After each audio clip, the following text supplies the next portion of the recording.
Hey everyone, welcome back to WonderGod. What if the one who was forgotten, the one who was ignored by everyone, returned with a power no wizard could ever hope to match? In today's story, we dive into what if Harry Potter embraced Slytherin ambition and forged a new destiny? Here is short summary. When Harry embraces the ambition the Hat saw in him, he finds not only power but a partner in Daphne Greengrass. With cunning, discipline, and magical growth beyond his years, Harry charts a new destiny, one not limited by old friendships or outdated traditions. But before we begin, if you enjoy stories like this, make sure to subscribe to WonderGod and share it with your friends, because it really helps the channel grow. Now, let's begin the story. That night Harry's dreams were thankfully not about a large old house containing Wormtail and Voldemort, but were instead about the first time Harry had truly met Daphne. The dream started with an 11-year-old Harry staring at the mirror of her eyes. He had sat there looking at it for hours, trying to figure out what it all meant. Eventually Dumbledore had found him staring at the mirror and ended his obsession with it, but that night still lay in the future during this memory. Finally deciding it was time for him to get back to his room, young Harry picked himself up and walked out the door. He was so lost in his own thoughts he never stopped to put his invisibility cloak back on or to make sure no one was watching him. "You've been looking at the mirror all night, haven't you?" A voice softly spoke from the shadows, startling Harry. His first instinct was to run, but he doubted the person meant him any actual harm and he was already caught anyway. So he walked towards where the voice had come from and found a girl he recognized as a first-year Slytherin sitting on a bench watching him. He tried to recall her name, but could not. "Hi, I'm Harry Potter," he finally answered. "I know. I'm Daphne Greengrass, and you didn't answer my question," she reminded him. "You already know I've been looking at the mirror. You've tried it too, haven't you?" "What did you see?" asked Harry excitedly. "That's an extremely personal question to ask someone you just met." Seeing his confused face, Daphne asked, "You do know what the mirror does, don't you? It shows you what you want the most, so basically you just asked me what do I want more than anything else in the world." Harry seemed to think about this for a few moments, and then nodded in agreement. "I see my parents." Daphne sighed at Harry's willingness to give up extremely personal information. "Very un-Slytherin. But something has been bothering me. I can't remember what they look like and I've never seen a picture of them, so I wonder if that is what they actually look like or is it just my imagination." Harry sat down on the bench next to Daphne. Obviously this question had been annoying him for quite some time. "I don't know, but if I had to guess I would say that they probably looked like what you see in the mirror. Even if you can't really remember them, I am sure the knowledge is still somewhere in your head. The mirror has to be reading your mind somehow to know what you want, right?"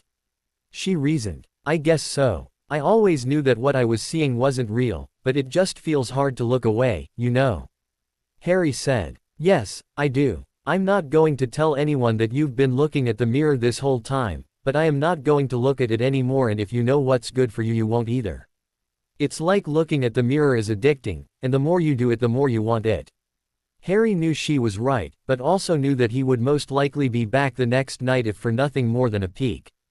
But he promised himself that he would use it less, now worried that the mirror might be some type of evil artifact.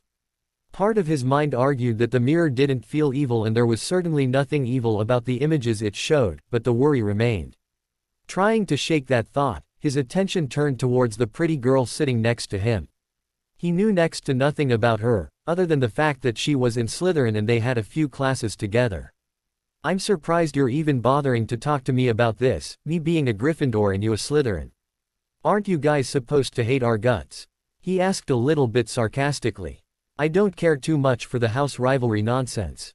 Seems like a big waste of time. Sure, I'll cheer for Slytherin during Quidditch but that's as far as I am willing to go.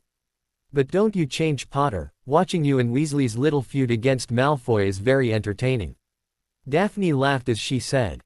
Harry shrugged his shoulders at that, wondering if the rest of the school felt that way about him and Draco. The blonde little punk just brought out the worst in him.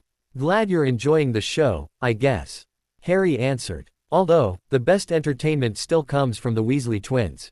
"Don't remind me," Daphne groaned. "In November they somehow managed to turn my hair bright blue. Allegedly a third-year girl in my house was the intended target and I just got in the way." They apologized, but ran off before I could demand they turn it back. It lasted 2 whole days. Harry laughed. That sounded like something they would do. He wondered briefly if he would have made friends with Daphne if he had been sorted into Slytherin like the sorting had wanted. He didn't remember her hanging out with Malfoy's group of friends, so that was definitely a point in her favor. Eventually he decided that it would indeed have been possible, one thing of many that would have been different if he had not become a Gryffindor. A few minutes later Harry yawned and said, "It's late, I'm going to bed now. It was nice talking to you. Good night, Potter," she told him as he got up and started walking back towards his room while she continued sitting on the bench. Watching as the dream ended, Harry noted that Daphne had never called him Harry. It was always Potter. And he had taken her lead and always called her Greengrass. Strange, he thought as his sleep cycle shifted and his memories of first year slipped from his consciousness. The next morning Harry was up early, hoping that he could make it to breakfast and finish before Ron made it there. The night before Ron had made sure that Harry overheard all of the insults and accusations he had made about Harry while talking to Seamus during a game of chess. Harry had eventually gotten so frustrated with Ron's behavior that he slammed his book shut and hastily walked out of the common room towards their dorms and was in bed with the curtains drawn by the time Ron finally made it back to the room an hour later. Harry also wasn't particularly happy with Hermione, who had witnessed the entire scene and yet had said nothing about it. She just sat there pretending to read with an odd expression on her face. He had expected her to say something, anything, but in the end she had just tried to act like there was nothing out of the ordinary going on. Harry got to the Great Hall early enough to be one of the first people there. The only other Gryffindors there were a small group of 7th years frantically going over notes for an upcoming test. Harry had heard talk about how difficult the new year was, and for a moment was thankful that he was not in their place. Then he chuckled, remembering just what his current situation was. Making his way to a seat towards the middle of the long table, Harry sat down and began his breakfast. About 10 minutes later Harry noticed Neville coming into the Great Hall and smiled when he sat down at the table across from him. "Good morning, Harry," Neville said casually as he began to eat. Harry dropped his fork and stared at him in confusion. Just yesterday Neville had been one of the people not sure what to think about Harry and his place in the Triwizard Tournament. "Neville, do you still think I put my name in the Goblet of Fire?" Harry asked. "You've always been nice to me, Harry. And I don't think you have ever lied to me, so if you say you didn't do it I believe you. I'm just sorry it took me so long to see it that way," Neville answered. Harry's smile got a lot bigger when he heard this, now thankful that he had a few friends who believed him. "Thank you, Neville. That really means a lot to me," Harry responded sincerely. Neville just grinned at him as an answer and went back to eating his breakfast.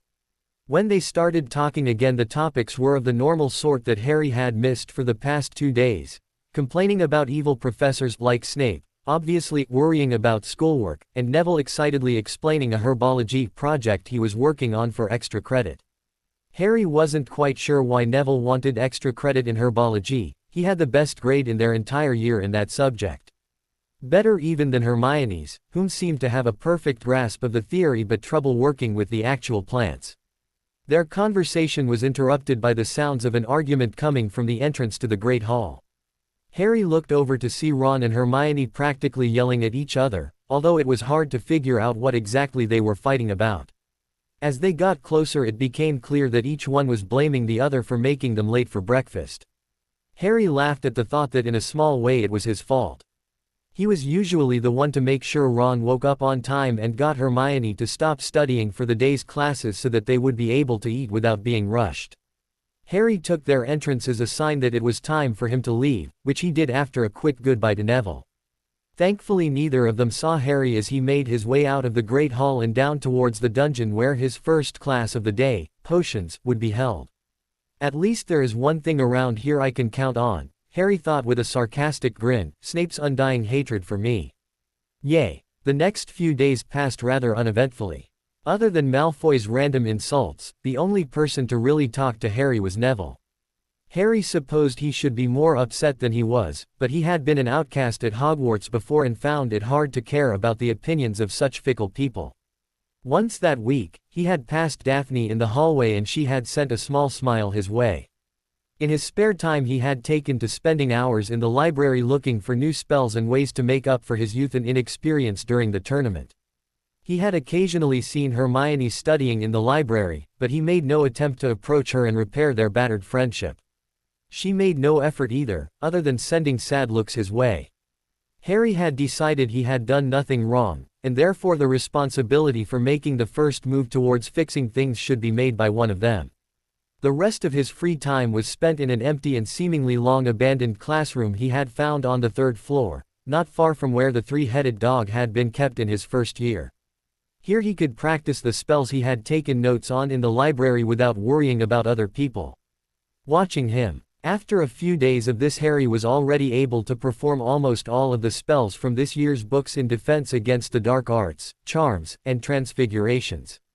He was confident that by sometime in the next week he would be able to start 5th-year spells. After a long night of practice, Harry made his way back to the Gryffindor common room, exhausted from the several hours of practice he had put himself through. His private training was going much better than he had expected it to. Despite his only slightly above average grades, Harry had noticed that he was almost always one of the first people in his classes to master a new spell. The problem was that his excellence in the practical portion of the classes was negated by his subpar performance in the theoretical parts. Harry knew he wasn't stupid, he just didn't put forth the effort to do the written assignments that he should have. Part of him wanted to blame Ron, who was even lazier than he was, for that, but was aware that in the end it was his responsibility. Harry made a vow to himself to try harder from now on, because he knew that his life rested in his own hands and he needed to be prepared.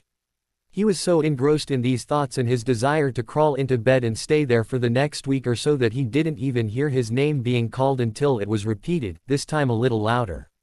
Harry. It was Ron, sitting on one of the large, comfortable chairs in front of the fireplace in the common room. "Can I talk to you for a minute?"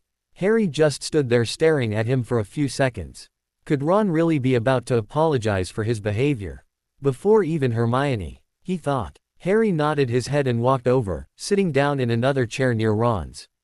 Harry waited for his estranged friend to start while Ron looked nervous and uncomfortable, trying to figure out exactly what he was going to say. "Listen mate, I know we got into a big fight about the Goblet of Fire, but I was hoping we could put that behind us. You should see how unhappy Hermione's been. But I guess what I really meant to say was, here it comes." Harry thought, Ron is actually going to apologize for one of his mistakes.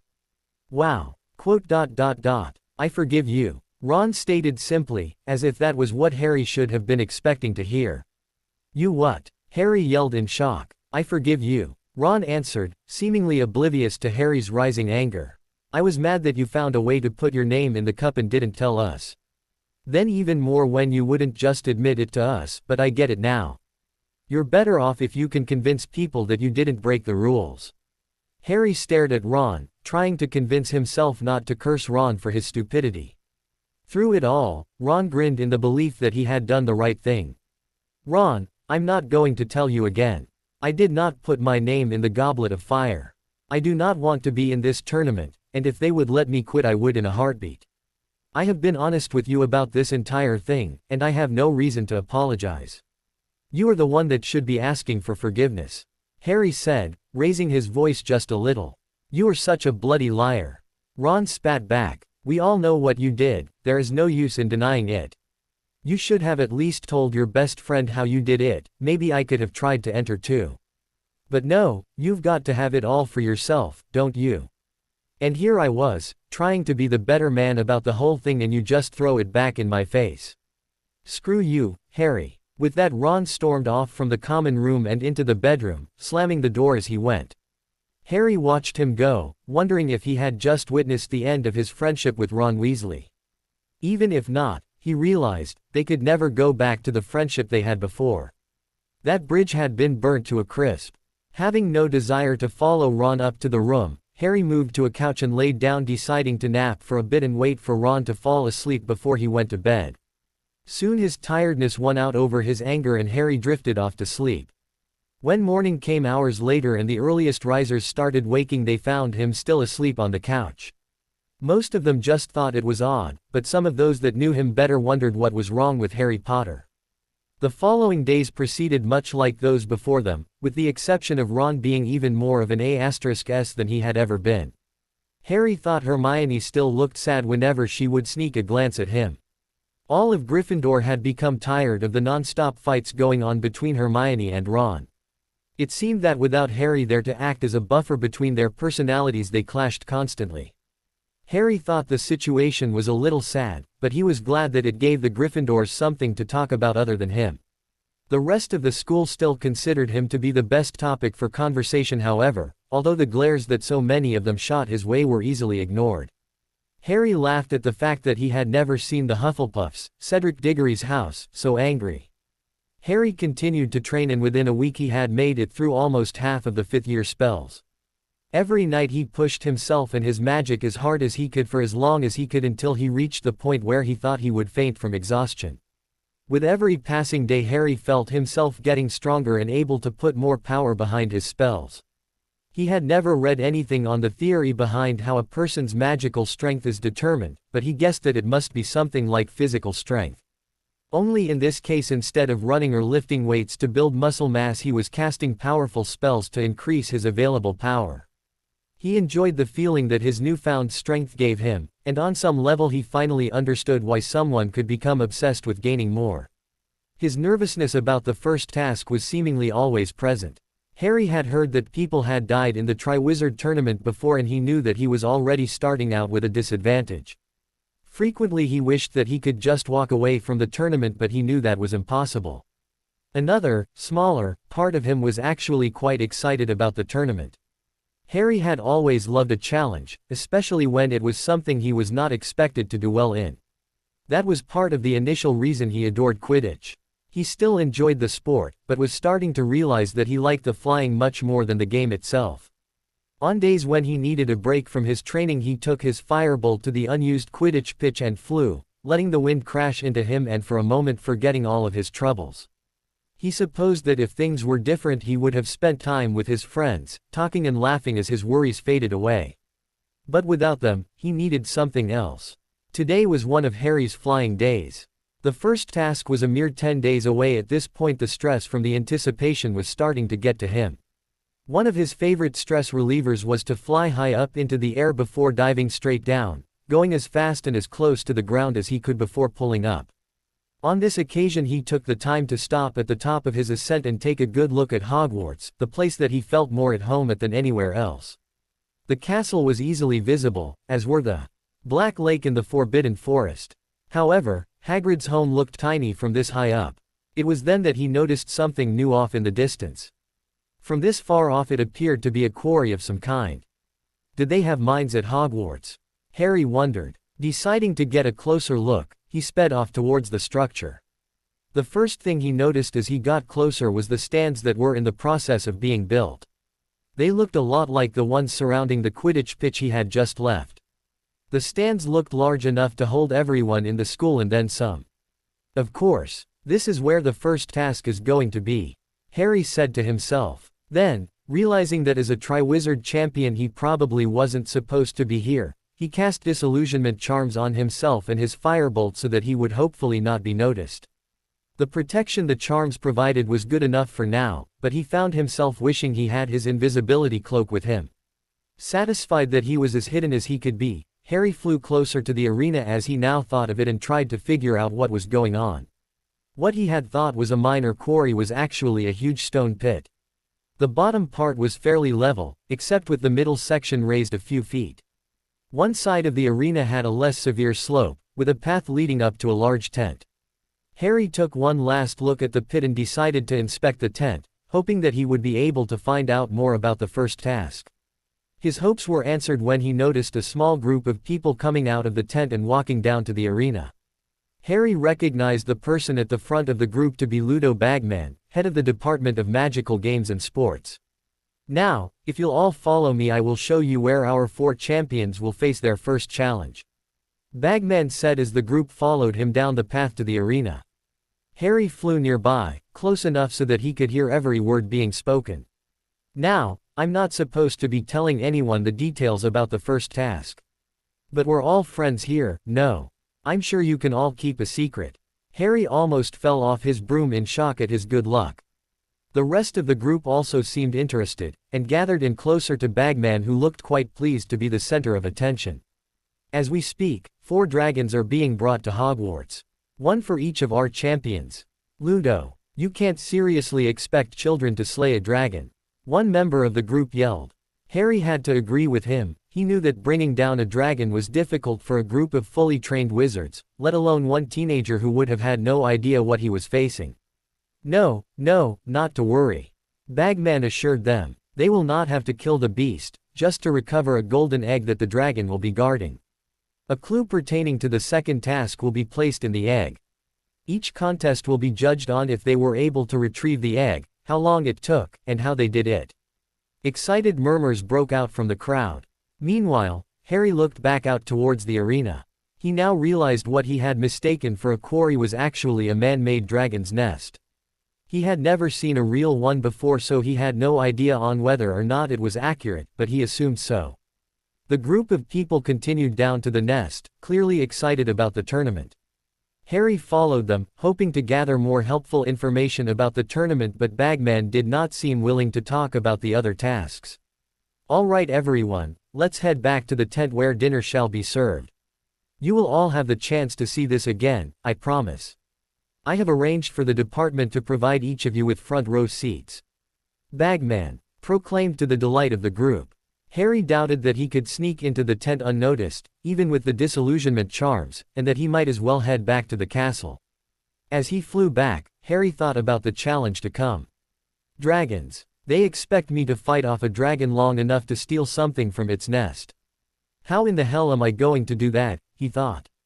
I'm going to have to call in help getting ready for this one, I guess, he finally decided. Smiling, he wondered if Daphne had any idea what she was getting herself into when she offered to help him.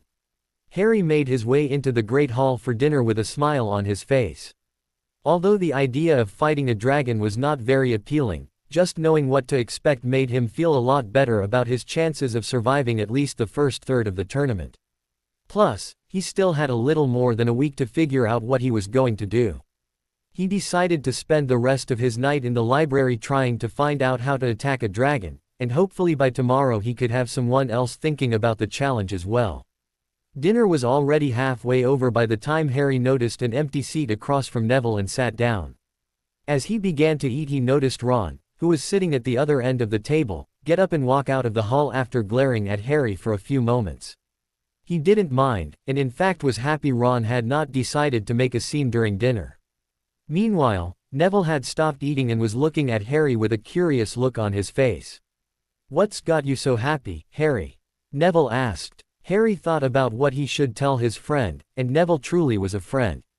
Harry regretted the 3 years in which he had known Neville and not let him get as close as he allowed Ron and Hermione. Harry wondered how much he should tell him and how much he should keep to himself. While he didn't want anyone to find about his advantage, he knew a little extra help couldn't hurt. And maybe he had been underestimating Neville all of these years. "Neville, you can keep a secret, can't you?" "Of course, Harry." "Okay. I know what the first task is going to be," Harry said, prompting a shocked reaction from Neville. Harry leaned in a little closer and whispered, "Dragons." "Seriously? Wow, that is going to be tough." "Yeah. You don't happen to know an easy way to bring one down, do you?" Neville laughed and answered, "No, I don't think there is an easy way. Grant took me to a dragon preserve once on vacation and we saw the dragon handlers trying to get one into a cage. It took 10 wizards a half hour to do it."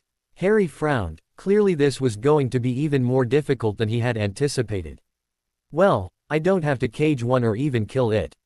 I just have to take something from its nest. You don't really think that is going to be easier, do you? Dragons are very protective of their nests, Harry. You really don't want to fight one head on. Maybe you could try distracting it somehow, and then get to the nest while the dragon is gone." Harry nodded at the idea. It was one he had been considering. "But how do you distract a dragon?" Harry wondered. "I dunno, but they've got to be scared of something, right? I guess. I'm heading to the library after this, hopefully I can find some way to get their attention. Do you want some help?" Neville offered. I'm caught up on my homework, and I would probably just end up playing Exploding Snap in the common room the rest of the night otherwise. Thanks Neville, that would be great. No problem. Neville stopped what he was saying and looked up. Harry, Hermione's headed this way. Harry turned around and sure enough, his bushy-haired old friend was headed directly towards them. He tried to keep a neutral expression on his face while she sat down at the table next to him. Neville, having watched how the three friends had acted around each other since Harry's name came out of the goblet of fire, eyed Hermione with suspicion. "Hi, Harry," she said quietly. "Hello Hermione. Is there something I can do for you?" Harry asked, causing Hermione to frown. "I don't want to fight anymore, Harry. I want things to go back to the way they were. We're hardly fighting, Hermione. In fact, this is the first time you've talked to me in almost 2 weeks. So what has changed? Did you finally realize that I have been telling the truth this whole time?" Harry retorted. "I don't know. I want to believe you, but Harry, I saw how excited you got when they announced the tournament and I know how competitive you can be." "Sure, I was excited, but so was the rest of the school." "Hermione," Neville spoke up for the first time, "I thought Harry was supposed to be your best friend. I trust him to be honest, why don't you?" Harry and Hermione were both a little shocked by this statement, as neither of them had ever heard Neville speaking so strongly in defense of anyone before. Harry smiled. Neville was a better friend than he had given him credit for. "Neville, this is between Harry and I. Please let us." "No, Hermione," Harry said, cutting her off. "It's a good question. It's not that I don't trust you, I just thought that there was more going on here than you've told us." "I guess you could be right. Just let me think about it, okay?" Hermione asked. Harry merely shrugged his shoulders. "Hermione, I think I have already lost Ron's friendship. I hope I don't lose yours, but I haven't done anything wrong here. Surely things with Ron can't be that bad," Hermione said, not responding to the rest of Harry's statement. "You two can patch things up, right?" "I don't think he wants to. I know you have seen how he has treated me the last 2 weeks. In fact, I had hoped you would say something about it. I thought that if I got involved I would make the situation worse. I didn't want to take a side if that meant the three of us wouldn't be friends anymore. Things can't just go back to the way they were, Hermione. Everything has changed. I don't want to lose you, but I can't force you to see it my way. Just think about it. I'll see you later." Harry pushed his chair back and with a nod to Neville left the Great Hall, leaving Hermione and Neville alone. Hermione sat thinking, obviously on the verge of crying. Neville looked at her, wondering what her reaction would be. He had already chosen his side, and in retrospect it wasn't a hard choice at all. Harry had always treated him as a friend. He had the feeling that Ron, on the other hand, was only nice to him because of Harry. "Hermione, Harry seems to really care about you and I know you care about him. He probably should be angrier with you than he is. For both of your sakes, I hope you don't drag this on too much longer." Neville quietly gathered his things and got up from the table to follow Harry to the library. As he left, Hermione finally started to cry. She wished she could find some way to mend all of the broken friendships between herself, Ron, and Harry. Harry didn't seem to think it was possible, and Ron had given no indication he was interested in doing so. How did things get so messed up? She asked herself as she tried to leave the Great Hall before anyone could see her crying. She didn't notice, however, that 2 tables over a certain blonde Slytherin had been watching the entire scene since Hermione came in with more interest than anyone would have expected. Daphne sighed, hoping her Gryffindor friend could make it out of this situation without being hurt too badly. "Settle down and get your seats." Weasley. 10 points from Gryffindor for being unprepared. The Gryffindors in the class groaned as Professor Snape docked more points from their house, like he did in every class. Most of them had learned by now not to fight it. Losing points was inevitable in this class. Ron Weasley, however, seemed to have missed that memo. "But that's not fair. Look at Malfoy, he has less of his stuff out than me," Ron argued. And it was true, Draco wasn't even at his table and all of his potion supplies were still put up. Not that it mattered to Professor Snape. 10 more points from Gryffindor for talking back to a teacher. "I suggest you be quiet unless you wish to spend tonight in detention." Ron finally seemed to get the hint and sat down, clearly still angry about losing 20 points. Harry and Neville watched from their table at the other side of the room, each happy that Snape had not picked them to pick on today. For the next 2 weeks you will be split into pairs to work on a new assignment. Each pair will be given the ingredients for a type of poison, but not the name of the poison or instructions on how to brew it.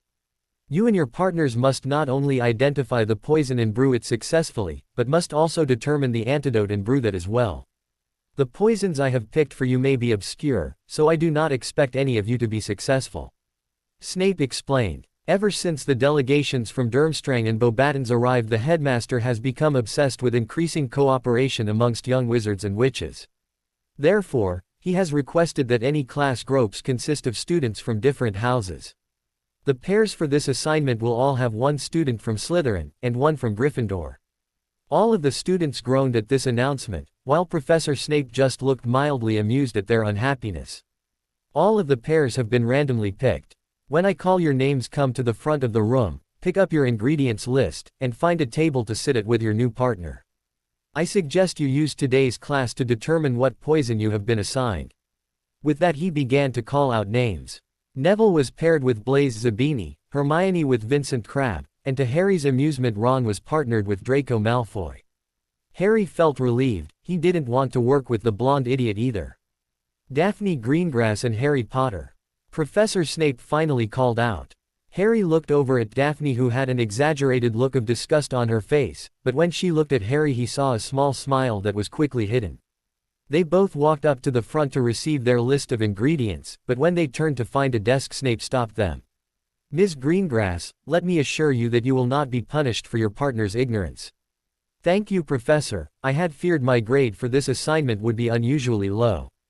Daphne said as she glared at Harry. Harry spotted an empty table towards the back of the room and motioned for Daphne to follow towards it. When they finally sat down, Harry heard his partner start to laugh quietly. What was that all about? Harry asked her. Sorry, Potter, but look at it from my side.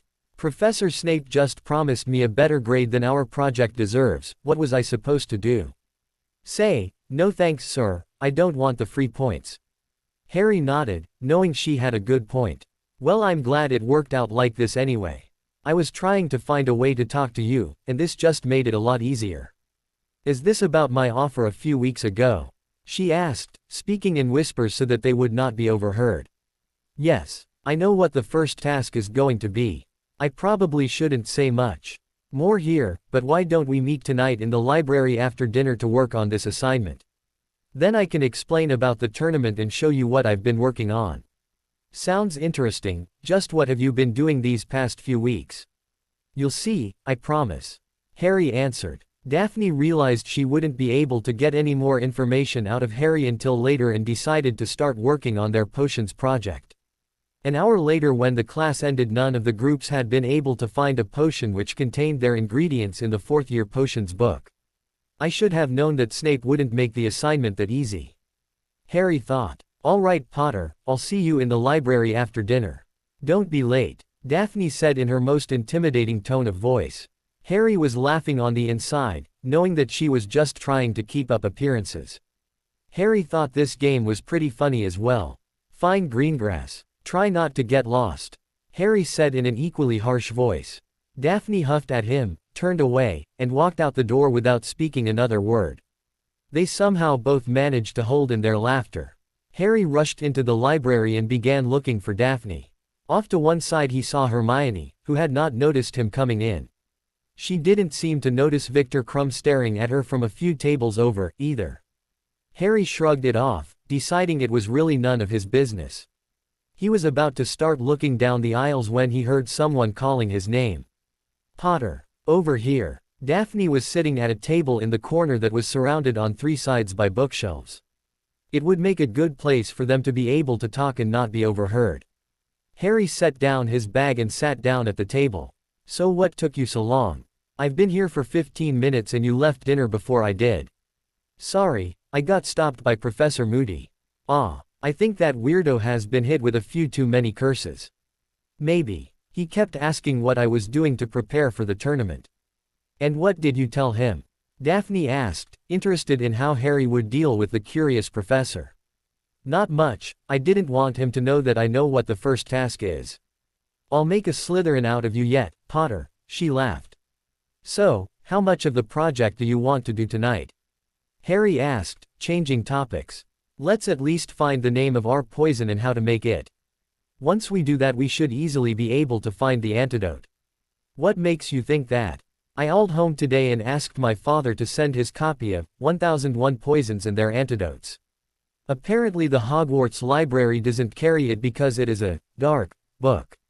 Useful is more like it. So we could just wait and find our potion then, too. Quit being lazy. Here, look through this for our potion, she said as she tossed a book his way. Harry grumbled, but obliged. A half-hour later their efforts were rewarded. Hey, I think this is it, Harry said excitedly as he passed the book to Daphne. The Draft of Everlasting Night, she read, will blind anyone who ingests it. After approximately 48 hours the effect will become permanent if the antidote has not been taken. And all of the instructions we will need to make it are here, too. Let's copy this down and then get out of here. Daphne nodded in agreement and began writing down the instructions while Harry copied the notes on the potion's effects and other properties. Another 15 minutes and they were walking out the door, headed for the third-floor classroom where Harry had been training himself for the last few weeks. Once inside Harry cast locking charms on the door and silencing charms on the room to prevent people from listening. He had known basic versions of the charms even before he began training, but the versions he was now using were far more advanced. Daphne noticed. Nice, Potter. I'm surprised you know those. They are 6th-year spells, aren't they? Yes. So far I am about a third of the way through the 6th-year books for Defense, Charms, and Transfiguration. I have been studying those 3 almost non-stop since that day we talked by the lake. So that's what you've been doing, learning more spells. Well, that and trying to make myself stronger. I figured out if I push myself really hard that after I've been able to rest I feel stronger than I did before. Daphne looked a little confused by this statement. Potter, what do you mean? How much magic are you using to do that? Generally I just use the most powerful spells I know for as long as I can until I don't have the energy to do them anymore. By the time I'm done it takes all the concentration I've got to cast a simple lumos. You really shouldn't be doing that. It takes days to recover from magical exhaustion like you are talking about, and I don't know what is going on but doing that to yourself is not supposed to make you stronger. Something else must be happening here. It doesn't take days. After a good night of sleep and a big breakfast I feel ready to do it again. Still, it just isn't possible that beating yourself up every night is going to make you stronger. You could actually be doing real damage to your magic. Daphne responded with a still slightly confused look on her face. I don't think so, but I will stop until I've had a chance to look into it a little more. Good enough. Daphne nodded in agreement. Now, about the first task. I have to get past a dragon and steal a golden egg from its nest. I guess you've already looked up spells that are useful against dragons. There are a few that might work. Their eyes are weaker than the rest of their bodies, so it might be possible for me to blind it and get to the egg that way. Neville and I have been trying to find something that might distract it. Longbottom, she asked skeptically. He's a lot smarter than people give him credit for. Apparently wolves sometimes attack dragon nests and try and steal the eggs, so dragons naturally hate them. I've been working on transfiguring a rock into a wolf. Can you do it? She asked. Not as good as I would like, but it will be ready in time. So far the best plan I have come up with is to transfigure a couple of wolves, fire my best spells at the dragon, and hope I can grab the egg in the confusion. Risky, but it could work. I'll think about it, maybe I can come up with something you hadn't considered. As Daphne concentrated on the problem Harry focused on his new friend. He knew she was very smart, but unlike Hermione her first reaction would not be to surround herself in books and hope the answer to a problem could be that way. Harry realized that he enjoyed having a Slytherin point of view around and wondered, not for the first time, why the bitter rivalry between their two houses had been allowed to continue. It also angered him that they both felt the need to hide their friendship. People like Draco Malfoy and Ron Weasley would never leave them alone if they knew. Do you think I should tell Cedric Diggory about the dragons? Harry asked, breaking the silence which had overtaken the room for the past few minutes.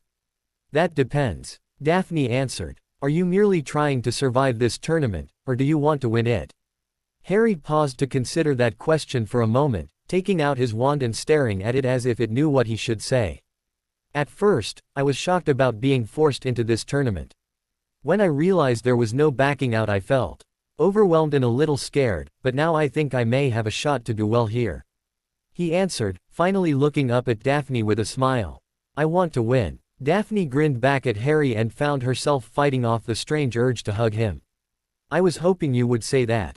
In that case, don't tell Diggory. Never give up an advantage over the competition if you don't have to. We'll find a way to beat your dragon, she said confidently.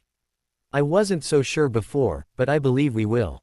Now, let me show you those spells I was working on. For the next hour Harry demonstrated for her all of the spells he hoped would help him against the dragon.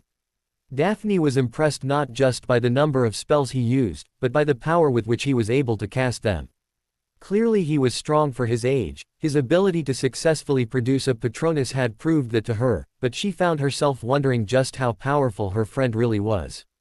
The next morning Harry received a letter during breakfast from an owl he did not recognize. Seeing that the letter was signed, Padfoot, he quickly hid it and shooed the owl away.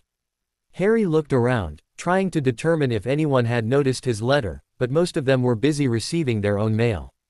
Excusing himself, Harry left the Great Hall to go back to his room and read the letter. Harry, be in the Gryffindor common room tonight at 11 p.m. Make sure you're alone. Padfoot. Harry grinned happily. He was excited to talk to his godfather again and wondered what kind of advice he might have. He spent the rest of the day impatiently watching the clock, wishing he could make time move a little faster. After dinner he trained as hard as ever, for the moment forgetting his promise to Daphne, hoping it would help him pass the time.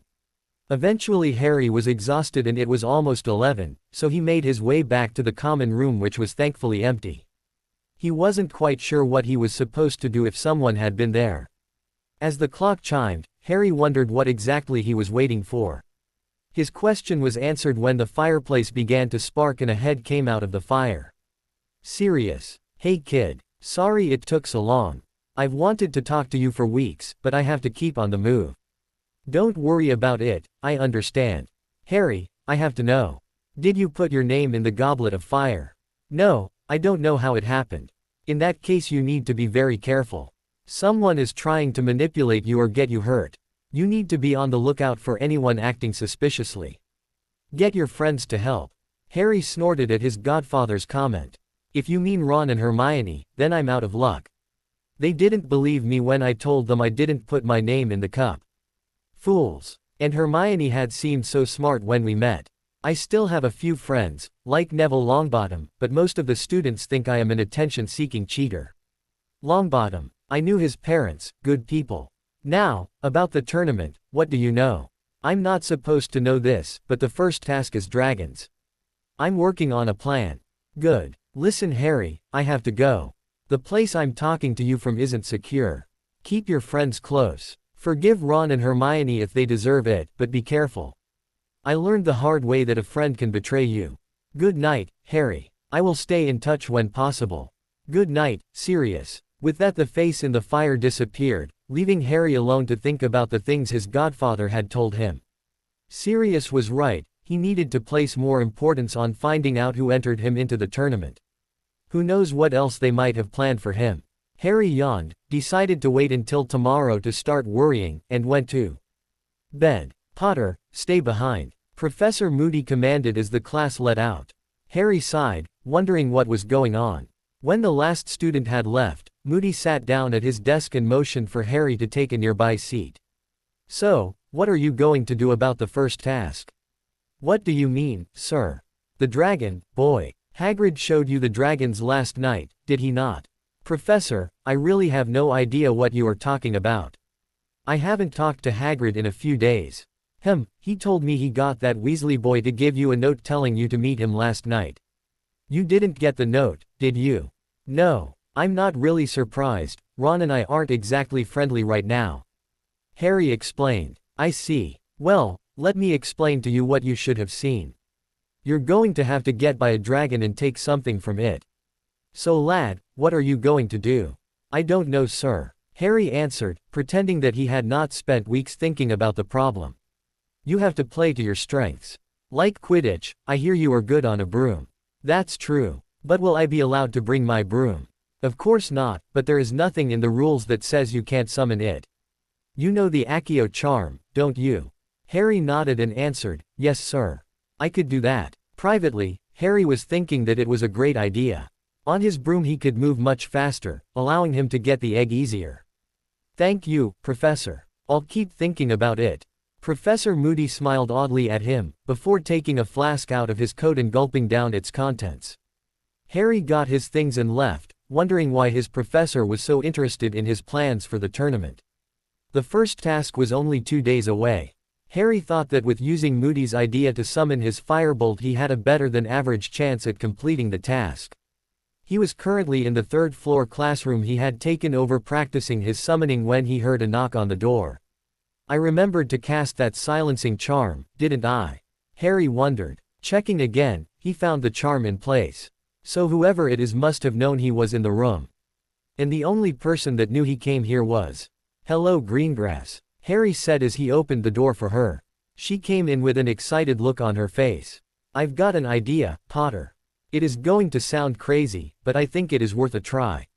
Okay, what is it?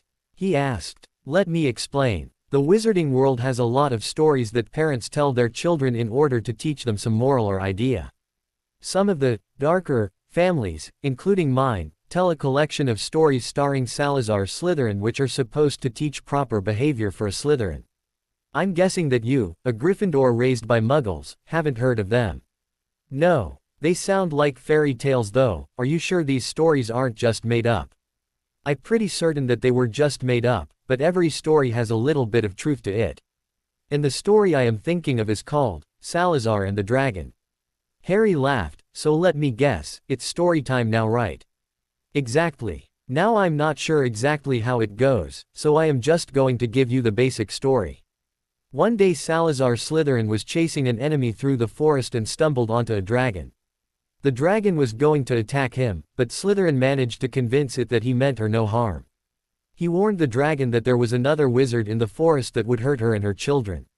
The dragon, thankful for the warning, let Slytherin go. A few hours later Slytherin found his enemy and realized he was heading towards the dragon, so Slytherin made no attempt to capture the enemy and let him face the dragon. When the dragon saw the other wizard, she immediately killed him and fed his remains to her young. Well, that was a gruesome story, but what is the point? Harry interrupted. Quiet, I'm not done. Anyway, Slytherin made his way back to the village and told his cousin about what had happened. The cousin was jealous, and desired to have his own dragon to command. So he went into the forest, found the dragon, and ordered her to do his bidding. The dragon was offended by this and killed him as well. So what do you think? You guys are raised with stories like this. What was that even supposed to teach? Slytherin was smart and let the dragon take care of his enemy for him. Also, the cousin was stupid and disrespected a potential ally. Okay, but people can't talk to dragons. I've read a bunch of books by dragon handlers and none of them could do it. But you're forgetting Salazar Slytherin was a Parseltongue. And that ability is hereditary, meaning that his cousin could have been one as well, and that is why he was able to talk to the dragon. Parseltongues are very rare, so it isn't surprising that none of the dragon handling books would mention it. Daphne stated proudly. So you want me to talk a dragon into giving me an egg from its nest? It's not a real egg. She pointed out. And this entire idea is based on children's story. Harry said, still wondering what to do with the idea. Yes, but what could it hurt to try? You already have a backup plan. Fine, I'll try it. But if the dragon bites my head off while I am trying to strike up a conversation, I am going to haunt you. And nearly headless Nick would be so jealous that you get to go on the headless hunt. Where is the downside, Potter? Harry and Daphne both started laughing, and for a while Harry's worries about the tournament lifted and his thoughts were focused on how much he enjoyed the company of his new friend. The day of the first task had finally arrived. It started like most others, with Harry rising early in order to avoid his roommates. After completing his morning grooming rituals, Harry sat for almost 10 minutes staring at the athletic robes he had been given to wear during the first challenge. They were a lot like his Quidditch robes, prompting him to remember that in any normal year he would be preparing to play Seeker for Gryffindor and only worrying about catching the snitch before the other team's Seeker could. But this year, instead of facing rival seekers and incoming bludgers, he would be facing a fully grown dragon. All things considered, he'd much rather be playing Quidditch. Deciding he didn't have time to daydream, Harry pulled on his robes and walked to the Great Hall for breakfast. He knew that even more attention than usual would be on him today, but he hoped he could make it through the meal without any major distractions. As Harry walked in the hall, all conversation seemed to cease, and every head turned to look at him. I guess I should have known this was coming, he thought with a sigh. Seeing Neville already seated and eating a stack of pancakes, Harry walked over to the Gryffindor table and sat down across from him. Hey Neville. Morning. You ready for this, Harry? His friend asked. As ready as I will ever be, I suppose. I've got a plan A and a plan B, so I am more prepared for this than I have been for just about all of my previous adventures. I think I will make it through the day in one piece. Harry added with laugh. Huh, what's this plan B? You'll see, I've got to keep a few surprises to myself. I wonder if the others know what is coming like I do. You said Professor Moody warned you, so obviously it isn't a very well-kept secret. I am sure Karkarov and Maxine found out and told their champions, and Moody probably would have said something to Cedric if he said something to you. You are probably right. There would almost have to be a system in place to make sure we are prepared, otherwise most of the champions would die. Plenty of people have died in this tournament before, Harry. Neville reminded him. Is that really what you want to be telling me right now? Harry asked with a sarcastic grin. Oh man, I'm sorry, I didn't even think about how that sounded before I said it. I'm sure you will do great. Don't worry about it, I was only kidding around with you anyway. You know what this feels like to me. The morning of the first Quidditch match of the year. It's just about always against Slytherin, and so everyone is paying attention. Even the Ravenclaws and Hufflepuffs. Every time I know that if we're going to win I have to catch the snitch, because our teams are usually close enough for it to come down to that. When I was younger that kind of pressure almost made me want to curl up into a ball and go back to bed, but something in me must have changed since then. Now I just feel excited, and I know that I won't calm down until they call my name and I go out there to compete. Does that make any sense to you? Sure it does. I've heard lots of professional athletes talk like that. Did you ever think of playing Quidditch after you graduate? I bet you're good enough. We'll see. Harry answered, but he personally doubted that would happen. Quidditch was fun and challenging, but that alone would not be enough to keep him interested. His thoughts on the subject were completely interrupted when he felt a pair of arms swing around his body and pull him into a tight hug. He turned to see who it was and quickly decided he wasn't in any danger. Good morning, Hermione. It's nice to see you, too. Oh Harry, you're going to be careful, aren't you? I should have been there with you, helping you get ready. She sobbed as she hugged him tighter and cried into his shoulder. Hey, Hermione. It's okay, I'm going to be just fine. Harry said, trying to comfort her. He turned his head towards Neville and looked at his friend with a confused look on his face. Neville responded by shrugging and mouthing the words, I have no idea, to him. Come on, why don't we sit down and you can tell me what's on your mind? Hermione nodded in agreement and finally let go of her hold on him. As they sat down she tried to wipe the tears out of her eyes with her sleeves. I had no right to doubt you, Harry. I've just been so scared of losing the only friendships I've ever had. But if I have to choose, I choose you, Harry. Ron has been a real git, but I guess so have I. Just a little, Hermione. Harry said with a small smile. I know you said things can't be like they were before, but I hope you will be able to forgive me. Not today, maybe not even soon. But probably one day, yes. Harry assured her, which resulted in another hug. I'm worried about you, Harry.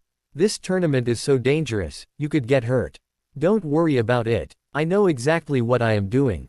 Just because I didn't have you around doesn't mean I haven't been preparing for this. That's just about all I have been doing since my name came out of that bloody cup. In fact, I even have a plan A and a plan B. Harry said proudly. You have a plan B. Who are you and what have you done with Harry Potter? Hermione asked sarcastically. Wait a minute, if you have a plan that means you know what the first task is going to be.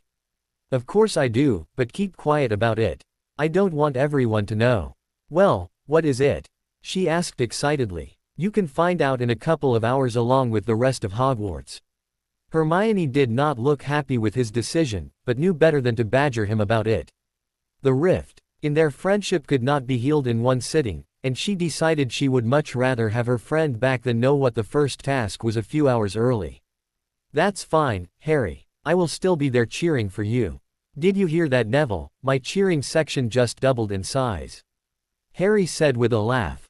"Then I guess we will just have to be really loud," Neville responded. "Good. I'd better go, I have to meet with guys in charge of the tournament before everything starts. I'll see you both after I finish up, okay?" His friends both nodded as he walked towards the exit. His eyes drifted over to the Slytherin table where he saw Daphne send a smile his way. Harry smiled back, and both of them thought of how annoying it was to have to hide the friendship that was quickly becoming the most important one they had. Daphne was glad that Hermione had decided to try and repair her broken friendship with Harry. She knew Harry would have been sad if that friendship had died. After all, she had seen him once before when he thought he had lost her. 2 years earlier, Daphne walked into the hospital wing hoping to get some headache potion. She had just been cornered by Draco Malfoy who, after telling her that he had chosen her to be his girlfriend and that she should feel honored, had tried to key her. Daphne acted on instinct and headbutted the arrogant fool as he leaned his head towards her. He fell to the ground in shock, giving Daphne the opportunity to pull out her wand and stun him. She had left him laying unconscious on the cold stone floor near the entrance to the Slytherin dorms. Someone would eventually find him and wake him up, at which point he was going to be pissed. Daphne didn't worry too much about that, she was not afraid of him, and if he tried anything else she was going to show him why. Painfully, her thoughts of revenge were interrupted when she noticed that she was not alone in the room. Harry Potter was sitting in a chair at the foot of a hospital bed towards the other end of the room. Hermione Granger lay petrified in the bed, the latest addition to Hogwarts' odd collection of petrified students. Harry had not noticed her coming in and she considered leaving before he did notice her, but he looked like he needed someone to talk to. "Are you okay, Potter?" she asked as his head jerked up in surprise. Eventually he shrugged and motioned for her to sit down. "I'm fine, but Hermione isn't. Neither are all of the other kids who have been attacked. I wish I knew what to do." "What is there for you to do? It's not your responsibility to be everyone's hero." "Maybe not everyone, but I think I owe it to her." "Ah, I see. I didn't know you two were together." "What? No, it's nothing like that. Hermione is my best friend. I never had any friends before I came to Hogwarts, my stupid whale of a cousin made sure of that, so when I got here and met her and Ron it was just really nice to have people who cared about you. They are both like the family I never got to have. Seeing Hermione like this makes me feel bad, like I had let my sister get hurt or something," Harry said as he looked up at Daphne. She had reacted to his statement much stronger than he thought she would, to the point where he thought he saw tears welling up in her eyes. "Are you okay?" "Fine, I just know exactly what you mean," she answered while wiping her eyes with her hand. "They are all going to be okay, Potter. As soon as the mandrakes have been harvested the potion to wake them up will be ready and you will have your friend back." "You don't like Hermione very much, do you?" Daphne was surprised by his question, but decided to answer it anyway. "I wouldn't say that I care enough to even dislike her, but no, not really." "Why not?" Harry asked, interested in how others saw his friend. "It has nothing to do with her being a Muggleborn, if that is what you are asking. It's more in her attitude. She tries so hard to prove that she is good little witch that sometimes she ends up putting down others who don't deserve it. I bet she treats you and Weasley like you would be incapable of studying or passing your classes without her. I wouldn't be that harsh on her and she does try to get us to study when we would rather do other things," he said in defense of his friend. "I thought so. It doesn't really matter anyway, who is going to notice if a Slytherin isn't the best of friends with a Gryffindor?" "True. So what are you doing here?" he asked. "Headache potion. Malfoy was being a prick so I headbutted him. I'm not bruising am I?" she asked as she pulled her hair away from her forehead. Harry grinned when he saw the red spot where their heads had connected. He also noticed, not for the first time, how pretty she was. "It's a little red, but I think you are going to live," he pronounced. "Well, thank you, Healer Potter. Actually, I prefer Dr. Potter. You might as well be a Muggle," she laughed with a small shake of her head. Harry had even broken out of his bad mood long enough to smile back at her. I really do hope your friend gets better, Potter. Try not to worry so much." As she said this, she stood up and began walking out of the room, completely forgetting the headache potion she had come for. Harry was the first of the champions to make it to the tent next to the dragon's nest. Professor McGonagall had wished him luck and told him to wait for everyone else to arrive before leaving him to sit and review his plans. He felt confident that he would be able to grab the golden egg, but he was starting to have doubts about Daphne's plan. Even if it did work, the wizarding world might not look too kindly on a public display of his Parselmouth talents. On the other hand, why should I care? It's not like they have been treating me well to begin with, he thought with a frown. Deciding it wasn't worth worrying about at the moment, he decided to go through the exercises Oliver would have the Gryffindor Quidditch team do before every match. Harry had no idea if they actually helped physically, but it did help him mentally prepare. A few minutes later, Harry looked up to see Cedric Diggory walk in. "Hey Harry," the Hufflepuff champion said, seemingly quite nervous. "Hi, Cedric. Are you okay?" "What? Oh yeah, I'm fine. Just a little excited is all." Harry nodded and didn't press any further. Cedric began to pace back and forth, softly muttering something to himself. Soon Victor Crumb and Fleur Delacour had also arrived. The four champions spent several minutes looking at their competition, trying to determine who would be the biggest threat. They all knew that Crumb was considered the favorite to win the competition, with Cedric a close second. Each of them seemed to handle the stress differently, Harry noted. Once the other champions had arrived, Cedric had adopted a confident face and a small grin. Crumb, on the other hand, never seemed to stop scowling at his competition, while Fleur seemed bored. "Excellent, you're all here." A booming voice came from the opening of the tent. Harry turned to see Ludo Bagman walking in with two assistants. "Now, gather around and I will explain the first task to you." Harry calmly walked over to Bagman, much like Crumb and Fleur. Cedric, however, seemed the most eager to hear what Bagman had to say. "Today you must recover a golden egg, within which is a clue for your next task. In order to obtain the egg, however, you must make your way past a dragon. You will have 30 minutes to complete the task. Only." Cedric reacted to the news, paling significantly. "There are 4 dragons, and in order to determine which one you will face, you must reach into this bag and pull out a representation of that dragon. Ladies first, Ms. Delacour," he said as he offered her the bag. Fleur reached in and pulled out a small green dragon with a number 2 on a chain around its neck. "Ah, the common Welsh green. Very good, you will go second. Mr. Diggory." Cedric reluctantly put his hand in the bag and withdrew his dragon, which had a number 1 on it. The Swedish short snout. "Excellent." Cedric gulped and held the tiny dragon up to his face, inspecting it. "You're next, Mr. Crumb." Victor Crumb scowled and pulled out his dragon, which had a 3 on it. "The Chinese fireball. Which means you, Mr. Potter, will be facing the Hungarian horntail."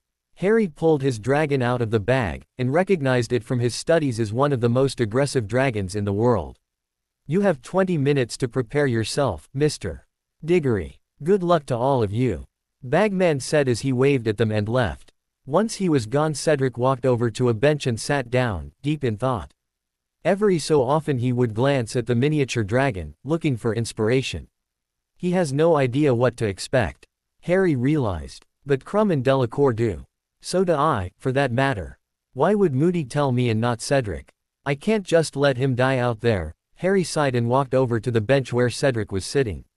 The older boy looked up at him suspiciously, wondering what he wanted. "Cedric, did you know that wolves and dogs are natural enemies of dragons? Or that the flame freezing charm will provide a few moments of protection against dragon fire?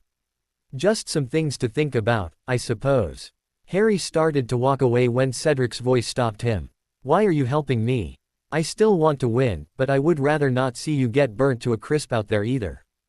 "Good luck, Cedric." Harry walked back over to where he had been sitting, wondering if it was smart to have given up a few key points to his backup plan.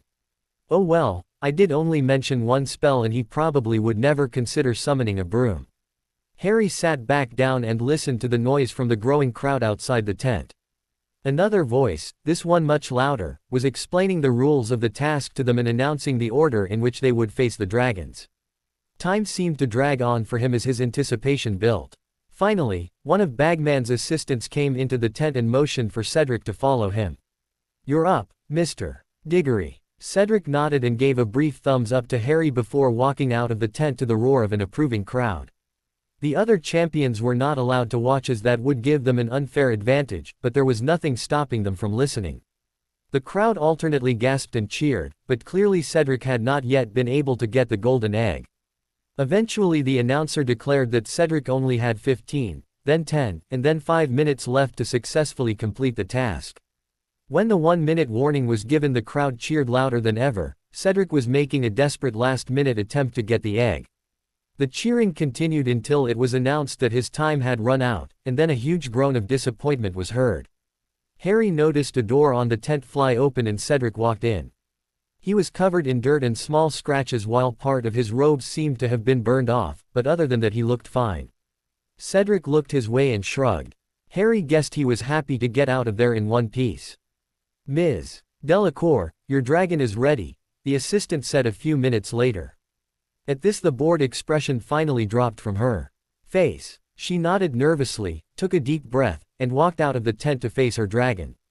The fans were not quite as loud for her as they had been for Cedric, but when she was able to put the dragon to sleep and take the egg 15 minutes later, a huge cheer rose from the crowd to congratulate her. Fleur slowly made it back to the tent, careful not to put much weight one of her ankles, which she had sprained trying to avoid her dragon's tail. Victor Crumb was the next to go, and as he left the tent Harry did not wonder if he would get the egg but how long it would take him. Crumb, besides being an excellent seeker, was supposedly very magically powerful. From the sounds of the crowd, Crumb seemed to be fighting the dragon head-on. There was a moment when the crowd screamed and went completely silent. Harry's head shot up, wondering what had happened to the other champion, when an enormous cheer signaled to him that Crumb must have made it past whatever danger he was in. A similar roar of approval was heard minutes later when Crumb was finally able to reach the golden egg. He had taken nearly 3 minutes less to get it than Delacour did. Harry now knew that if he wanted to place first in this part of the tournament he would have to get his egg in less than 12 minutes. Crumb did not look good when he came back in the tent. He had a long gash down his left arm and much of his right side had apparently received burns that, though they were not life-threatening, appeared to be quite painful. "Should be doable, I hope," Harry thought. His nervousness faded into anticipation as he waited for the dragon handlers to remove Crumb's dragon and bring in the Hungarian horntail. It was taking longer this time than it had after the other two competitors. The assistant finally came back in the tent and Harry leapt to his feet. "Sorry, Mr. Potter. It will be just a few more minutes. Your dragon does not seem to want to cooperate," he explained. Harry groaned, cursing his luck. "Okay, our apologies about the delay. You can go now, good luck." Harry thanked the man and walked out of the tent. The crowd cheered for him louder than he had expected, and a large smile spread across his face. His moment of happiness was interrupted by the earth-shaking roar of the Hungarian horntail.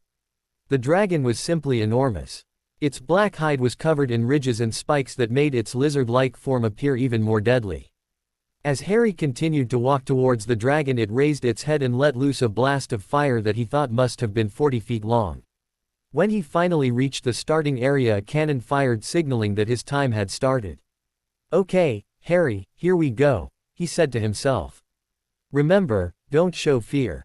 Hagrid says many animals can sense it." At this point the dragon finally noticed his approach and turned to face him, roaring so loud that the crowd could not even be heard.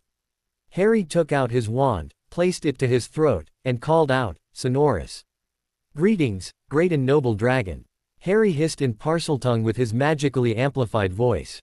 The dragon's roar lowered to a vicious-sounding growl, which Harry hoped was a good sign. The crowd, meanwhile, had stopped cheering completely. A few screams and gasps could be heard, but for the most part the spectators were oddly quiet.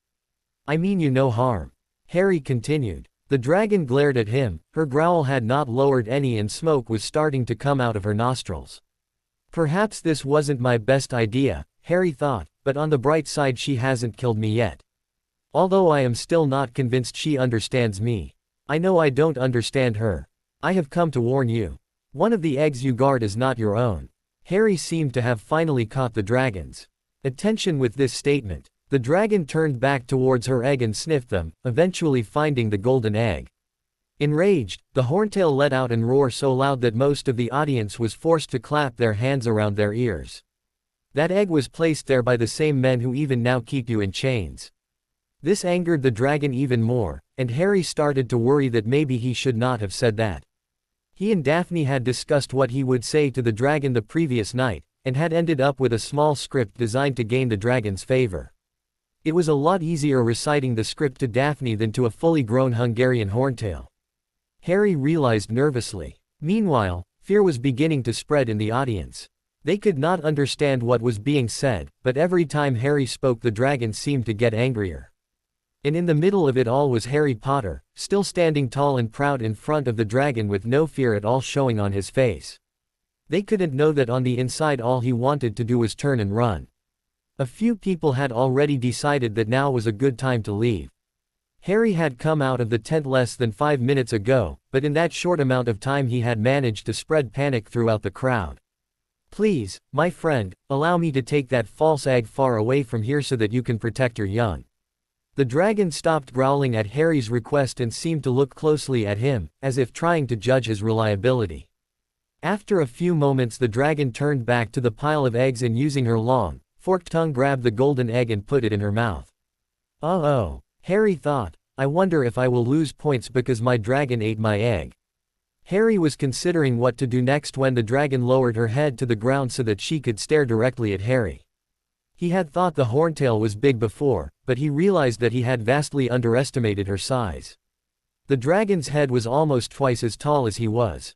Her mouth, which was close enough to him that Harry could feel her hot breath on him, was filled with teeth the size of his legs. With one small snort of flame, Harry knew he would be dead. But he remained standing still and looking confident, fully aware that any mistake now could be fatal. Slowly the dragon began to open her mouth as the screams in the audience grew louder. Even some of the professors could be heard yelling for the dragon handlers to come to Harry's rescue. Suddenly the dragon's dark tongue was forced out of her mouth. And to the shock of those brave souls still watching, it was wrapped around Harry's golden egg. The horntail gently placed the egg on the ground in front of Harry and unwrapped her tongue from around it. "Thank you," Harry hissed sincerely. Nobody, not even Harry, was expecting the dragon's response. Her tongue, which had never made it back to her mouth, whipped out and gave Harry a full body lick starting at his ankles and ending at the top of his head. His black hair, which was always a mess anyway, was now covered in dragon spit and pointing in every direction imaginable. Harry, who had retained full control of himself until that moment, completely lost that control. He started laughing, not just giggles but huge laughs that made him double over and tears come to his eyes. When he finally managed to stop he looked up at the dragon who he would swear from that day forward had a smile on her face. With that he picked up his egg, waved goodbye to the dragon, and started walking back to the tent. On his way he looked up to the section where the Slytherins were sitting, hoping to be able to find Daphne, and was surprised at how easy it was to spot her.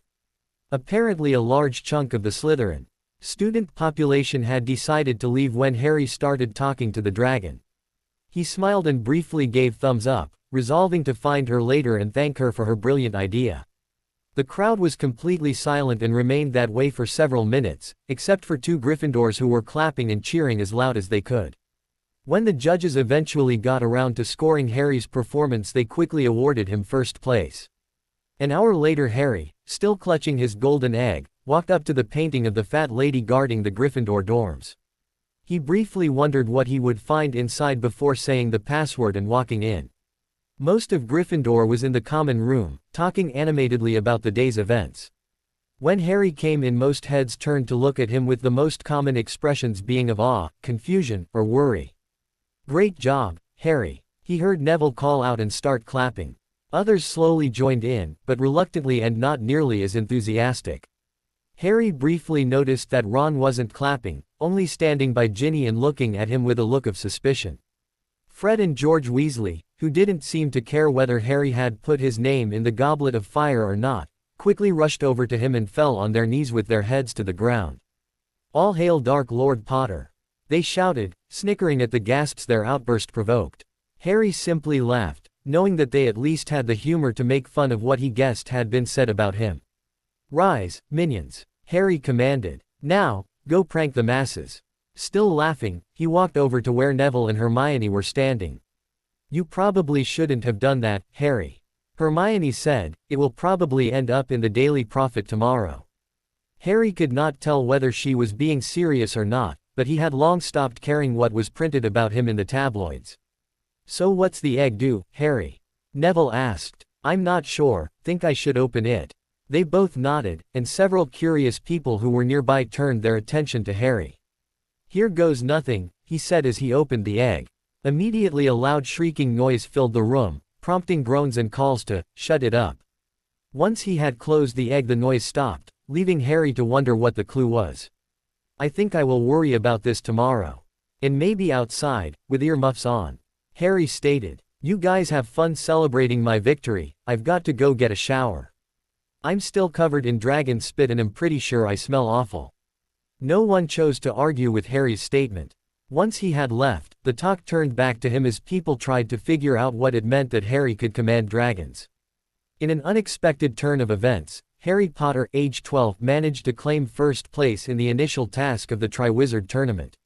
He did not attempt to use transfiguration like Cedric Diggory, or charms like Fleur Delacour, or even brute strength like Victor Crumb. Instead, the boy who lived used Parseltongue, which has long been a trait shared by dark wizards, to command the fiercest of all dragons to submit to his will and hand over the golden egg. Rumors that Potter is a Parselmouth first surfaced 2 years ago and have now been confirmed in spectacular fashion. We here at the Daily Prophet believe our readers have a right to know just what Harry Potter said to the dragon and whether or not he indeed used the Imperious Curse on the beast, as has been suggested in letters to the editor, in order to emerge victorious. Of course, we should not immediately assume the Mr. Potter is destined to be the next Dark Lord. Several Hogwarts students, who wish to remain anonymous, have expressed concerns to this reporter that the stress of the Triwizard Tournament has driven its youngest competitor insane. Potter's gone completely mad. All of us Slytherins have seen this coming for years, it really shouldn't surprise anyone, one source explained. The strongest evidence for this point of view lies in the behavior of Harry Potter himself. As seen in the photo below, Mr. Potter began laughing like a lunatic after gaining complete control over the dragon. So perhaps St. Mungo's, not Azkaban, lies in the young boy's future. Only time will tell. By lunchtime almost everyone in Hogwarts had read the article, not to mention the others in the paper also speculating about Harry's sanity and moral fiber. The claim that Harry had the dragon under his command was quickly accepted as fact, and almost as quickly Harry's actions during the previous day became more and more embellished. The speed and ease at which the events became a strange legend was truly astounding. Only days later those who asked about the tournament were told that Harry had leapt on the dragon's back and told it to belch flames at the audience before flying off with the golden egg clutched in his hands. The stories were, of course, ridiculous and almost all of the students knew it. But still, very few made an effort to correct the altered story, and so it continued to be told. Harry Potter remained the favorite topic for discussion for a full week, until a surprise announcement thankfully granted him a reprieve. Did you read the Prophet this morning, Harry? Neville asked as they walked to Charms' class. No, but I've heard what it says. Rubbish. I can't believe people still listen to that hag Rita Skeeter. Harry answered. I know, but a lot of people do. Well, what can I do about it? Even if I let her interview me, Skeeter will just twist my words against me like she did last time. I guess so. Sorry, Neville. I don't mean to take this out on you, it's not your fault. Harry said, hoping his earlier tone didn't sound as harsh as he thought it did. Neville smiled and shrugged, acting like it was not a big deal to begin with. As the two friends neared the classroom, loud-voiced could be heard from inside arguing about something. Harry's mouth dropped open in surprise when recognized one of the voices. That is the stupidest thing I've ever heard. I was there too, and we both know that it didn't happen like that. You're nuts if you think that he is a dark wizard. Ron stated with conviction. Noticing a few of the faces turn and look towards the door, Ron glanced over and saw Harry walking in.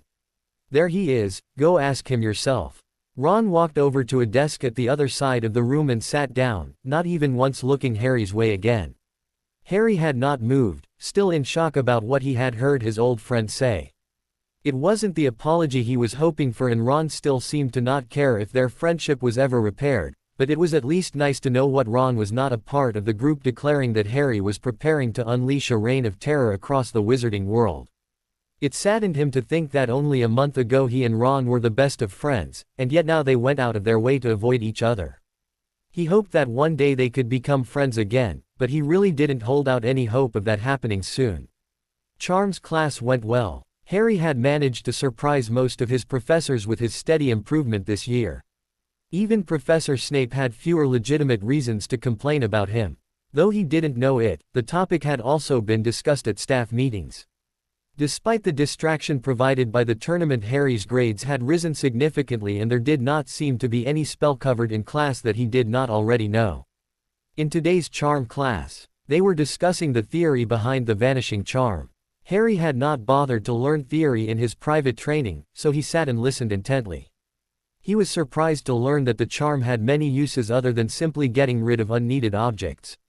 As he sat silently thinking about that, a realization hit him that was stunning because it should have been so obvious. Of course, I've been so worried about how many spells I know that I haven't been learning how to effectively use the ones I do know. Harry was mentally kicking himself for his oversight when class ended and everyone began to file out of the classroom. The feeling of someone quickly reaching into a pocket on his robes and then removing itself snapped Harry out of his internal monologue. He turned his head trying to see who had done it and was found Daphne standing slightly behind him, trying her best not to look in his direction. Reaching into his pocket, he felt a small piece of parchment which he knew was not previously there. Once he finally made it out of the classroom, Harry took out the note and read it. "Meet me in the third-floor classroom after dinner. Bring your egg. DG." He smiled, happy that he finally had the chance to thank Daphne for her brilliant idea for the first task. Daphne had been on his mind a lot recently, Harry realized. While Harry spent almost every night in the forgotten classroom, Daphne had in the past 2 weeks began to show up every other night or so. Sometimes for just a few minutes, other times for more than an hour. Normally she simply sat and watched him attempt new spells, giving him advice when he struggled if she was able to. But if she noticed him trying to learn a spell she thought was particularly useful, she would join in and try it as well. Harry didn't mind the distraction at all. He even got a strange sense of satisfaction when he was able to help her cast a new spell correctly. He wondered if maybe that meant he would enjoy being a teacher, but also suspected that who he was teaching had a lot to do with his happiness while tutoring Daphne. Harry realized that he needed to find a way to thank Daphne, but what? That thought stayed on his mind the rest of the day. Daphne had made it to the empty classroom first, and when Harry walked in was practicing the shield charm that he had showed her a few days ago. Harry watched her cast it, and every time the shield started strong but quickly faded away. After the third attempt, Harry noticed what she was doing wrong. "Don't twist your wrist so much when you cast," Harry advised, startling Daphne, who had been concentrating so hard she had not noticed him come in. She nodded and tried again. This time the shield came up and stayed that way. For a few moments Daphne inspected the shield, looking for flaws. Finding none, she let it fade out and turned towards Harry and put her wand away, smiling at her accomplishment. Then, completely shocking Harry, she walked over to him and gave him a brief hug. He did not even think to return it before Daphne pulled away, ending the brief contact. "Thanks, Potter. You did great in the tournament, too. I knew the Parseltongue would work. So were you able to understand the dragon?" she asked excitedly. "No, I wasn't even sure that the dragon understood me until she started sniffing her eggs. I was almost ready to try the other plan until that happened," Harry answered. "So, do you want to see the egg?" "Of course I do." Harry set down a bag he had slung over his shoulder and opened it. Daphne looked a little odd when she finally was able to see the golden egg up close. Harry chose not to tell her anything about the egg, hoping that maybe she would be able to find out something about it that he was not able to.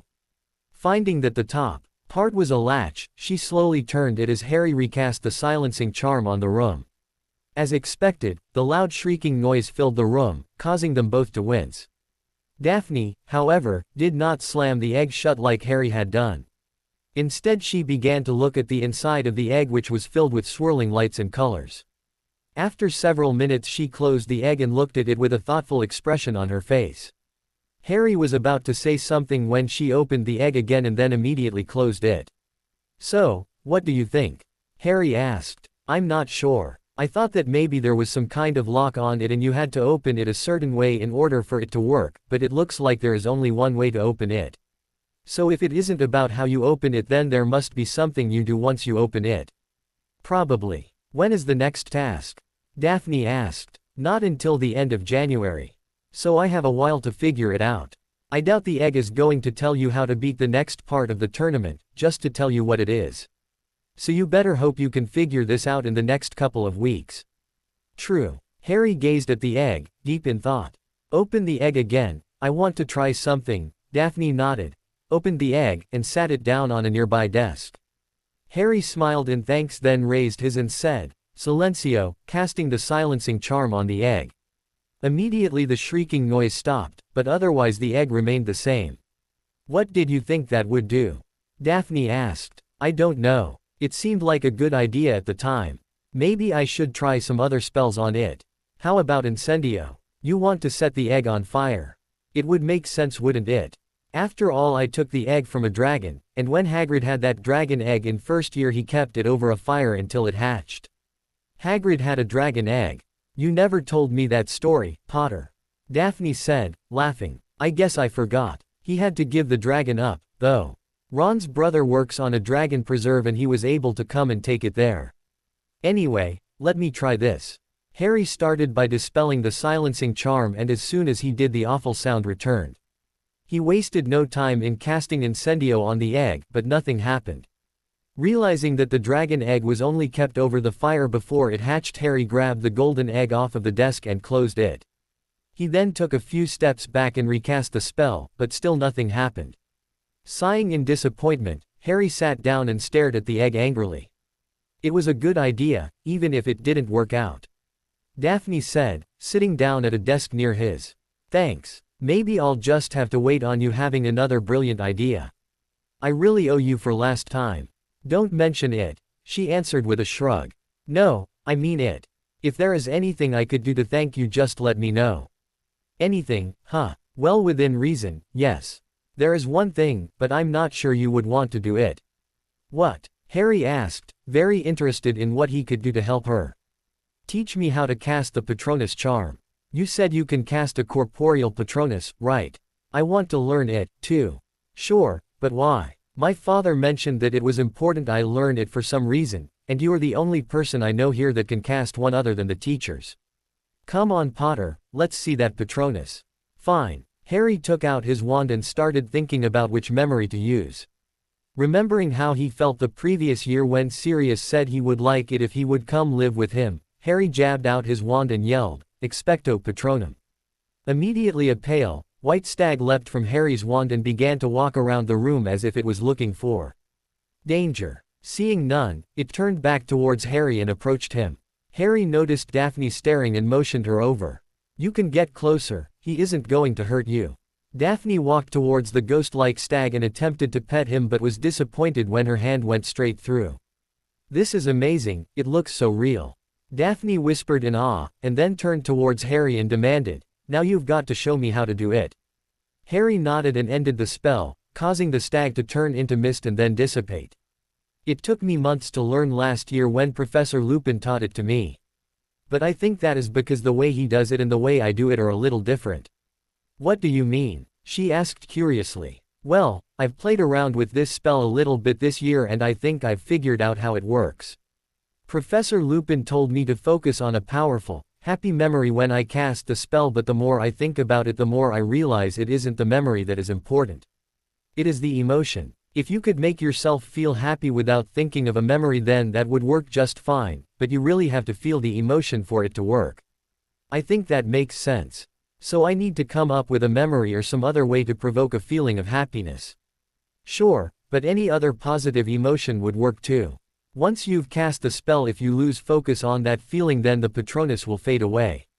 I have an idea about why it happens, but I don't think I really have any way to see if I'm right. Tell me what you think. My guess is that when you cast the spell, you use your magic to create the white mist that can either form a shield or a true Patronus. But the mist disappears if you don't have focus on a good emotion, so the spell can't work unless you can get both parts to work together.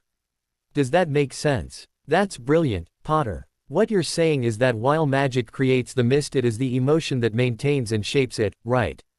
At her simplified explanation, Harry's face lit up. Exactly. I wasn't sure how to explain it, but that is what I was trying to say. Harry replied happily. So, do you think you are ready to try it?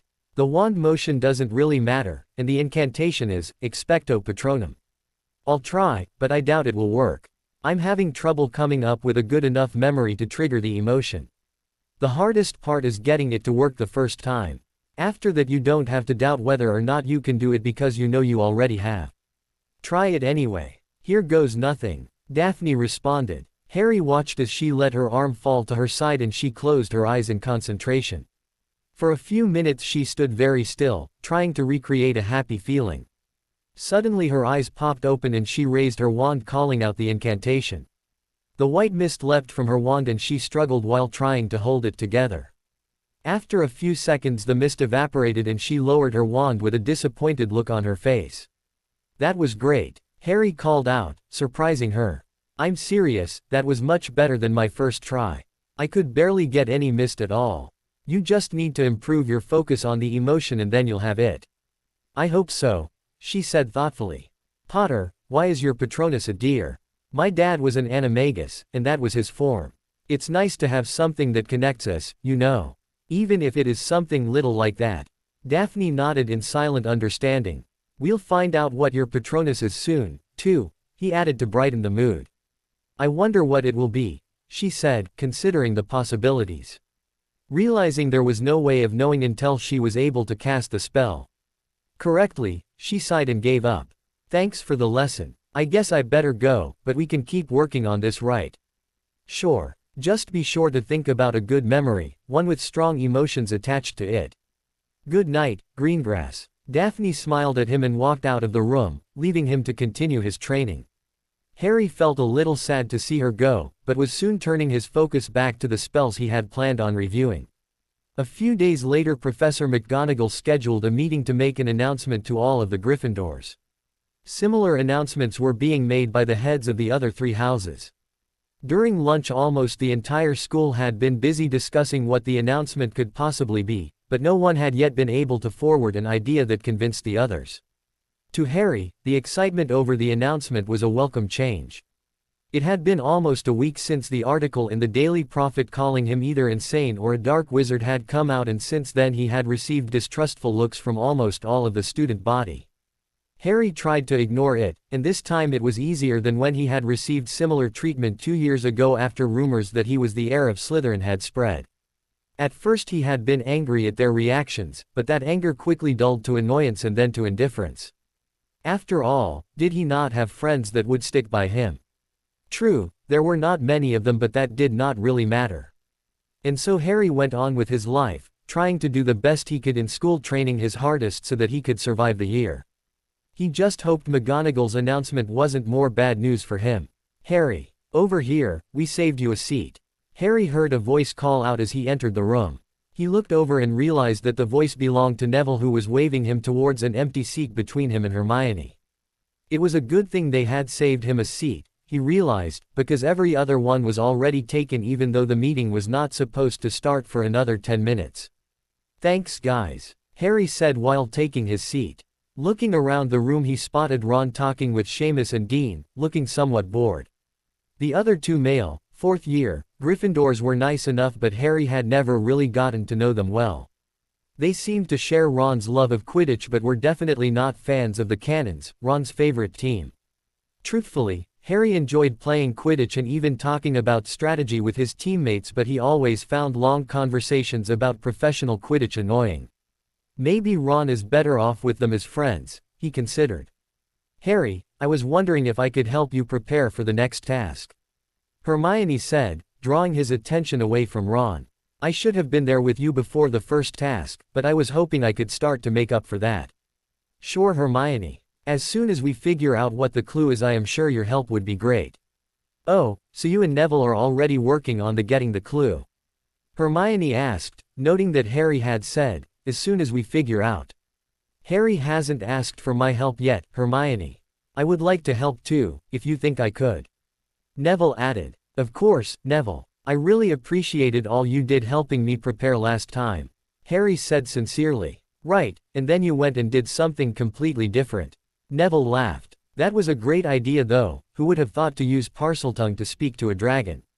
Wait, if you aren't working with Neville, who are you working with? Hermione questioned. Harry knew he must have let something slip, but clearly she still had no idea he was working with Daphne. It was too late to deny he was getting help from someone else, so he decided the best idea was to stall.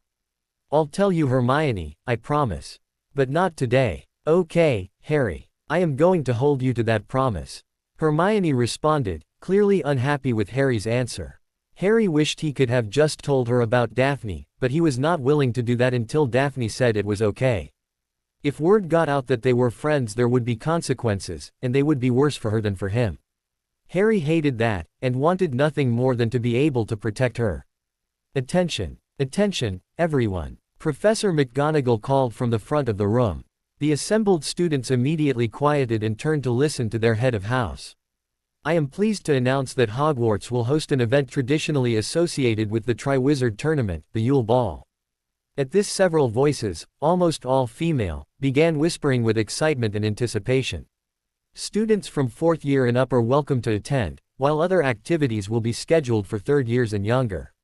Further information will be posted on the bulletin boards in the common room. This event is first and foremost a ball, which means that there will be dancing. Several groans were heard in response to this.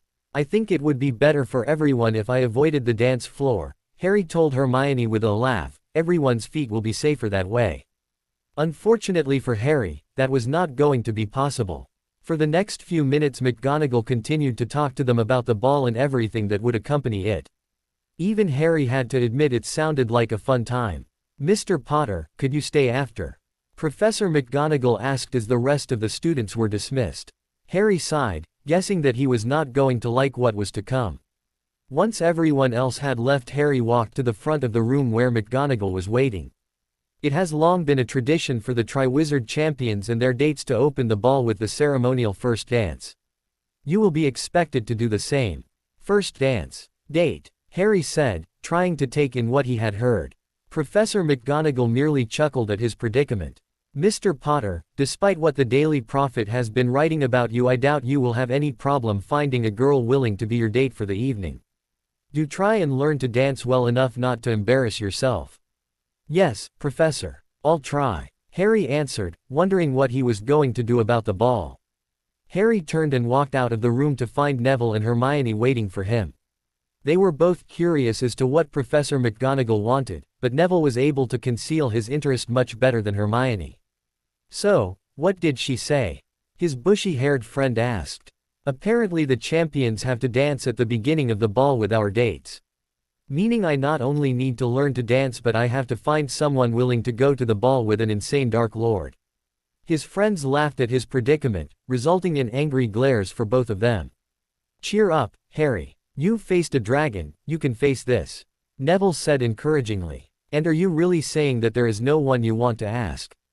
Hermione questioned. Immediately the image of Daphne's face flashed in his mind, but he wasn't sure asking her to the ball would be a good idea.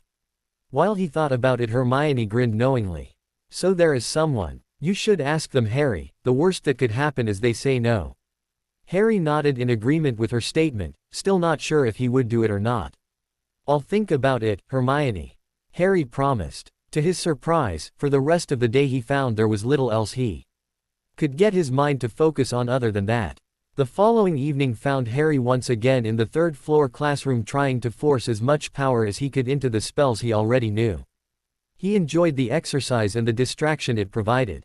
As he cast spell after spell, he could feel the slow drain on his energy begin to make itself felt. From experience he knew that if he kept going at this pace he would reach the end of his magical reserves in about a half hour. The sound from his spells impacting their targets was so loud he did not even notice the door opening or his Slytherin friend coming in. Potter, she yelled, finally getting his attention. Harry slowly lowered his wand, the tip of which was still lightly smoking. Hey, Greengrass, he answered, still breathing heavy from training. I thought you said you weren't going to exhaust yourself anymore until we could figure out what was going on. She reminded him. I know, but I'm not there yet. I could keep going for another 30 minutes. Harry sat down on bench, still huffing, and conjured a towel to wipe the sweat off of his face. Really? You could have fooled me. Yes ma'am, I've learned my lesson. I'll take it easy for the rest of the night, he answered sarcastically. Good. I'll only need you teaching skills tonight anyway. I think I have got a good enough memory to make the Patronus charm work. Really? That's excellent, Harry said in encouragement. I remembered that you said the emotion was more important than the memory, knowing that helped a lot. And I've been practicing since last time. I've gotten close, but I think I can get it this time. I'm going to try it now. Daphne took her wand out and began to concentrate on her memory.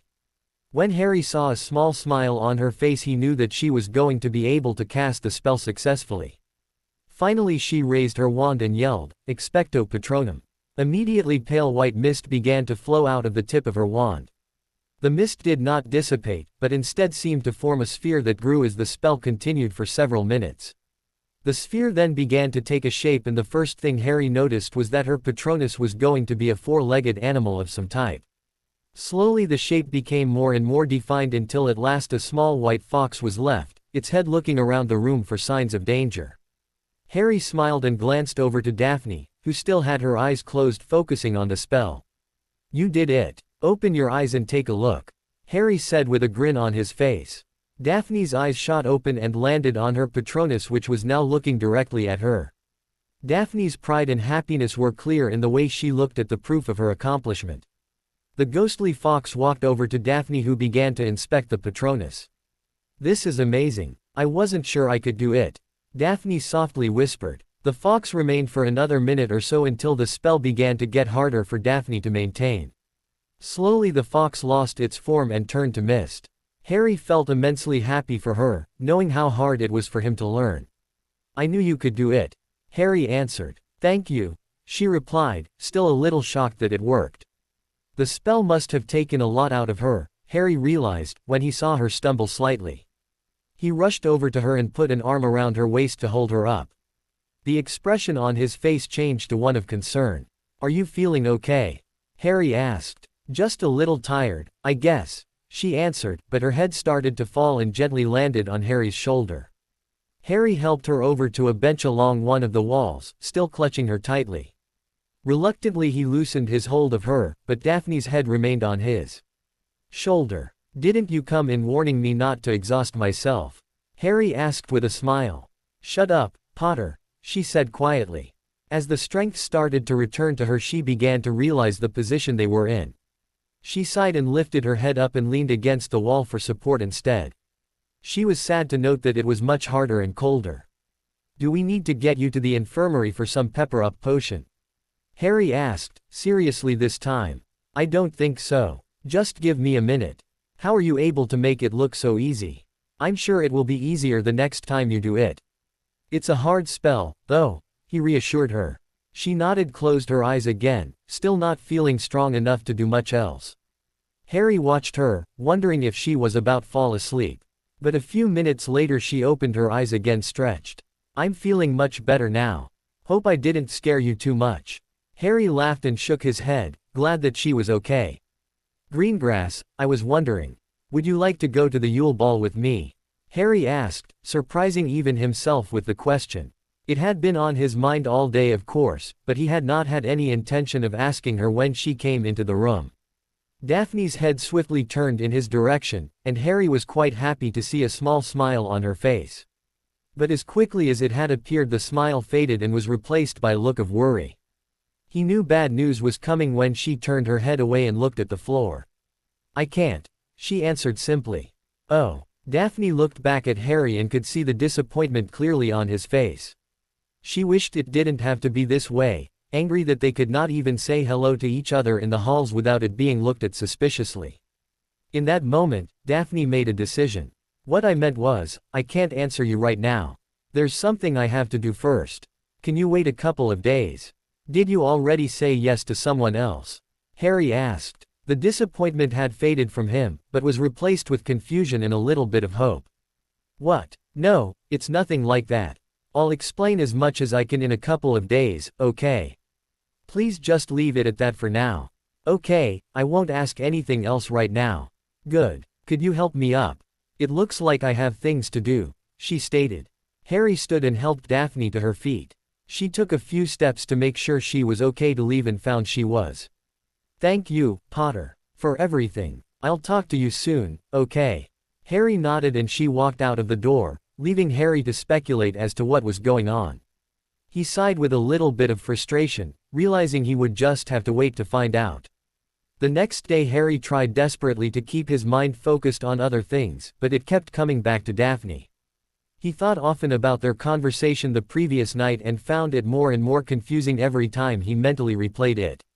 The only comforting fact he had found was that Daphne seemed to want to go to the Yule Ball with him, even if other things might make that impossible. Harry wanted nothing more than to find her and get her to explain what was going on, but he had promised to let her handle the situation alone. Doing nothing was not a thing that came easy to him. He would much rather be rushing into action and facing whatever came his way head-on. He laughed, knowing that if Daphne could hear what he was thinking she would mock him for being too much of a Gryffindor. After dinner Harry had decided to read for a while instead of going to the third-floor room to train. Earlier in the year he might have thought time spent reading would not help him face whatever challenge lay ahead, but he had eventually realized how stupid that idea was. Lots of types of knowledge can be useful, not just knowledge of spells. And so he was lying down on a long sofa in front of the fireplace with a beginner's book on ancient runes on his chest. The subject was more complicated than he expected it to be, but clearly could be very useful.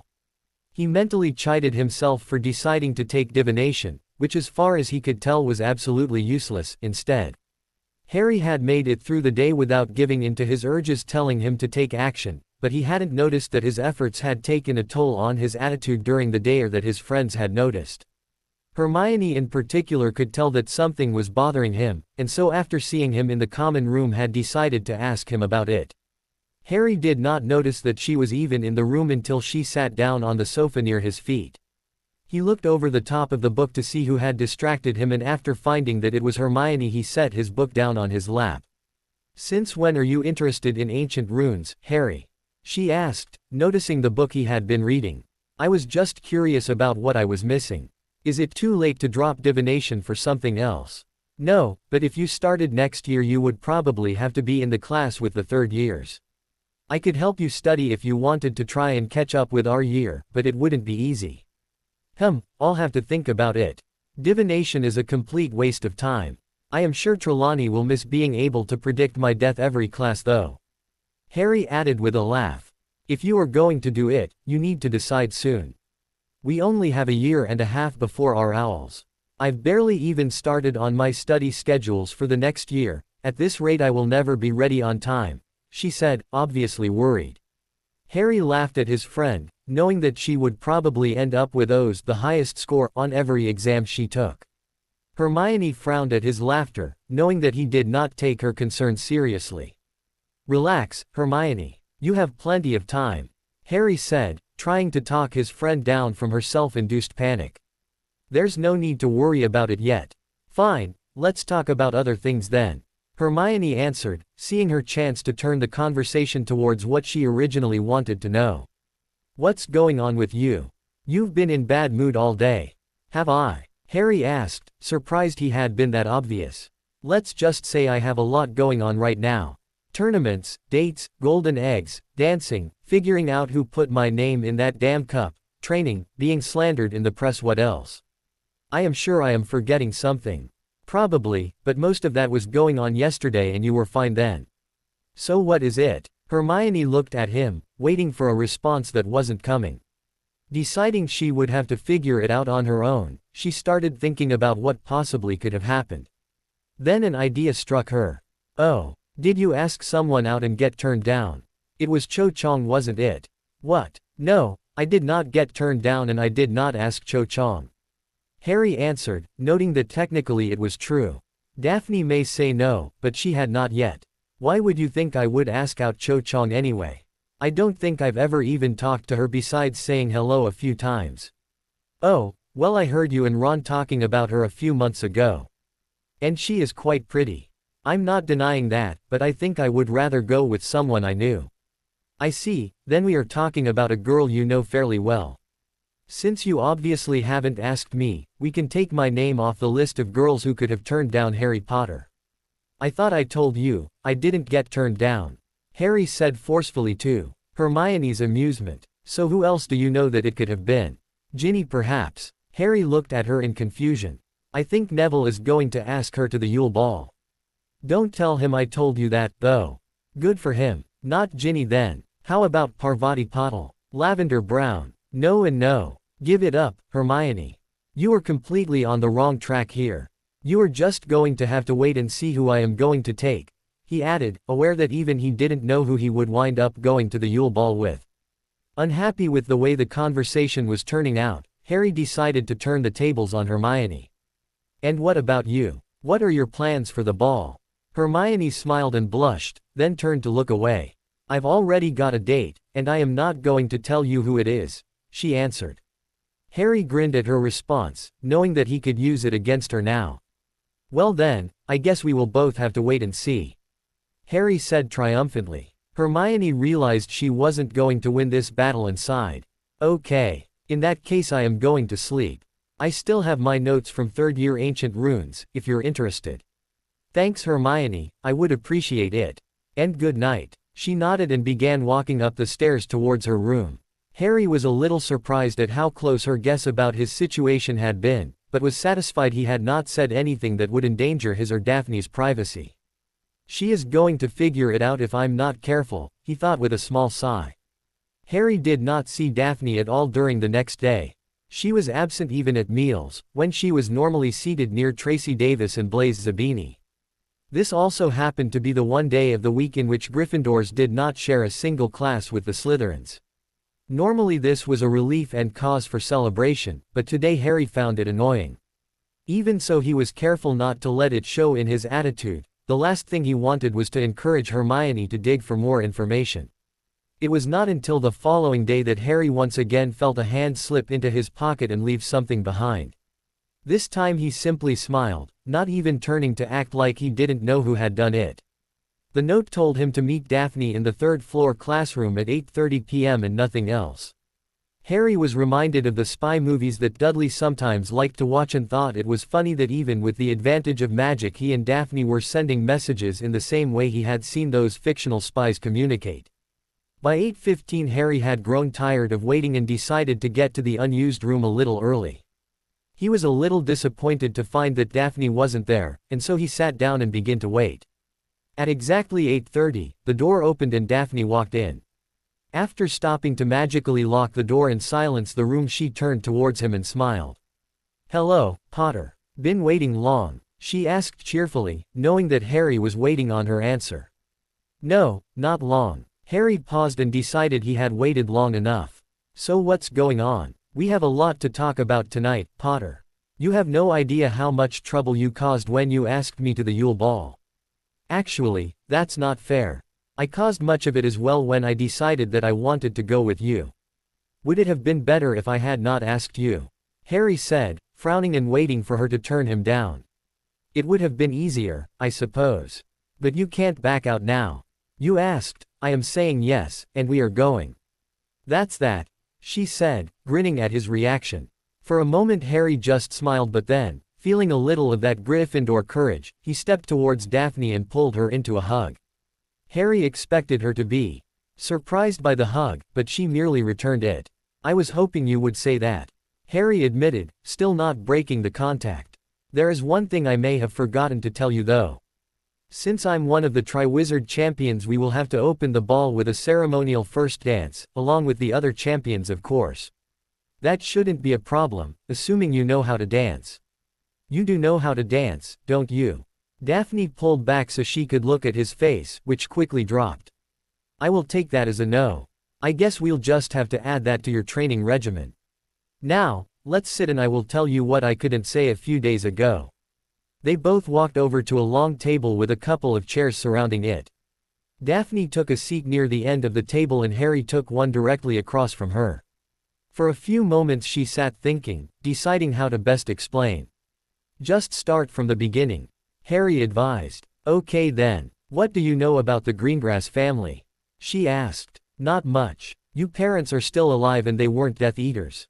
You have a little sister who is a second year, in Slytherin like you. The family is pure-blooded and considered dark as far as I know.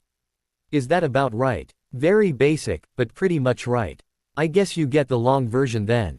So let's start at the beginning. The Greengrasses are a relatively old family, though not as old as the Potters. The first mention of a Greengrass in the records is of a Henry Greengrass who received special recognition during the Goblin Rebellion of 1476. Whether he was a half-blood or a Muggle-born is still being debated in my family.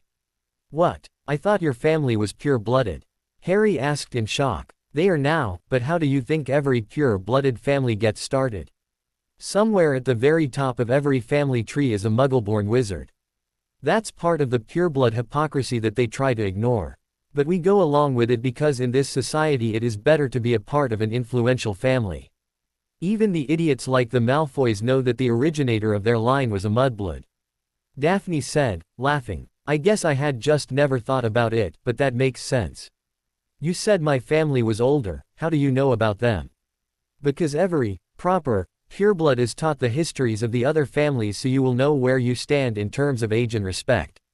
The Potters are only about 50 years older, but they are also the last surviving official branch of the Peverells and they can be traced to the very beginnings of Wizarding Britain. They were also known to claim some relationship to Godric Gryffindor, but that isn't proven. Either way, if you wanted to play the part of a snobbish pureblood you have a good enough name to get away with it. But I'm a half-blood. That wouldn't matter. The name is the important thing. Now, as I was saying before you distracted me, for the next few hundred years the Greengrasses built up a reputation of being a relatively dark family. Sometimes allying with Dark Lords, mostly staying neutral, and in a few rare cases opposing them. You make it sound like there is always a Dark Lord around. That isn't far from the truth, actually. Normally a minor Dark Lord will rise up every 20 years or so and stick around for a couple of years before finally being defeated. Major Dark Lords are rarer, they usually only come about once every 200 years but when they do they could stay in control for decades. This century has been an exception to the rule with two major Dark Lords coming to power. Grindelwald and then Voldemort, Harry answered. Exactly. On the bright side they managed to kill off any competing minor Dark Lords, but does not help everyone else out much. The Greengrasses are considered a dark family, although not nearly as dark as the Malfoys or the Knots or the Blacks. My godfather's family? Harry asked, and then after thinking about it began to nod. Yes. Don't forget that his brother was a Death Eater, so was his cousin Bellatrix, and his other cousin might as well be after ending up married to a Malfoy. I'll have to remember to ask Sirius what he thinks about that. Harry said with a laugh. Opinions on my family changed a little bit 50 years ago when my grandfather, Darius Greengrass, joined the fight against Grindelwald. Daphne said, trying to get back on topic. Why? That war was different than the one against you-know-who, even if some of their propaganda is similar. It might surprise you to find out how many of the darker families fought against Grindelwald, and how many others stayed neutral. The reason is that a lot of the families saw Grindelwald as a foreigner looking to impose his will on Wizarding Britain and they didn't like that, especially since his plans would cost them wealth and political power. The difference in the last two wars is like the difference between a nation being attacked by another nation and one fighting itself in a civil war. So, thinking it was in the family's best interest, he joined the war against Grindelwald. Apparently, this is when he started to really not like Dumbledore. But Dumbledore is the one who defeated Grindelwald, why wouldn't your grandfather like him if they were on the same side? Because Dumbledore just wanted to defend and never wanted to attack. He sat back and did nothing as Grindelwald's forces killed almost 50% of the witches and wizards in Moscow, including some of my grandfather's friends. The history books say that Dumbledore was doing all he could, but apparently that was something my grandfather could never accept. By the time Dumbledore finally was willing to face and defeat Grindelwald, most of the wizarding communities in Europe had been destroyed along with the Muggle cities. A lot of the other families felt the way my grandfather did once the war was over. It is a shame they don't teach this in history, I would actually stay awake for that. Harry said, still very interested in where her story was headed. Maybe if we could get a living teacher that would be possible. Daphne complained, referring to the ghost that taught their wizarding history class. Back to the story. After the war, grandfather went home and things started to go back to normal. Wizarding Britain had not been damaged as much as their continental counterparts, and so while other societies rebuilt, ours began to thrive. The Greengrasses, along with many other families, prospered in terms of status and wealth. It wasn't until the late 1960s that rumblings about a new and powerful Dark Lord began. When you know who eventually declared his presence in the early 1970s, my grandfather decided to keep the family neutral. Besides being the family's traditional stance, he was reluctant to ever join forces with Dumbledore again. Slowly, the Dark Lord's power was growing, and by the late 1970s many people were beginning to think that he could not be stopped. More than once our family was approached by Death Eaters who wanted the Greengrasses to pledge their loyalty to you-know-who, but my grandfather was stubborn and told them no every time. He was also approached by Dumbledore who wished for his assistance, but he was also told no. It sounds like your family should be called Grey, not Dark. Perhaps so, but we aren't done yet. My grandfather had 2 children, both sons. The oldest, my father, is Daniel Greengrass. As oldest, he was expected to take charge of the family when grandfather died. His younger brother, Gabriel, wasn't very happy about that, and they never really got along with each other. When the Dark Lord started winning, my uncle begged grandfather to pledge the family to you-know-who, saying that the family would be better off if they did. Still though, the family stayed neutral. Then in 1978 my grandfather unexpectedly became very ill. The healers were never able to determine what was wrong with him, and after a few months he was dead. I wasn't born yet, so I never even had the chance to meet him. I'm sorry. I guess I know how you feel. I didn't get to know my grandparents either. Harry said, trying to comfort her. Thanks. A few days after my grandfather's death my uncle showed up at my father's home. He had joined the Dark Lord and taken the Dark Mark, and he urged my father to do the same for the good of the family. My father, wanting to respect the wishes of his father, said no and made it clear that the family was staying neutral. Uncle Gabriel didn't like that, but decided not to challenge his decision. Every few months my Death Eater uncle would come home, ask my family if they were ready to join the Dark Lord, get told no, and leave. We never knew what exactly Uncle Gabriel was doing for you-know-who, and my father didn't really want to ask. Things stayed that way until October of 1981 when you somehow managed to survive the killing curse and the Dark Lord was defeated. Daphne stopped to catch her breath for a second and think of how to continue the story. What happened to your uncle? A few days later he led a group of Death Eaters into the Ministry trying to get information on what happened to the Dark Lord and if he was still alive. The raid was not successful, and of the 5 Death Eaters that came only my uncle survived the Auror's counterattack. He was then questioned, tried, and taken to Azkaban where he still lives to this day. My father went to see him a couple of times right after the trial, but Uncle Gabriel was bitter and angry and spent the visits blaming my father for not supporting the Dark Lord. So father stopped visiting. He hasn't been back in 9 years. Wow, that is one hell of a story. But I still don't understand what it has to do with me asking you to the Yule Ball. I know, I'm getting there. One more thing about my uncle. Want to guess who the Auror who captured him was? It was Professor Moody, wasn't it? Yes, it was. It's strange, when I first went to his class one expected him to treat me differently because of what happened. So far he has been nice to me, but he does seem to dislike some of the other Slytherins like Malfoy. Maybe he just doesn't blame you for your uncle's actions, it wouldn't make sense to. Harry suggested. I guess so. Anyhow, after my uncle's arrest everyone just assumed that the Greengrass family had secretly supported you-know-who during the war. Even though it wasn't true, my family was once again considered a dark family.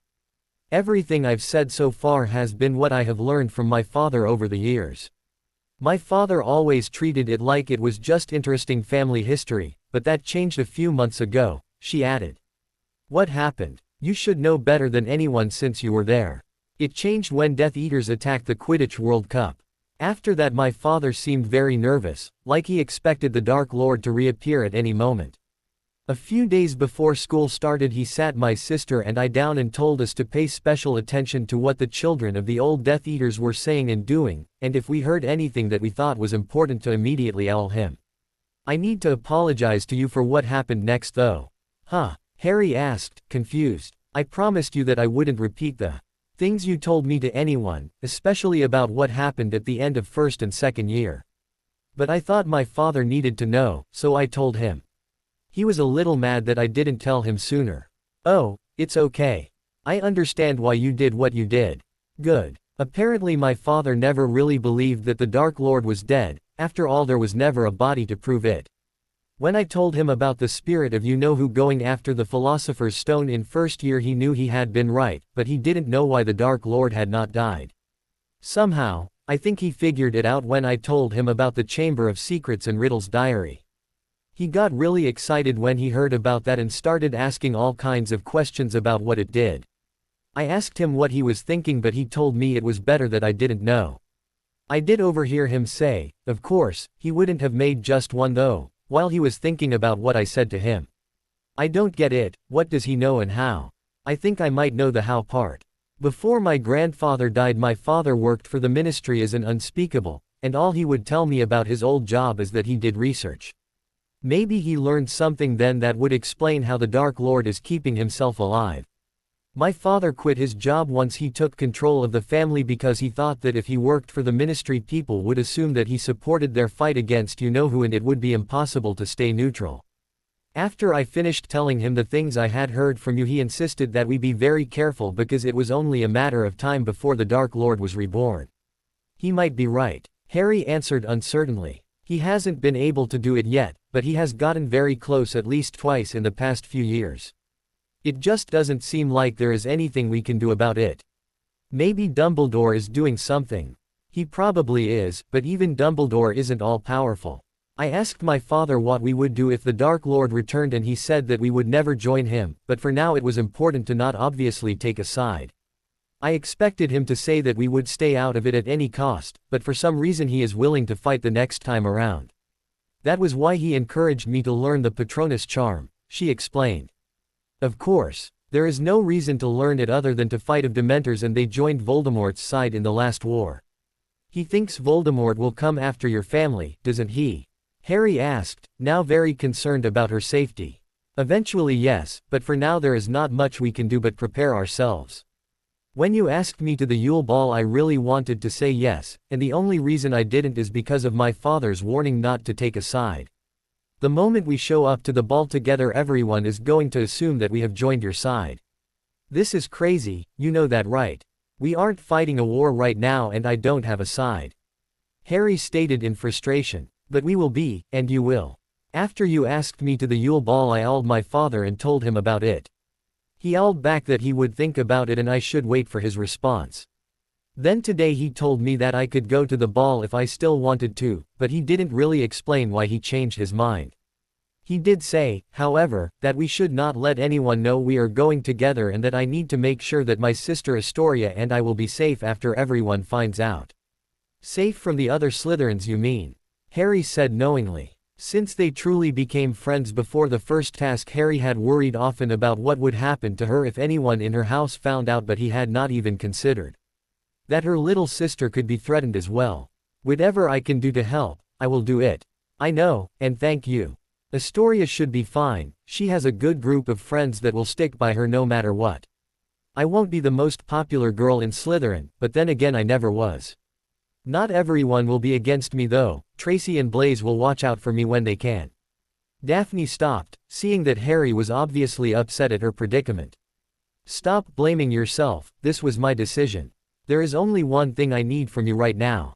And what is that? Make sure to get yourself some nice dress robes, she said, grinning. After all, our picture is probably going to end up on the front page of the Daily Prophet and I can't have my date looking like a slob. I'll see what I can do, Harry said, smiling a little. He was still worried about her, but realized that at the moment there was very little he could do. Story time is over. I'd better go, I still have half of that Transfigurations left to do. I know I dumped a lot onto you tonight, but I really am glad we are going to the Yule Ball together, she said sincerely. Me too, Harry answered. As she turned to leave Harry thought about all of the things she had told him, surprised that asking a girl on date could become so complicated. Then again, he thought, nothing I do is ever easy. He let out a small laugh as the door closed, leaving him alone in the classroom. A few minutes later he decided that his mind was too distracted to do any meaningful training and left the room as well. He spent the rest of the night mostly worrying about Daphne and thinking up ways to get revenge on Malfoy if he ever found out the blonde idiot had threatened her because of him. The next week passed rather uneventfully for Harry, much to his relief. Even the Daily Prophet got bored running the same stories about him and switched to different topics. A few days after that, the Prophet actually printed an article which talked about him in a positive light, a move that might have otherwise made him happy but at the moment just convinced him the people in charge of the newspaper had no idea what they were doing. As the end of the semester approached, Harry's fellow students had less time to gossip about him as they found themselves studying for exams. A few of them even seemed to forget that they were supposed to dislike Harry because he was a Dark Lord in progress and were friendly towards him again. The only negative part of this was that he realized people could change their minds about him as quickly as the Daily Prophet. While walking with Neville to class one day, a group of Ravenclaws who had not spoken to him for over a month greeted him as if nothing had happened, prompting Harry to later joke to Neville that he was a hero Monday through Thursday but a villain the rest of the week. All things considered, Harry thought it was the best week he had had since his name was pulled out of the Goblet of Fire. The biggest disappointment of this time was his inability to figure out how to retrieve the clue to the second task from the golden egg. He had tried casting dozens of spells on the egg hoping to unlock its secrets, but none of them had been successful. Daphne had contributed a few ideas but none of them had worked either. Eventually Harry realized that he was going to need more help and had told Neville and Hermione about his dilemma. This resulted in Hermione immediately rushing off to the library to begin looking for ideas. She was neglecting her schoolwork in order to help him, and once Harry realized that, he ordered her to stop pushing herself so hard. He knew she was working so hard in an attempt to make up for her previous mistakes, and while he really did appreciate the effort, he didn't want to see his friend's grades suffer because of it. Hermione was able to come up with a few ideas he had not considered, but still nothing they tried worked. Harry had even considered asking Cedric if he knew what to do with the egg, thinking the older champion might feel like he owed Harry a little help for giving him some advice before the first task. He finally decided against asking for now, although he could always reconsider if time was running out and he still had not discovered the clue. Meanwhile, Harry's training had changed significantly. After realizing that Daphne would be putting herself in danger because of their relationship, which even he could see was quickly becoming more than a simple friendship, he began insisting that she practice alongside him. She initially protested, saying that she would just slow him down, but gave in to his demands when it became clear he was not going to back down. Harry's training did move slower, which was inevitable due to his greater experience and magical power, but he was happy to see that the extra time he spent on every lesson allowed him gain a better understanding of what he was doing. It was clear to him that Daphne had the potential to be a very powerful witch if she pushed herself, and Harry was dedicated to helping her to just that. To Harry's surprise, it was Daphne that suggested they start dueling each other as a part of their training. Neither of them had ever had formal instruction on how to duel, so for the most part they were dependent on various books on dueling and learning by the trial and error method. They were learning a lot, but Harry knew that they were going to eventually need someone more experienced to teach them. His first choices were either Sirius or Remus, but he didn't know if it would be possible for either of them to do it until the summer at the earliest. Daphne, he knew, would be able to practice with her father, who would not need to be convinced why it was necessary. The fact that they were secretly preparing for a war that he hoped never came to pass was often on his mind. Harry doubted he would ever be a powerful wizard in the same league as Voldemort or Dumbledore, but knew that for some strange reason that the only way Voldemort would stop trying to kill him was if he finally succeeded. And even then Riddle would probably curse his corpse a few times just for laughs. He guessed that the Dark Wizard's obsession with him was due to the fact that as long as he lived he was proof that Voldemort was not all-powerful. Harry also wondered about the complaints regarding Dumbledore that Daphne's grandfather had. All of the history books agreed that Dumbledore had joined the war several years before he finally faced Grindelwald on the battlefield, but what exactly was he doing during that time? No one seemed to know why he waited, but it was clear that if Dumbledore was avoiding Grindelwald, then Grindelwald was also doing his best to avoid Dumbledore. Decades later in the war against Voldemort, it was Dumbledore that was known as the only wizard that Voldemort feared, and yet the evil wizard was not brought down by the headmaster but by an infant. Once again Harry felt that there was missing some key piece of information that would explain everything, but he was unable to determine what it was. He wondered what Dumbledore would say if he asked about it, but doubted that he would get a plain answer when no one else had been able to. All of this combined to make Harry quite nervous. It was a hard thing for a 14-year-old to realize that his foreseeable future would be spent either trying to prevent a war or fighting in one, though he hoped that did not come to pass. Surely others were aware of what was happening, especially Dumbledore. But Dumbledore had done nothing to keep him out of the tournament after his name came out of the Goblet of Fire, which he could only assume was somehow related to Voldemort. In fact, the two had barely spoken to each other since then. Perhaps Harry should try and see the professor. For what seemed like the millionth time, Harry wished he could just have the problems that a normal teenager had. Daphne yanked open the door to her bedroom in the Slytherin dorms, wanting nothing more than to collapse on her bed and sleep for a few days. Ever since she had told Harry about her family history and the danger she might be in, he had taken it upon himself to turn her into a one-girl army. She had called her father and told him about Harry's reaction to her story, and he seemed proud of her and impressed with Harry's drive and initiative. She was somewhat surprised to find that she enjoyed their joint practices and that she was improving faster than she had ever expected. Despite her improvement, however, she was still no match for Harry, who she was now convinced would have been the true Hogwarts Triwizard Champion if they had allowed him to enter legitimately. Her thoughts of sleep were suddenly disrupted when she noticed someone sitting on her bed. Daphne's wand was up and the tip glowing bright red with a spell ready to be cast when she realized that the person on her bed was not a threat at all, just her little sister Astoria. The light from her wand dimmed and she lowered it to her side, but she continued to glare at the younger witch. "You know better than to surprise me like that. I almost hexed you," Daphne advised Astoria. "You wouldn't hex your favorite sister, would you, Daph?" Astoria answered, pretending to be perfectly innocent. "Only sister, and maybe," Daphne responded. Astoria merely shrugged and continued to sit on the bed. Astoria looked much like a younger version of her older sister. Their face shapes were almost identical and they had similar builds, although even when they were both finished growing, Daphne was destined to be a couple of inches taller than her younger sister. Some of their other features differed, such as Astoria's eyes were green while Daphne's were a dark blue, and the younger Greengrass had brown hair as opposed to her sister's blonde hair. Both girls were still considered quite beautiful by their peers. Daphne waited for Astoria to say something, but when a minute had passed and she hadn't, Daphne sat down next to her sister and said, "So, what's going on?" "That's actually what I wanted to ask you, Daph," she said with a small smile. One other difference in the two girls was their personalities.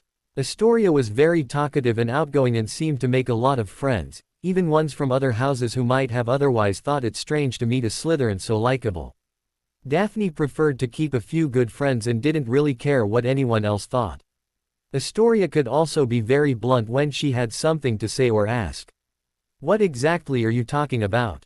Daphne asked. "Oh, a lot of things. Like, where have you been disappearing to every night for the past few weeks?" "I'm studying, Astoria. Perhaps you aren't familiar with doing that. Honestly, I hear you are scraping by with an acceptable in herbology." She tried her best not to look at all surprised or interested in Astoria's accusation, but mentally she was kicking herself for not being more careful. "I'll bring the grade up by the end of the year, and quit trying to change the subject. I know you haven't been in the library. There are lots of places in the castle to study, it doesn't have to be done in the library, you know." "Okay, maybe so. I'll give you that one. But what about this?" Astoria motioned to the new dress that her mother had sent her to wear to the Yule Ball. Daphne had been in a rush to get to class when she had received the package and had simply left the dress on her bed. "I know this is a new dress, which could only be for the Yule Ball. But no one else seemed to think you were the least bit interested in going. So spill it, who is the lucky guy? That's what this is about, you want to gossip about me?" Daphne asked incredulously. "Well, that, and at the end of his last letter to me Dad wrote, 'Remember to listen to your sister, no matter what happens in the next few weeks.' Leading me to think something strange is going to happen in the next few weeks." Daphne sighed and shook her head, knowing that she was going to have to tell her sister something, even if she didn't want to explain everything. "Okay, Astoria, I'll tell you a little. Yes, that dress is for the Yule Ball. I bet Mom and Dad know who you are going with, don't they?" Astoria whined. "Yes. And they approve, so you should stop worrying about that. I would tell you who I'm going with, but I know how bad you are at keeping secrets. Daphne said, aiming a mocking smile at her sister. I am not, she responded angrily. Fine, don't tell. Why should I care anyway?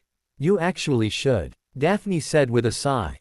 I have a feeling that after the Yule Ball our fellow Slytherins might not like me too much.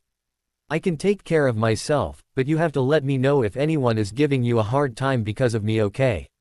Astoria looked at her sister with a confused expression on her face.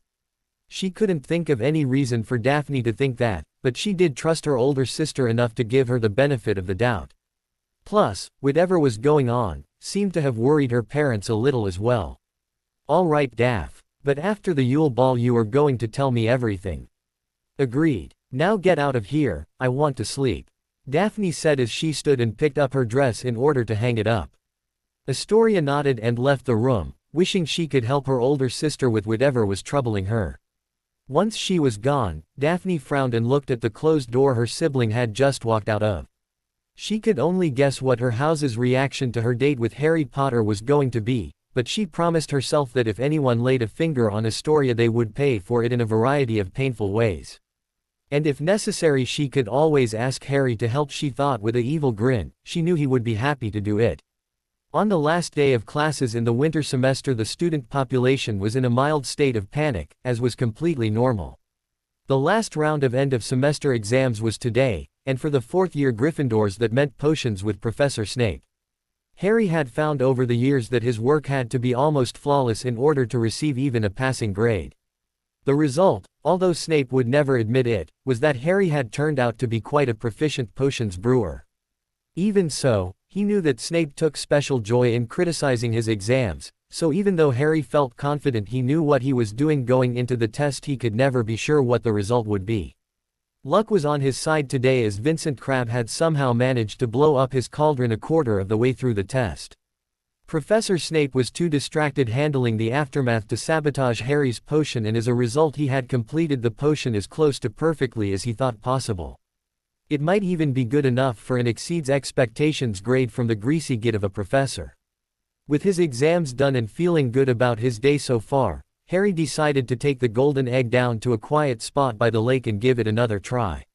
He was convinced that his original idea of casting incendio on the egg had been a good one and thought that maybe he just needed to get the egg hotter.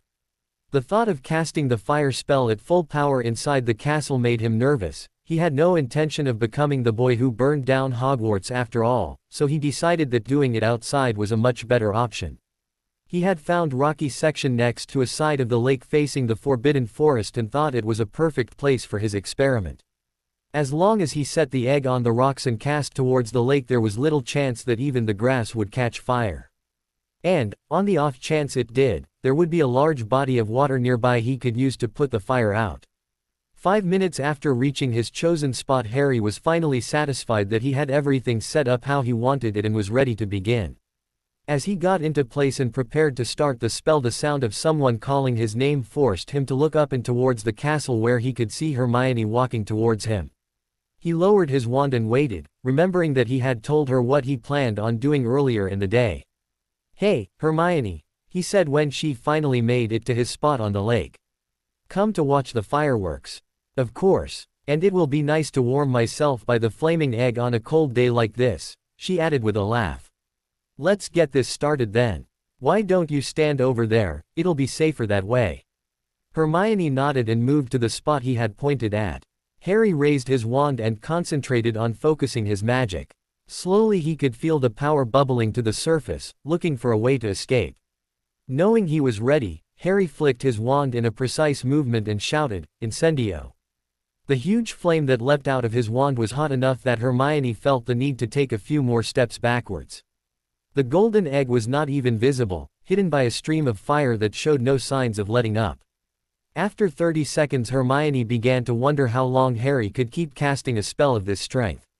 A minute and she was shaking her head in disbelief that her friend was capable of such a feat. By the time Harry ended the spell nearly 3 minutes after he started it, Hermione was staring at him in awe. "Harry Potter, where did you learn that?" Hermione finally managed to say, not nearly as loud as she had planned. Harry meanwhile was breathing heavily, waiting for the smoke around the egg to clear. When it finally did, Harry saw that the egg was glowing red from the heat, but other than that there was absolutely no change. Damn it! He yelled out in frustration. I was so sure that would work. Harry was pacing in front of the egg, racking his mind trying to find something he might have missed. Harry, calm down. We'll figure this out, I know we will. Hermione reassured him, but Harry was still pacing.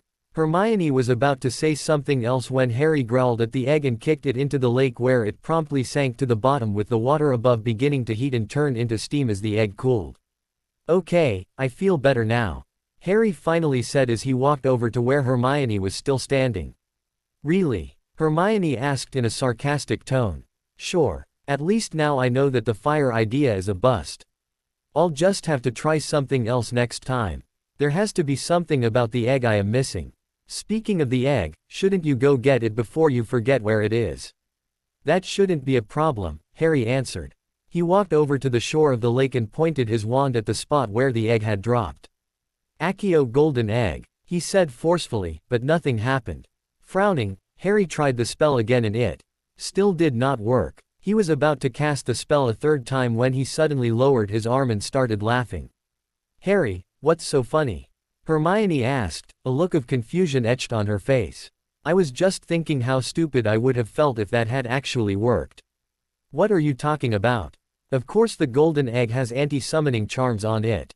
Harry explained. If it didn't, I could have just walked up to the dragon, Acio'd the egg away, and left without ever having to face the dragon. And all of the trouble we went to figuring out how to get past the dragon would have seemed really silly. Hermione smiled, finally understanding what was so funny. So Hermione, I was thinking. I am sure I would forgive you of all past, present, and future sins if you would do me a small favor and get my egg out of the lake for me. Harry said, trying to look serious. Dive into the lake in the December. I don't think so, Harry. You kicked it, you go get it. Hermione answered, still smiling. Harry grumbled and then walked over to the edge of the lake, pausing to take his school robe and shoes off. He stopped and looked at the lake for a few moments, as if trying to convince himself to dive in, before looking back at Hermione. Just make sure to cast a drying charm and a warming charm on me as soon as I get out, okay? Hermione nodded in agreement and Harry started to walk into the lake, shivering a little at the cold water. When he was in up to his waist, he dove in and began swimming to where he had last seen the egg. The water in this part of the lake was very murky, making it impossible for him to see very far, so Harry had to do most of his searching with his hands. After about a minute underwater, Harry had to come up for air. When he did, he realized that he should be able to find the golden egg if he moved about 10 feet further from the shore. Taking one last breath, Harry dove back under the water and swam to where he expected the egg to be. Finally, his hand hit something cold and metal.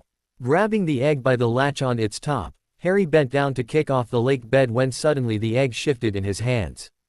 As the latch turned and the sides dropped open, Harry was shocked to hear not the ungodly shrieking he was used to, but a pleasant-sounding voice singing. This is it. It's the clue, Harry realized before turning his attention back to the egg. He stayed at the bottom long enough for the egg to be repeated before finally rising to the surface. As soon as he was able to refill his lungs with air, he looked towards Hermione and yelled, I did it, Hermione. I figured out what the clue is. He quickly swam back over to the shore and ran to where Hermione was waiting to magically dry and warm him. Okay, now explain yourself, his friend demanded.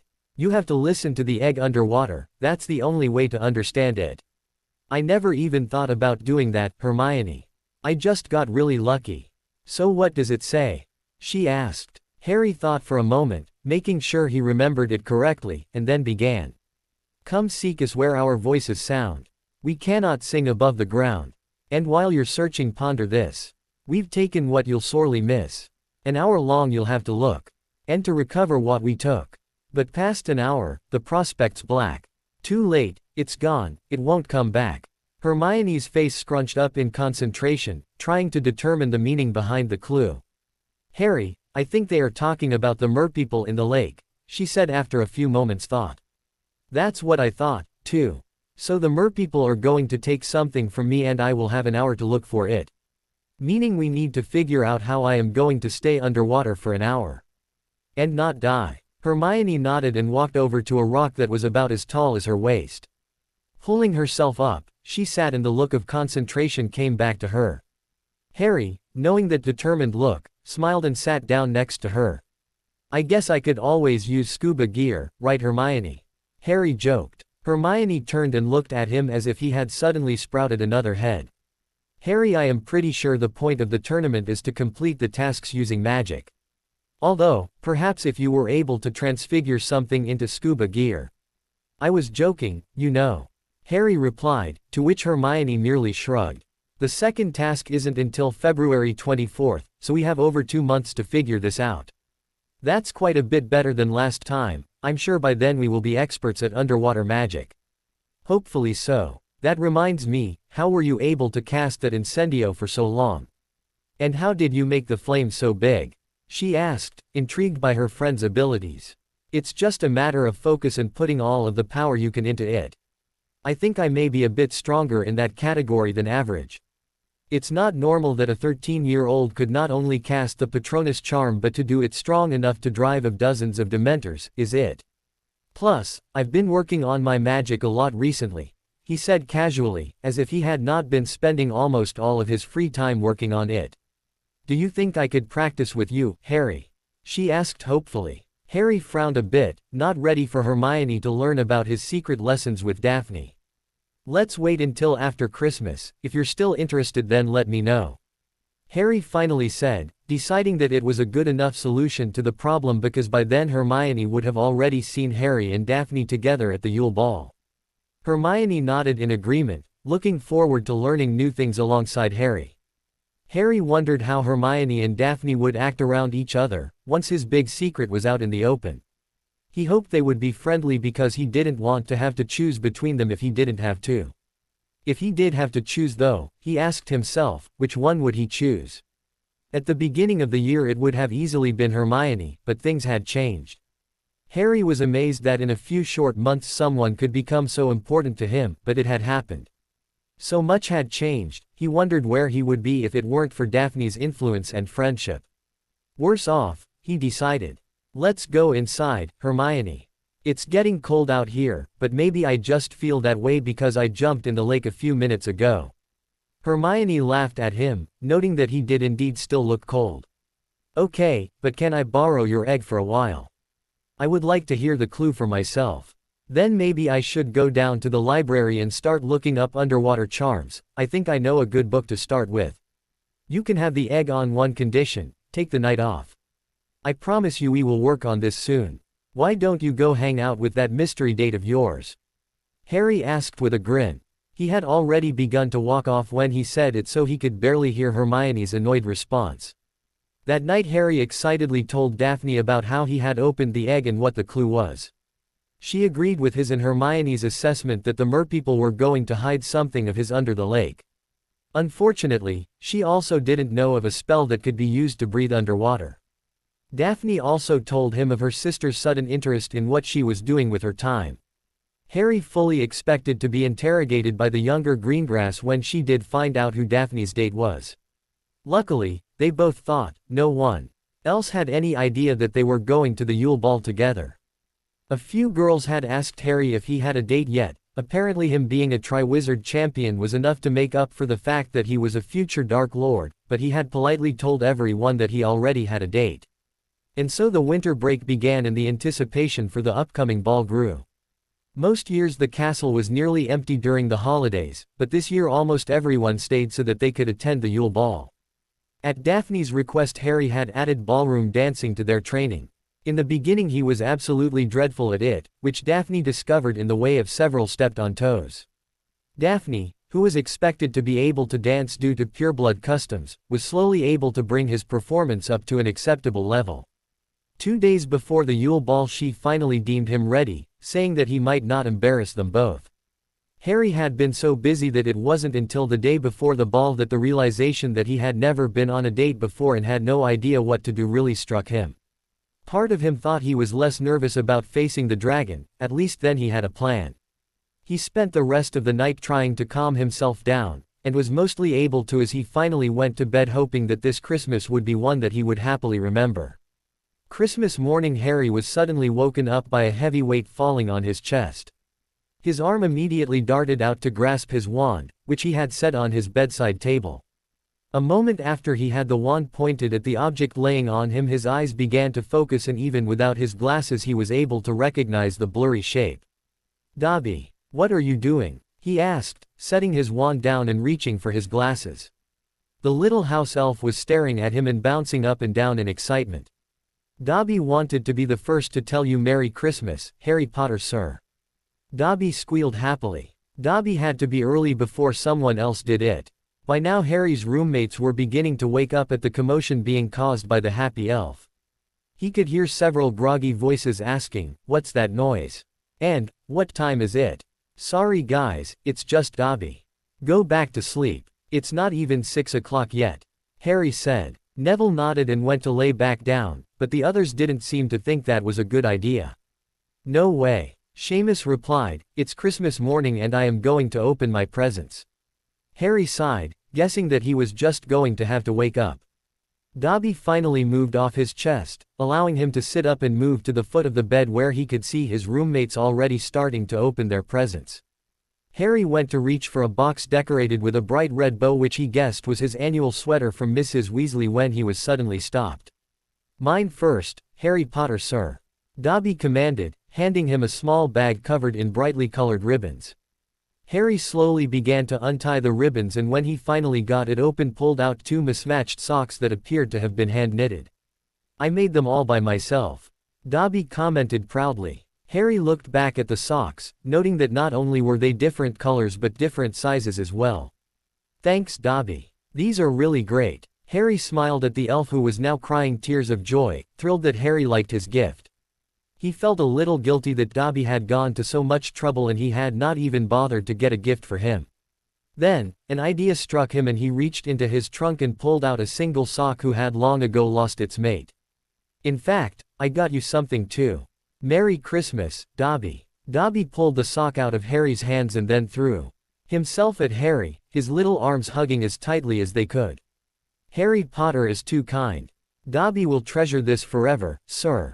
Harry noticed that the rest of his roommates were now looking at him and the elf trying to hold back laughter. Even Ron, who had done his best to avoid even looking at Harry, had a smile on his face. "You're welcome, I'm just glad you liked it." Dobby thanked him again and then left the room, saying that he was needed back in the kitchens.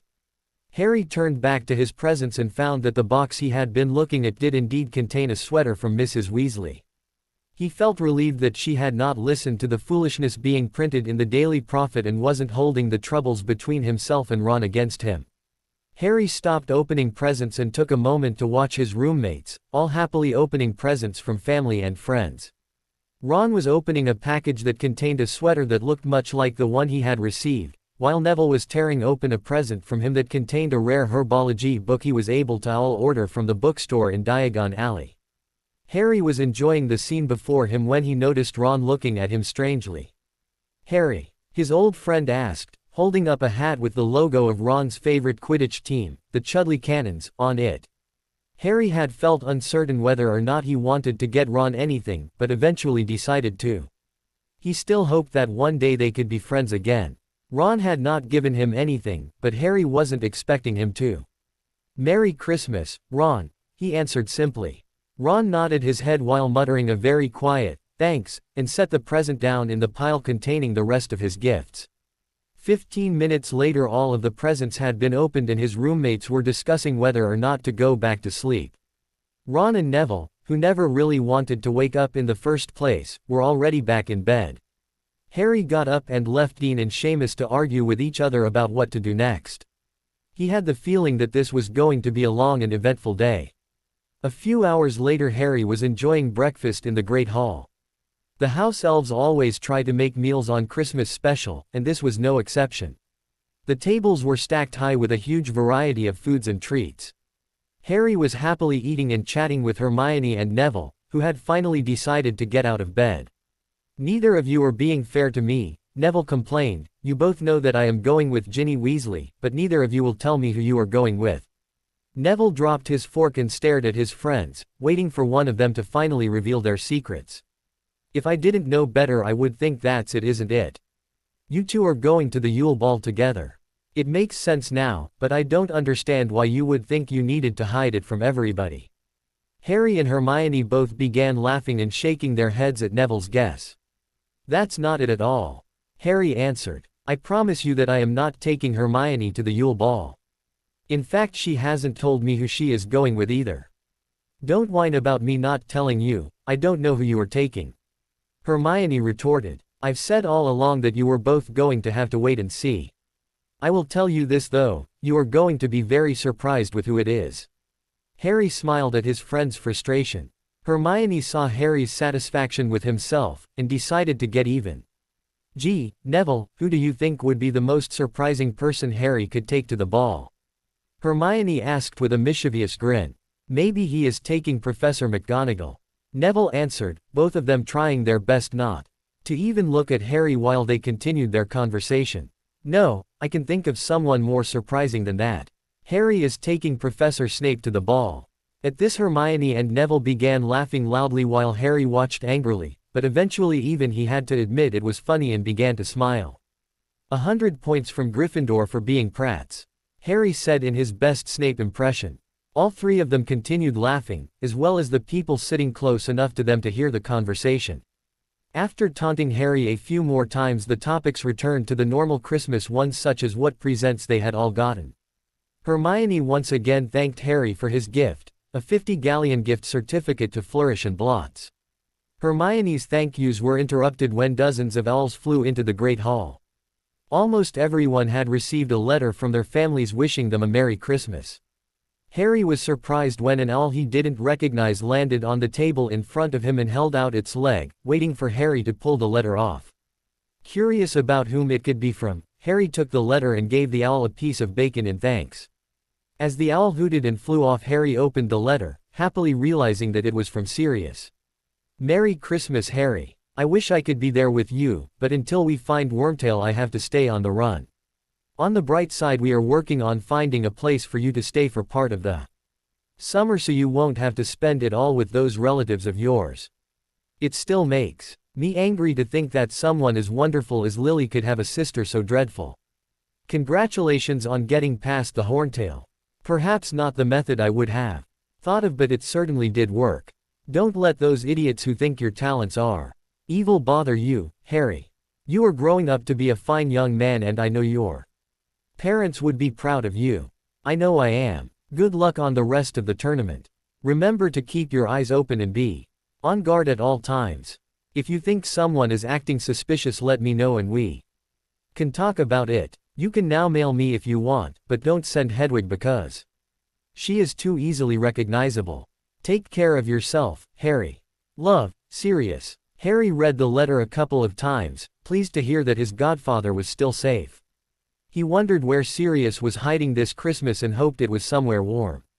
Harry felt a bit of hope rising up inside him when he remembered that Sirius was working on finding him a place to stay at other than the Dursleys. That would be an excellent present. He had been silently thinking about the letter for a few minutes when he realized Hermione was looking at him curiously. The letter was from C. Padfoot. "He seems to be doing okay," Harry said. Hermione smiled, knowing how attached Harry was to his godfather.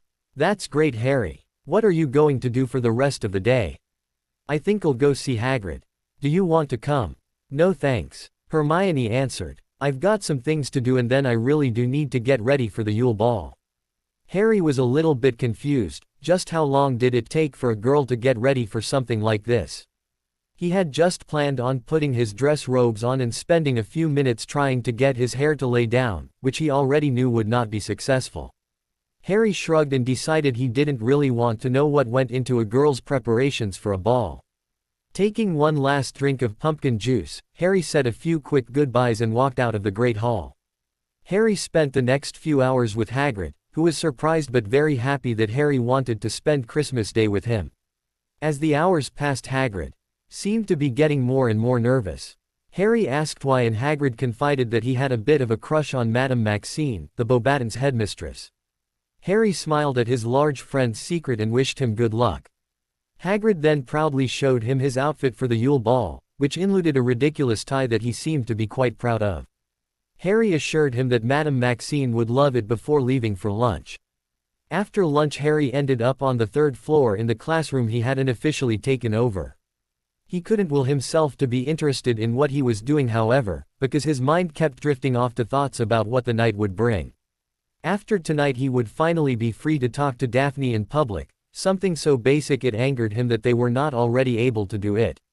In many ways, everything would change tonight and not just for him but for Daphne's family as well. Harry had wanted to tell his friends who he was going to the Yule Ball with for a long time, but Daphne had persuaded him not to. She did this not just because it would make things easier on her but so that her family could have time to ensure that they would be protected physically, politically, and financially if someone decided to threaten them because of their actions. Harry was still astounded that all this trouble was going to be caused by him taking Daphne to the Yule Ball, an event that in any sane world would not be a problem at all. Then again, he thought, my world hasn't ever been sane. Finally it got late enough for Harry to decide to go get ready. He had bought new dress robes, as Daphne had suggested, and thought he looked pretty good in them. Far better than Ron would look in those frilly old robes his mom sent him at least. For 15 minutes he tried to do something with his hair, but it was useless. His hair had a mind of its own and there was nothing Harry could do about that. Not even cutting it off would work, he thought, remember a time when he was younger and his aunt had tried just that. Finally satisfied that he wasn't going to be able to make himself look any better, Harry left the Gryffindor common room and headed towards the Yule Ball. The 4 champions and their dates were supposed to meet in a room adjacent to the Great Hall 10 minutes before the ball started. This was so they could go over last-minute instructions on their roles and to answer any questions that they might have. Harry arrived a few minutes early to find that the only champion there was Cedric Diggory and his date, Cho Chang. "Hi Cedric, Cho," Harry said as he walked towards them. The couple turned and smiled brightly at Harry, each giving him a small wave. Harry looked at Cho and noted that his earlier comment about her being pretty wasn't entirely accurate.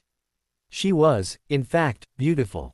He felt no jealousy towards Cedric because of this though, he was actually happy for them both. It was obvious that they liked each other quite a bit. "Hey Harry, where's your date?" Cedric asked, turning his head to look around the room. "On her way. I offered to pick her up but she said she would meet me here." "Something about making a grand entrance." Cedric laughed in response, and then got a serious look on his face as if an idea had just struck him. He glanced around to make sure they could not be heard and then leaned towards Harry. "I still owe you for helping me out on the first task, Harry. If you get stuck trying to figure out the clue you ought to consider taking a bath. In fact, use the prefect's bath. The password is, Pine Fresh, just remember to take your egg with you," he said, still smiling at Harry. Harry grinned in response, having already figured out the clue. "Come and seek us where our voices sound," Harry replied. Cedric's eyes shot open in surprise, recognizing the first line of the clue. "You've already figured it out then. Amazing," he said in a slightly odd voice. "Well, you obviously did too, Cedric. How'd you figure it out?" "I did it on accident after I kicked the egg into the lake. It was more luck than anything else. I'm probably not supposed to tell anyone this, but it probably won't hurt for you to know. I didn't actually figure it out on my own. Professor Moody kept me after class last week and told me to take a bath with the egg. I thought he was crazy until I tried it and it worked. Actually, he probably still is crazy but that's not the point. I would still be clueless if it weren't for him," Cedric admitted. Harry nodded, wondering why Professor Moody would help Cedric out this time but not before the first task. "Thanks anyway, Cedric. I hope one of us wins." Cedric nodded in agreement and the three began to chat about their expectations for the ball when the doors opened and Fleur Delacour walked in, escorted by a Hogwarts 7th year that Harry recognized but could not name. Her date was staring at her trying not to drool on himself, obviously entranced by her Veela charms. Harry felt a slight pull from the charm, causing him to suddenly think about how attractive the Beauxbatons champion was, but nothing more. Harry looked over at Cedric who was forcing himself to look away, apparently aware of the effects of the Veela charm. For whatever reason, Fleur's Veela powers were especially strong tonight. Cho seemed to understand what was happening, because she simply laughed. "It's okay Cedric, I know it isn't your fault," she reassured him. "I'm just annoyed that Harry doesn't seem to be having any trouble with it at all." Cedric answered. "I feel it, just not as strong as other people, I guess. I heard that she had guys throwing themselves at her feet, begging her to go the ball with them. Some people can't fight it. Harry explained, grateful for his natural resistance that enabled him to not make a fool of himself. Yeah, I saw your friend Weasley do just that. Cho added, not knowing that Ron and Harry weren't exactly friends anymore. Harry did not bother to correct her. Moments later their attention was again drawn to the opening door to see Viktor Krum walk in with a pretty girl in a blue dress. It took Harry's brain a few seconds to register what he was seeing. Hermione was Viktor Krum's date. She had managed to tame her bushy hair. Harry assumed she used magic to do so. Hermione, Harry said, a little uncertainly. Hermione smiled and dragged her date over to where Harry, Cedric, and Cho were standing. Harry's mouth was still open from the shock of seeing how attractive his friend looked. You look great, Hermione. The rest of the school was going to be in for a surprise when she walked in. Thank you, Harry. Harry, I want you to meet Victor. Victor, this is Harry Potter, Cedric Diggory, and Cho Chang, she said, introducing everyone. Hello. It is very nice to meet you. Krum said a bit uncertainly, then looked towards Hermione who was smiling and nodding. The others all said hello to Krum and the two champions shook his hand. That was great, Victor. Hermione said proudly. English isn't his first language, but he is getting much better at it. Krum nodded then turned towards Harry with a very serious look on his face. Potter, he began, I want you to know that I would never use Hermione's friendship against you in the tournament. It took Krum a while to get the sentence out completely, especially when he came to Hermione's name. Harry nodded, understanding what the Bulgarian was trying to say. Thank you, but I didn't think Hermione would tell you anything I wouldn't want her to. Harry answered. Hermione rushed over and hugged Harry, having obviously been worried about how he would react. Krum looked happy that Harry wasn't angry at Hermione, but a little upset that she was hugging him. Harry inwardly laughed a little and guided Hermione back to Krum's side. So Harry, now you know who my date is. Where is yours? Hermione asked. I thought she would be here by now. Harry paused, seeing the door begin to open. Here. At this everyone turned to look towards the door as Daphne walked in. Her dress was black and silver, made from the finest materials, and fit her perfectly. Harry rushed towards the door to meet her, the whole time wearing a silly grin on his face. As he led Daphne over to the group, Hermione let out a small gasp when she finally recognized who Harry's date was. Harry's eyes had not left Daphne since she came in, and she was also smiling brightly at her date. You look amazing. I mean, really, oh wow. Harry stammered, trying to think of the right thing to say. Apparently what he said was close enough because she gave him a small hug and took his hand as they approached the group. Everybody, this is Daphne Greengrass. Harry said and began introducing everyone. The whole time Hermione was looking back and forth at Harry and Daphne with a look of suspicion on her face. I wasn't aware that you two knew each other. Hermione stated, practically begging them to explain what was going on. Oh yes, Daphne answered, we've known each other since first year. Isn't that right? She looked at Harry who nodded in agreement, causing Hermione's look of suspicion to deepen. Harry, seeing what Daphne was doing to Hermione, was trying not to laugh. The rest of the group could feel the tension in the air and was looking at the three a bit nervously. That's right. She's been a good friend to me when I've needed it, Hermione, especially this year. Harry replied. Hermione grimaced a bit at his comment, but nodded anyway. Harry was watching her, trying to judge how his friend would react to the revelation. Hermione seemed to be processing the new information, unsure of what to do. Finally, she made her decision. It's a pleasure to meet you. Hermione said, turning to look directly at Daphne. I hope that any friend of Harry's could be a friend of mine. Harry smiled, breathing a small sigh of relief. The tension in the room relaxed a little. Of course, Daphne answered. We both know he needs all the friends looking out for him he can get. Harry's smile dropped a little as he noticed the two girls turn his attention towards him and wondered when he had become the focus of the conversation. He looked to Cedric, hoping for a little help, but his fellow champion was laughing. Right, I tend to do crazy things. Harry said with a shrug. He sensed that though Hermione had accepted his relationship with Daphne, she still wasn't entirely comfortable with it. Daphne, on the other hand, was trying to be friendly because she knew it would make the situation easier on the both of them. He would just have to hope things turned out for the best. So you're the one who has been helping Harry with the tournament this whole time. Hermione realized. He accidentally let it slip that someone other than Neville or myself was helping him but would never say who. Yeah, she is even the one who suggested trying to talk to the dragon. I thought the idea was nuts. Harry replied. But you were the one who went through with it and even let the dragon get close enough to lick you. Daphne reminded him. Harry shrugged and didn't argue with her point. Hermione was watching them interact with each other, trying to determine how close they actually were to each other. Harry, what did you say to that dragon? Cedric asked. Everyone wanted to know but you never really said anything about it. The question had gotten Crumb's attention as well. Don't believe that nonsense about me ordering the dragon around. I just pointed out that one of the eggs wasn't real and asked if I could take it. Those who hadn't heard the story laughed, surprised that it worked out as well for him as it did. Attention please. Professor McGonagall called as she walked in the room. She briefly looked at the couples and Harry could see the brief flash of surprise when she saw Daphne at his side. Now that you are all here we can begin.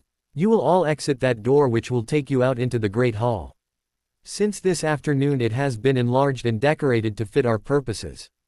Once you are all on the dance floor the music will start and the first dance will begin. When you finish you will be directed to a table at the front of the room where you will all sit together, joined by a few others. Any questions? No. Very well, line up. Ms. Delacour, you will be first. Then Mr. Diggory, followed by Mr. Crumb, and finally Mr. Potter with Ms. Greengrass. Good luck everyone, and do try to have a good time. Professor McGonagall then left out the door she had previously pointed to, leaving it open for the champions and their dates to walk out of. They could all hear the murmuring from the crowd of students that were waiting on the other side of the door, and each felt a little bit nervous though they tried not to show it. As asked, Fleur Delacour and her date walked out first. The awaiting crowd immediately burst into applause which continued as Cedric and Cho linked arms and walked out the door. Are you ready for this? Harry quietly asked Daphne, offering her his arm as he had seen the others do.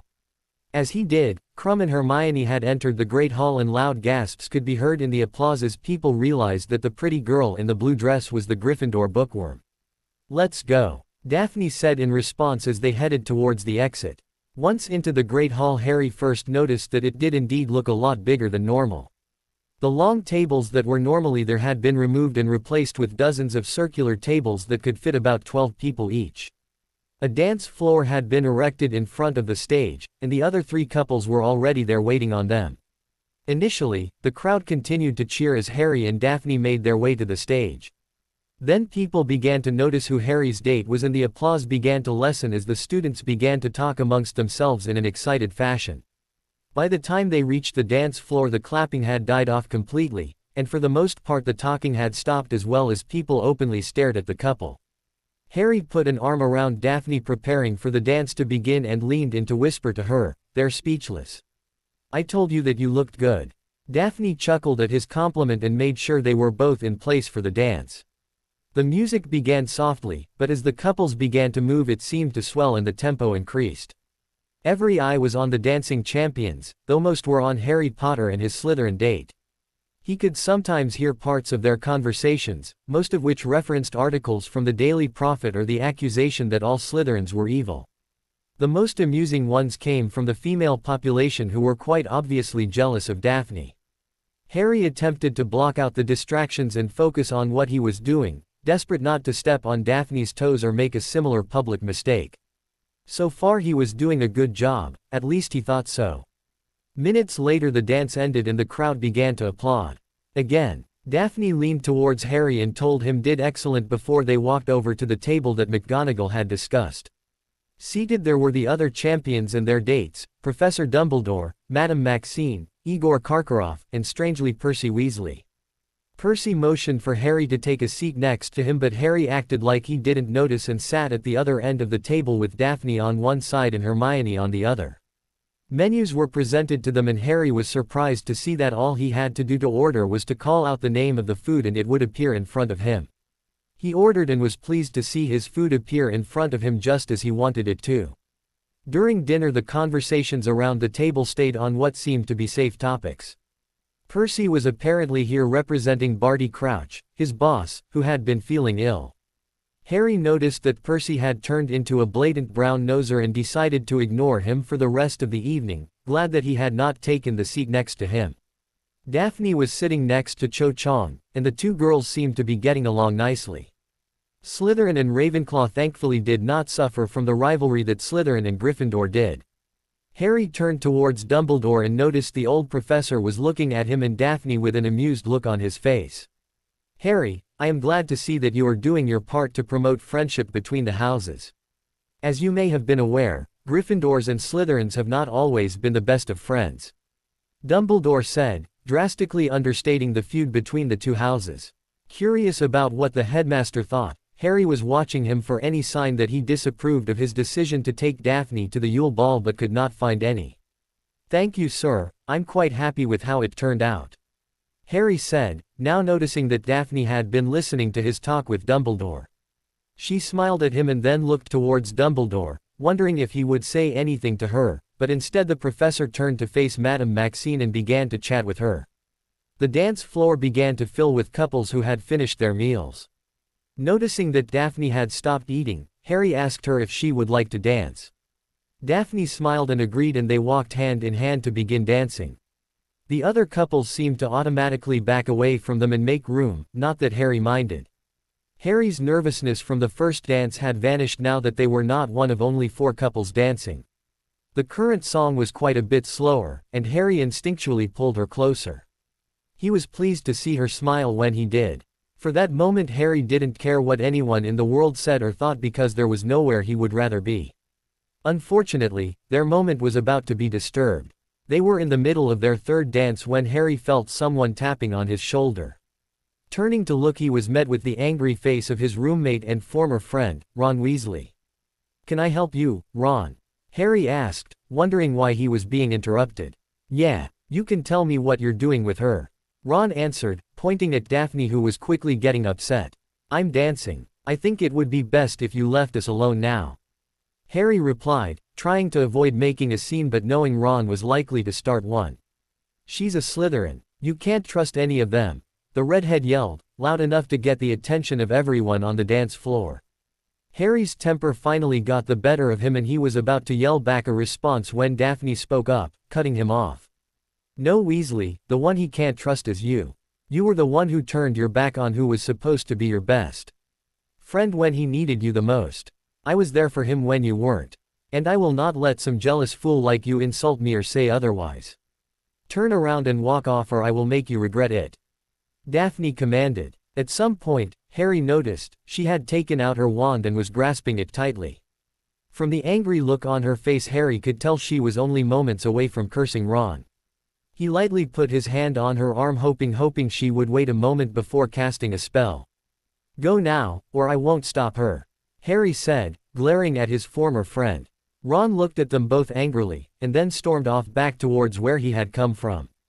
Daphne was still fuming, a little angry that Harry had stopped her from casting some of the nasty spells that had come to mind when Ron had interrupted them. Harry quickly realized that they were not going to be able to just finish their dance because all of the people around them had stopped to watch the argument. Even though Ron had left, they were still being stared at. "Let's go outside and get some air, okay?" Harry suggested. Daphne nodded and held his hand as they walked outside to the garden that had been specially prepared for the ball. A few people were already in the garden, but not nearly as many as were inside. Those couples that had come outside mostly seemed to be concerned only with each other as well. Finding an empty bench in a spot where he hoped they would not be disturbed, Harry sat down and motioned for Daphne to join him. For a few minutes they sat silently, allowing them both to calm down a little. Harry's anger was already a bit overwhelmed from the happiness he felt knowing that Daphne cared enough to defend him, even if it was just from Ron's moronic insults. "You know I really do appreciate you standing up for me, but shouldn't it be my responsibility to defend you?" Harry eventually asked. "I am the guy after all, I thought that was supposed to be my role." His remark finally got her to smile a little, which was exactly what he wanted. "Probably, but I didn't want you having all the fun cursing Weasley." My first reaction was actually to punch him in the nose, but your idea was probably better. That reminds me, where were you keeping your wand in that dress? Harry's question finally got her to laugh. That's one of those secrets witches don't tell wizards, she replied, drawing a laugh out of Harry. They both relaxed after that and sat back on the bench enjoying the night in each other's company. Harry's arm was resting on the top of the bench behind Daphne, allowing her to lean into him. He briefly wondered if they were being missed inside but quickly decided he liked where he was at just fine. Neither of them made any effort to move from where they were sitting. Minutes later their peace was once again disrupted, this time by two people arguing who seemed to be headed their way. Harry quickly recognized one voice as belonging to Professor Snape and the other, foreign-sounding voice belonged to Igor Karkarov. Neither of the two men seemed to be aware that Harry and Daphne could hear them. Severus, you see it just as I do. The mark is growing darker every day, they overheard Karkarov saying. Perhaps so. What will you do then, flee? Maybe. And you? I will stay here, where I am protected. If you run they will find you, Igor. You must know that. Snape warned the other man. We'll see, Karkarov said before walking off. Professor Snape didn't move for a moment, apparently thinking about the conversation. As he turned to walk off he finally noticed Harry and Daphne, cuddled together on the bench and looking at him with interested expressions on their faces. Snape knew they had heard him, but decided it was best not to mention his discussion at all. Ah, Ms. Greengrass, I find myself disappointed with your apparent lack of taste, the potions professor said while scowling at Harry. Daphne knew better than to challenge her head of house when he was in a bad mood and said nothing. Harry decided to follow her lead and choked back the angry response that had come to mind. Seeing that they were not going to argue with him, Snape scowled one last time and turned to walk back towards the ball. What do you think that was about? Harry asked when Snape was finally out of sight. Daphne seemed to be concentrating on something. Did you hear Karkarov say, the mark is growing darker? I wonder if he meant the dark mark. It would make sense, they were both Death Eaters. Snape was a Death Eater. Harry asked with surprise. He had always believed his professor was evil, but he did not know he had followed Voldemort. It certainly changed the way he looked at the man. Of course he was, you didn't know that? Daphne asked. I thought everyone did, but maybe that is just a Slytherin thing. They say that after the Dark Lord disappeared Dumbledore began telling everyone who would listen that Snape had been his spy during the war. Not everyone believed it, but it was enough to keep Snape out of Azkaban. They let Karkarov go because he named a bunch of other Death Eaters after he got caught. Oh, I never knew. Harry answered, taking in the new information. It sounded like they were both scared. Would they be like that just because their mark was getting darker? Who knows? I guess I better tell my father this in my next letter. Maybe he will know what it means. Daphne replied. Do you want to go back in? Sure, if you want to. Daphne nodded and they walked inside where a band called the Weird Sisters was now playing. Harry had never heard of them, but their music sounded somewhat like a Muggle rock band. The rest of their night passed relatively calmly, much to Harry's relief. In the remaining hours they talked to various people and to just each other or danced along with the rest of the students. Sometimes people looked at them oddly, as if not knowing what to make of the Gryffindor-Slytherin couple, but for the most part they were left alone. Harry wondered how much of that was a result of Daphne's threats towards Ron earlier in the night. Finally the party was coming to an end and it was time for them to leave. Only a few couples were left on the dance floor and the band had announced their last song. A few house elves could be seen beginning to clean up what was left of the food and drinks. Most of the professors had left and those that remained were constantly checking the time, eager to make the students go back to their dorms so they could go to bed. Sensing the ball was now over, Harry offered to walk Daphne back to her common room and she agreed. I don't think the reactions we got were that bad, Harry said as they walked towards the Slytherin dungeons. Not tonight no, but just wait until the shock wears off. If the next week passes without anyone trying to call you evil because of this then I will be relieved. But I doubt that will happen. Harry shrugged, deciding to wait and see. On the bright side, I didn't see Rita Skeeter there so maybe this won't end up in the Daily Prophet. Neither did I, but that doesn't mean she wasn't there. She always seems to be where she is least wanted. Harry nodded in agreement. Soon they were at the entrance of the Slytherin common room. So what is it going to be like for you in there? Harry asked, still worried about her safety. I will be fine tonight, assuming my little sister is already asleep. If not, I will be attacked 5 seconds after I walk inside. Harry chuckled, knowing that her sister would only be tossing questions Daphne's way. Tonight had changed a lot for both of them, but they would not find out how much in some ways until later. This was fun, I'm glad you said yes. Harry finally said, unsure of what to do now that the date was ending. They were still holding hands with her head leaning on his shoulder, and Harry was reluctant to let her go. It was, I'm glad you asked. Daphne replied. Harry smiled and, after gathering up all of the courage he could muster, turned his head towards hers and softly kissed her on the lips. Her hesitation only lasted for a moment before she returned the key. When they finally pulled apart, they were wearing almost identical happy grins. With one last hug, Daphne let go and walked towards the door, but before she went in she turned and said, "Good night, Harry." "Good night, Daphne," he answered, still smiling. Once she was through the door, Harry turned and began his walk back to the Gryffindor dorms, thinking to himself that it had been a pretty good night after all. The next morning Harry awoke in a good mood, the events of the previous night still fresh on his mind. Checking the time, he realized that he had slept later than he normally did. Although from the sounds of his roommate's snores he guessed he was not the only one. He wasn't at all surprised by that. The Yule Ball lasted until late into the night, and for those who were eager to continue the fun, a couple of unofficial after-parties had been thrown. Harry had decided against attending any of those, and so even though he was the last of his roommates to leave the ball, he was still the first one back to the room. Harry had slept too late to make it to breakfast, so he decided to make a quick stop by the kitchens and pick up a snack before heading out to the Quidditch pitch. The urge to spend the morning flying on his firebolt had hit him strongly as he was getting out of bed, and since he had nothing else planned, it seemed like a great idea. If he had thought about it, he might have realized that all of his actions that morning were solitary, as if he wanted to avoid everyone. However, that thought had not occurred to him. Harry walked out the doors of the Quidditch locker rooms and immediately realized something was very wrong with the pitch.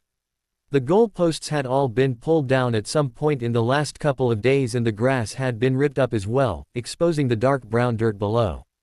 He knew there was no reason to keep the pitches as since there would be no Quidditch that year, but the destruction of the place he enjoyed so much disturbed him.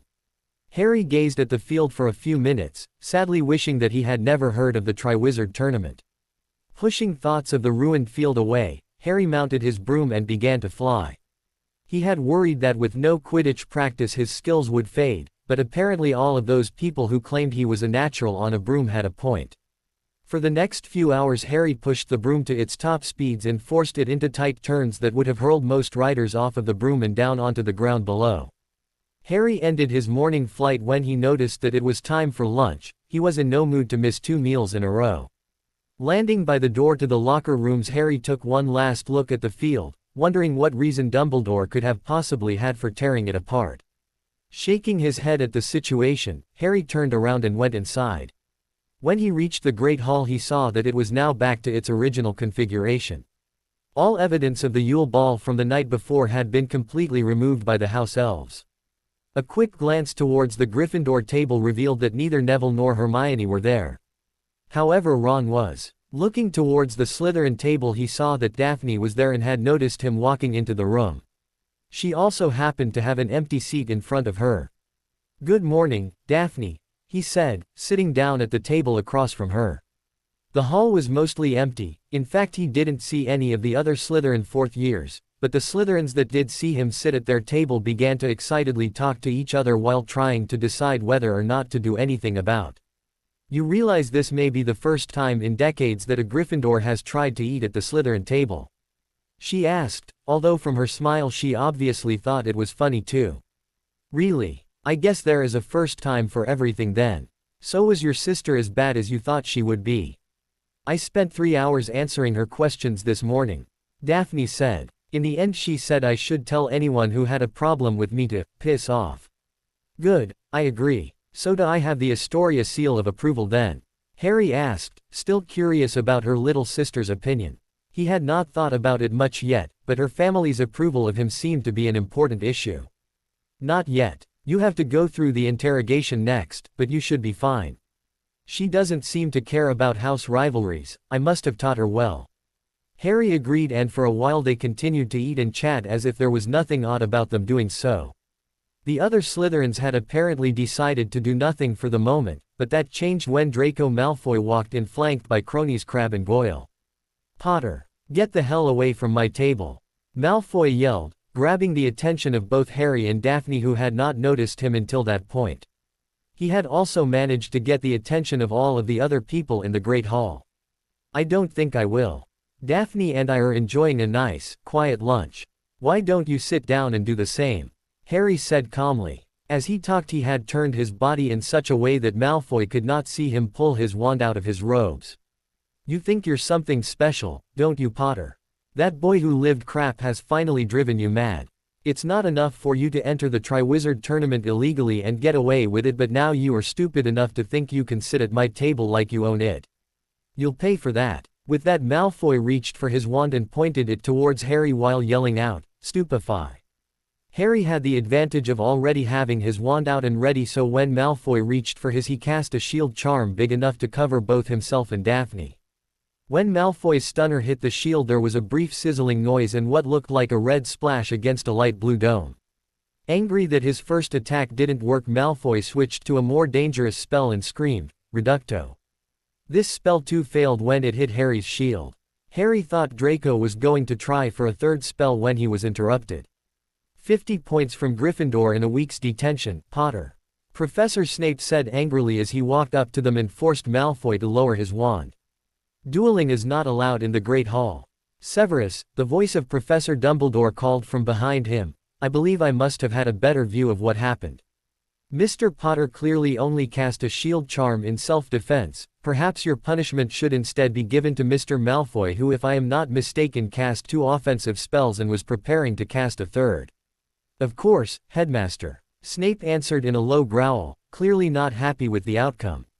"Also, 5 points for Gryffindor for a wonderful demonstration of the Protega shield charm. Enjoy the rest of your meal, everyone." Dumbledore gave Harry a small wink before turning and heading back to the professor's table. Snape scowled at Harry before following him, leaving Malfoy still standing in front of Harry and Daphne madder than ever. "I'll get you for this, Potter. You and your whore," Draco said, sending a threatening glare at Daphne. Before either of them could respond, Malfoy had walked off with Crabbe and Goyle in tow. The rest of the Slytherin students at the table seemed more unsure than ever about how to react to Harry. Eventually they just went back to their lunches, trying to pretend nothing had happened. Harry looked up at Daphne and frowned. "I guess I should have known that would happen. It's been far too long since Malfoy had tried to attack me." "Should I go?" Harry asked. "No, the damage is done anyway. He is a pest, nothing more. Did you know he really doesn't have many friends in Slytherin? Sure, he has allies, but almost no one who hangs around him does it because they like him. I can handle Malfoy if I have to," she said confidently. "How are the Gryffindors reacting?" "It's hard to say. Nobody seems to have made up their minds yet, other than Ron, of course. Then again, I haven't talked to any of them today," he explained. "Maybe it won't be that bad. We'll see. Oh, and before I forget, I needed to tell you that I am mad at you," Daphne said, but oddly didn't look or sound that mad at all. "What? Why?" Harry asked, trying to think of anything he could have done to upset her and not coming up with anything. "You've been holding back on me when we practice. You cast that Protega non-verbally. How long have you been working on that?" Harry sighed, realizing that she was right. He didn't want to discourage her and thought it might be a good idea not to show her things he could do that she couldn't yet. She was learning, but he still had the advantage. "The past 2 or 3 weeks. I can't do it on every spell, and usually when I can the spells are weaker. I didn't even realize I had cast the spell silently until you said something about it. We can work on it together from now on." Daphne nodded in agreement. "There's something else I need to tell you too. Last week Hermione asked if she could come with me one night while I trained. I told her to wait until after Christmas and ask again if she still wanted to, because I didn't want to have to explain why you were there yet. I haven't seen her yet today, but when I do, the first thing out of her mouth is going to be to tell me she still wants to. That's just the way she is." Daphne sat and thought about how she felt about Hermione joining them.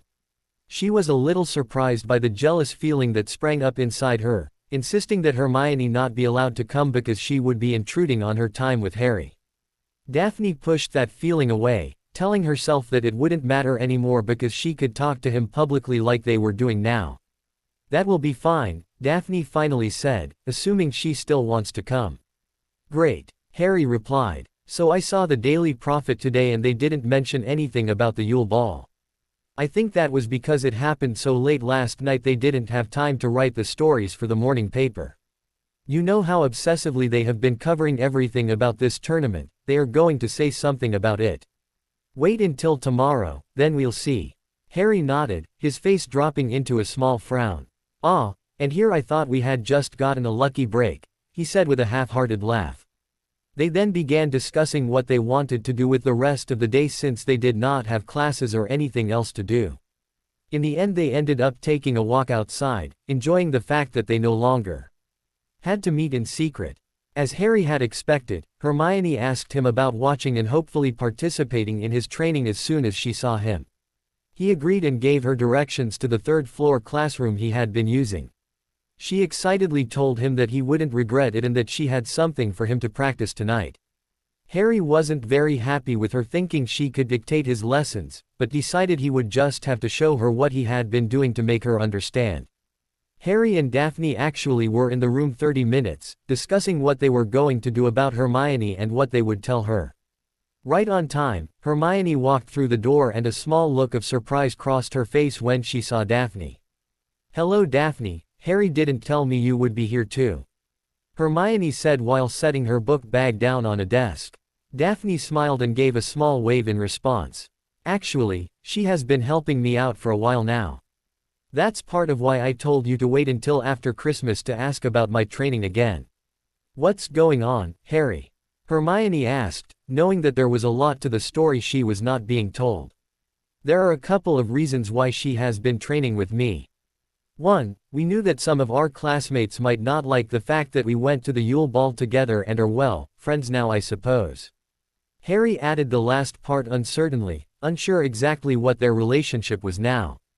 Certainly more than friends. Were they dating? Or would he have to ask her out on multiple dates before they were dating?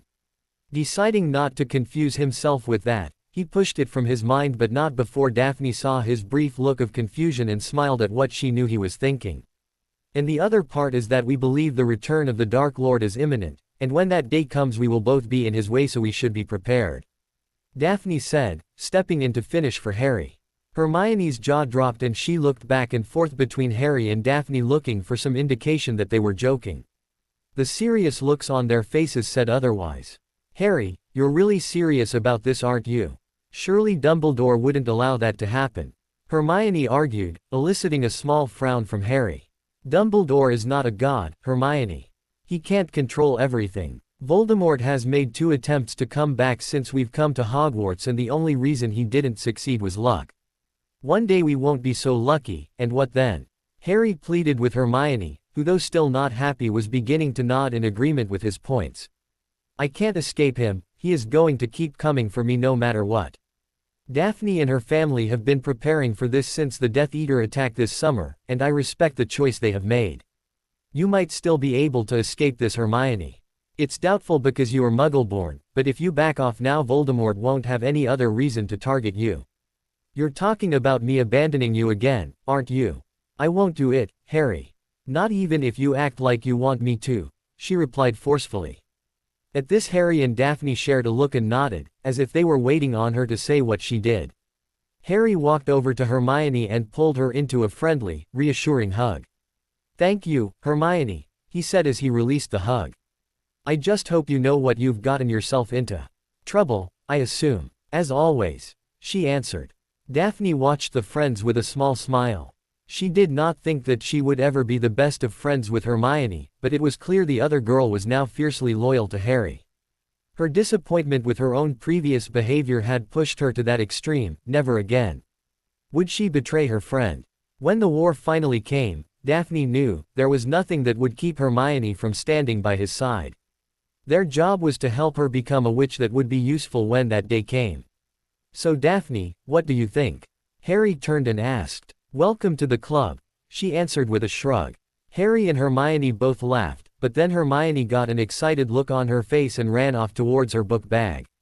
She had pulled out several books, looking for the right one, until she eventually found the book she was looking for. She then began rapidly turning the pages. She does this sometimes, Harry said to Daphne, loud enough for Hermione to hear. Hermione finally found the page she was looking for and rushed back over to Harry, holding the book out for him to take. What's this, Hermione? The answer you've been looking for, of course. Instructions on how to perform the bubblehead charm, which will allow you to breathe underwater, she stated with a proud smile on her face. Harry and Daphne both wore shocked expressions on their faces, thrilled that Hermione had been able to find the answer to their dilemma when neither of them had yet been able to. That's brilliant, Hermione, Harry finally exclaimed, taking the book and beginning to read. Daphne sat down next to him and began reading while Hermione simply waited for them to finish. When Harry was done, he handed the book back to Daphne and started practicing the wand movements. Have you tried this one yet? No, not yet, Hermione answered. I don't think it is supposed to be a difficult spell, but I didn't want to risk trying it without someone else there to help me if it went wrong. What do you mean, went wrong? Harry asked. I was worried that I might get the bubble to appear but not the air in it. Hermione answered. Harry nodded, agreeing that would be a bad result. Well, here goes nothing, Harry said, starting the wand movement that began with him waving his wand around his head and ended with him tapping himself on the head. As he finished, he clearly and forcefully said the incantation, Air Caputus, and was rewarded with the sight of a transparent bubble forming around his head. He had been nervously holding his breath as he cast the spell, a fact which took him several seconds to realize. Hesitantly, he took in a breath and was pleased to find that it was normal, breathable air. It worked. Daphne rushed over to him and gave him a hug in congratulations, and then began to poke at the bubble with her finger to see if it would break. The bubble remained intact, even when Daphne stopped using her finger and started trying to burst the bubble with a quill. I think this will work, Harry.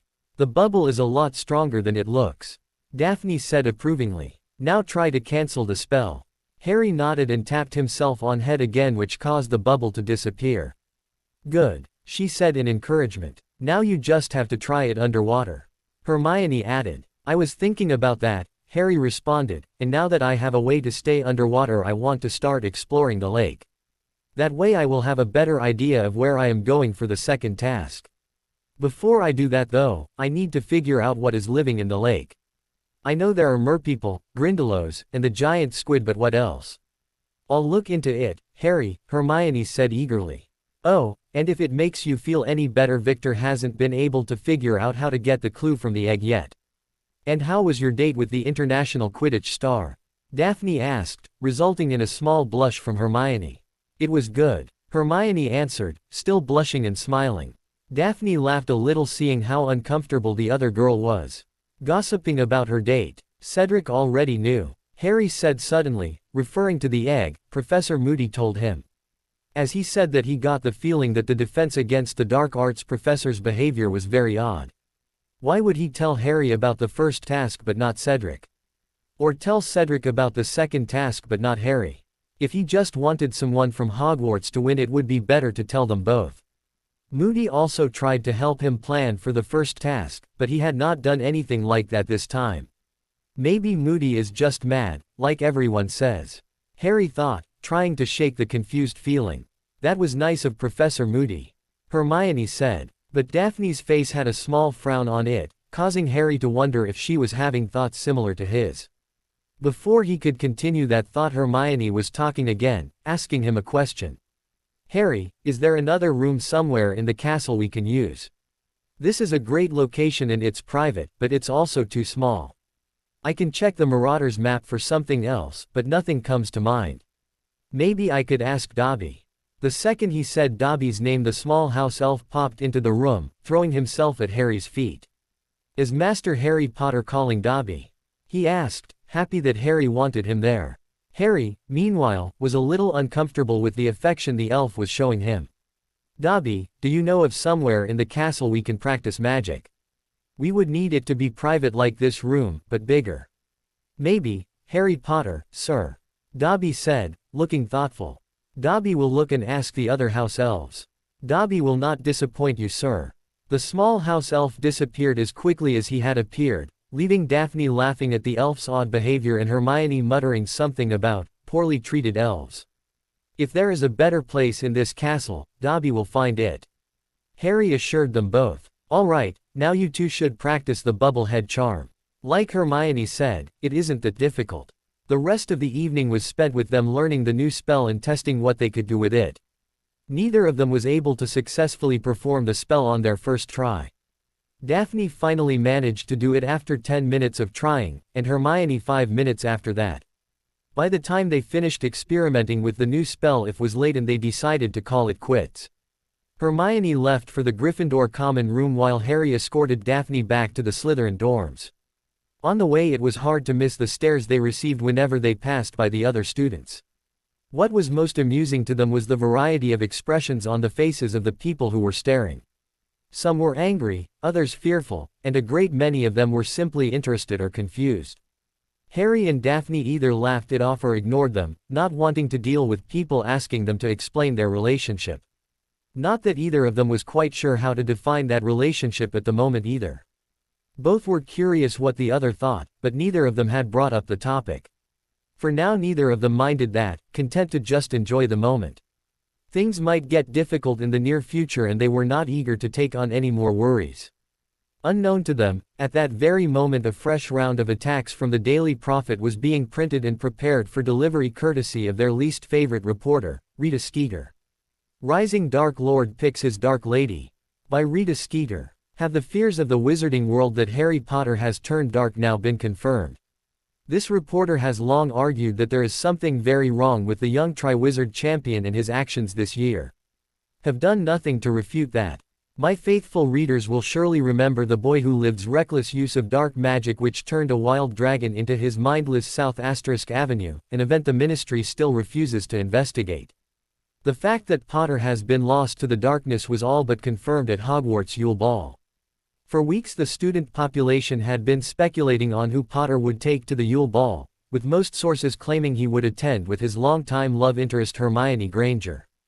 In a shocking turn of events, Granger spurned the affections of the young Triwizard champion in favor of his Durmstrang rival, Viktor Krum. Perhaps it was this rejection that blackened the young man's heart and soul, we can only guess.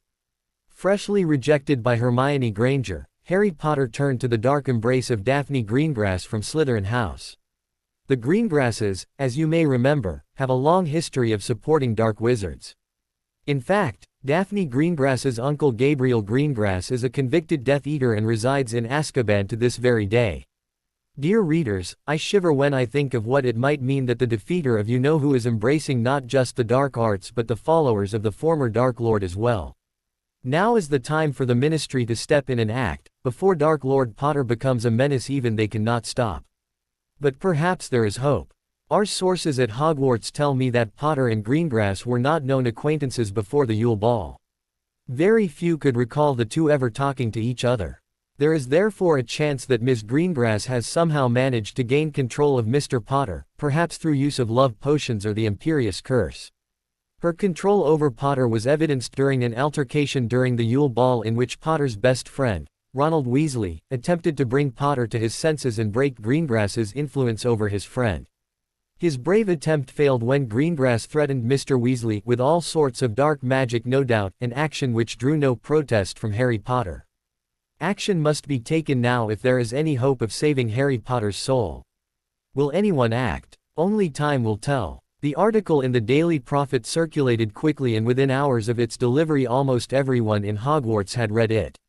Once again the fickle nature of the student body was evident in their reactions.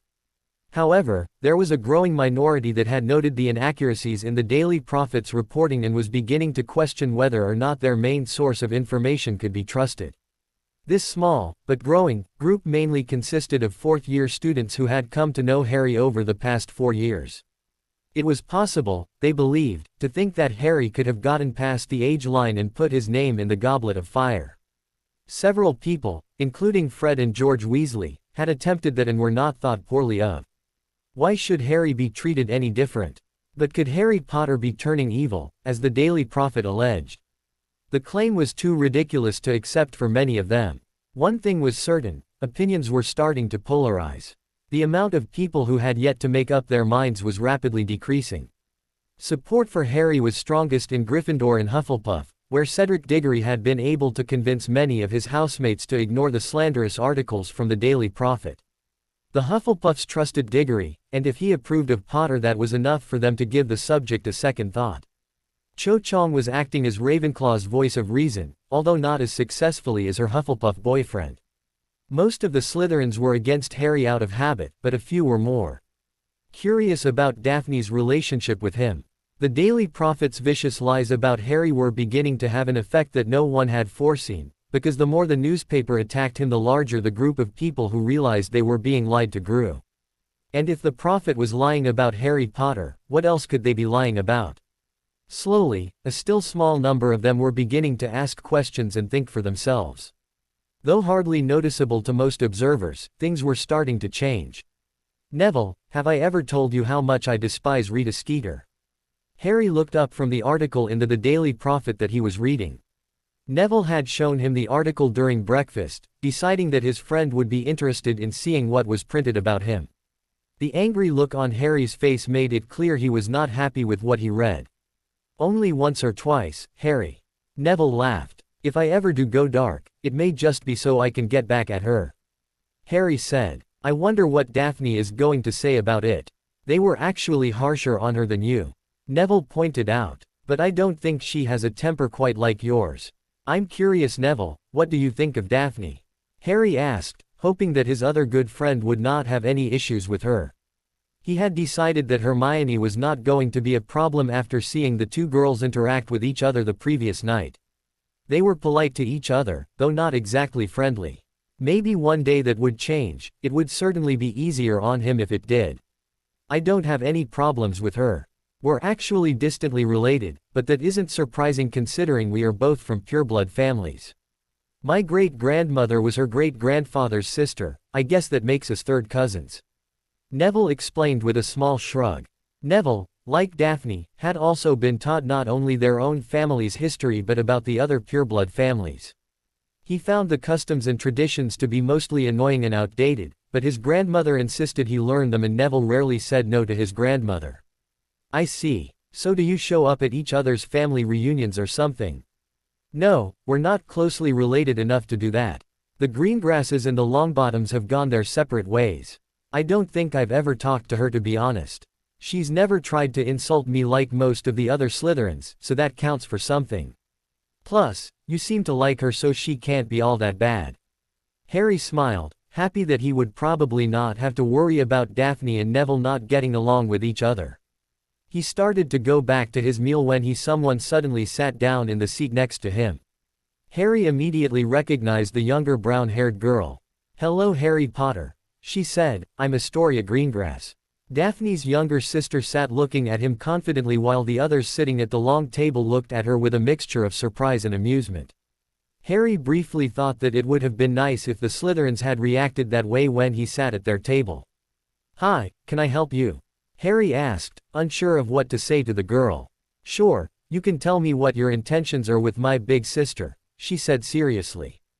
Harry had definitely not been expecting her to say that. Isn't that something a girl's dad normally asks a guy, not her little sister? Harry said with a small laugh. Usually, but if you want her to be your Dark Lady, I need to prove that you are a good Dark Lord. Astoria answered, her efforts to hold back her smile now starting to falter. Harry and Neville looked at each other when they heard this and both started laughing. Sorry, but I thought you were trying to be serious when you came over here. Harry replied. I do care about my sister, but she has answered all of my questions and vouched for you. I would give you the hurt her and die speech, but you're Harry freaking Potter, so I'll just have to go with the hurt her and I will be a huge pain in your ass speech. Fair enough, Harry said with a nod. Astoria looked at him seriously for a moment, as if trying to judge his reaction. Finally she seemed satisfied and got up to head back to her table. She only got a few steps before she turned back around with an odd grin on her face. You may have thought it was funny now, but we'll see how much you laugh when it is my dad asking the questions. Astoria said before turning back and continuing towards her table. Harry's laughter seemed to die in his throat, realizing the young girl might have a point. Hours later Harry was sitting in the library reading Hermione's favorite book Hogwarts, a history. He was hoping to find some reference to creatures living in the lake but had found nothing. He had first asked Daphne then Hermione if they wanted to help him with the research but they had both been forced to say no for the same reason. Classes would be beginning again in a few days and for them that meant a huge ancient runes project coming due that would count for a large chunk of their grades. Harry, having not taken ancient runes, did not share that problem. After an hour of flipping through the book Harry slammed it shut with a frustrated grunt. I should have known there was nothing in there, he thought, because Hermione would have mentioned it if there was. She has that book practically memorized. Harry was walking down the aisles and looking at the titles of the books, hoping to find one that looked promising, when he heard the soft popping noise that occurs when house elves use their version of apparition. Looking down he saw Dobby, smiling and bouncing with excitement. "Harry Potter, sir. Dobby is finding Master's new room." The little elf yelled. "That's great, Dobby. Where is it?" he asked. "7th floor, sir. Follow me, Dobby will explain on the way." Dobby began jumping up and down waiting for Harry to follow him, and when Harry did start to walk towards the door he saw Dobby hopping instead of walking. The house elf seemed very pleased with himself. "Dobby, I've been all over the 7th floor and I can't think of anywhere better than the classroom I am using now. And there my map doesn't show any large rooms either." "Does Harry Potter's map know all the secrets of Hogwarts, sir?" Dobby asked with a grin. "Well, now that you mention it the Chamber of Secrets isn't on there. Are you saying that this room is a hidden room like that?" Harry asked as they began climbing the stairs up towards the upper levels of the castle. Thankfully the moving staircases were all aligned properly so they did not have to take a detour. "Oh yes sir. The come and go room can be many things, all the Hogwarts house elves know that." "Come and go room?" Harry asked curiously. "You wizards call it the room of requirement, Dobby thinks." "Come Harry Potter sir. We are getting close." Dobby grew more excited the closer they got, hopping faster than ever. Harry was practically running in order to keep up with him. Finally Dobby hopped, tripped, and tumbled to a stop in front of a blank stretch of wall. "We're here," he yelled happily. "Dobby, there's no room here. There isn't even a painting hiding a door," Harry said skeptically. "Not yet, sir. You need to think of what room you want and walk past this wall 3 times then pop. Your room will be there," Dobby explained. "So if I wanted a bedroom, that is what would appear. Or a bathroom, or a library, or whatever else I could think of?" Harry asked, starting to realize the potential such a room would have. "Yes," Dobby said, nodding vigorously.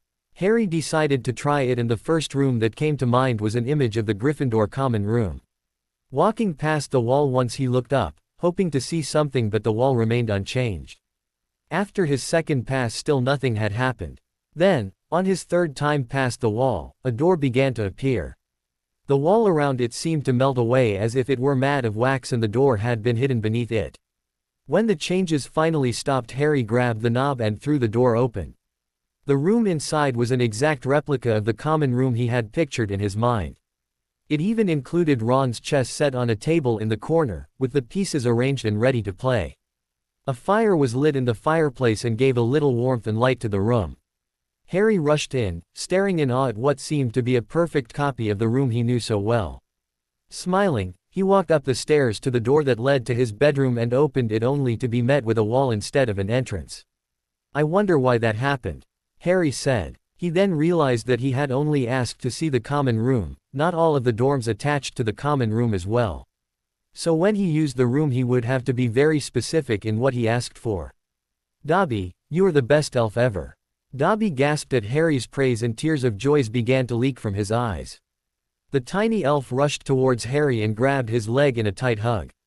"Harry Potter is too kind," he began repeating, only stopping after Harry spent several minutes calming him down.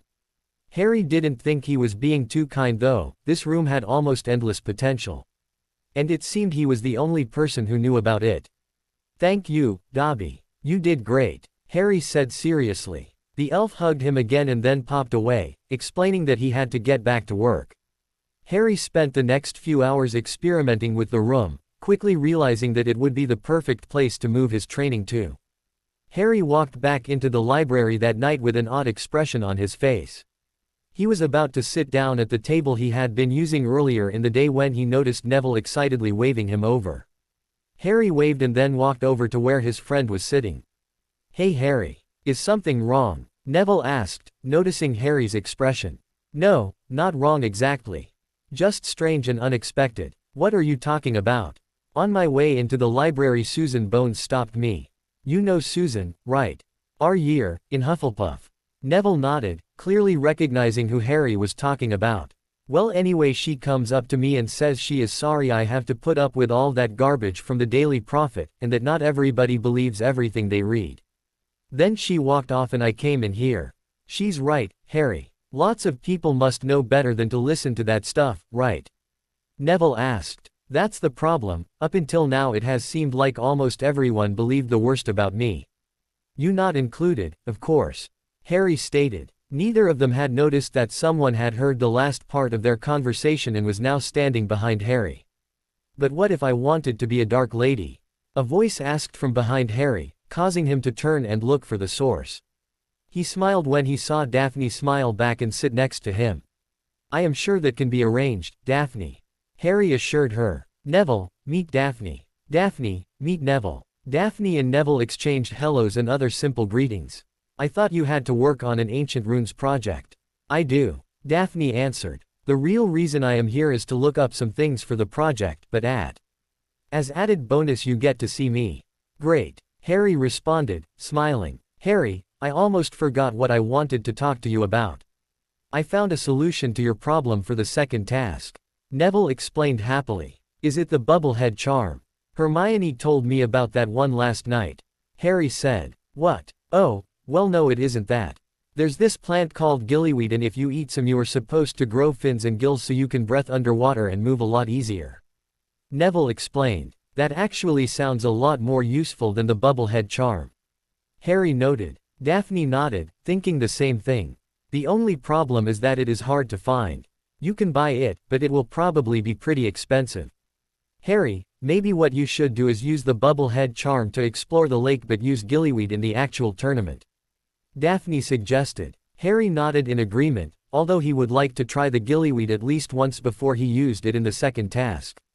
That way he could test the effects and see how long the change lasted. "That's brilliant Neville, I never would have thought of that," Harry said in thanks. "You're just lucky I found it in this book that Professor Moody gave me," Neville responded. Harry's smile immediately dropped into an expression of concentration.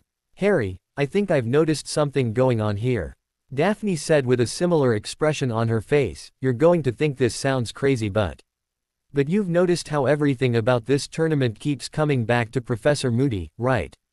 Harry finished for her. "First he tells me about the dragon, but not Cedric. Then, he tries to give me pointers on how to beat the dragon. Next, he tells Cedric what to do with the egg and Cedric just happens to rush over and tell me about it. And now, Neville conveniently finds the answer to our problems in a book he gave to him. What is he up to?" "Harry, you're not thinking Professor Moody has gone dark are you?" Neville asked, shocked by where the conversation was headed. "That's crazy. They say that half of the dark wizards in Azkaban are only there because Mad-Eye Moody put them there. I don't think he would ever turn dark." "Maybe this isn't about him turning dark," Daphne suggested. "Maybe he has some other goal. What does he stand to gain by having Harry win the tournament?" "Nothing," Harry responded. "So let's assume that he is the one who put my name in the Goblet of Fire. Surely he is powerful enough of a wizard to do it. What's the point? He's helping me at every turn, so he obviously didn't put me in the tournament to get me hurt. Unless he is waiting for the third task to do it as some violent grand finale," Daphne pointed out. "Well, yes, I guess it could be that," Harry said in agreement with her unpleasant thought. "But so far there is no proof he wants me to get hurt. Why should he care if I win the tournament or not?" "What do you get for winning, Harry?" Neville asked. 1,000 galleons and a trophy, I think. Neither of those are worth the effort. It has to be something else," Daphne stated. "Assuming it was Moody that put your name in the cup in the first place. It could be that he just wants to help you out because he knows you shouldn't be in the tournament in the first place." "Do you really believe that?" Harry asked. "No," Daphne answered truthfully. "But it is possible. What if this isn't about you winning, Harry? Neville said uncertainly. Maybe he just doesn't want one of the others to win. Harry thought about it and shrugged. Okay, but who would he possibly be trying to stop from winning? He did help Cedric a little, so it can't be him. That leaves Fleur Delacour and Victor Crumb. We know that Crumb's headmaster was once a Death Eater, but there has to be more to it than that, right? Harry offered. The other two seemed to agree. If that was all, he could have just helped out Diggory. Daphne said. There would be no reason to enter Harry in the tournament in the first place. We're missing something important. I guess we should just watch and see what he does next. That's a great idea, Harry replied with a grin. He then started digging through his book bag and came up with a plain-looking piece of parchment. I solemnly swear that I am up to no good, he said, tapping the parchment with his wand as he did. Immediately ink seemed to spread from where he had tapped the parchment, revealing the Marauders' map.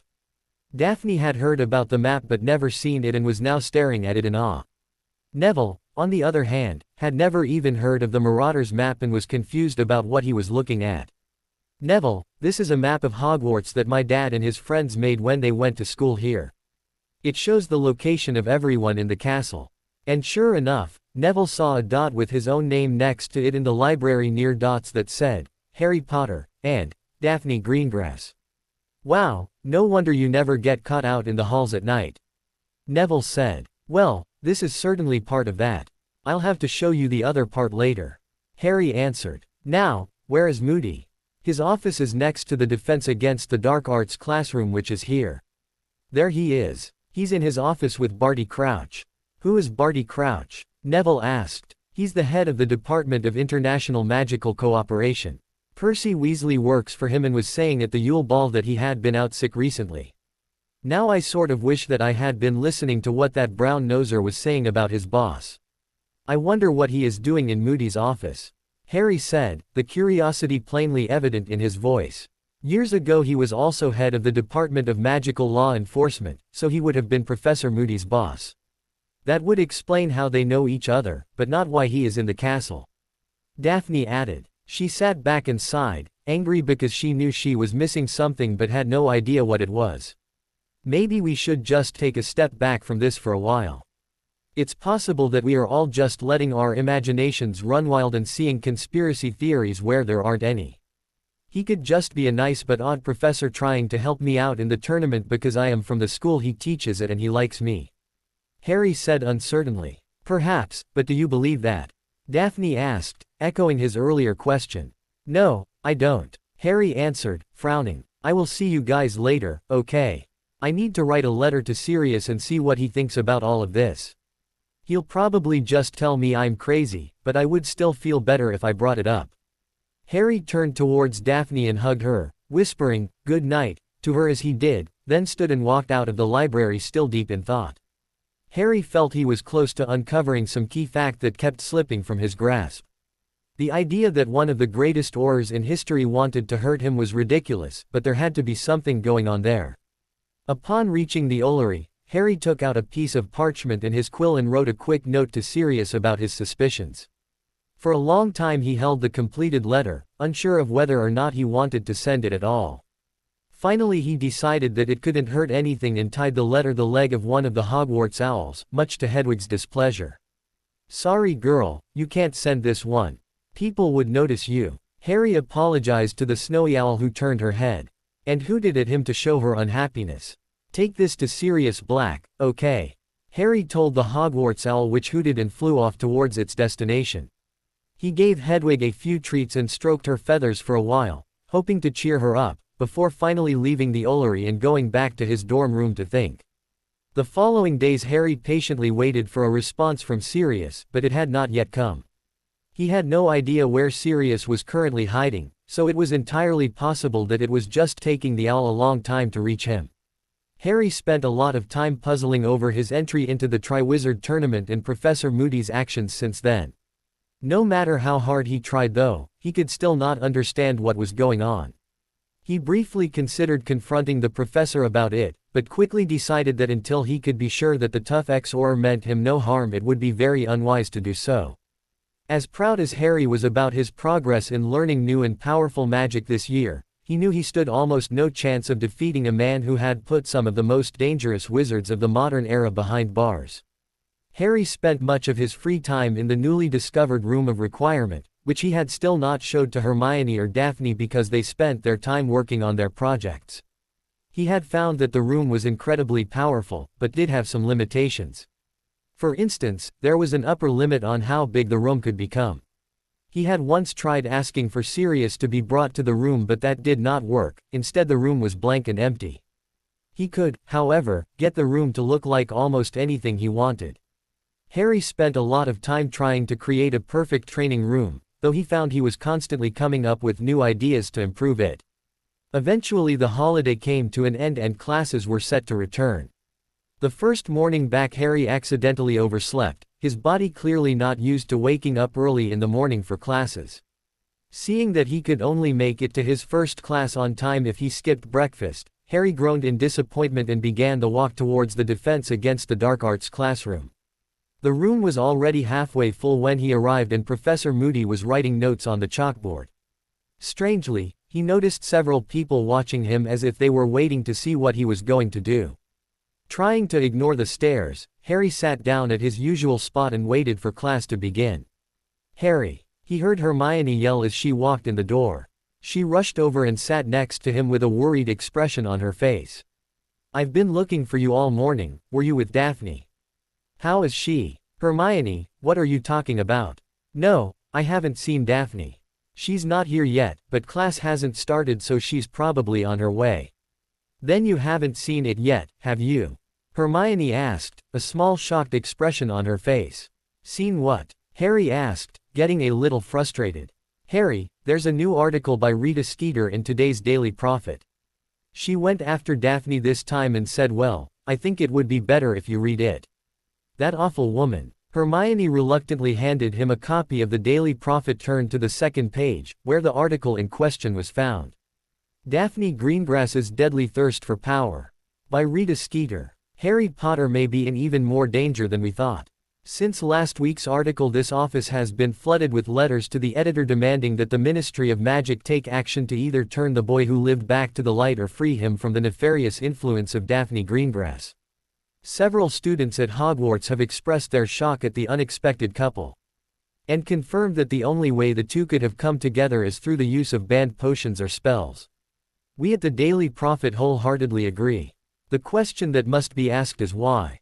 Why has Ms. Greengrass taken such blatant action against Mr. Potter? Does she and her family plan on using our young hero in some dark and evil ritual? Is it simply a case of a girl's obsession with that which she cannot have? Or is it Daphne Greengrass's next step on her long and deadly path towards personal power? I have personally uncovered evidence that this may not be the first time the aspiring Dark Lady has committed unthinkable acts for her own gain. It is well known that Daphne Greengrass is not only the heiress to her family's fortune but the future head of the Greengrass family. What you may not know is this has not always been the case. The Greengrass line, like many noble pureblood lines, typically passes to the oldest son, or if there is no son, to the oldest daughter. For the first few years of her life, young Daphne was set to inherit everything, but that changed with the birth of her younger brother David Greengrass. One can only imagine the jealousy that must have taken root in the young girl's heart. Tragedy for the Greengrass family struck when young David died in what was at the time deemed an accident when he was only 3 years old. But, and it truly pains me to have to ask such a question, was it really an accident? Or did a young girl in a fit of jealousy murder her younger brother in order to take back what she believed was rightfully hers? If so, what does that mean for the boy who lived? One thing is painfully clear: Harry Potter needs help. Harry slowly set the paper down. His hands were shaking in anger at the paper and Rita Skeeter, but he also felt incredible sadness for Daphne and her family. In the time it had taken Harry to read the article, class had begun.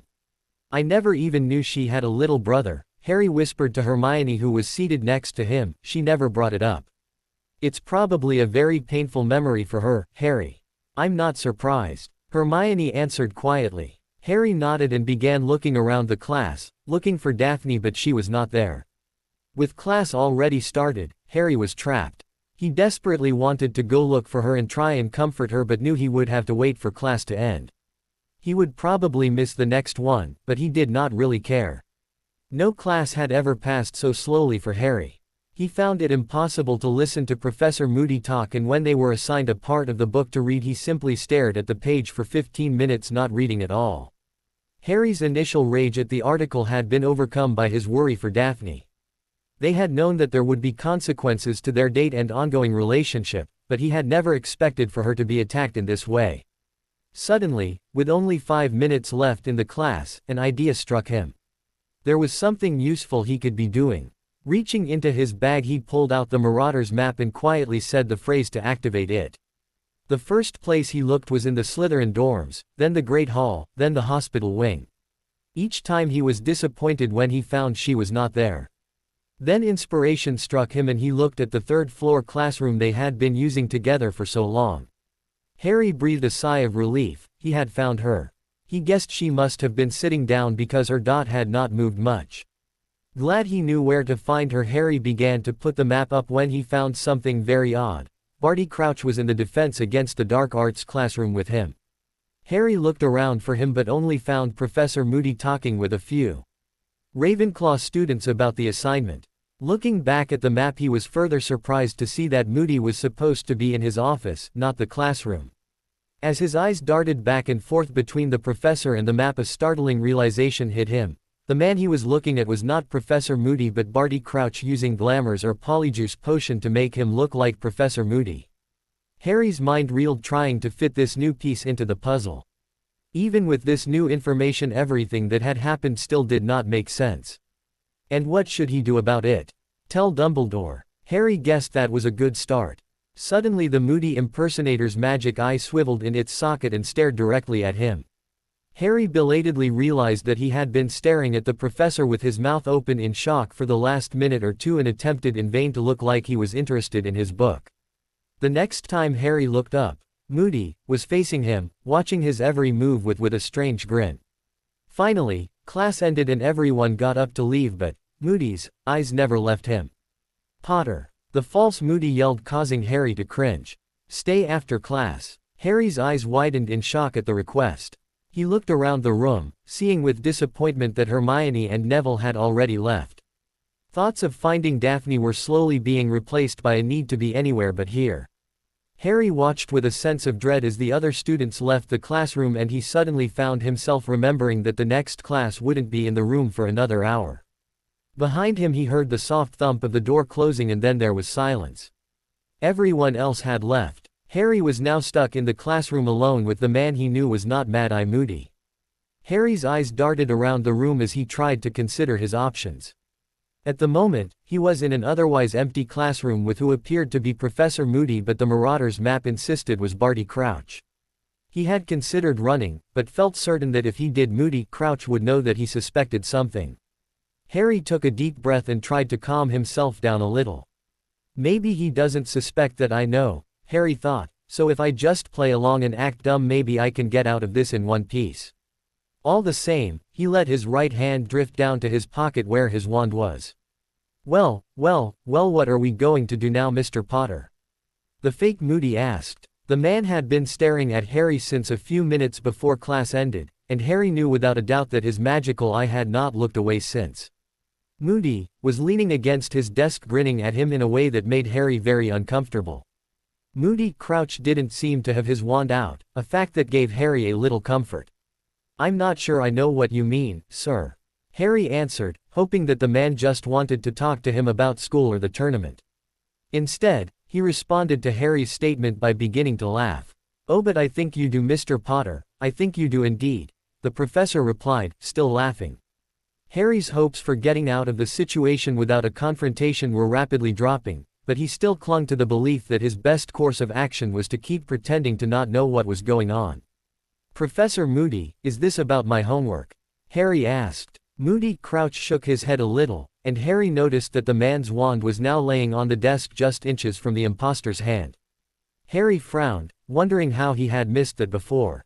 You and I both know that it isn't about homework, the grinning professor answered, clearly enjoying the game that they were playing. Maybe the tournament then, Harry suggested, now fairly certain that this would not end well. He was almost positive that he could not beat the real Mad-Eye Moody in a fight, but could he beat this impostor? Harry wasn't sure and didn't really look forward to finding out. His best option, he had decided, was to stall as long as possible and hope someone came in the room. Perhaps that would enable him to get out of the classroom, but he suspected that unless it was another professor that any person entering the room might just become another victim. Ah yes, the tournament. I do hope you are enjoying yourself in it. After all, I did have to go through quite a bit of trouble to get you into it, he admitted, his face now taking on a proud look. Dumbledore thought he was so smart with the Goblet of Fire and his damned enchantments. But he's not as smart as he likes to think he is he? After all, I am supposed to be one of his best friends and he doesn't suspect a thing. So it was you who put my name in the cup.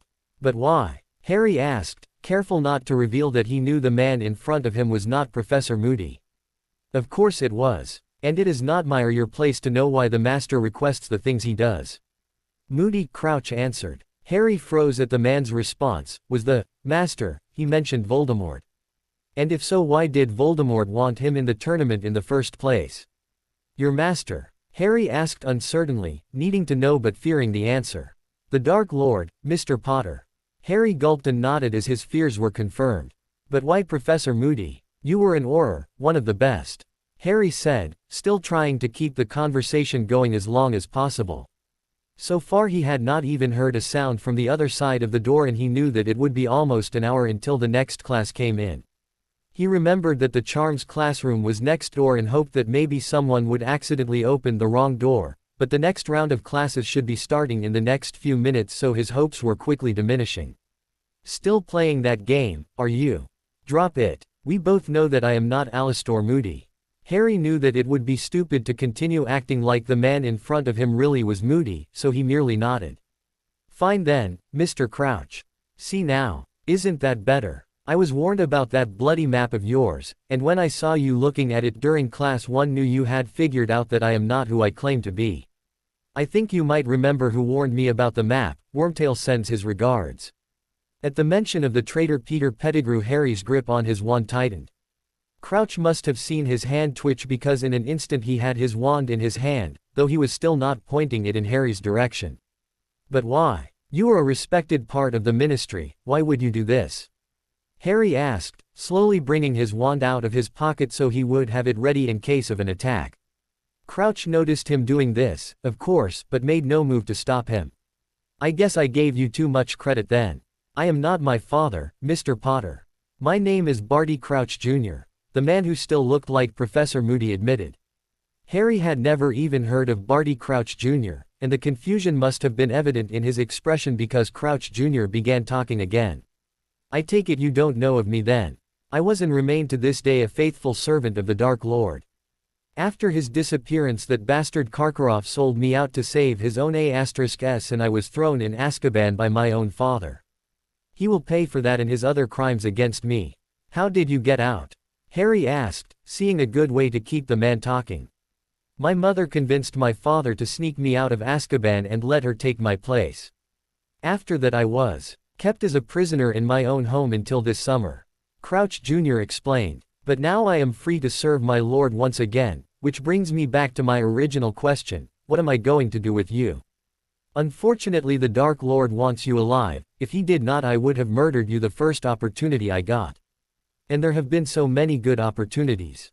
Do you know how hard it was for me to restrain myself from casting the killing curse at you when you least suspected it? Or perhaps not to kill you right away, but to make you suffer first. It would have been glorious, but the honor of killing you is not mine. The Dark Lord wishes to do that himself. Your Dark Lord is nothing more than a spirit. Harry replied, braver than he actually felt. The class next door had already started by now, so the chances that anyone would walk through the door were extremely thin. Is he now? I would suggest you don't talk about things you obviously know nothing about. As Crouch answered, Harry suddenly remembered the dream he had during the summer in which Voldemort had become a hideous but small creature that looked like a deformed baby. He had been surrounded by Wormtail and an unknown man that Harry was beginning to believe was Barty Crouch Jr. It would make sense, although Harry wondered briefly what it meant that he was having accurate visions about Voldemort that he pushed from his mind to focus on the situation at hand. Why are you doing this? What is your plan? Harry demanded as part of his mind was screaming at him that the conversation was nearing its end and he needed to prepare for a fight. Neither of us are worthy enough to know the Dark Lord's plans. I suppose I will just have to obfuscate you and continue with our little game. It really is a shame I can't just kill you now. Oh well, Crouch Jr. said with an exaggerated look of sadness. For a moment the two stared at each other, not moving, waiting to see what the other would do. The both had their wands in their hands, ready to cast the first spell. In the end it was Barty Crouch Jr. who began the battle. Obliviate. The Death Eater yelled as a burst of magic flew at his student. Harry reacted by diving out of the way and landing on the ground hard. Seeing Crouch Jr.'s foot and stump from under the table, Harry cast the Jelly Legs curse at him and began rolling under the table away from the professor, not even bothering to watch if the spell hit him or not. It must have, because he heard Crouch Jr. growl and dispel the curse as Harry continued to try and distance himself from the impostor. A lucky shot, Potter. But first-year spells aren't going to beat me. Crouch Jr. taunted. Harry knew he was right. He was stupid to have used such a simple spell when he knew others that would have caused much more damage. This was not going to be like his mock duels with Daphne where he could get away with using minor spells. If he wanted to make it through this in one piece, he was going to have to be more aggressive. Crouch Jr. had not moved from his original position by his desk, and Harry hoped that he would not know exactly where he was in the room since he was hidden under the tables. Come out now and this will be a lot easier on you. Crouch Jr. advised. Otherwise I may have to hurt you before obliviating you. Harry was kneeling now, ready to jump up and cast a spell. Deciding on the Reducto curse, Harry took a breath and leapt out from behind the table. Unfortunately Crouch Jr. had seemed to know exactly where he was and had shouted, "Inficio!" before he could even raise his wand. The spell produced a disgusting yellow light which flew towards Harry's head. Desperate to avoid being hit by the curse, Harry once again dove to the floor, abandoning his plan to attack Crouch Jr. Behind him, the wall where the spell hit began to bubble and melt as if it had been hit by acid. You can't hide from me, Potter. Crouch Jr. continued to mock him. Harry moved to a different spot, still hidden under the tables, and tried the tactic again. Just like before, Crouch Jr. seemed to know exactly where he was and sent a curse his way to prevent him from attacking. It's like he can see right through the tables. Harry thought as he dodged the spell. Of course, he can see through the tables because of the magic eye. He realized, figuring out why he was at a disadvantage. He was going to have to change strategies. Harry knew that as soon as Crouch Jr. saw him get up he would cast some spell at him, meaning that if he timed it right he could dodge and have a split second where he could fire a spell and Crouch Jr. would be vulnerable. Harry decided to try his plan and jumped to his feet. As expected, Crouch Jr. had already fired a spell at him, the same yellow one from last time. Harry turned to the side to avoid the curse and yelled, "Accio Magic Eyeball." Immediately Crouch Jr.'s magic eyeball and the harness that kept it strapped to his face flew off of him and soared towards Harry. Crouch Jr. roared in anger as the eye was ripped from his face. Now, instead of having the advantage, he was at a disadvantage because he only had one working eye. "I will make you suffer for that, boy," Crouch Jr. screamed. Harry kept up the attack, firing off the first spell that came to mind. He shouted, "Expelliarmus." But Crouch Jr. was able to sidestep the disarming spell and cast a blasting hex at Harry which caught him in the shoulder, sending him spinning down to the floor. The shoulder felt sore and Harry knew he would be in pain later, but there was no time to think about it now. Harry sent off a Reducto which died harmlessly as Crouch Jr. raised a shield to protect himself. Knowing that his spells probably could not break through the older man's shield, Harry yelled, "Accio Desk." And the desk that Crouch Jr. had been standing in front of quickly slid towards Harry. This tactic caught Crouch Jr. off guard and sent him toppling backwards over the desk. The Death Eater quickly got back on his feet and sent another blasting hex, but at the last moment Harry was able to raise a shield which was just able to stop the spell. The shield did not, however, have enough power behind it to stop Crouch Jr.'s follow-up spell, a bone-breaking curse which hit Harry in the left arm just below the shoulder. Harry screamed in pain as he dropped the shield spell and tried to move towards cover. His left arm now hung uselessly at his side. Harry knew he needed time to catch his breath and grinned as a spell he had learned for the first task but never had to use came to mind. Crouch Jr. was now moving around the room in order to get a better shot at Harry and was completely surprised when he saw the teenager transfigure a chair into a wolf that growled angrily and leapt at him. Before he could defend himself, the wolf was on him with its claws and teeth tearing into his flesh. The wolf's teeth were digging painfully into his shoulder when he managed to cast a severing charm at its head, killing it and forcing it to revert to its previous shape.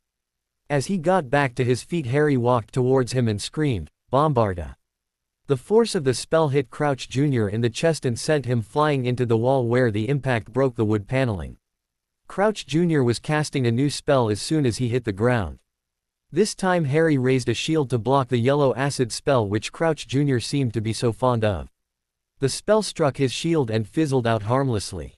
Barty Crouch Jr. was shocked. He had clearly underestimated the boy and the power he was capable of putting behind his spells. There was no way a fourth-year student should be able to shield against his spells, and yet Harry Potter could do it.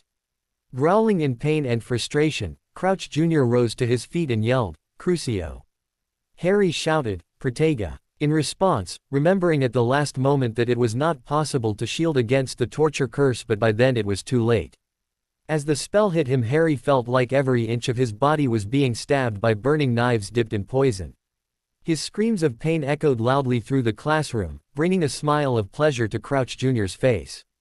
The Death Eater ended the spell long enough to taunt Harry. "Perhaps I should drive you insane like we did to the Longbottoms. That wouldn't technically be breaking my master's command now, would it?" he asked as Harry writhed in pain below him. Crouch Jr. laughed and then recast the spell, enjoying the screams of pain he was causing. Neither of them knew that Harry's screams would end up saving him. Next door, Professor Flitwick was teaching charms to a group of second-year Gryffindors and Hufflepuffs. The class was progressing normally until about 10 minutes into the class when the professor and all of the students froze at the sound of someone screaming out in pain next door. Without a word to the students, Professor Flitwick was out of the room with his wand in hand and racing to the adjacent class. When he threw open the door, he was shocked to see one of his colleagues casting the unforgivable Cruciatus curse on a student. "Moody, unhand him!" the small professor yelled, causing Crouch Jr. to look up in surprise. When Crouch Jr. saw the other professor, he knew his plans to simply obliviate Potter were ruined. Angry that he had been discovered, the Death Eater turned and tried to cast the torture curse on the tiny charms professor. But what Crouch Jr. had forgotten was that despite his small stature, Professor Flitwick was a former dueling champion and a wizard that should not ever be underestimated. The incantation had not even finished leaving Crouch Jr.'s lips when Flitwick began moving with a speed that must have somehow been magically enhanced. The small wizard leapt from table to table, closing the distance between them and dodging every spell that the impostor, who still looked like Mad-Eye Moody, cast.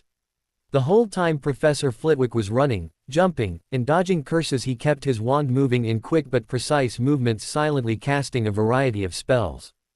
Harry's pain had subsided enough for him to look up at the duel that was now going on.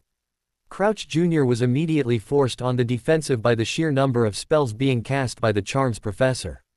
From his point of view, it seemed as though Flitwick was casting 1 or 2 spells every second, most of which Crouch Jr. was able to raise a shield against, but still a few were able to penetrate his defenses. One spell set the impostor's pants leg on fire while another caused his face to break out in boils. It seemed that Flitwick's strategy was to cast so many spells that his opponent had no choice but to keep his shield raised, putting him permanently on the defensive. Slowly Crouch Jr.'s shield was beginning to break under the constant onslaught, and he knew that he would have no choice but to flee. Crouch Jr. dropped his shield and began to run towards the exit. While he did, he yelled out, "Incendio!" several times and was able to start a number of fires as the wooden tables and chairs burned. Flitwick's attention dropped for a second as he began casting Aguamenti, producing huge jets of water that put out the fires. In the short time that took, Crouch Jr. was out the door and running down the halls towards the exit. Professor Flitwick took a quick glance at Harry, who was still lying on the floor groaning in pain but obviously alive, before running back out the door. The charms professor softly cursed as he walked out of the classroom, knowing that the other man had been able to escape. Looking out the window, he could clearly see Professor Moody running towards the edge of the wards and away from Hogwarts. Flitwick decided there was little else that could be done about it now and went back inside to check on Harry. Mr. Potter, I know you are in a lot of pain right now, but I need to know what spells you were hit by. Professor Flitwick said once he had reached Harry, who was now sitting up and leaning against the wall trying to catch his breath. Other than the 2 crucios, he hit my shoulder pretty hard with something and caught my arm with a bone-breaking hex. That's all, Harry explained. Professor Flitwick, I know it looked like him, but that was not Professor Moody. He said his name was Barty Crouch Jr. and he must have been taking Polyjuice Potion to make him look like Moody. The real Moody is up in the office somewhere, probably being kept as a prisoner somehow. Professor Flitwick's mouth opened in shock at Harry's explanation. He knew that Barty Crouch Jr. was supposed to have died years ago in Azkaban, but if he was right, then perhaps the real Alastor Moody was in the Defense Against the Dark Arts office and would be able to corroborate the story. Can you stand, Harry? The small professor asked. Harry nodded and slowly got to his feet, shaking a bit as he did. After a few moments he felt confident enough to walk, and the 2 headed towards the office. Once inside they looked around but did not see any sign of Mad-Eye Moody. Step aside, Harry, Flitwick commanded as his eyes fell on a large trunk shoved into the corner. A blue burst of magic leapt from Flitwick's wand and the trunk's many locks began to open. As the final lock clicked, the lid opened and they both went over to look inside. Harry was surprised to see that the space inside the trunk was huge, many times bigger than it should have been without magic. And laying at the bottom of the trunk was the real Mad-Eye Moody. He looked weak and malnourished, but other than that uninjured. Phileas, is that you? The true Moody asked and began to stand up. Wonderful to see you again, Alastor, Professor Flitwick answered. If I lowered a ladder, could you climb up? I believe I could. Just get me out of here. Professor Flitwick nodded and conjured a long rope ladder. With Harry's help they tied one end to the heavy desk in the middle of the room and threw the other end down inside the trunk. A few minutes and some colorful swearing, complaining about only having one good leg later, and Moody was out of the trunk and sitting down in an office chair. Both of you need to get to the hospital wing, Flitwick noted while transfiguring a quill into a crutch for Moody to use. And I'm sure Albus is going to have a load of questions. No doubt about that, Phileas. Professor Moody agreed. He then nodded in Harry's direction and asked, why's he here? He was fighting someone Polyjuice to look like you when I found him. He was being held under the Cruciatus at the time. Harry claims that the man said he was Barty Crouch Jr. Moody nodded and looked at Harry, evaluating him. Are you okay, lad? I'll be fine, Professor. Harry assured him. I landed a few hits on him, too. Your magic eye should still be lying in the classroom somewhere. Moody began to laugh at Harry's response. Good job. Let's go get patched up, Moody suggested, and the 3 men began walking towards the infirmary. Professor Flitwick briefly stopped at his classroom to tell the confused students that class was dismissed early and to practice what they had been working on. For the next class, Harry was walking a little stiffly, still feeling the effects of being held under the Cruciatus for so long. Professor Moody meanwhile was clearly weak but excited to be able to walk around after being trapped in a trunk for so long. When they finally reached the hospital wing 10 minutes later, both Madame Pomfrey and Professor Dumbledore were waiting for them. It would appear that you 3 must have quite the story to tell, Professor Dumbledore noted with a small smile. But first, I am sure Madame Pomfrey would like to take a look at you. They all nodded and Harry and Moody were escorted to hospital beds while Professor Flitwick sat down in a chair explaining that he had not been struck by any spells. The healer began with Harry, who was obviously still in pain. Madame Pomfrey, this isn't going to take long, is it? Harry asked as she began casting diagnostic spells. I really need to get out of here and go talk to someone. The older witch frowned at her patient's desire to leave. Mr. Potter, you have a broken arm, a separated shoulder, and are still feeling the residual effects of exposure to the Cruciatus curse. Lay back down, you are not going anywhere for at least the next few hours. If your arm is as bad as I think it might be, I will have to keep you overnight so we can eat with Skelegro. Harry groaned in disappointment that he would be stuck in the hospital, yet again, while he had other things he needed to do. Specifically, he meant finding Daphne and making sure she was okay after that horrible article in the Daily Prophet. His only hope now was that she would hear he was hurt and come looking for him. Harry glanced over to the other occupied bed in the room where Alastor Moody was talking to Professor Dumbledore.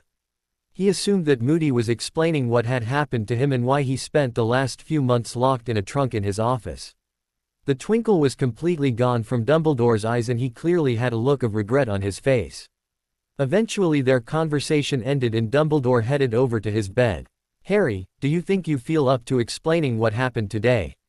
the headmaster asked. Harry nodded and began telling him everything, beginning with his suspicions regarding Moody, seeing the wrong name on the Marauder's map, his conversation with Barty Crouch Jr., and then their duel. The entire time Dumbledore listened silently and nodded in the appropriate places. When Harry's story was over, the old professor sat in his chair stroking his beard and thinking about what he had heard. "When you are feeling better, I would like your permission to view the memory in my pensieve." "Do you know what a pensieve is, Harry?" "No. It is a large bowl in which memories can be magically stored and relived. It helps me to organize my thoughts. You might also like to see a memory I have regarding Barty Crouch Jr.'s unmasking as a Death Eater and capture." "I would like that, sir, thank you," Harry answered. "What is on your mind, Harry?" Dumbledore asked. "Surely you aren't blaming yourself for Crouch Jr.'s escape, are you?" Harry lowered his eyes and nodded a little. "I almost had him, sir. And then I messed up and forgot you can't block the Cruciatus curse. I knew that, but I didn't react quick enough," Harry explained. "I am sure you did, Harry. I must say I am extremely pleased at how well you did, better than I could have ever hoped. You must not blame yourself for your hesitation. Conditioning yourself to dodge that curse on instinct takes experience, which you now have. Tell me, do you think that you will hesitate if you are ever in that situation again?" "No. I think I learned my lesson," Harry answered. "Exactly. Improvement is often quite painful, a fact the best of wizards learn early. Now I shall leave you to rest, unless there is anything else you require of me," Dumbledore said while rising out of his chair. "Actually, if you see Daphne Greengrass, could you ask her to come visit me? I would really appreciate it," Harry said, trying not to act a little embarrassed at his request. "Of course, Harry. I have found that good company often helps the healing process," Dumbledore answered with a large knowing smile before turning and walking out the door, leaving Harry alone. Harry used the time to think about all that had happened this morning. He wondered if it would have been better if he had simply run out of the classroom as soon as Crouch Jr. asked him to stay after class, but realized that would not have done much good because the impostor has already figured out that he knew something was wrong because of Wormtail's warning about the map. Crouch Jr. would have come after him even if he had run, Harry was certain of that. Perhaps it was better to face the challenge head-on. Harry thought he had done okay in the duel, certain he had the advantage until his mistake in dealing with Crouch Jr.'s Crucio. He knew he would need to work on his spell variety and learning to put more energy behind his shields. Harry realized that the reason his shields dropped so quickly was because he had developed the bad habit of never putting his full strength behind them. He had never needed to when practicing against Daphne. "I'll do better next time," Harry vowed to himself. He also now knew that Voldemort wanted him in the tournament but also wanted to be the one to kill him. The second part he could understand, but why would Voldemort order Crouch Jr. to put his name in the Goblet of Fire? If all Voldemort wanted to do was kill him, then that just seemed unnecessary. Harry felt as if by answering one question he had only stumbled onto another. He would have to be very careful from now on. Voldemort was still out there and now had at least 2 Death Eaters helping him. If there was a way for him to regain his body, they would find it. Harry's thoughts were interrupted when he saw the door open suddenly and Daphne rush in.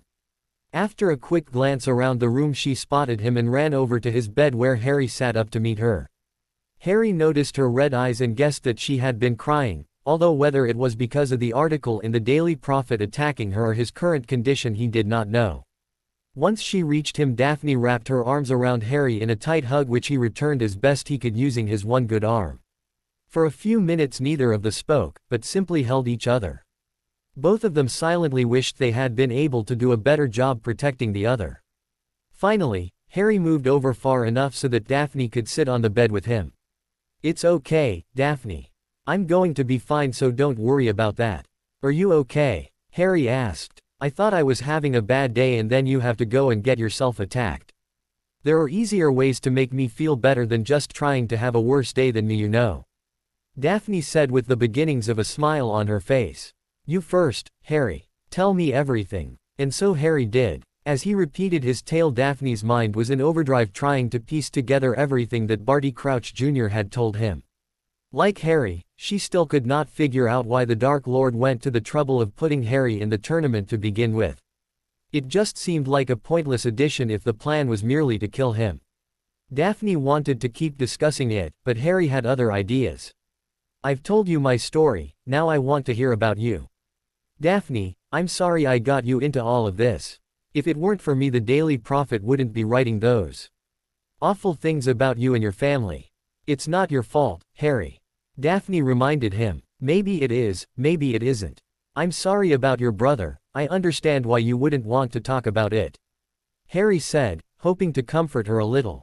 There's no one else I would rather talk to about it. I was only 7 years old when it happened. That morning David, Astoria, and I had been playing in a room on the 3rd floor at our family home. There is this balcony that looked out over the porch and backyard, and apparently someone had left the door to the balcony open. David went out onto the balcony and must have been climbing the railing. I didn't see him fall, and neither did Astoria, but we both heard him yell when he went over the top of the guardrails. By the time the healers got there it was too late. There are some things that even magic can't fix. Daphne said softly. At this Harry hugged her a little tighter and waited for her to continue. Remember the night we first met? You asked me what I saw in the mirror of Arised and I wouldn't tell you. I saw my family, just like you did. I guess that might have been when I started to wonder if we might have more in common than I had thought. Thank you for telling me that, Daphne. Harry told her. And I promise you that we will have our revenge against Rita Skeeter. She is going to wish she had never even heard the names Harry Potter or Daphne Greengrass. Daphne grinned at this and then leaned towards him and keyed him. When she leaned back a few seconds later he had a goofy-looking smile on his face that made her laugh a little. That's exactly what I was thinking, Harry. By the next day rumors were swirling about what had happened to Professor Moody.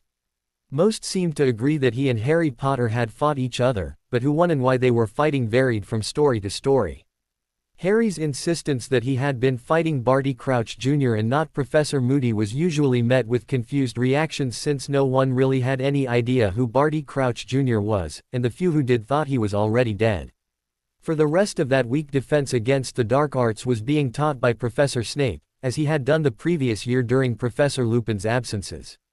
This, of course, prompted disappointed groans from 3/4 of the school and excited cheers from the rest. Aurors had come and taken statements from him and Alistair Moody concerning what had happened. They promised to look into it before they left, but a week later the ministry had done nothing and no mention of it had been made in the Daily Prophet. Obviously, someone was trying to cover up what had happened. The only relevant article that Harry had seen was one announcing that Barty Crouch Sr. was giving up his position in the ministry and retiring. Harry had a strong hunch that Barty Crouch Sr. was not going to be heard of again, either because he was in hiding or because his son had murdered him. Once again Harry was frustrated at the wizarding world's corruption and inability to face the truth. He wasn't surprised that no one believed him. He was a future Dark Lord in their eyes after all, but they had ignored the warnings of Mad-Eye Moody. If the ministry and prophet wouldn't listen to one of the most respected Aurors ever, who would they listen to? Maybe it would be better if we got rid of them both and started over. Harry had thought in his frustration. Harry had learned that the Greengrass family's first reaction to the articles against Daphne was to buy a significant piece of the newspaper. According to Daphne, they now owned 7% of the Daily Prophet, which was enough to get them never to mention the Greengrasses in a negative light ever again, but not enough to have their star writer fired. Rita Skeeter's downfall would not be so easy, it seemed. Daphne's father, Daniel Greengrass, was meanwhile checking up on rumors that Rita Skeeter had a secret and illegal method of getting stories. No one seemed to be willing to say exactly what it was so far, but the angered father was determined to find out. Dumbledore had assured Harry that he had his own search for Crouch Jr. going on, but they had not had any luck tracking him down. Likely, they decided, he was already back with Wormtail and Voldemort wherever they were hiding. And so, since nothing could be done, life returned back to normal. Or as close to normal as it could get. Harry patiently waited for Charms class to end. Ever since seeing Professor Flitwick duel Barty Crouch Jr. he had wanted to talk about it with his professor. Harry was still in awe of the speed and aggressiveness which the small man displayed during the fight and wondered if that was something he could learn. Finally, Professor Flitwick dismissed the class with a note that their essays on the Patronus charm were due the next period. Harry grinned at that and wondered if he could get extra credit by producing one. As the rest of the class left, Harry remained seated, and when the room was almost empty he approached the desk where Professor Flitwick was still gathering his things. "Hi, Professor. Can I talk to you for a minute?" Harry asked. "Certainly, Harry. How are you feeling?" "I'm great. It took a few days for the soreness to wear off, but I feel normal again now," Harry explained truthfully. One thing he had not known about the Cruciatus curse until he experienced it was that the pain seemed to stay with you even after the spell was lifted. There were potions that could dull the pain, but only time could get rid of it completely. "Excellent. Now, what can I help you with?" Professor Flitwick asked. "Well, I've been thinking about the fight with Crouch Jr. I did okay, right up until the Crucio, but when you started fighting he didn't stand a chance. How were you able to move so fast and cast so many spells?" "Ah, I see. Harry, my proficiency in dueling is due to a combination of my own natural talents and decades of practice. I am sorry to say that there is no secret trick that will enable you to do it in a short amount of time. But I can help you to get started if you would like," Professor Flitwick offered. "That would be great," Harry said enthusiastically. "I'd really like to be able to move as fast as you did." "That is one thing I cannot teach," Flitwick answered. "It is not a spell that makes that possible. It is a natural skill that can be done without a wand, much like animagus transformations or metamorphagus changes. I am what's known as a chiromagus, which is basically a witch or wizard that is able to use magic to boost their natural speed and reflexes. We are quite rare, although not as rare as metamorphmagy, and a person is either born one or not. There is no way to become one." "I see," Harry answered, the disappointment clear in his voice. "I guess that means I'm not one. It is unlikely, but still possible. The differences usually do not become clear until a wizard is a little older than you are now. I was 16 before I discovered the ability, although even before that I was aware that I had very good reflexes. If I were to suspect that anyone in this school might be a chiromagus, I would suspect you, Harry." "Really? Why?" Harry asked with a look of confusion on his face. "Mainly because of the way I've seen you act during Quidditch. Your success in that sport is not due solely to your abilities to fly a broom, but in the speed with which you are able to react to snitch as it changed directions. It is quite impressive, Harry, and one reason. Among many I wish you had been sorted into Ravenclaw," the small professor explained with a chuckle. "Wait and see, Harry. Perhaps you are a chiromagus, perhaps not. Either way you should remember that there is more to dueling than simply magical power. Honestly speaking, one day you will be a far more powerful wizard than I." "Do you really think so?" Harry asked uncertainly. "Of course. You are stronger than most, while I am merely average," Flitwick admitted. "You have to be better than average, sir. I heard you were a dueling champion, that's far from average." "Ah, but you missed the point, Harry.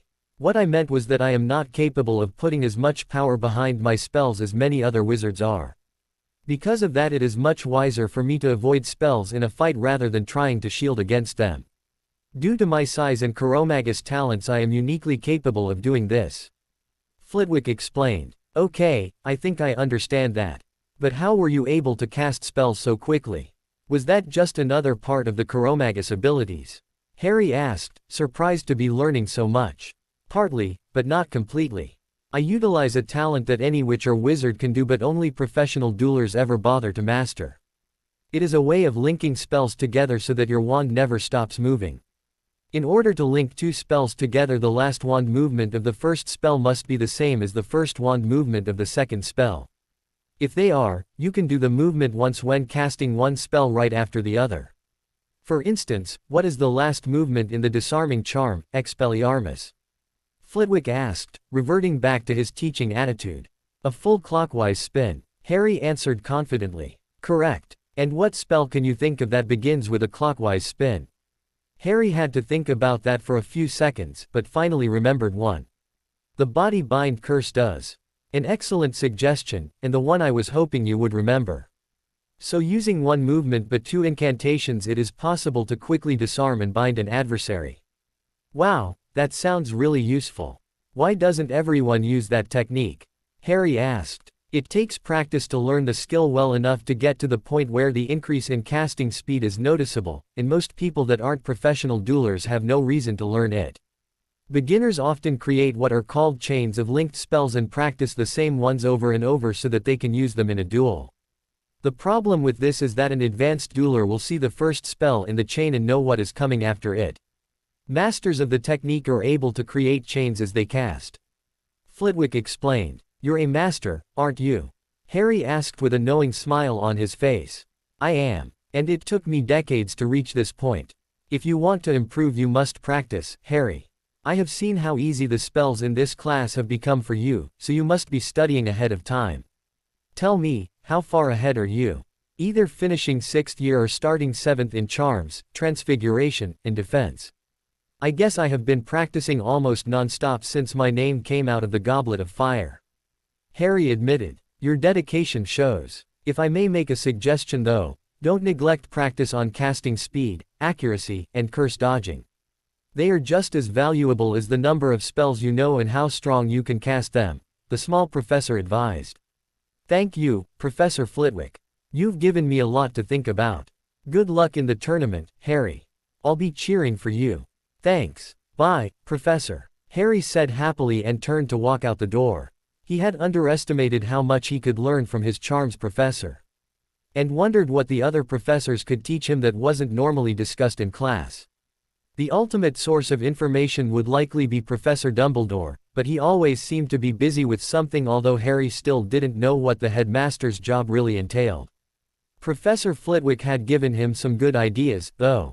Harry's dedication to improving himself had not wavered. In fact, it was stronger now that he had tested himself against Crouch Jr. and come up lacking. That won't happen again, Harry thought to himself, strangely hoping for another chance to fight Barty Crouch Jr. In another part of the castle, Draco Malfoy was plotting his revenge and thinking about his nemesis Harry Potter. He had disliked Potter since the day his offer of friendship had been rejected in favor of the blood traitor Ron Weasley, who Potter apparently wasn't even speaking to now. Over the years he and Potter had fought constantly, causing his dislike of the other boy to grow. This year had by far been the worst of them all. When the Triwizard Tournament was announced, Draco had loudly announced that he would have entered the tournament if it were not for the age line. The other Slytherins had nodded and agreed that he would have easily won it. His interest in the tournament would have ended there if Potter had not found a way to trick the cup and get into the tournament. After that, everyone started asking him why he hadn't snuck into the tournament when Potter had been able to. It was yet another humiliation he had to endure at the hands of his rival. Worse than that was when Potter had shown up to the Yule Ball with Daphne Greengrass, who was easily the prettiest girl in Slytherin. And as the prettiest Slytherin, she was supposed to be his. Draco had approached her several times but been turned down each one. Pansy Parkinson, his date to the Yule Ball, didn't seem to understand why he was so angry when Potter and Greengrass showed up. Draco did not feel the need to explain himself to her. The final insult had been finding Potter sitting at the Slytherin table and then causing him to get detention. It was all Potter's fault, just like everything bad that happened to him. His dominance in the school should be unchallenged, but Potter had prevented that. And so, Harry Potter would pay the price for his crimes against him. And if he couldn't get to Potter directly, he would have his revenge through Greengrass. She had also shown herself to be a thorn in his side and so deserved it. But how should they be punished? Was the question now on Draco's mind, which was now drawing a blank. As he struggled to formulate a plan, he grew more frustrated and angry, once again blaming everything on Harry Potter. You will pay, Potter. His mind screamed, one way or another you will pay. Hermione finally found Daphne in the library after looking for her for almost an hour. Funny, Hermione thought, that the last place I look for her would be the first place people would look for me. As Hermione approached, she saw that the other girl with a couple of books open writing an essay. Daphne didn't look up until Hermione had sat down at the across the table from her. Hermione, Daphne asked as she noticed her. Is something wrong? No, nothing's wrong really. Hermione answered, although obviously something was on her mind. What are you working on? The essay McGonagall assigned about the third law of transfiguration. Looks like I only have 4 inches left, actually. Is that why you're here? Daphne asked, still not sure why the other girl was talking to her. Daphne and Hermione had slowly moved from polite to somewhat friendly when interacting with each other during the practice sessions with Harry, however this was the first time that either of them had sought out the other away from that situation. "No," Hermione answered and then leaned in towards Daphne, speaking softly so as not to be overheard for the next part. "It's about our training with Harry." At this Daphne puts down her quill and looks towards Hermione curiously. "What about it? I didn't tell Harry because he'd just say I was being ridiculous." Hermione started, seemingly very reluctant to admit whatever it was she was thinking about. "I'm not as strong you two, and I don't think I will ever be able to keep up with either of you," she admitted. "That's not exactly true, you know," Daphne said thoughtfully. "There are some spells that you can do as good as Harry, maybe even better. You were the first one to pick up on those battlefield healing charms and the best with them." "Maybe, but all of my attack spells are weak," Hermione said sadly. It was then that Daphne noticed tears in the other girl's eyes just waiting to be shed. "I just want to be able to help out Harry when he needs me, but I feel so useless." "I know for a fact that Harry does not think you are useless. He depends on you more than you know," Daphne reassured her. "He did. But not anymore, he depends on you now." "I guess so, but my relationship with Harry is a lot different than yours." This response finally drew out a small smile from Hermione. "And what exactly is your relationship with him?" she asked with a little grin. "Let's stick with talking about you. You know that I am not trying to replace you, or ruin your friendship with him, right?" Daphne asked. "I know that, and I am not really afraid of losing Harry's friendship anymore. We've patched things up well enough. I just want to find a way to make myself useful. Every year Harry manages to get himself into some kind of trouble and most times he has had me and Ron to back him up. But Ron's gone now and Harry's problems seem to be getting bigger and more dangerous. Both of you have improved so quickly, I just wonder if he will even need me around." "Don't be daft, Granger," Daphne said with a hint of annoyance in her voice. "Surely you didn't miss the lesson where we were told that all witches and wizards seem to have some branches of magic they are better at than others. So battle spells aren't your thing, who cares? Figure out what you're good at and keep trying to improve." Hermione seemed to think about that for a moment and then gave a little nod in agreement. "I suppose you're right. If nothing else I will be there to help him research whatever he is going to face." "Thanks Daphne, I needed to hear that." "Sure." Daphne shrugged and then went back to her essay. Hermione recognized that as the end of their conversation and left the table so that Daphne could get back to her essay. Hermione didn't know why she had originally thought it would be a good idea to ask Daphne about her worries but was glad she did. As she walked out of the library Hermione's mind was racing as it tried to think of ways to objectively determine what branches of magic she was best at. Pictures of charts and graphs showing the results of her experiments were already popping up in her head.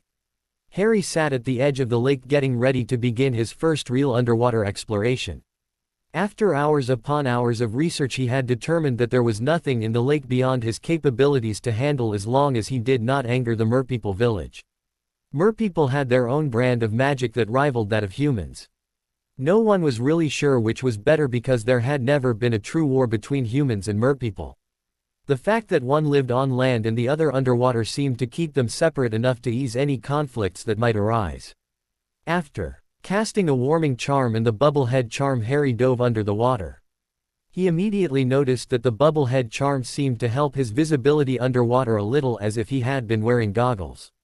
Still, the visibility was poor towards the shore but as he swam farther out he was relieved to find that it was improving. This part of the lake appeared to be calm and Harry took the time to stop swimming and observe his surroundings. The lake was far deeper than he had thought it would be. The first 50 feet or so from the shore were shallow but that was followed by a steep drop that led to the main part of the lake. From his vantage point Harry could a large, dark shape gracefully moving in the distance and assumed it was the giant squid. Schools of fish were swimming away from the squid as quickly as they could. The floor of the lake was covered with green plants that swayed in the currents. Elsewhere, Harry could see the ruins of what was once an impressive stone building and he briefly wondered what had happened to it. He could not see the Merpeople village from here, but guessed that it would be in a deeper part of the lake in the direction the giant squid had come from. Having no desire to meet the Merpeople yet, Harry began swimming in the opposite direction and continued trying to remember the layout of the lake. It was going to be much more difficult than he had anticipated, he realized, because the lake was far larger than he had assumed. Even if he spent all of his free time in the lake, there was no way he could map out all of it by the time of the second task. Perhaps simply exploring the lake was not the solution he had been looking for. Frowning slightly, Harry realized he would have to start thinking of another way to ensure victory in the next round. For the next hour Harry continued to explore, slowly coming to the realization that he much preferred life on the ground or in the air to that underwater. On the ground he could run, and on his broom he could soar through the air at even higher speeds, but underwater he was painfully slow. He attempted to use blasting hexes to propel himself forward, but all that did was blow a hole in a nearby rock. He made a mental note to look up spells that would help him move underwater and continued on. Harry was swimming through a deep valley when he noticed a group of creatures approaching him. As they got closer he saw that they were Grindylows, and there were 4 of them. The pale green animals have sharp green teeth and horns. Although aggressive on their own, it is as a pack that they become truly dangerous. 4 Grindylows should not be ignored, but are not a real threat. That was when Harry noticed that the group of Grindylows in front of him was not his only problem. 4 more Grindylows had managed to sneak up on him from behind. Harry cursed, wondering how he had let that happen, and then realized that he could hear very little of what was going on underwater. A fact that was probably made worse by the bubble head charm he was using. There's another reason to use the gillyweed in the tournament, Harry thought as he drew his wand and prepared to fight off the underwater beasts. Relatio, Harry called, sending the revulsion jinx at the group in front of him. One of the books he had read recommended the jinx when fighting Grindylows, but he was disappointed to see that the spell merely knocked them back a few feet and made them angry. Groaning at his spell's failure, Harry turned and sent a powerful banishing charm at the group behind him, which knocked them back far enough so that he would have time to take on the first group. Those 4 angry Grindylows were rapidly advancing. Defodio, he said, pointing his wand at one of the Grindylows. He wasn't quite sure what the gouging curse would do to a Grindylow and cast it more out of curiosity than anything else. He was quite surprised to see a large chunk of the creature's chest fall off its body as it briefly screamed before dying. That was a little disgusting, Harry thought as he prepared to cast the next spell. A quick wave of the wand and a yell of, "Defindo," was enough to sever the head of another Grindylow, leaving only 6 of them left. Sensing that the other group of Grindylows had recovered from his banishing charm, Harry turned and cast, Expulso. The explosion curse was surprisingly effective, taking out 2 of the Grindylows and injuring a third.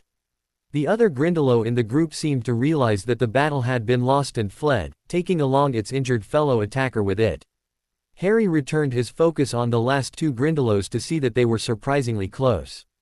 Harry summoned a rock towards him and then banished it at the vicious little creature's head, knocking it out or killing it. Harry wasn't sure, as its friend reached Harry and bit into his ankle. Harry screamed in pain and then sent a reducto at the animal, which hit it in the chest with enough power to disintegrate almost half of its body.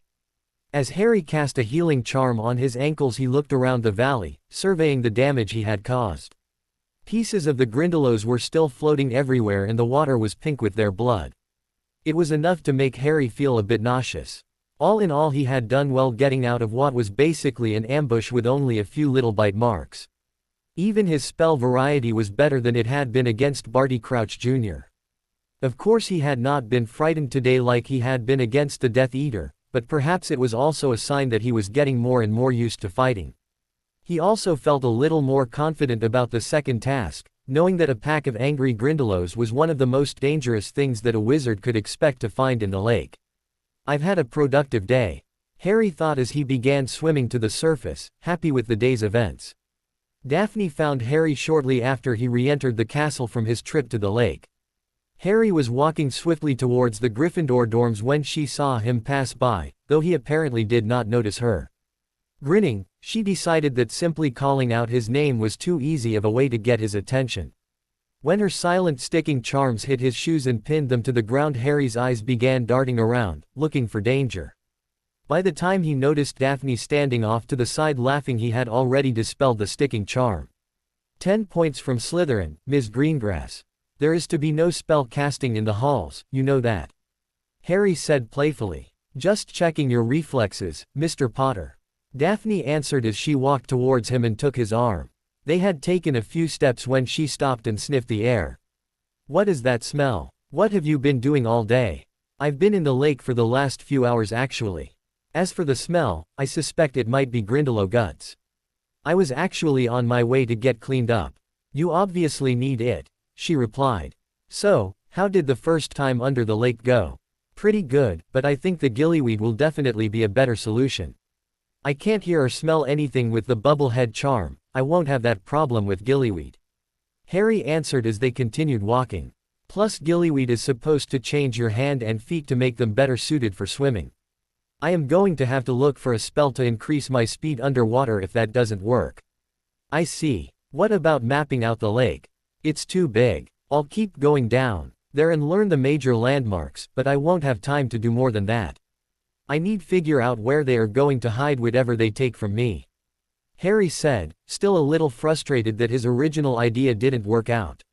"Or a way to find it," Daphne said as a thought struck her. "There might be a way to do that, assuming you can figure out what they are going to take. Think about it." "All right. Are you still interested in coming with me next time?" "Yes, assuming I don't end up smelling like you," she answered, smiling. "You need to talk to Hermione." "Why?" Harry asked, wondering if his friend was in trouble. "Not my place to say. Just do it," Daphne commanded. Harry nodded, hoping there wasn't a problem. "I will," Harry promised. "Hey Daphne, next weekend is a Hogsmeade weekend and I was wondering if you would like to go with me." "A second date then, Harry?" I must have made a good impression," Daphne said while Harry blushed. "Of course I will, Harry. I'd key you, but I have no desire to let that smell taint me. Go get cleaned up first." "Great," Harry said, now sporting a huge smile. "See you after dinner, okay?" "Sure, now go. Your stench is making me sick," she joked as they both turned and went their separate ways. Neither of them had noticed Draco Malfoy standing in a nearby doorway listening to their conversation. Nor had they seen him grin as an idea began to form in his mind. Harry was on his way to Transfiguration's class when he was stopped by a nervous-looking second-year Ravenclaw that he recognized but could not name. The younger boy seemed reluctant to approach Harry for some reason. Perhaps he believed that the person in front of him was a future Dark Lord like the Daily Prophet was so fond of accusing. Once he had turned the letter he was carrying over to Harry, the boy ran off as fast as he could, leaving Harry to laugh at his irrational fear. When he opened the letter he was surprised to see that it was from Professor Dumbledore. "Harry, I was wondering if you might like to stop by my office this evening to discuss recent events. I shall be waiting for you at 8 p.m. Professor Dumbledore. P.S. You will find that the gargoyle adores everlasting gobstoppers." Harry chuckled when he heard the clue to the password for Professor Dumbledore's office. It seemed that the old man was developing a taste for Muggle sweets. Harry was a bit annoyed that the headmaster had waited until Friday night to schedule their meeting but realized that it had been a long time since Dumbledore was a teenager and maybe he had just forgotten that most of them have better things to do with their Friday evenings than sit in their professor's office, especially when it was an optional meeting and not for detention. Harry knew he would be going anyway, he just didn't have to be happy about the timing. Most of the students were headed to their last class of the day. Although like on any other Hogsmeade weekend, the excitement for the older students was not just due to the fact that there would be no classes the next day but because they would finally have the chance to get out of the castle. Even a castle as big as Hogwarts can get boring after someone has been there long enough. Harry was more excited than most because it would mark his second date with Daphne and he wanted nothing more than for her to have a good time. Luckily for him they were fourth-year students and had only been allowed to go to Hogsmeade for 2 years, officially 1 for Harry. Had they been older, Harry would have found that he must do much more to impress a girl than simply lunch and shopping in Hogsmeade. Hours later dinner had ended and it was time for him to meet Dumbledore. His office was located in a wing of the castle that no one usually went down unless they were looking specifically for the headmaster. There were no other used classrooms or offices nearby either. Harry walked through the silent hall and eventually found the entrance he was looking for. "Everlasting gobstoppers," Harry said loudly. A moment after he did, the gargoyle slowly moved out of the way, revealing a staircase that Harry knew led up to Professor Dumbledore's office. As Harry began to walk up the stairs he noticed that he could hear voices coming from the office itself. He stopped, not wanting to intrude on the professor's meeting, but could still clearly hear the voices. Are you certain, Severus? Harry heard the headmaster ask. Yes. Igor has fled, the voice of Professor Snape said with certainty. The Durmstrang students are in an uproar. The assistant headmaster is trying his best to calm them, but with little luck. I believe the Durmstrang delegation will leave Hogwarts within a week. I see. Krum must still compete in the tournament of course, although it would be possible for them to arrange an international portkey for him to use. Do you not think that Karkarov's choice seems premature? Perhaps, but the mark gets clearer with every passing day. The Dark Lord is rising again, but for now all of the other Death Eaters I have questioned have decided to wait and see what happens. I suspect that at the moment he is only receiving help from Peter Pettigrew and Barty Crouch Jr. That makes it the best time to run and hide. Igor may even survive. Very good. Continue as you were and we shall discuss this further at a later date. I believe my 8 o'clock appointment is here.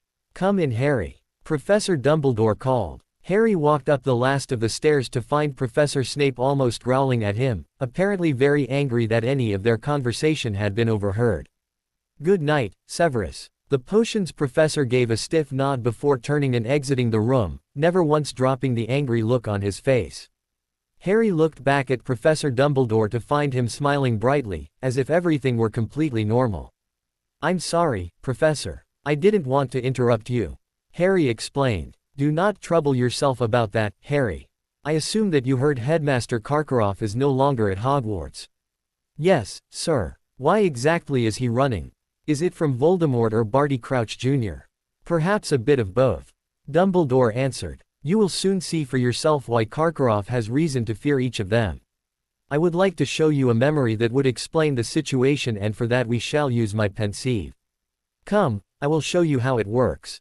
Dumbledore led Harry over to a large stone bowl which contained a silvery liquid that moved as if it were alive. Harry started to lean forward to get a better look when Dumbledore placed his hand on his shoulder, holding him back. Not yet, Harry. Once I call up the memory we want to see, we will both lean forward and be transported into the memory itself. We will be observers only there, not able to affect any of what we see. Now, if you're ready, place your head directly over the bowl. Harry nodded and they both moved closer to the pensieve. For a moment nothing happened, but then Harry felt like he was caught in a whirlwind. The feeling was strangely similar to traveling by portkey, but when the journey was over Harry found himself standing in what appeared to be a courtroom. Professor Dumbledore was standing beside him, nudging him over to a spot in the room where they would have a better view. Harry smiled when he saw a younger version of Professor Dumbledore chatting with Alistair Moody, the real Alistair Moody that is. What is this, sir? Harry asked as he watched the people hurriedly making their way to their seats. This is a memory from shortly after Voldemort's fall. Igor Karkarov was sentenced to Azkaban for his crimes as a Death Eater. This is a hearing he requested so that he might name fellow Death Eaters in order to gain his own freedom. The proceedings are about to begin, watch. And so Harry did. Karkarov was brought into the room in a cage, the strange look on his face evidence of exposure to Dementors. He began desperately bartering for his release, although none of the names he suggested seemed to matter to Barty Crouch Sr. who was running the hearing. Harry was a little surprised when Karkarov named Severus Snape as a Death Eater. They had seemed somewhat friendly to each other when he had witnessed them talking at the Yule Ball. Maybe Snape didn't know Karkarov tried to betray him. Either way, Karkarov's attempt failed when the past version of Professor Dumbledore stood up and argued in Snape's favor that he had turned on Voldemort and become a spy for him before the end of the war. It looked like Karkarov was going to be sent back to Azkaban when he declared that he had one more name. Barty Crouch Jr., the Death Eater said dramatically. The courtroom was suddenly full of excited chatter and Barty Crouch Sr. looked as if he had been kicked in the stomach. The crowd in one corner seemed to jump to their feet, and a moment later Harry spotted Barty Crouch Jr. making his way down the aisle heading for the exit. His escape was thwarted by Mad-Eye Moody, who knocked him to the ground with a single spell. Crouch Sr. was left with no choice but to have his son arrested and sent to Azkaban. It was here that the memory ended and Harry found himself back in Professor Dumbledore's office. Well now, what did you think? Professor Dumbledore asked. Harry still had a thoughtful look on his face, as if he were still considering what he had just seen. I guess I see why Crouch was so upset at Karkarov, and why Karkarov might want to run. Harry answered. Truthfully, the memory told him very little he didn't already know or suspect, but it did confirm some things. Do you think anyone will find him? Perhaps. Professor Snape was correct. At the moment it is doubtful that anyone who wishes him harm will be looking for him. He should be fine for the foreseeable future. Dumbledore replied calmly as Harry wondered just how long that would be. Unforeseen events had a way of happening pretty consistently. Now, I would like to see your memory of the fight with Barty Crouch Jr., if that is acceptable. Take your wand and concentrate on pulling the memory out of your head. Then simply place it in the pensieve. Harry did as the professor instructed and was surprised to see a silver strand hanging from the end of his wand. Seeing this individual memory, Harry realized that Dumbledore's pensieve must contain hundreds of memories. Harry carefully placed the memory into the pensieve and looked up at the headmaster, who smiled and nodded in approval. Soon they were both hunched over the magical device and being sent into Harry's memory. Harry watched his past self unsuccessfully attempt to talk his way out of the confrontation, all the while silently critiquing his actions. Professor Dumbledore watched the memory much more intently than he had the last one, which Harry thought was normal considering this was his memory and therefore this was the first time Dumbledore had seen it. Harry wasn't particularly happy with his performance in the duel. He had panicked a bit and fallen back on using familiar, less effective spells as a result. Crouch had clearly underestimated him, a fact that may have been the deciding factor in their duel. Next time they faced off, Crouch would not underestimate him again, so Harry knew he would have to be prepared. Dumbledore did not seem to share his disappointment. In fact, he looked positively delighted when they got to the part where Harry transfigured a chair into a wolf and commanded it to attack Crouch. Neither of them were particularly happy when they saw Crouch cast the Cruciatus Curse on him. Soon it was over and Professor Flitwick was rushing into the room to confront the impostor. Upon seeing it again, Harry was even more impressed with his charms professor than he had been before. His speed and technique were truly amazing.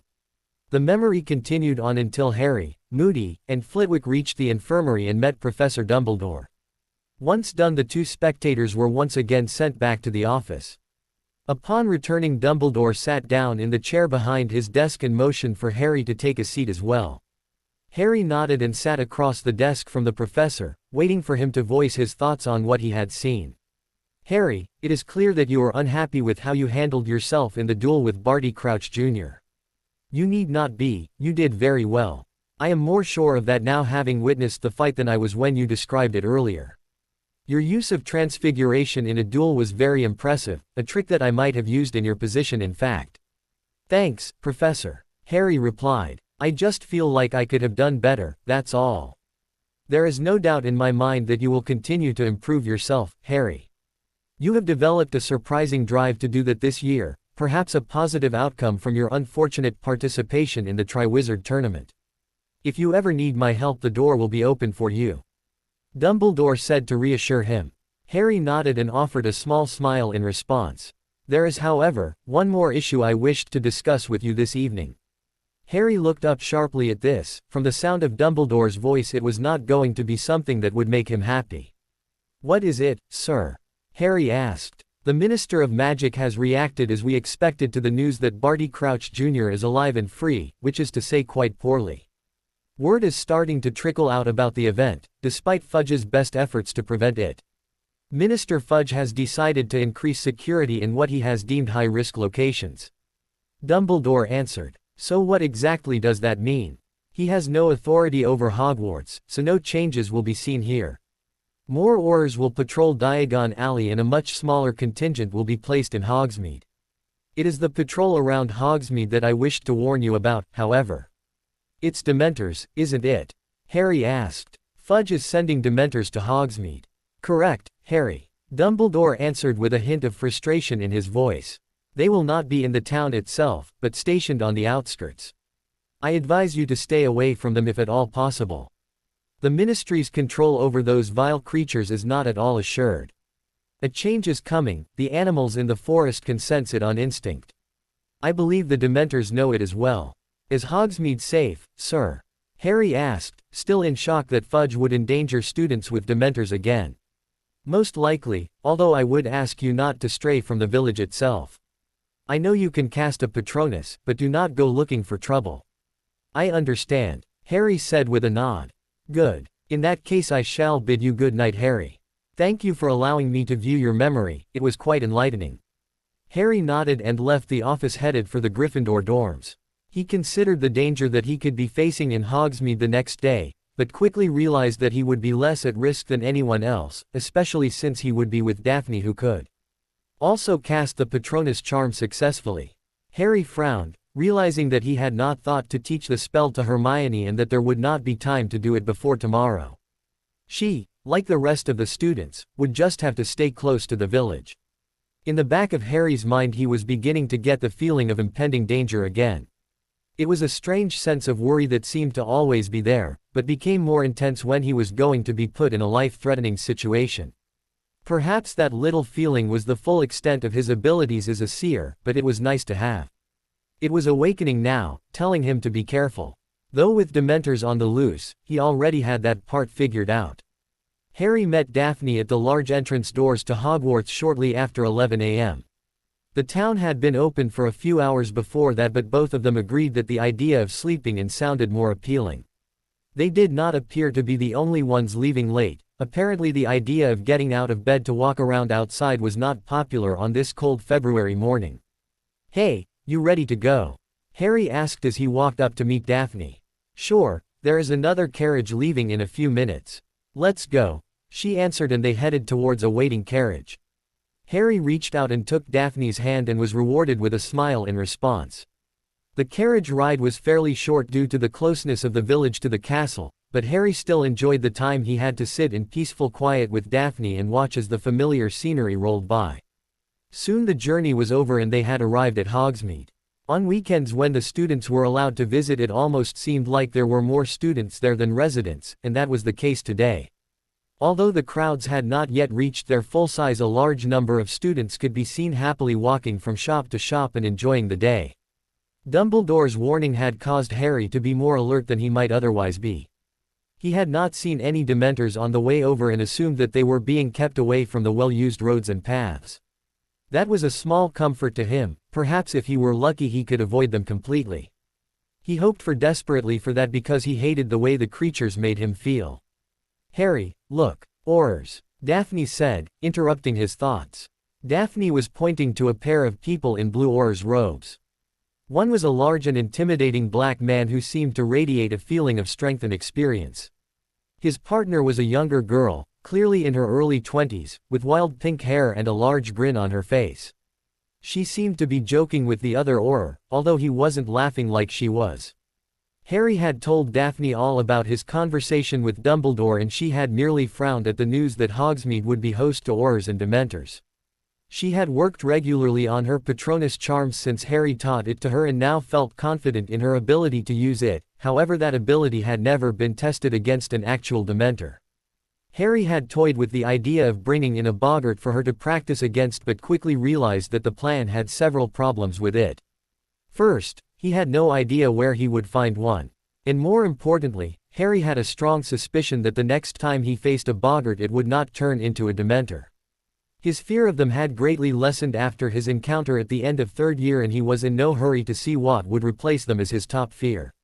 I wonder how many of them are here, Harry replied. So far those two were the only ones that were visible, although he suspected that there were more waiting in less obvious places.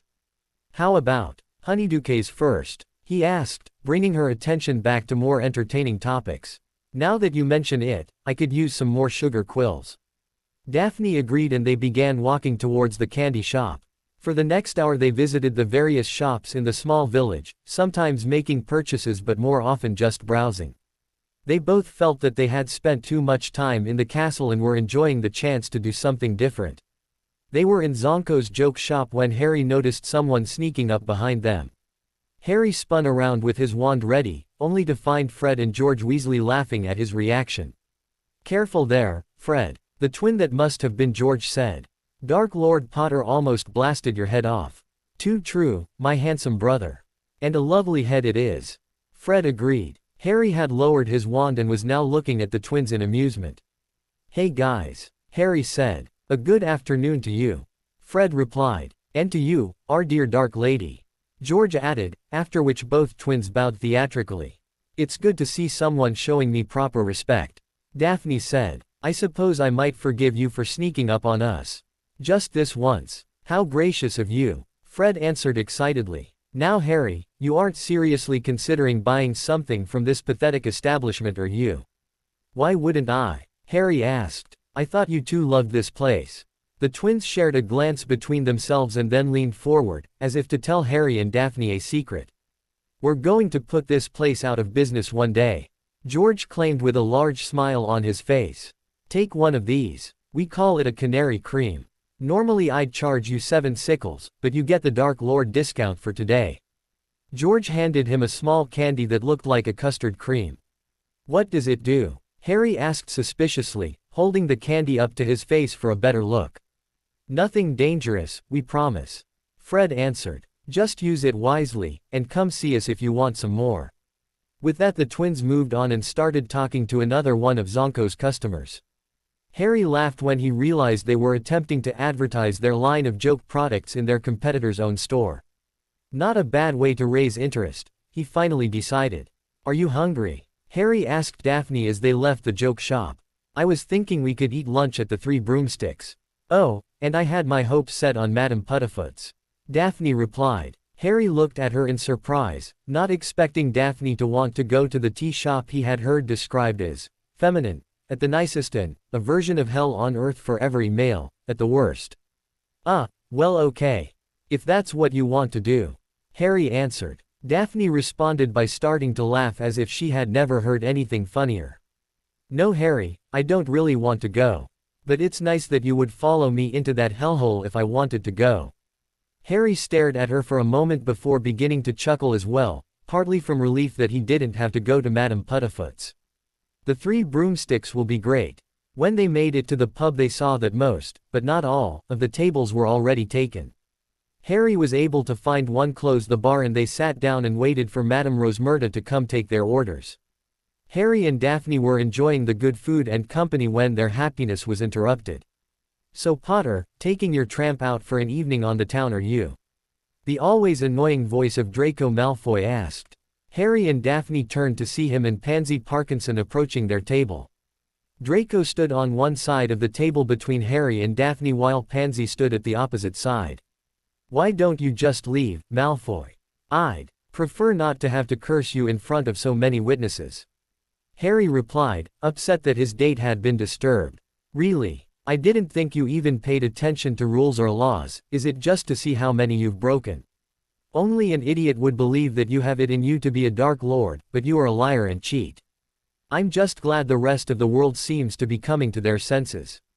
Malfoy responded bitterly. Sod off, Draco. Daphne said, breaking into the conversation. Besides, we both know you aren't going to do anything here. Tuck your tail between your legs and go home. Malfoy sneered at her, but inwardly was starting to get desperate. His plan called for him to get Harry angry enough to start throwing spells, but so far nothing he said was having the effect he wanted it to. Perhaps I won't hex Potter. Malfoy said, still trying to find a way to anger his nemesis. I'll just take this then, hope you weren't saving it. Malfoy reached towards the table and grabbed the canary cream that Harry had set by his plate. A small grin came over Harry's face, wondering if he could get Malfoy to eat it. Give it back, Harry demanded, knowing that the more he seemed to want it the less likely Malfoy was to give it back. Malfoy smirked, thinking he was finally starting to get under Harry's skin. I don't think I will. Malfoy said as he unwrapped the candy and popped it into his mouth. As soon as he swallowed the candy his eyes bulged and he knew something was terribly wrong. Feathers began sprouting up out of his skin and his nose began growing into the shape of a beak. He tried to yell out but his voice had been replaced by a strange squawking sound. Everyone in the pub turned and started laughing as he slowly turned into a giant canary. In the distraction, Pansy Parkinson saw her chance and removed a small vial from her robes. She placed a few drops of the red liquid it contained into both Harry and Daphne's drinks before hiding the vial. She smiled evilly. The distraction may not have happened as planned but this part still worked. She had completed her task and no one seemed to notice, their attentions were still focused on Malfoy. The canary effect lasted for a little more than a minute, and when it had finished Malfoy's features had returned to normal and the feathers covering his body had fallen off. The pub's patrons were still laughing hysterically at what they had seen and Malfoy's face grew red in embarrassment and anger. "This isn't over, Potter. Don't think for a second it is." Malfoy yelled and turned to leave the pub with Pansy following close behind him. "Oh Harry, that was priceless. Why couldn't I have brought a camera with me?" Daphne said between laughs. Harry was still trying to control his laughter when he reached for his butterbeer and took a drink. As the cool liquid went down his throat he felt his mood change and his laughter abruptly died. His amusement was replaced by a strange sense of unspecific anger. Daphne noticed his change in attitude and looked at him curiously. "Harry, you okay over there?" she asked. "Of course I'm okay. What the bloody hell do you think?" He snapped back at her angrily. A small voice in his mind was softly asking him what he was so mad about, but it was hard to focus on with so much anger running through his head. "What's gotten into you?" Daphne replied, getting a bit upset herself. "One minute you were laughing and the next you're a pissed-off jerk." "I'm a jerk, am I? Well maybe Malfoy was right about you, Greengrass," Harry answered, though the voice inside him questioning his attitude seemed to be getting louder. Daphne looked ready to hex him when her face dropped into an expression of concentration. "Harry, give me your drink," she commanded. "Get your own," he said back, raising his voice even higher. Daphne reached over and took his butterbeer anyway. She carefully raised the glass to her nose and smelled it, scowling as she set it down. She then picked up her own drink and repeated the process. A strange smell not normally found in butterbeer was coming from both of them. "Potter, get a hold of yourself and settle down," Daphne said forcefully, demanding he comply. "Somehow Malfoy managed to put something in our drinks. From the way you were reacting I would guess it is the draft of rage. It makes you angry and prone to violence for about 10 minutes. You can fight off the Imperious Curse, you can fight off this." Harry wanted to yell at her for telling him to settle down, but the voice in the back of his head was growing louder and agreeing with her assessment. He knew there was no real reason for him to be mad at Daphne. Malfoy though, he was the one that deserved his anger. Why? What was he trying to do? Harry asked, still trying to quell the anger he could still feel boiling beneath the surface. "He put some in my drink, too. If we had both gotten it in our systems we would probably be cursing each other by now, and then we would be in real trouble. Plans like this have worked before. Remember from history of magic.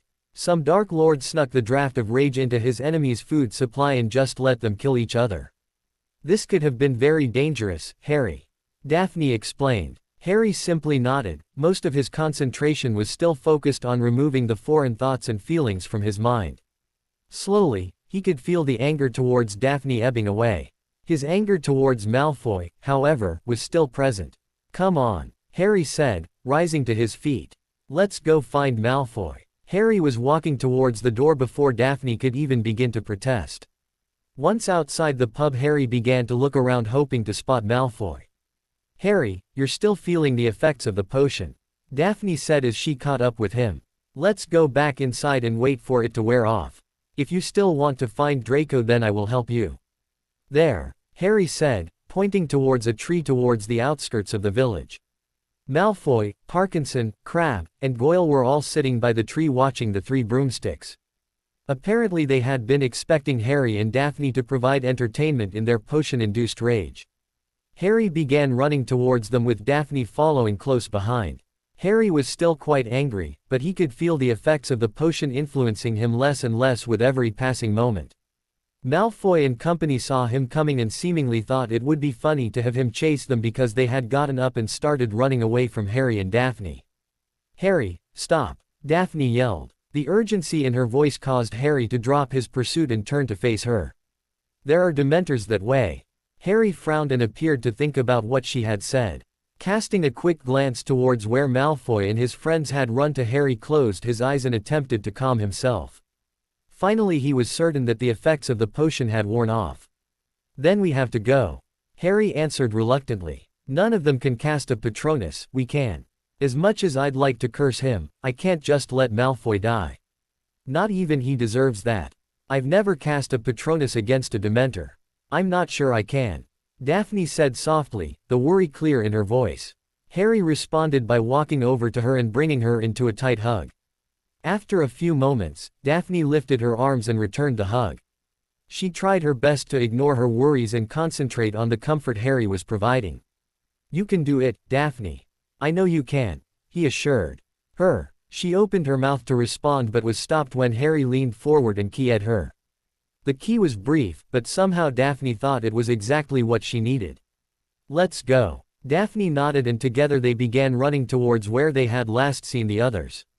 Harry worried that he had lost them, a fear that only increased as he felt a cold chill travel down his spine.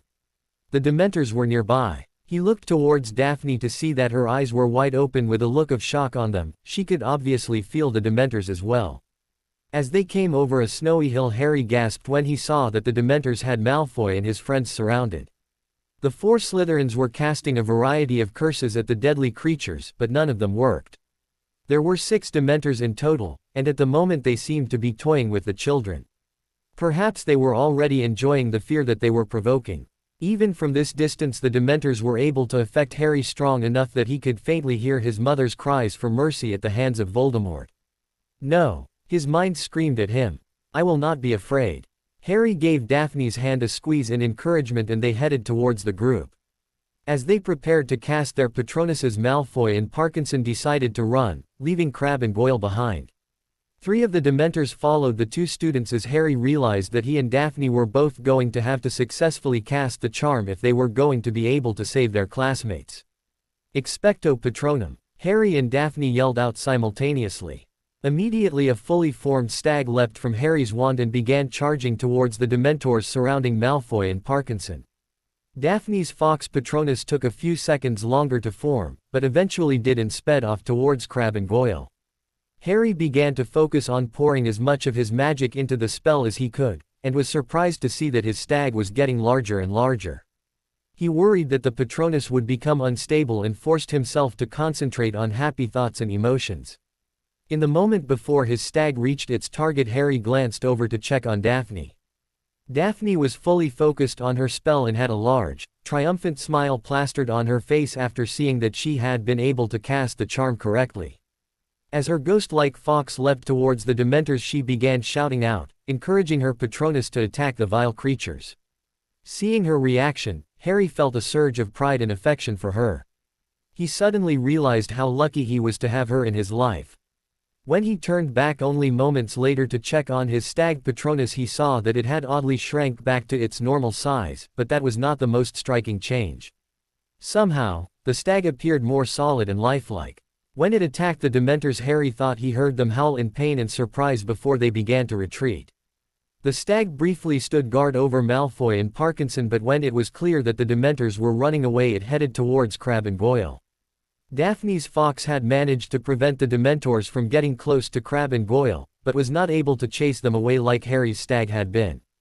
As the stag charged towards the group, 2 of the Dementors fled like the others, but one seemed to have been caught by surprise and turned to find itself pierced on the Patronus's antlers. Once again the strange howl of pain and shock filled the clearing as the Dementor attempted to escape. But this time, the creature was caught on the antlers and unable to free itself. The howls continued for a few moments before all noise stopped and the Dementor dropped to the ground completely still. The black fog that seemed to surround the beast began to dissipate along with the feelings of fear the Dementors were capable of producing. "Is it dead?" Daphne asked in disbelief. She had never heard of anyone being able to hurt a Dementor, let alone kill one. "I'm not sure, but I think it is," Harry answered. He then held his wand in the air and said, "Periculum," which caused red sparks to shoot into the air from the tip of his wand. Harry hoped that a professor or the Aurors would see the sparks and come help them. Harry and Daphne first walked towards Malfoy and Parkinson, who were both sitting on the ground huddled together. Harry reached into his pocket and took out some chocolate he had bought at Honeydukes earlier in the day. "Here, eat this. It's just chocolate, but it helps," Harry explained as he gave a piece to each of them. They took the candy gratefully and began eating it as the feeling of dread seemed to loosen its grip on them. "Potter, you saved my life," Malfoy said. It was phrased as a statement of fact, one that he seemed to be surprised by. And it was true, he would have received the Dementor's key if Harry and Daphne had not intervened. "I guess I did," Harry answered with a shrug. He wondered if this would change things between them, but doubted it would. Malfoy had invested a lot in this childish rivalry and was unlikely to just let it go. He was a lot like his head of house Professor Snape in that respect. Harry and Daphne turned and walked to where Crabbe and Goyle were laying on the ground in the fetal position. They both appeared to be crying. Malfoy and Parkinson had gotten up and followed them over. They said nothing about their friend's reaction to the Dementors because they knew exactly what it was like. After convincing the two scared boys to eat the chocolate, Harry walked over to where the dead Dementor had fallen. Daphne and Malfoy followed, and for a few moments they simply looked at the defeated beast with similar looks of confusion. "What's going on here?" a feminine voice with a Scottish accent asked loudly. Harry looked up and saw Professor McGonagall jogging towards them with her wand out. The two Aurors he had seen earlier in the day were trailing close behind her. "Has someone been injured?" Harry and Daphne walked towards the group of adults so that they could answer their questions. "We're okay, Professor. They were attacked by Dementors," Harry answered, pointing towards Malfoy, Parkinson, Crabbe, and Goyle. "Daphne and I saw them heading into the forest and went after them. We were able to drive the Dementors off with Patronus charms. Ms. Greengrass, I wasn't aware you could perform that spell," Professor McGonagall stated, her curiosity clearly evident. "Yes, Professor. Harry taught me how," Daphne said proudly. "Kingsley, you need to see this." Harry turned and saw that the pink-haired Auror had found the fallen Dementor. Everyone took that as a cue to gather around the creature. "It's dead, sir." "Dead? Are you certain?" "I did not think that was possible," the other Auror, apparently named Kingsley, answered. "Who did this?" "I did, sir," Harry answered. "I wasn't really trying to kill it, it just sort of happened." The two Aurors and Professor McGonagall looked at him in shock, wondering how he was capable of such an unprecedented feat. "We must discuss this with Professor Dumbledore," McGonagall said to the two Aurors, who nodded in agreement. "If it is possible to destroy the Dementors, the Order must learn how." The adults seemed to have forgotten that the students were still there, although Harry wasn't exactly sure what his professor was talking about. "Professor," Harry interrupted, "I gave them some chocolate, but I think they are still feeling bad from the Dementors." "Of course. Why don't all of you head back to the castle?" "Harry, we will have to discuss this later," McGonagall answered. "Am I in trouble?" Harry asked with a hint of surprise in his voice. "Absolutely not," she replied. "Now, please escort them back. We will take care of this mess." As she said the last part, she cast a glance at the remains of the Dementor. Honestly, she wasn't sure what to do other than contact Professor Dumbledore. It was at times like this when she was secretly glad she was not in charge. Harry nodded and took Daphne's hand. Together they began walking towards the village with Malfoy and his friends following close behind. "You did great out there," Harry told Daphne as they neared the village. "Thanks to you," she reminded him. "And I think you did a little better than I did." Harry shrugged, not sure what to think of the dead Dementor. "I'm sorry our date fell apart like that," Harry said, hoping she wouldn't be too disappointed. "What are you talking about? I had more fun today than I have had in ages. I just hope you can come up with something to top it for our third date," she answered with a grin as Harry sighed in relief. "Besides, the day isn't over. I am sure we can find some more trouble to get into." "It's not going to be normal with you, is it?" Harry asked playfully. "Would you have it any other way?" she replied. Harry shook his head slightly. No, he liked her just the way she was. Later, he knew, there would be questions. Lots of questions, all about what had happened today. But for now he was able to enjoy a quiet walk with a happy date, and at the moment he found that much more important than anything else going on. After the events in Hogsmeade, Harry expected his professors and the Aurors to question him later that day. However, the interrogation, as he thought of it, did not come when he expected. Instead, he simply received a note asking him not to mention the dead Dementor except to his closest friends, a request that came directly from the Ministry of Magic. The Ministry was worried what would happen if the knowledge that the guards of Azkaban were vulnerable became widely known. Harry laughed at the idea that they could keep that information a secret. Too many people had seen the corpse of the Dementor for it to be kept quiet now. The foolish idea seemed to him like something Fudge would try. It really was useless, especially since Draco Malfoy was one of the witnesses. It was all but guaranteed that Lucius Malfoy already knew what had happened, and if there was anyone who didn't need to get that information, it was him. Harry did not have to wait long to see Fudge's plan fail. The next day the Daily Prophet published a detailed account of his encounter with the Dementors. The shocking part was that the article was fairly accurate in reporting what happened, although Rita Skeeter's speculation about its significance was skewed, as always, against him. Harry thought she might note that the 4 students he and Daphne had rescued were the children of Death Eaters, but she left that part out, no doubt due to Lucius Malfoy's wealth and political power. Additionally, Skeeter had given him a new title, Lord of the Dementors. According to her, the Dementors had pledged their loyalty to him after seeing one of their own fall in battle. What most interested Harry was the question of where Rita Skeeter was getting her information. Although most of the time she was just making up lies, on some occasions she knew things she should not have known unless she had been there. Harry suspected that she may have an invisibility cloak much like his and was using it to spy on people. Cloaks like that were good, but he did have one advantage on them: the Marauder's map. Harry knew he would have to consult the map from now on anytime he wanted to be sure he was alone. He wasn't sure what he would do if he did find Skeeter hiding on the school grounds. Although it was against the rules for her to come to Hogwarts uninvited, she did not seem to be a threat in the way Barty Crouch Jr. had been, so dueling her was probably out of the question. Besides, killing her would likely cement his reputation as a future Dark Lord.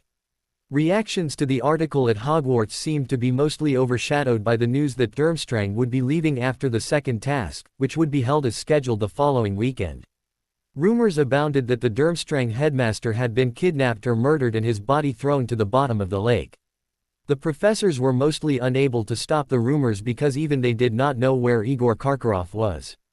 Even Professor Snape had no proof that the man had not been abducted or killed. He and most of his possessions had just vanished late Thursday evening. A sense of unease was growing amongst the residents of the castle as they all could tell something strange was going on, but none of them could determine what exactly it was. The following day Harry was eating lunch and describing his encounter with the Dementors to Neville when Professor McGonagall walked up to the Gryffindor table to ask Harry to accompany her to the Transfiguration classroom for a meeting with the headmaster. "Sorry Neville, I guess I've got to go. I'll tell you the rest later," Harry said as he stood up from the table and popped the last part of his sandwich in his mouth. "No big deal, Harry. Like you said, the Prophet got most of right anyway," Neville answered with a shrug. "Follow me, Mr. Potter," Professor McGonagall commanded once Harry had gotten his things together.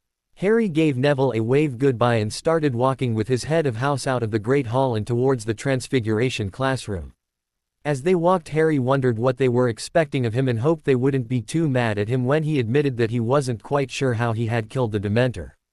Once they reached the classroom, Professor McGonagall motioned him inside before closing the door behind them.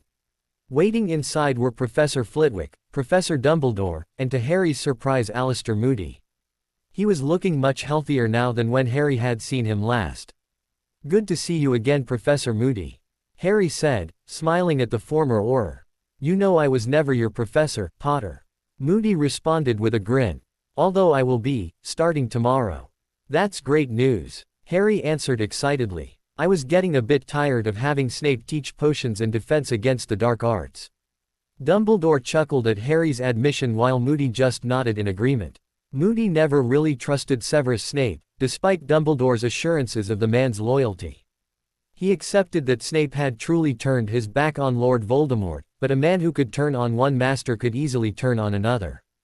"Harry, I have brought my pensieve with me in the hopes that you might allow us to view your memory from yesterday.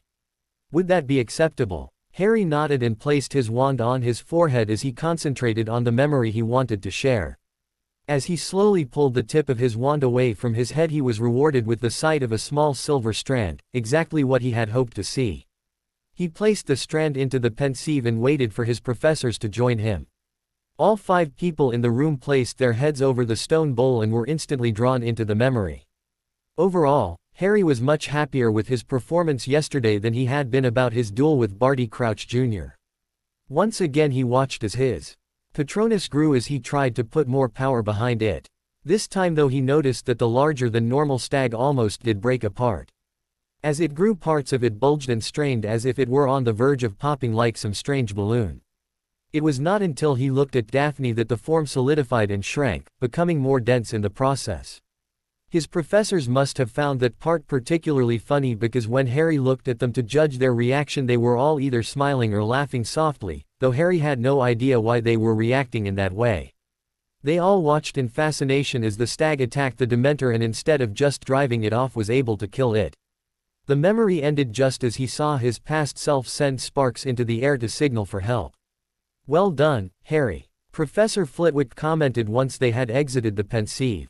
"And I take it you were the one who taught Ms. Greengrass the charm." "Excellent. I must say that I am perplexed as to how you were able to accomplish this," Professor Dumbledore admitted. "Many wizards, myself included, can increase the size of our Patronuses but doing so causes them to break apart. You were somehow able to keep yours intact. Do you have any idea how that was done?" "Yes, Professor. I think I figured it out, with Hermione's help that is," Harry explained. "I sort of figured out for myself that the way Professor Lupin taught me the charm wasn't the best way to do it. What memory you focus on isn't important, you have to make yourself feel a positive emotion. The spell works in two parts. Your magic creates the mist that actually drives the Dementors away but your emotion contains and shapes the mist." Hermione compared the mist that the spell creates to a gas and the Patronus itself to the vessel that you put the gas into. If you try and force a lot of gas into a weak container then the container will break or leak, but she says that if you have a really strong container and you force a bunch of gas into it you can force the gas to change into a liquid. It didn't make sense to me, but she said she got the idea from Muggle chemistry. She thinks that's what I did, except we were using magic and not gas. Interesting. I never would have thought to use Muggle science to describe magic. Bright girl, Ms. Granger. I still think she should have been a Ravenclaw," Professor Flitwick said with a small laugh. "Your method is a bit different from the accepted practice, although it clearly does seem to have an advantage. Do you think you could do it again?" Professor Moody asked. "Maybe," Harry answered after thinking about it for a moment. "I wasn't even really sure what I was doing when it happened the first time." "Please go ahead and try, Mr. Potter," Professor McGonagall suggested. "Okay." Harry took a step away from the professors and began attempting to remember and feel the emotions he had been experiencing when he had cast his last Patronus. His thoughts drifted back to when he had seen Daphne proudly using the spell he had taught her and he focused on that memory. Her eyes had been wide open and he could see that there were still traces of fear in them. Her B***owned hair was gently blowing in the cold wind and her mouth was set in a happy but determined grin. Harry thought then, like he had previously, that somehow she was more beautiful then than he had ever seen her. Even compared to what she had looked like at the Yule Ball. Feeling that the time was right, Harry shouted, "Expecto Patronum," and watched as his ghostly stag appeared. He continued pouring power into the spell, happy to see that the Patronus was not expanding nor did there appear to be any of the white mist leaking or dissipating. Harry was surprised to realize that the spell was harder now than it had been the day before, even without the presence of the Dementors. There was no way for him to tell if the Patronus he was creating could kill a Dementor like the previous one had done, but it appeared to be more solid and lifelike than a normal Patronus would. Eventually he decided that he had made the Patronus as strong as he could and concentrated on holding the magic animal together. The stag quickly realized there was no danger in the room and began walking in large circles around the room, still hoping to protect its master. Professor Moody walked up to it and began inspecting the Patronus, his magical eye twitching the entire time. "Good one, Potter," the new defense against the dark arts teacher commented. "Not as good as the one yesterday, but better than I have ever been able to create." Moody ran his hand along the stag's back and a surprised look immediately came over him. "Odd. It feels wet. Really, Alistair?" Dumbledore asked before walking over and repeating Moody's actions. After coming to the same conclusion that Moody had, the headmaster turned towards Harry and said, "Marvelous." Harry nodded and ended the spell, sighing in relief as he did. It took all of his energy and concentration to keep it going for as long as he had and he felt exhausted afterwards. Harry took the opportunity to sit down as the others discussed the results of their test. "Phileas, you are the charms expert. Can others be taught to do this?" Professor Dumbledore asked. "If so, it would be a powerful tool against Voldemort." "It's difficult to say, Albus. I fear I could never do it, although if Harry's idea about how the charm works is correct we could all make out Patronuses stronger." I suspect you and Alistair could perform the spell successfully, but I lack the power it appears to require. As do I, Professor McGonagall added. Harry listened in silent shock. Two of his professors thought he was stronger than them. Professor Flitwick had told him that one day he would be stronger, but the charms professor now seemed to think that day had already come. Very well. I suggest we continue research on the subject. It has been hundreds of years since the last confirmed killing of a Dementor, and many had feared the secret had been lost forever, but I now believe that we have the answer in front of us. How surprising that it is such a small change to what we were already doing. Dumbledore noted. The other professors nodded, and Harry got the feeling that the meeting was coming to an end. Thank you again, Harry. Though you may not yet realize it, you have given us a powerful tool with which to fight back against the darkness. During the last war, the Dementors sided with Voldemort and were a constant threat. In battle they could not be defeated, only contained, which meant many of us would have to focus on them and not the Death Eaters. That can now change. We might not even have to kill another Dementor. I suspect they will be more reluctant to become involved if they realize they are in danger. Oh, well then you're welcome, I guess. Harry answered, not really sure what to say to the headmaster. If that's all, I'll be going. There's less than a week left until the second task after all. Another trip to the lake then? Dumbledore asked with a chuckle. I thought you weren't supposed to talk about the tasks with the champions. Harry reminded him, wondering if the headmaster would let any information he didn't already know slip. And I am not. I am merely noting that you have chosen to prepare for the second task by swimming in the lake. A commendable choice. Swimming after all is wonderful exercise. Harry frowned. Dumbledore wasn't going to give anything away. He wasn't too disappointed though. He was fairly confident that he had most of the challenge already figured out. The only part he was still unsure about was which of his possessions they would be taking. Sure it is. He agreed. Professor, I know this might seem like an odd question, but could you keep me updated on how the research with the Patronus charm is going? I sort of feel like it was mine, and now I am handing it off to someone else. Of course, Harry. Now I will let you return to your training for the tournament. You have done very well so far. I am eager to see how you respond to the next task. Thanks, Professor Dumbledore, Harry said and walked out of the room. Dumbledore was still smiling as he left, but soon after his face changed to one of concentration. Harry was more powerful than he should have been at this point, even with his non-stop training over the past few months. There was another factor at play here, he knew, though he was uncertain what it could be.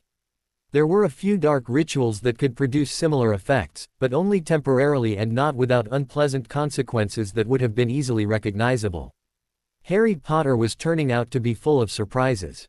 For the first time since he had started exploring the lake, Harry felt free underwater. The gillyweed changed his body in such a way that he felt like he truly belonged there. It was similar to how he felt on a broom soaring through the air.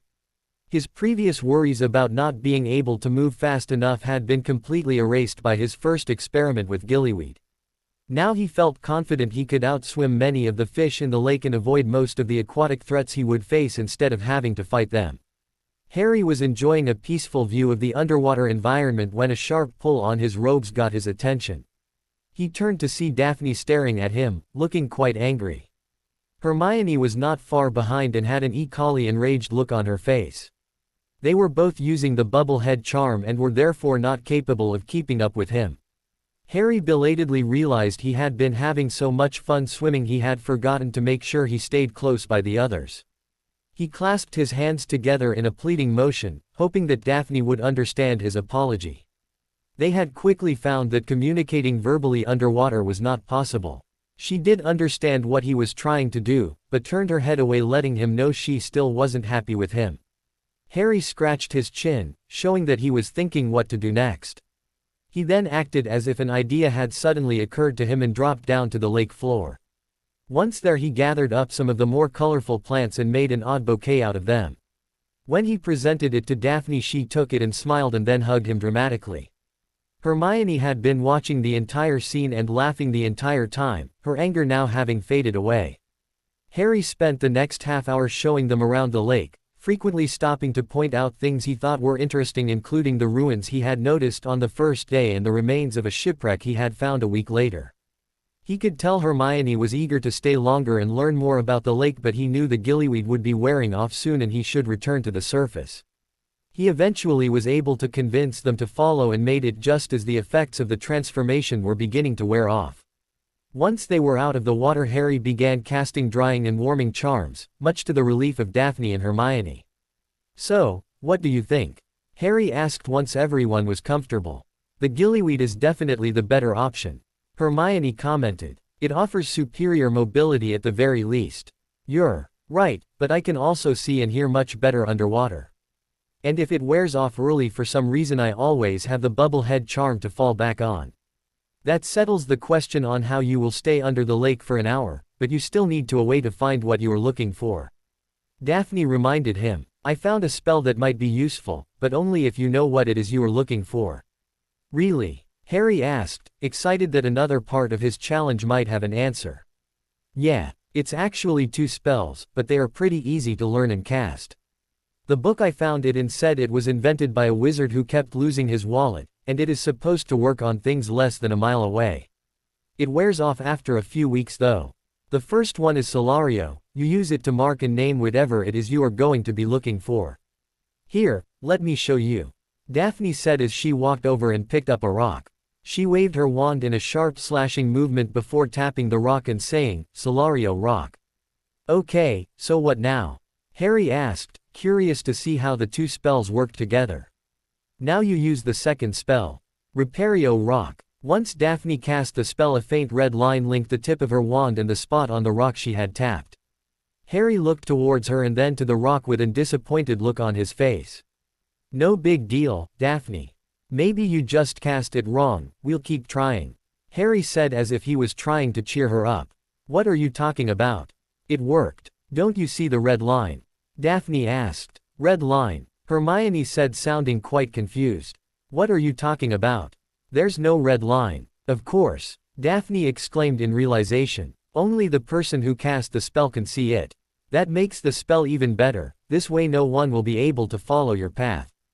"Great. Now, can you show me that wand movement again?"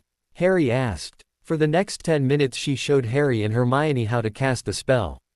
Harry was the first to master the spells, as he almost always was, but Hermione was not far behind.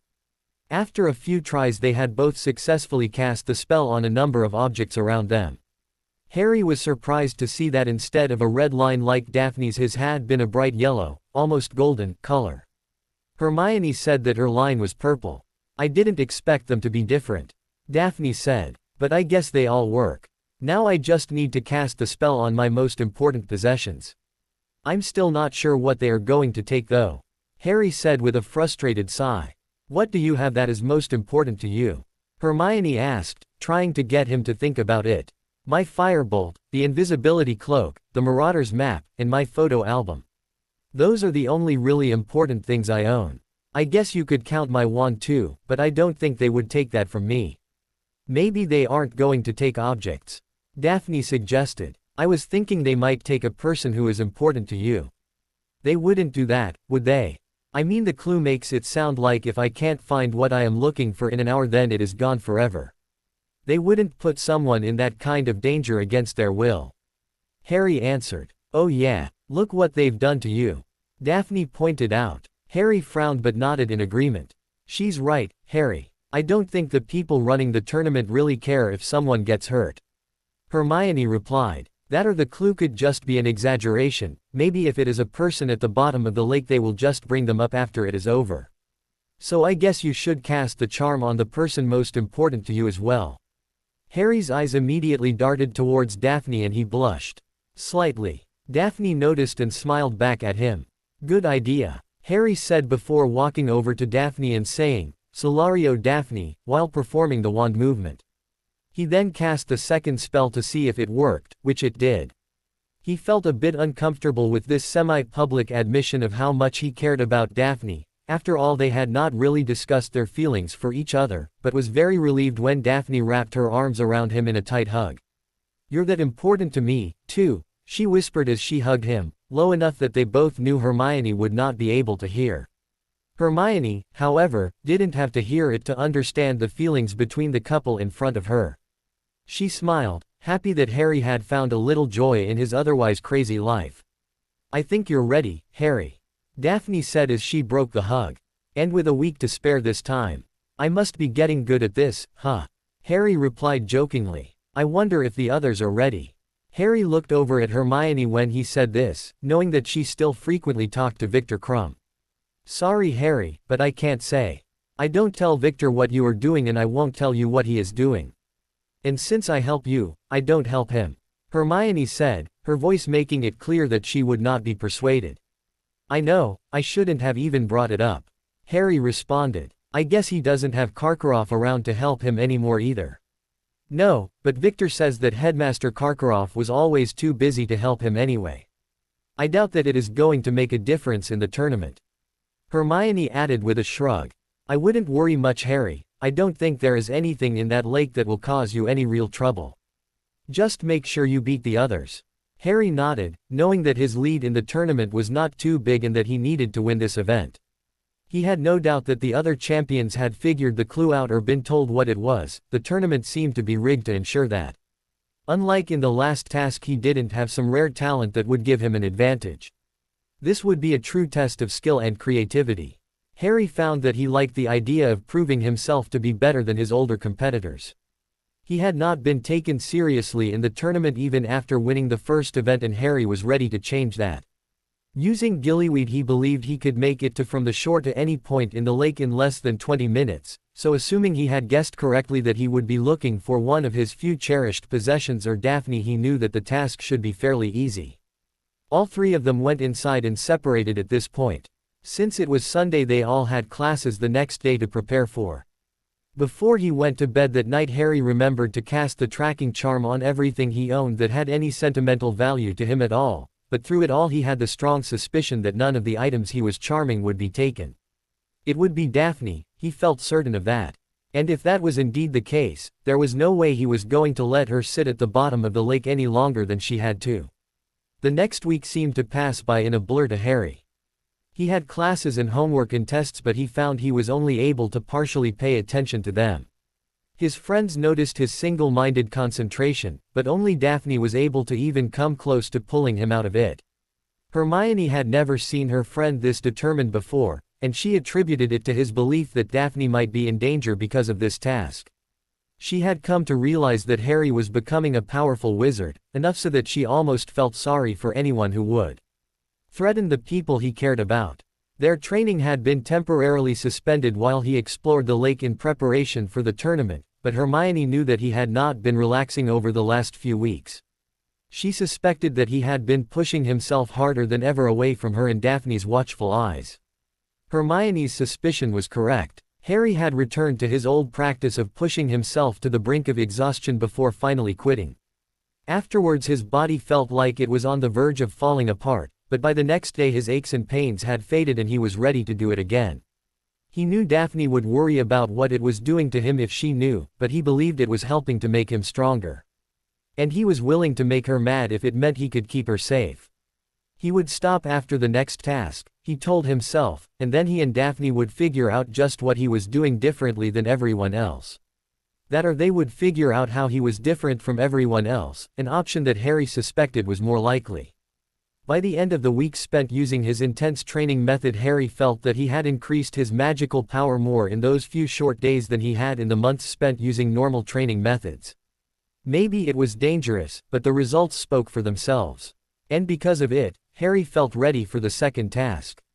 As he lay in bed the night before attempting to sleep, Harry swore that he would shatter the low expectations he knew people had for him. When Harry woke up the next morning, he was surprised he had slept so well.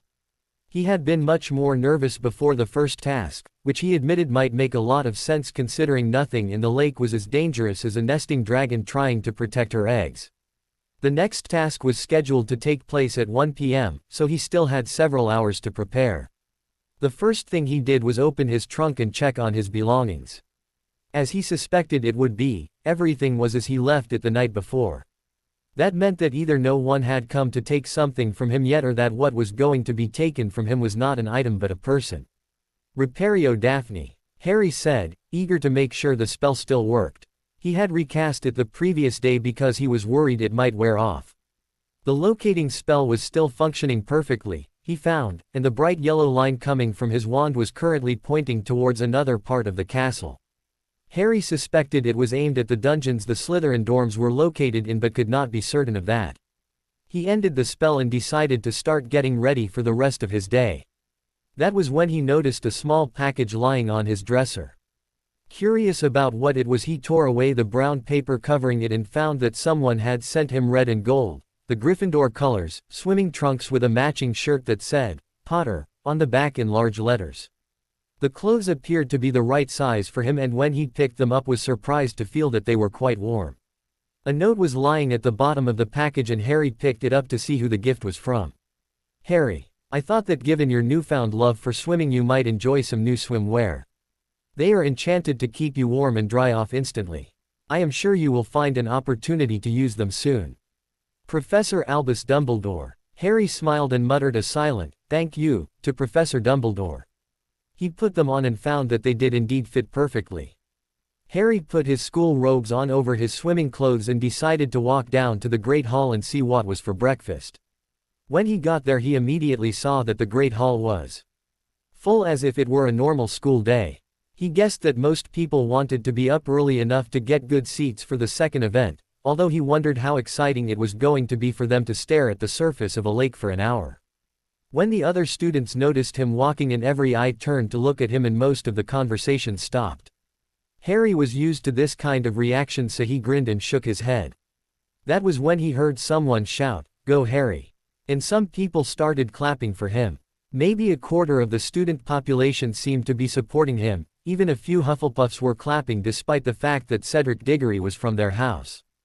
Harry smiled and waved to everyone for a moment, still a little shocked by what was happening. Maybe there is hope for these people after all, Harry thought as he made his way to the Gryffindor table. He glanced over to the Slytherin table and noticed that Daphne wasn't there. His certainty that he would have to find her at the bottom of the lake increased as he felt anger towards those responsible for the tournament.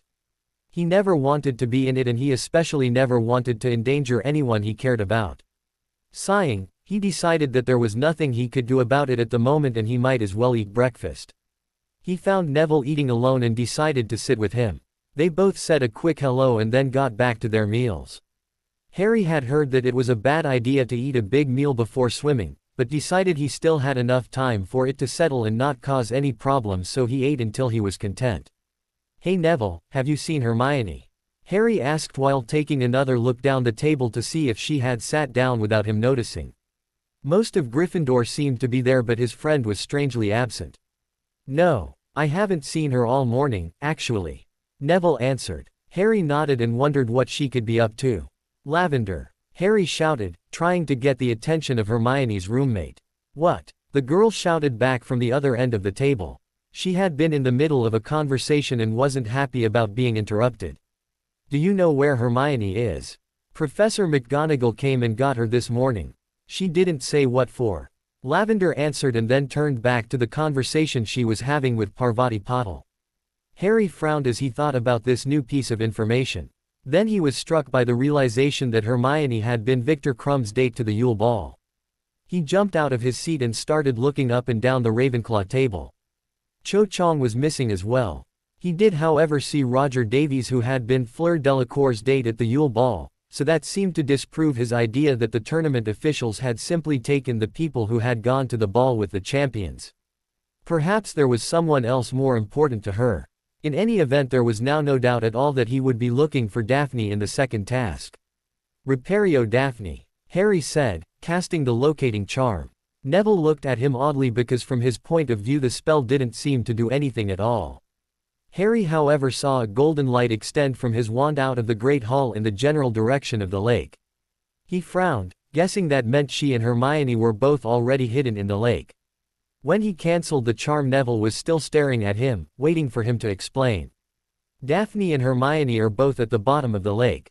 I've got to get Daphne, and Crumb has to get Hermione," Harry said. "Oh, do you think they are safe down there?" "Yes, for now at least. But I don't know what's going to happen if we can't get to them in the hour we're going to be given. I'm not going to let either of them get hurt," Harry replied confidently. "I guess I might have to break the rules, but it will be worth it." Neville nodded in agreement and sat back in his chair, thinking about the situation. You don't really suppose the professors would let anything hurt them, do you? Neville asked. I'm not sure the professors are in charge of this tournament. It's being run by a branch of the Ministry of Magic, and I don't trust them. No reason to, is there? Neville agreed. I'm sure you'll do great, Harry. I'll be there cheering for you. Thanks. I'll see you there, okay? Harry said as he gathered his belongings and left the table. His exit drew far less attention than his entrance, but he did still notice a few people giving him thumbs up or softly booing him depending on their opinion of him. He shrugged off the negative reactions and tried to forget them.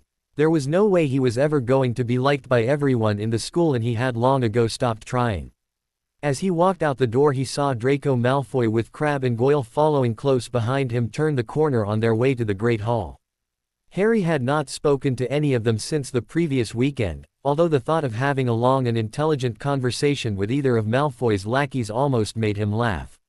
Harry slowed down as they approached each other, wondering what Malfoy would do. Potter. Malfoy said the name with a hint of disgust in his voice, as always. They had all stopped and were now staring each other down in the middle of the hallway.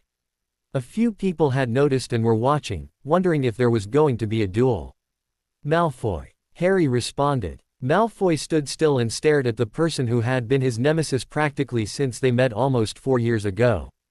Then, after a small shake of his head and a frustrated grunt, Malfoy motioned for Crabbe and Goyle to follow him past Harry and into the Great Hall. Harry watched him go, feeling slightly confused.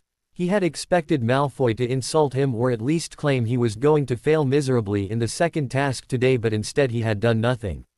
It was quite clear that the Slytherin still harbored an intense dislike for him, but at least he was being civil about it. He wondered if the improvement was going to be permanent or just temporary until the fact that Harry had saved his life became a distant memory. He shrugged and decided to wait and see what would happen. At the moment he had far more important things to worry about. A few hours later, Harry was finally making his way to the staging area for the second task. Neville was walking beside him and wishing him luck, but Harry wasn't really paying attention to what he was saying. All of his attention was focused on getting into the lake and finding Daphne and Hermione. For at least the 20th time, Harry reached into his pockets to make sure that his gillyweed was there. He had enough left to last for 2 hours, far more than would be necessary. He had decided to take a smaller portion when he dived in so that he could have some left just in case. His biggest worry was that there would be some unexpected rule or requirement that he had not planned for. Once they reached the lake shore, a boat was waiting to take them to a large viewing platform that had been erected in the middle of the lake. Harry had seen the tournament crew working on it over the past week and had taken it as further proof that interpretation of the clue from the golden egg was correct. He was actually quite happy with the platform because it meant that his starting point would be in the middle of the lake and not on the shoreline. That meant he could easily reach any point in the lake in less than 10 minutes, assuming he didn't have any major obstacles to overcome. As it was, Harry felt confident in his abilities to handle anything the lake had in it. As their boat reached the viewing platform, Harry saw the other champions had already arrived and were standing in a section that had been roped off to prevent anyone else from entering. Once again, Ludo Bagman was there and seemed to be in charge. Bagman spotted him walking towards the group and began waving him over. "Harry. Wonderful, you're finally here," Bagman said. Harry gave him a fake smile and took the chance to look at his competition. The first and most obvious thing he noticed was that Fleur Delacour looked upset and very nervous. Apparently she had noticed that whoever they took from her was gone and was not at all happy about it. Cedric Diggory just looked confused as if he had no idea what was going on. Harry guessed that he had not heard that Cho was missing. Crumb, as always, looked like he couldn't care less what was going on around him. "Yes, sir," Harry answered. "Are we ready to start yet?" "Almost. Now that you're all here, I can explain the rules. This morning something was taken from each of you, something important." "Where is Gabrielle?" Fleur demanded to know. "If you have hurt her, I will ruin you." Bagman looked uncomfortable with her threats but had no choice but to answer her. "Well, since Ms. Delacour has given the surprise away, I suppose it won't hurt to let you all know that a person important to you has been placed at the bottom of the lake. You will have 1 hour to find them." "And what happens after the hour is over?" Harry asked, hoping that his fears would be put to rest. Let's not worry about that right now, shall we? I'm sure all four of you will do marvelously. Bagman answered. Meanwhile, Harry's anger was beginning to rise. Bagman's non-answer could have meant anything, including that their friends and loved ones were in mortal peril if they were not able to rescue them in the allotted time. The others took Bagman's response no better than he did, and he could tell that Fleur was seriously contemplating cursing the man. Your hour will start in 5 minutes. I'll leave you to prepare yourselves. Good luck, Bagman said as he made a hasty retreat. The 4 champions lined up at the edge of the platform and waited for the challenge to begin. Unlike last time, there was no talking, each of them was fully focused on the challenge ahead. In the background, Harry could hear Bagman welcoming everyone to the second task and explaining the rules to them. He ignored it, still angry at Bagman. Perhaps he was just an announcer and not really in charge of the tournament, but Harry still considered him a part of it and therefore someone who deserved his scorn. The task will begin in 5-4. Harry heard Bagman's voice say loudly. 3. He took a small portion of the gillyweed, enough for about 20 to 30 minutes, out of his pocket and put it in his mouth. 2. Harry forcefully swallowed the distasteful plant. As it traveled down his throat, he felt an odd burning sensation that let him know it was working. 1. He could already feel the changes in his body beginning. In a few moments his hands would grow webbing between his fingers, gills would sprout from his neck, his feet would elongate and turn into fins, and many other small changes would occur that would turn him into a perfect swimming machine. Go! Harry and the other champions all dove into the lake as Bagman's countdown ended. He slowed down and waited for the transformation to complete as he watched the others split up and head in different directions. Cedric and Fleur were both using the bubblehead charm while Crumb had taken a completely different approach and transformed part of his body into a shark. It was clearly not an animagus transformation but one done with a wand, and Harry wondered what negative side effects such a move might also have. A loss of intelligence was almost a given, although for a task as simple as, find Hermione, it would probably be adequate. Once the others were out of sight, Harry cast a disillusionment charm on himself, hoping it would help him avoid any underwater threats and prevent his competition from following him. He then cast the tracking charm and was relieved to see the bright golden line once again spring forth from the tip of his wand and point down and eastward towards one of the deeper sections of the lake. He began swimming as fast as his new body would allow towards where the magic was pointing him. Cedric had chosen to search in this direction as well, although it was probably a lucky guess on his part. Harry caught up with and passed the other Hogwarts champion less than a minute later, despite the fact that Cedric had left the starting point almost 30 seconds before he had.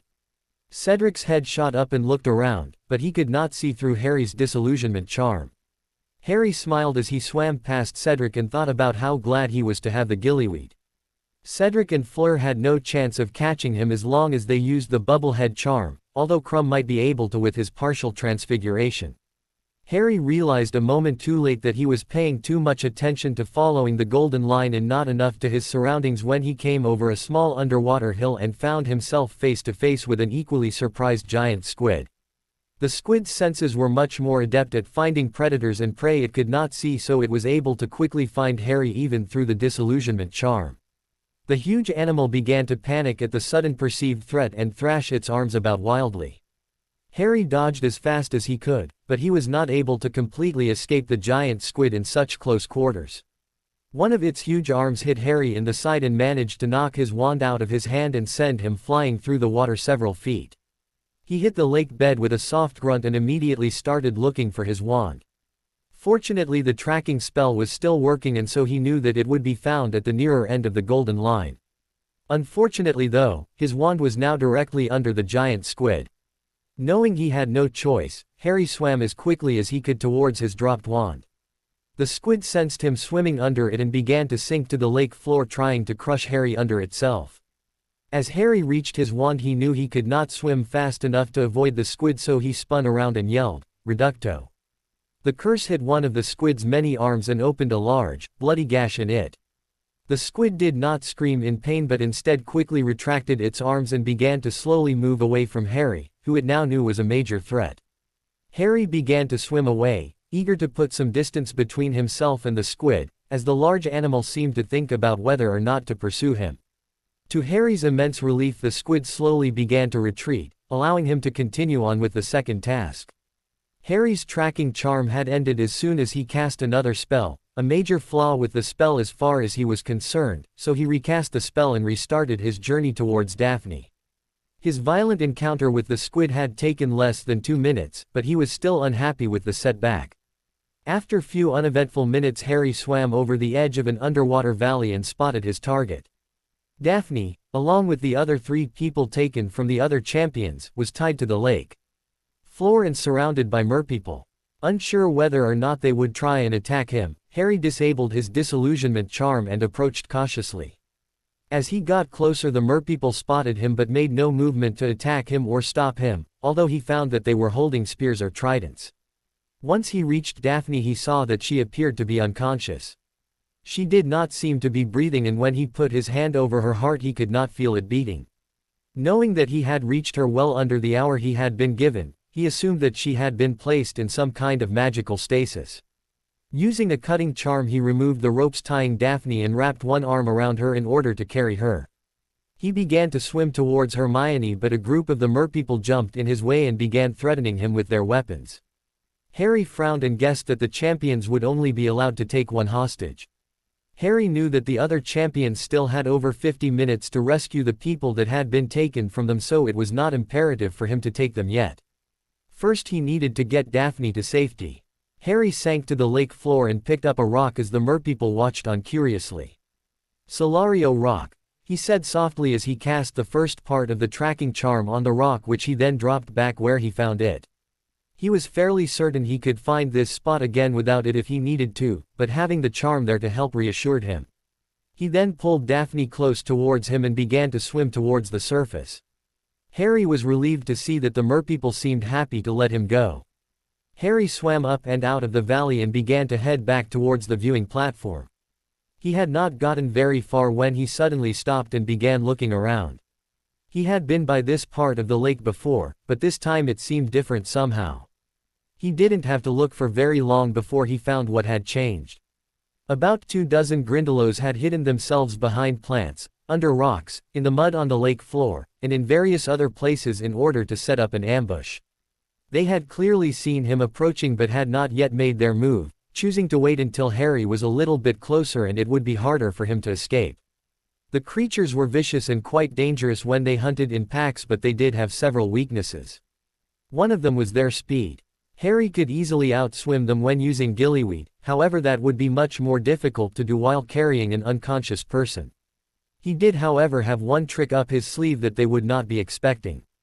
In his preparations, Harry had wondered how Muggle underwater vessels moved. Most of them used propellers to force the water in one direction and push the ship in the other. Others used jets that did something similar. It seemed obvious to him that if he could find a spell that would do that, he could propel himself underwater much faster than he would be able to swim. At first he had considered conjuring or transfiguring something into a propeller, but realized actually holding and using it would be difficult. Finally the perfect spell to use had come to him and he was a little shocked by its simplicity. "Aguamenti," Harry said, grasping his wand tightly and pointing it behind him. Immediately a strong jet of water began pouring out of his wand, but since it was already underwater the force propelled Harry forwards. That, combined with his fin-like legs that were still kicking as strong as he could, enabled Harry to swim much faster than the Grindylows even though he was carrying Daphne.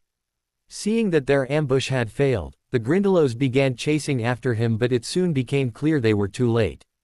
Harry was simply too fast for them. Eventually they returned to their hiding spots and angrily waited for the next opportunity to come around.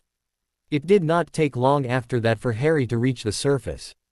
As first his head then Daphne's rose out of the water, the waiting fans began to clap and cheer loudly. Harry began swimming towards the viewing platform and felt the effects of the gillyweed beginning to wear off. If he had stayed underwater the gillyweed would still be working fine, but the transformation rapidly begins to reverse once the person begins breathing air again. Harry reached the platform just as his body finished transforming back to its normal state. And at just over 13 minutes, our first champion to complete the task is Harry Potter. Ludo Bagman announced to the excitement of the crowd. Harry was still trying to get Daphne safely on the platform when her eyes opened and she started coughing. Once she was finally on the platform, he magically dried and warmed her and pulled her into a hug. She leaned heavily on him, still weak from the effects of the spell that had been used to keep her unconscious.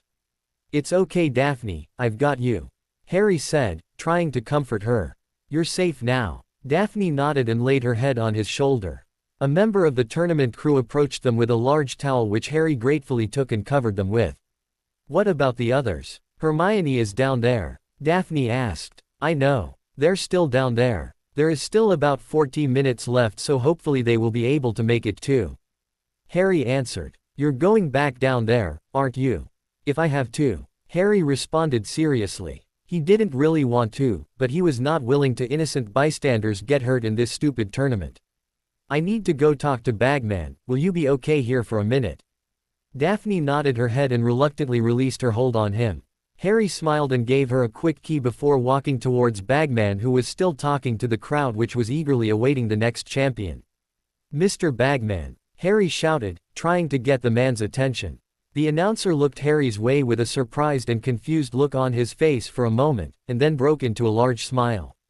"Well done, Harry. I knew you could do it," Bagman said in congratulations. "Yeah, thanks. I need to know what is going to happen if the other champions aren't able to rescue their hostage before the hour is up."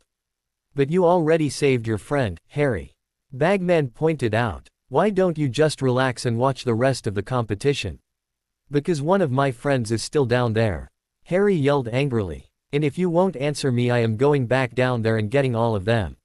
"Settle down," Bagman said with a frustrated sigh. "Nothing is going to happen to them, even if the other champions can't reach them in the hour." "Did you really think the Ministry of Magic would endanger children like that?" "Yes, actually, I did," Harry answered and walked away feeling relieved. In Harry's opinion, Ludo Bagman was a weak and stupid man, but he wasn't a liar. No one was going to be in life-threatening danger in this part of the tournament at least. Once he reached Daphne, he sat down beside her and pulled the towel back around them. "Everything okay?" she asked, guessing from his reaction that it was. "They'll be safe," Harry replied. Daphne nodded and put her arms back around him as they began to wait for the other champions to make it out of the lake. "Thank you for coming for me, Harry," Daphne said after a few minutes. "You weren't ever in any real danger though," Harry responded, still feeling a little angry that the tournament officials had not made that point clear before the second task began. "True, but you didn't know that." Harry shrugged and thought she was giving him too much credit. "I won't let you get hurt," he said earnestly. Daphne smiled, knowing he meant it. "I know. That's one of the things I like about you." Harry grinned in response, happy to hear that she appreciated his concern for her safety. When he thought about it, he realized that he cared a lot for her and not just for her safety. "Daphne, will you be my girlfriend?" Harry asked uncertainly. He knew it probably wasn't the best time to ask, but he had been struck by the sudden urge to do it, and his courageous Gryffindor side wouldn't allow him to back down. Daphne looked surprised by his question, but her expression quickly changed to a happy one. "Yes, Harry, I will. I'm just surprised it took you this long to ask," she answered, playfully teasing him. Harry shrugged and keyed her in response before realizing they were still in a very public place. He blushed slightly and then put his arm around her as they watched the rest of the second task. At halfway through the hour, Fleur Delacour was brought back to the surface alone after being attacked by a group of Grindylows. Harry thought he could guess exactly where that had happened. The Beauxbatons champion was clearly upset and tried to get back in the lake to rescue her little sister. She only calmed down slightly when informed that Gabrielle would not be harmed and would be returned to her as soon as the task was over. By the end of the hour, neither of the other two champions had returned. The crowd was growing restless as it eagerly waited, and an announcement was made that the champions could still complete the tasks for fewer points if they were still able to rescue their hostage. 5 minutes after the hour had passed, Cedric Diggory finally made it back to the surface with Cho Chang held close to him. The crowd, mostly made up of Hogwarts students, was thrilled that their two champions had done the best. Victor Krum was only moments behind Cedric, but when he reached the surface he seemed quite disappointed in his performance. Despite his anger at himself, Krum was very careful with Hermione.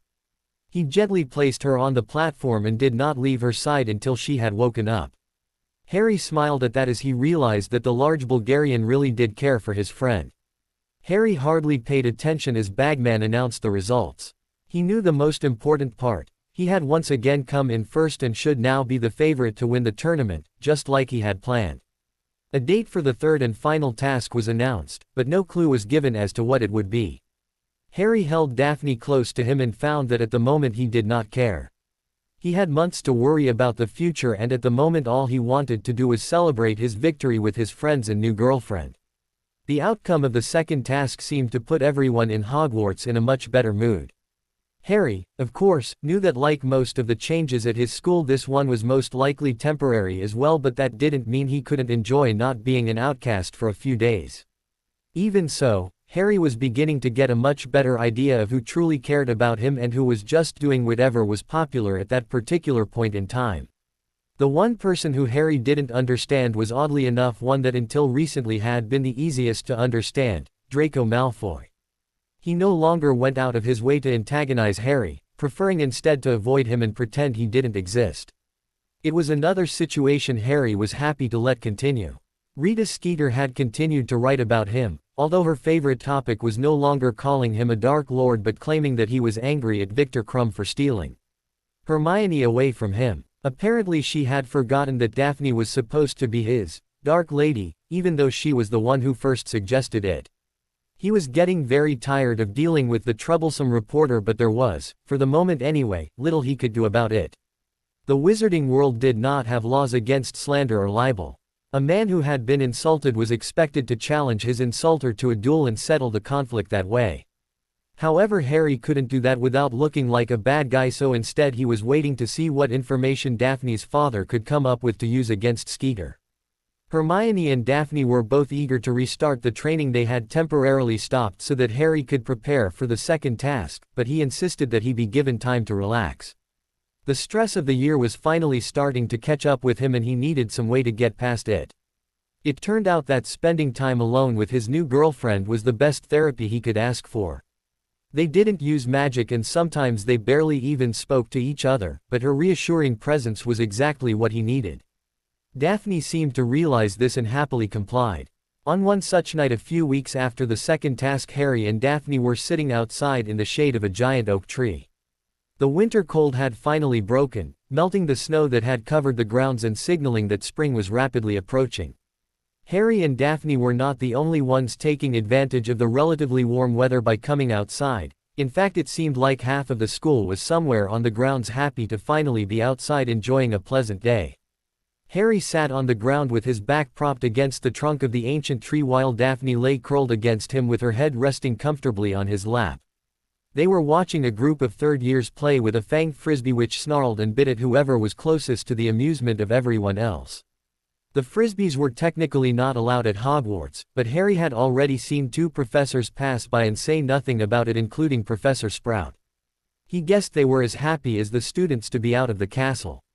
"Harry," Daphne said softly, trying to get his attention. It was the first either of them had spoken in almost 30 minutes, and it took Harry a moment to realize his girlfriend was trying to talk to him. "Yeah," he replied, looking down at her. Daphne had turned so that she could get a better look at him. "What do you think you'll do once we get out of here?" she asked. "Depends on what you mean by that. Do you mean once we get up from this tree, or once we leave for the summer, or after we graduate?" "Either of the last two, I guess. This summer it will be back to the Dursleys, like always." Harry stopped and frowned a little. Daphne knew he did not like his relatives, but she didn't know exactly how horribly they had treated him. It wasn't that he was trying to hide it from her, just the topic always made him uncomfortable. "Hopefully I won't have to stay long. Sirius said he was working on a place for me to stay over the summer. I used to spend part of the summer at the Burrow. That's what the Weasleys call their house, but I guess that probably won't happen this year." "Ron still hasn't apologized, huh?" "No. The sad part is that I know he has realized he was wrong to do what he did, he's just too stubborn to admit it. He was a good friend once, before all of this." Harry added sadly. "Maybe he will come around, maybe not. Most people don't keep the same friends forever, you know. They grow apart and become different people. It's not anyone's fault really, it's just the way things happen." Harry nodded slightly in agreement. "I know, but Ron was the first friend I ever made except for Hagrid." It's hard to just let that go. I asked what you were going to do because my father wanted me to invite you to spend part of the summer at our house. Daphne said, smiling at Harry's shocked reaction. Is that really a good idea? Harry asked uncertainly. What? Do you not want to see me over the summer? I see how it is, probably have some muggle girl already lined up for a summer fling.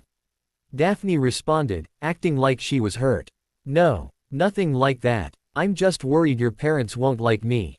Believe it or not, you have already made a good impression, even on Astoria. Don't worry so much about it, just be yourself and you will do fine, she advised. So is that a yes then?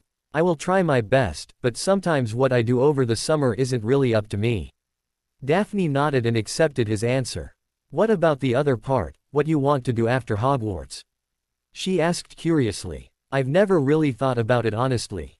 I think I spend too much time just trying to survive to worry about the distant future all the time. Maybe I'll play professional Quidditch. Everyone seems to think that I'm good enough to make it, although after seeing Crumb play at the World Cup last summer I know I'm not anywhere close to as good as he is. The only other thing that interests me is becoming an Auror. Really? You want to spend the rest of your life fighting evil wizards? She asked, surprised by his answer. Well, you know, after you beat your first one you just develop a taste for it. Harry answered jokingly. Daphne swatted at his arm in response. Seriously though, I think I would be good at it. And it would be nice to help make the world a better place. Maybe, but you would be working for the ministry. Daphne reminded him. I hadn't thought about that. I'll just have to hope that by the time I graduate someone has replaced Fudge then. I can't imagine anyone worse. What about you? I'd be happy with a lot of things as long as I am not just sitting at home being a bored housewife. That's what is expected of most pureblood females after all. I guess I will eventually have to take over the responsibilities as the head of the Greengrass family from my father, which mostly means guiding our investments and trying to improve our social and political standing, but hopefully that won't happen for a long time.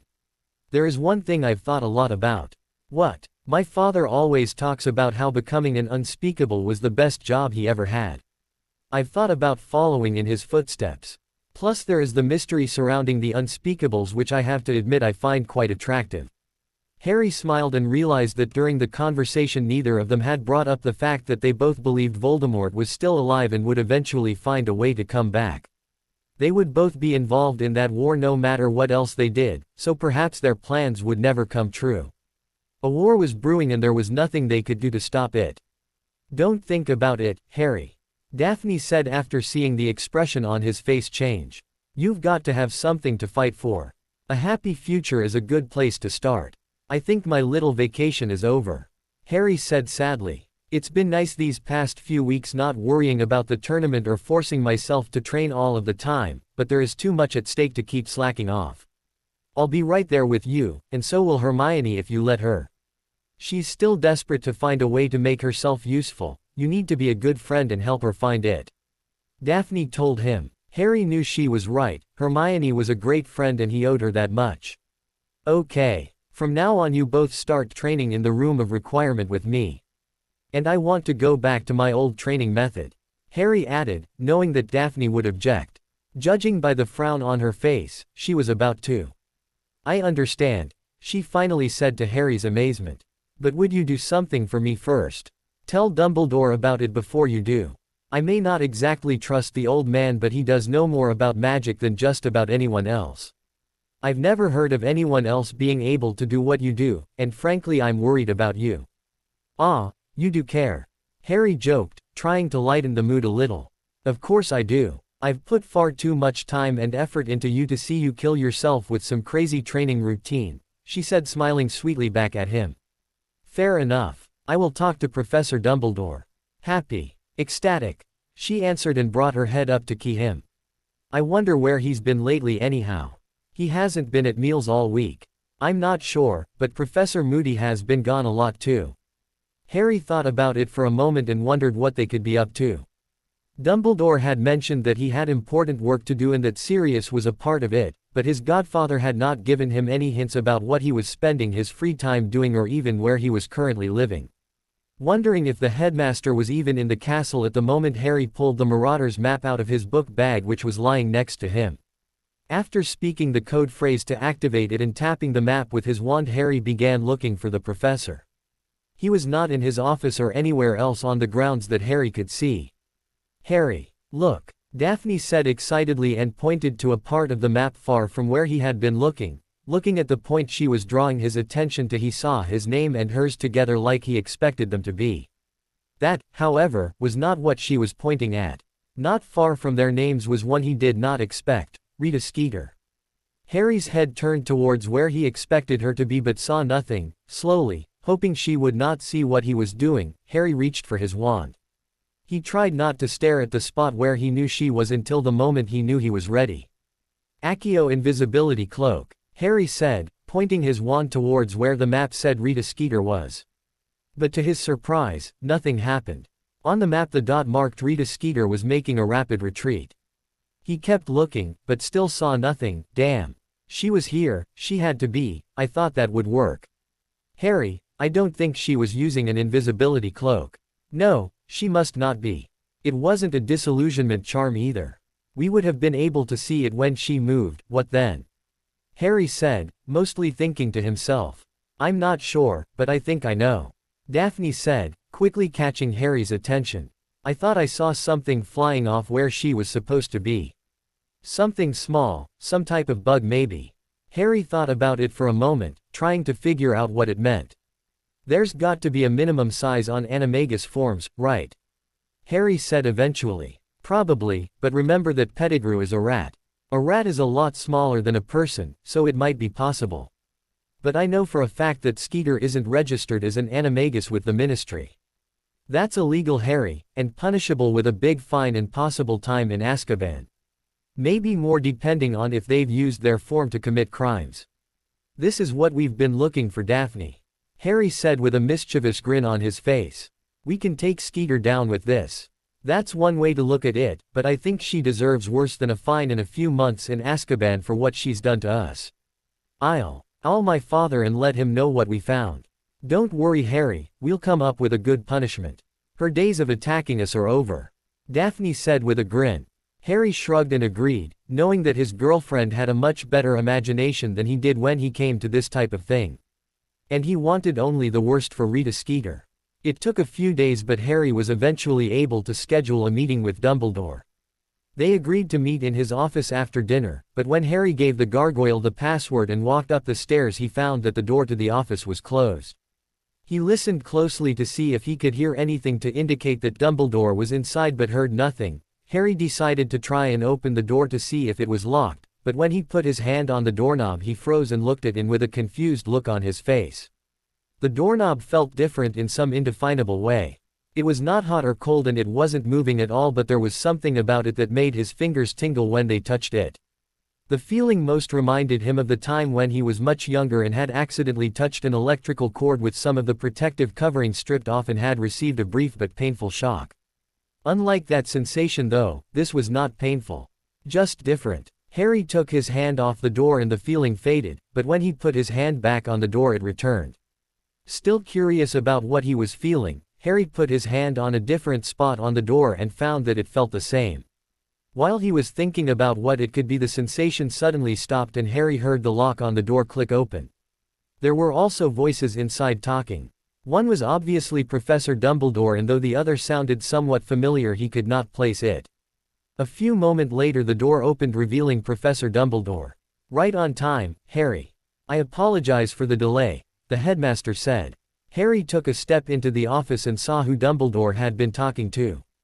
It was the large, black Auror that had questioned him after the Dementor incident. Harry thought he had remembered being told that the man was Auror Shacklebolt at some point. "Thank you again, Albus. I will begin work on the issue we previously discussed at once." Professor Dumbledore nodded and the Auror turned to leave. As he walked past Harry he paused and smiled at the young man. "Mr. Potter," he said as a greeting before continuing out the door, shutting it behind him. "I trust you remember Auror Shacklebolt, Harry," Professor Dumbledore said while motioning for him to sit down. "Yes, sir. Why was an Auror here?" Harry asked, wondering if perhaps they had heard news on Barty Crouch Jr. "Kingsley is an old friend of mine and was here to see me." Unfortunately there is no further news either on the Dementors which you drove off or Barty Crouch Jr. Dumbledore replied. Harry looked up in surprise but then smiled. The headmaster seemed to know what everyone was thinking. I see. Sir, when I tried to open the door earlier I noticed that it felt odd. Whatever was wrong with it went away right before you opened the door though. Harry said, which drew a large smile from Dumbledore. Indeed. I'd like to try something, Harry. I am going to cast a spell on this box and I want you to tell me if it feels similar. Harry nodded as Dumbledore pulled out his wand and silently cast a spell on an ornate wooded box that was sitting on his desk. Harry reached out and laid his hand on the box and found that the sensation was very similar but different. It's not the same, sir. Harry said as he frowned in frustration. They're close, but it almost feels like this one is missing something. Very well done, Harry. Dumbledore replied, briefly clapping his hands in congratulations. What you sensed on the door and what you are now sensing on the box are in fact active spells. You were exactly correct in commenting that they are different because this box only has a locking charm on it while earlier this entire room including the door had both locking and silencing charms. This is the first time I've felt something like that. Why? The ability only manifests itself once a wizard begins to grow comfortable with his magic. While all witches and wizards can do this, many never do. Professor Dumbledore explained, though Harry was still confused. I'm not sure I understand. I don't think I've ever been uncomfortable with magic. Harry said, still thinking over what the headmaster had told him. I believe you, but think back to when you first began your education. Were you not only aware of the magic in and around you while casting spells or seeing magic performed? Dumbledore asked. I guess so. I haven't really thought about it. Harry answered honestly. The magic inside of you is always there, not only when you are using it. If you concentrate, you will likely even be able to feel it within you. Dumbledore responded. From now on I would like you to think about what your magic feels like both when you are casting spells and when you are not. You may also consider what the magic surrounding enchanted objects such as your broom feel like. With practice and experience you will eventually be able to identify which spells have been used merely by the sensations they provoke. Really? I'll try and do that. Harry said with an eager nod. Now I assume that was not the reason you sought this meeting. How can I help you, Harry? I wanted to ask you about the training I've been doing. According to Daphne, the way I've been doing it isn't exactly normal. Dumbledore smiled, happy that Harry wanted to talk about this subject that he had been considering bringing up for some time. Dumbledore knew that there was something different about Harry and was very interested in finding out what it was.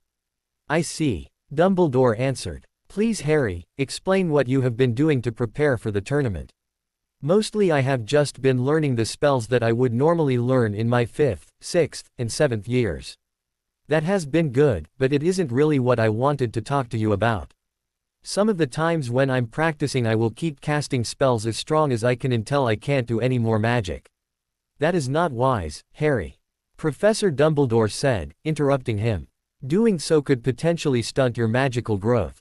Magical exhaustion can also be painful to recover from and can take up to a week. I know, at least that is what the books all said.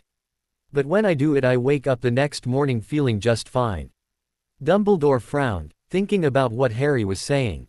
Are you sure you are actually reaching the point of magical exhaustion? Well, once I'm done it takes all of my strength to cast even simple spells like Lumos. Is that close enough? Harry asked. Indeed it is. Dumbledore answered. It did sound as if Harry was exhausting himself, but the rest of his story made no sense. Doing so should damage his body, not help strengthen it. How exactly do you feel after one of these training sessions? Tired and weak mostly. I usually fall asleep right after I'm done. Then the next morning I wake up feeling great with nothing wrong with me other than I'm really hungry. I wouldn't do it at all if it didn't help me get stronger faster than anything else I've ever done. Sir, I can do things now that I know I couldn't do at the beginning of the year. Like that Patronus I used, I'm still shocked that I was able to do that. I'm just not sure what to do. Please do not do this again until I have the chance to monitor you during such a training session. After that I would like you to spend the night in the infirmary so Madame Pomfrey can ensure that you are not hurting yourself. We can discuss what is happening once we have more information. Is that acceptable? Yes sir, Harry answered at once. It was exactly what he was hoping for. When can we do that? Dumbledore chuckled at his eagerness. Is this weekend early enough for you? The headmaster asked, still smiling. That would be great. Thanks again, Professor. Harry said, standing up from his chair. There was one more thing I wished to ask you, Harry. More to satisfy my own curiosity than anything else. Dumbledore said. Has young Mr. Malfoy's behavior concerning you changed since the Dementor attack? Harry was surprised that Professor Dumbledore knew about that. It has actually. He used to try and upset me whenever he could, now he just ignores me. Why do you ask, sir? Harry, you must remember that Mr. Malfoy has you to thank for saving his life. In pureblood society, when a person saves your life, you become indebted to them. Magically speaking, this does not mean anything. A life debt will not force a person to do anything they do not want to. However, it has long been a tradition for the wizard whose life has been saved to swear an oath pledging to help his rescuer in any way he can. To not do so is considered quite humiliating. So what do you think Malfoy did? Harry asked. I am unsure. Draco is quite sensitive when it comes to questions regarding his and his family's honor, however his rivalry with you could prevent it. Perhaps you should ask him yourself.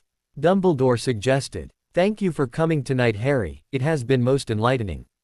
Thanks for helping me, Professor. Harry, that is precisely why I am here. Good night. Harry nodded and walked out the door, leaving Professor Dumbledore alone to consider the conversation. While relieved to learn that Harry had not been conducting any dark rituals, he was now at a loss to explain what was going on with the young man. Harry Potter was quite the enigma, and Dumbledore knew better than anyone else how important it was to solve that particular riddle. It could mean the future of the wizarding world. Harry meanwhile was hopeful that he could soon return to the type of training that he was convinced was necessary for him to become strong enough to survive the war he knew was coming. Despite his improvements, he knew he was still no match for the stronger, adult wizards that were loyal to Voldemort. Additionally, he had very little experience in actual duels. His training for the tournament was good but not for preparing to fight other wizards. Yet he knew his entrance in the tournament was the catalyst for a lot of good changes that had happened since then. He also wondered what Dumbledore was up to. His frequent trips away from the castle and his secret meetings with Aurors must be connected in some way. He knew from his talks with Daphne that Dumbledore had been Voldemort's chief rival in the First War, so perhaps he was already preparing for the next one. Harry wondered if Dumbledore would try and prevent him from fighting when the war did come, but part of him doubted it. After all, his parents had joined the war effort right out of school along with Sirius, Remus, and the traitor Pettigrew. His feeling of impending danger was beginning to bother him again. He knew he still had some time to prepare, but that time was growing short. Voldemort had at least 2 loyal followers still helping him, and yet nobody knew what they were up to. It was frustrating for him not to be able to do anything after confronting him in 2 of the last 3 years. Harry knew that there would be another confrontation in the future, he just wondered how soon it would be. The next day Harry began checking the Marauders map periodically to see if Rita Skeeter was back on the castle grounds. So far he had not noticed her, and he wondered whether she was staying away because she realized she had been caught or if she simply had other things she needed to do. Daphne had contacted her father to tell him what they had found, but so far he had not heard what they were planning on doing with the information and decided to not interrupt their plotting. After all, her family had been attacked in a way far more vicious than he had, so it was only right that they were allowed to have their revenge. It wasn't until that Friday that Harry finally saw Rita Skeeter's name on the Marauders map. She was currently between the castle and Hagrid's hut, giving him the perfect excuse to let her overhear a conversation. Daphne, along with the rest of the 4th-year Slytherins, was still in class, but the Gryffindors had a free period. Since he could not enlist his girlfriend's help, he ran to find Hermione, who was sitting in the library studying. "Hermione, can you do me a favor and come with me to see Hagrid?" Harry asked once he found her. Hermione looked up from her book and looked at him with a puzzled expression. "Why do you need me to go with you?" she asked, seemingly eager to get back to her book. "Because Rita Skeeter is hanging around his hut and this is the perfect opportunity to mess with her. I'll explain on the way, okay?" Harry begged. Hermione sighed in frustration and then began to put her things away.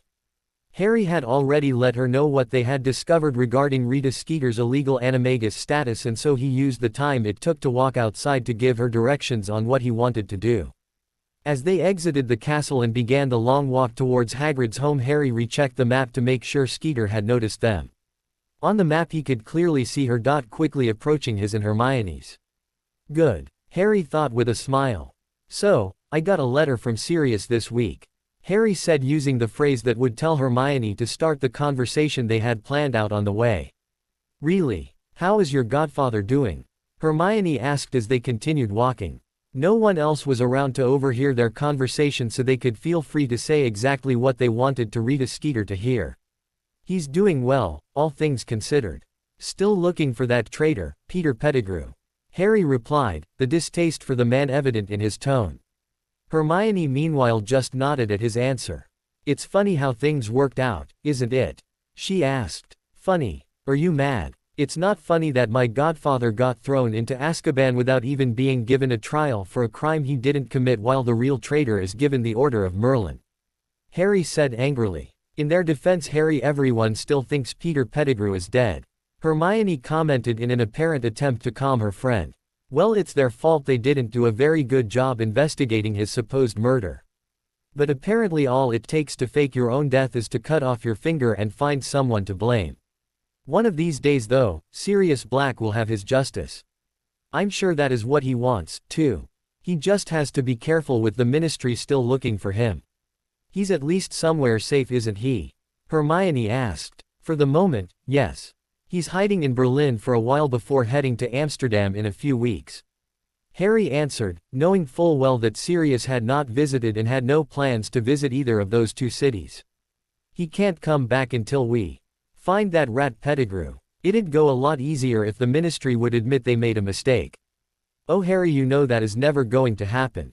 Probably not. But can you imagine how embarrassed they are going to be when the truth comes out? Harry said, hoping that it would catch Skeeter's attention. He knew that she loved nothing more than a potential scandal, and he was offering her a good one. I suppose it will be funny, Hermione said with a small grin. Oh look, there's Hagrid. Come on, Harry. With that she and Harry ran the rest of the way to Hagrid's home, where the friendly half-giant welcomed them in excitedly. Harry was glad to see his friend again, even if he had only gotten the idea because he was trying to trick Rita Skeeter. And there was nothing Hagrid liked more than to have friends over for a cup of tea and some rock cakes, even if his guests turned down his tough cuisine. Rita Skeeter meanwhile was just as excited as Hagrid, although for completely different reasons. She had seemingly stumbled on a major story. Not only did she learn that the only person to ever escape from Azkaban was Harry Potter's godfather, but that the boy seemed to truly believe he was innocent and Peter Pettigrew was not just alive but guilty of the crimes Black had been accused of. Surely there must be some way to verify the claims, but she knew she would be writing a story about it either way. After all, as long as the story sold copies of the Daily Prophet, who cared if she really checked her sources? And the fact that it would irritate the Ministry of Magic was a happy bonus as far as she was concerned. Yes, Skeeter thought as she flew off towards the edge of the wards, this is going to be an award winner. The next day Harry sat in the Great Hall finishing his dinner. He was eager to go meet Professor Dumbledore so the older man could observe his training and hopeful, why tell him whether or not it was having any negative effects on him. Hermione and Daphne had both expressed interest in being there, but he preferred to have the meeting without the distraction they would provide. Daphne had been disappointed, but not enough so for her to not sit by him at dinner. I wonder what Dumbledore is going to have me do. Harry wondered aloud, to no one in particular. If I knew I would have told you the first time you said that 3 days ago. Daphne answered, softly laughing at him. You said he wants to see what you've been doing, he'll probably just let you do whatever you want. I still don't understand why he wants you to do this. Is it because of the Dementors? Neville asked. Harry frowned at the question. He had not made Neville a part of his training or been as open with him as he had been with Daphne and Hermione. Part of him wanted to keep his actions as secret as possible, but another part of him argued that Neville had been a good friend to him when he needed it the most, and he owed the other boy the truth. Neville, it's because of the training I have been doing for the tournament. It's not exactly normal, Harry began, wondering how to explain what he had doing. I'll tell you more later, but basically it comes down to the fact that I don't react like other people due to very strenuous spellcasting. Okay, I guess I'll just have to wait to understand it. Neville said with a laugh. Harry sighed, grateful that his friend had taken his answer so well. Harry was wondering if he should invite Neville to practice with him along with Daphne and Hermione. Although he liked Neville, he was not convinced the other boy had the potential to be a powerful wizard even with a lot of work. His excellence at herbology seemed to be evened out by his ineptitude in potions and poor spell work. Harry decided that Neville deserved a chance to prove himself. Perhaps there was more to the boy than met the eye. I promise you, Neville, that if this goes like I am hoping, I will tell you everything. Harry said sincerely. Daphne looked at him curiously, wondering what exactly her boyfriend meant by that, but having a fairly good idea. It was then that they heard a familiar voice speaking behind them. Good evening, Harry. It's wonderful to see you again. Harry turned to look at who was speaking to him and was surprised but happy to see Professor Lupin. What are you doing here? The former professor just laughed at Harry's question. I'm not your professor anymore, Harry. It's just Remus, or I think you've earned the right to call me Moony like Padfoot does. Remus answered. The older man looked tired, something Harry attributed to the fact that the full moon was only a few days earlier. Despite this, he still looked happier than he had been for most of the previous year, when he still believed all of his friends were either dead or traitors. I guess I could call you Moony. Harry answered, smiling. How have you been? I hadn't heard from you in a while. Doing good, Harry. You could say that I am doing some freelance work for Professor Dumbledore. That's actually part of the reason I am here tonight. I offered to help him monitor your practice tonight. If that would be okay with you, of course. That would be great, Harry said excitedly. Remus had been his favorite professor, and to be honest, he was a little bit disappointed not to have heard from him until now, especially with all that had happened at the end of last year. Actually, I have a feeling that he wants me to do more than just monitor, but we will have to wait and see what the old man has to say. Remus added with a small shake of his head at the thought of Dumbledore's little games. We can go whenever you're ready. Thanks, Moony, Harry said, obviously still feeling a little awkward using his old professor's nickname. After giving Daphne a quick key, he said goodbye to his friends and followed Remus out of the Great Hall. They were headed to a magically expanded classroom near the infirmary that Professor Dumbledore had prepared for their experiment. So what exactly are you doing for Dumbledore? Harry asked as they walked. Remus took a few moments to answer, clearly trying to think of a good way to phrase his response. Professor Dumbledore wishes to improve relations between werewolves and wizards, and I am acting as sort of an ambassador. It's difficult though, especially since the Ministry of Magic considers us dark creatures.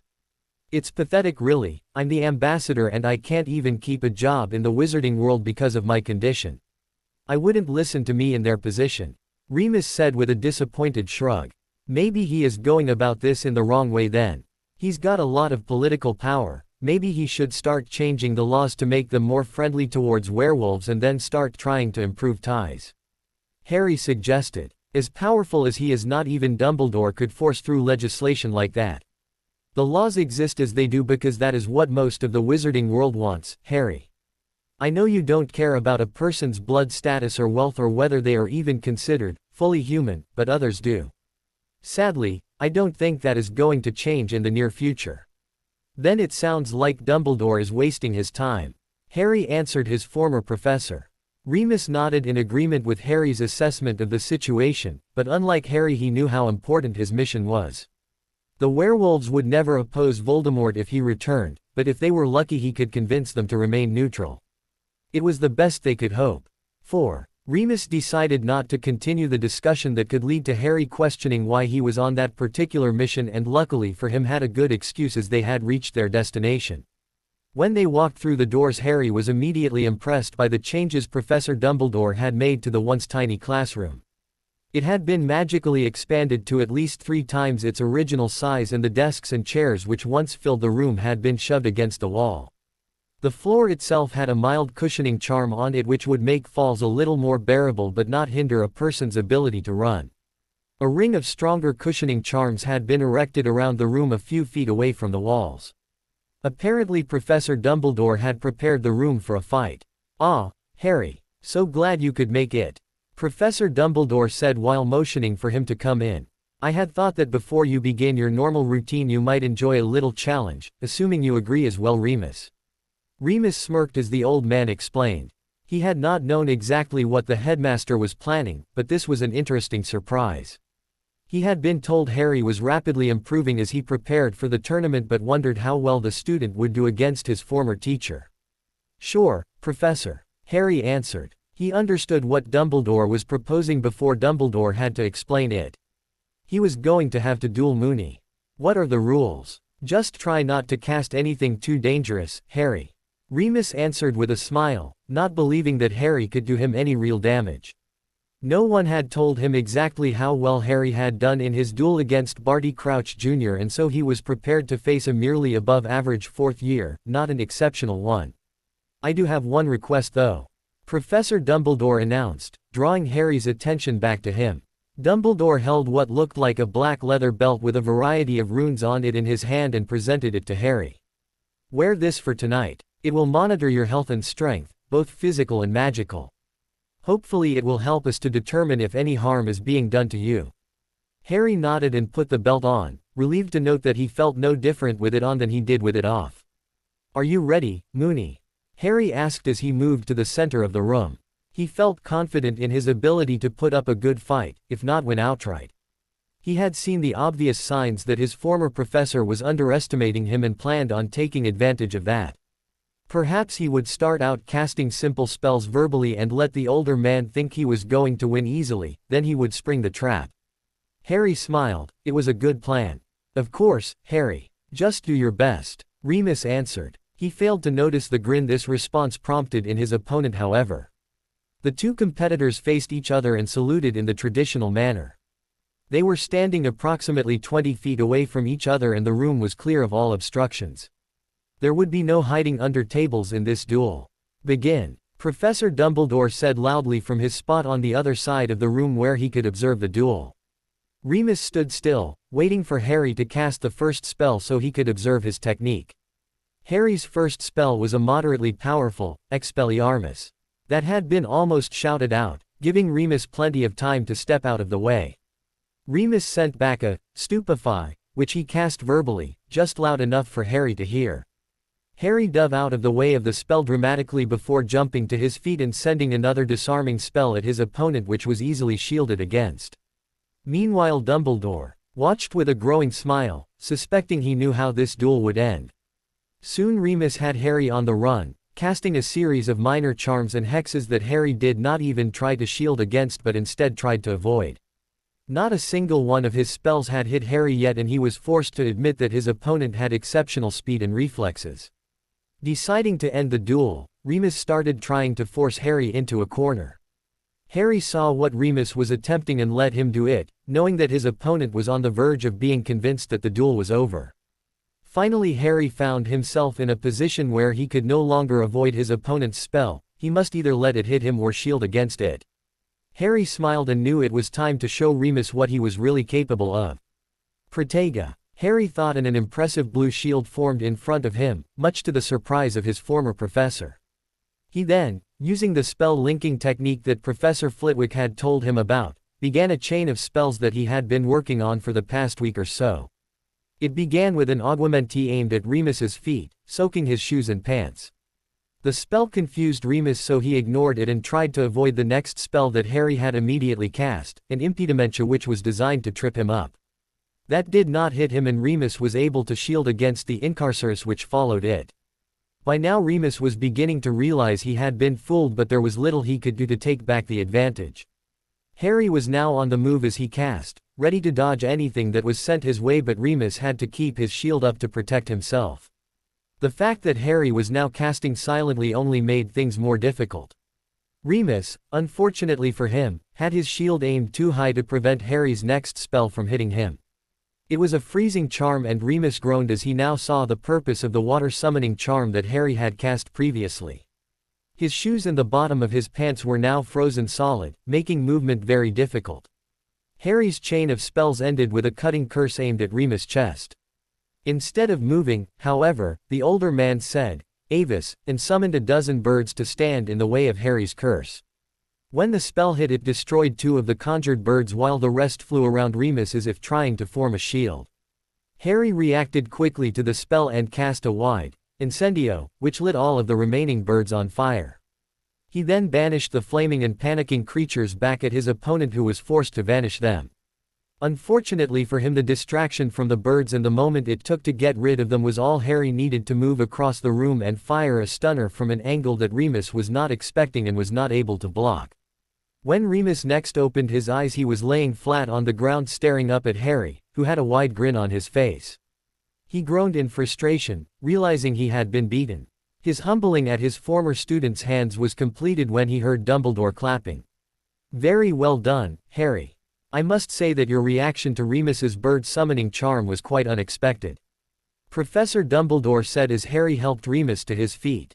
"I agree, Harry," Remus added. "I was a fool not to see that you were tricking me into underestimating you. Perhaps next time you won't be so lucky. So do you want to go again?" Harry asked eagerly. "Not tonight, I think I've suffered all of the embarrassment I can for one night," Remus said with a small chuckle. "You should try dueling Sirius, he was always far better than me anyway. I am sure he has lots he could teach you." Harry smiled and nodded at the suggestion. He was planning on suggesting just that to his godfather if they were able to find a way around the restrictions on underage magic. "Might I offer a suggestion, Harry?" Dumbledore asked softly. "Perhaps you could practice conjuration for the rest of the night. It is one of the more draining branches of magic, especially when attempting permanent conjuration, and I think it might also allow me some insight into how far you have come in these past few months." "That would be fine with me, Professor," Harry answered. "What should I start with?" "The easiest items to conjure are inanimate objects, especially if they are constructed of a single material. Greater complexity requires greater strength. Tell me, have you attempted permanent conjuration before?"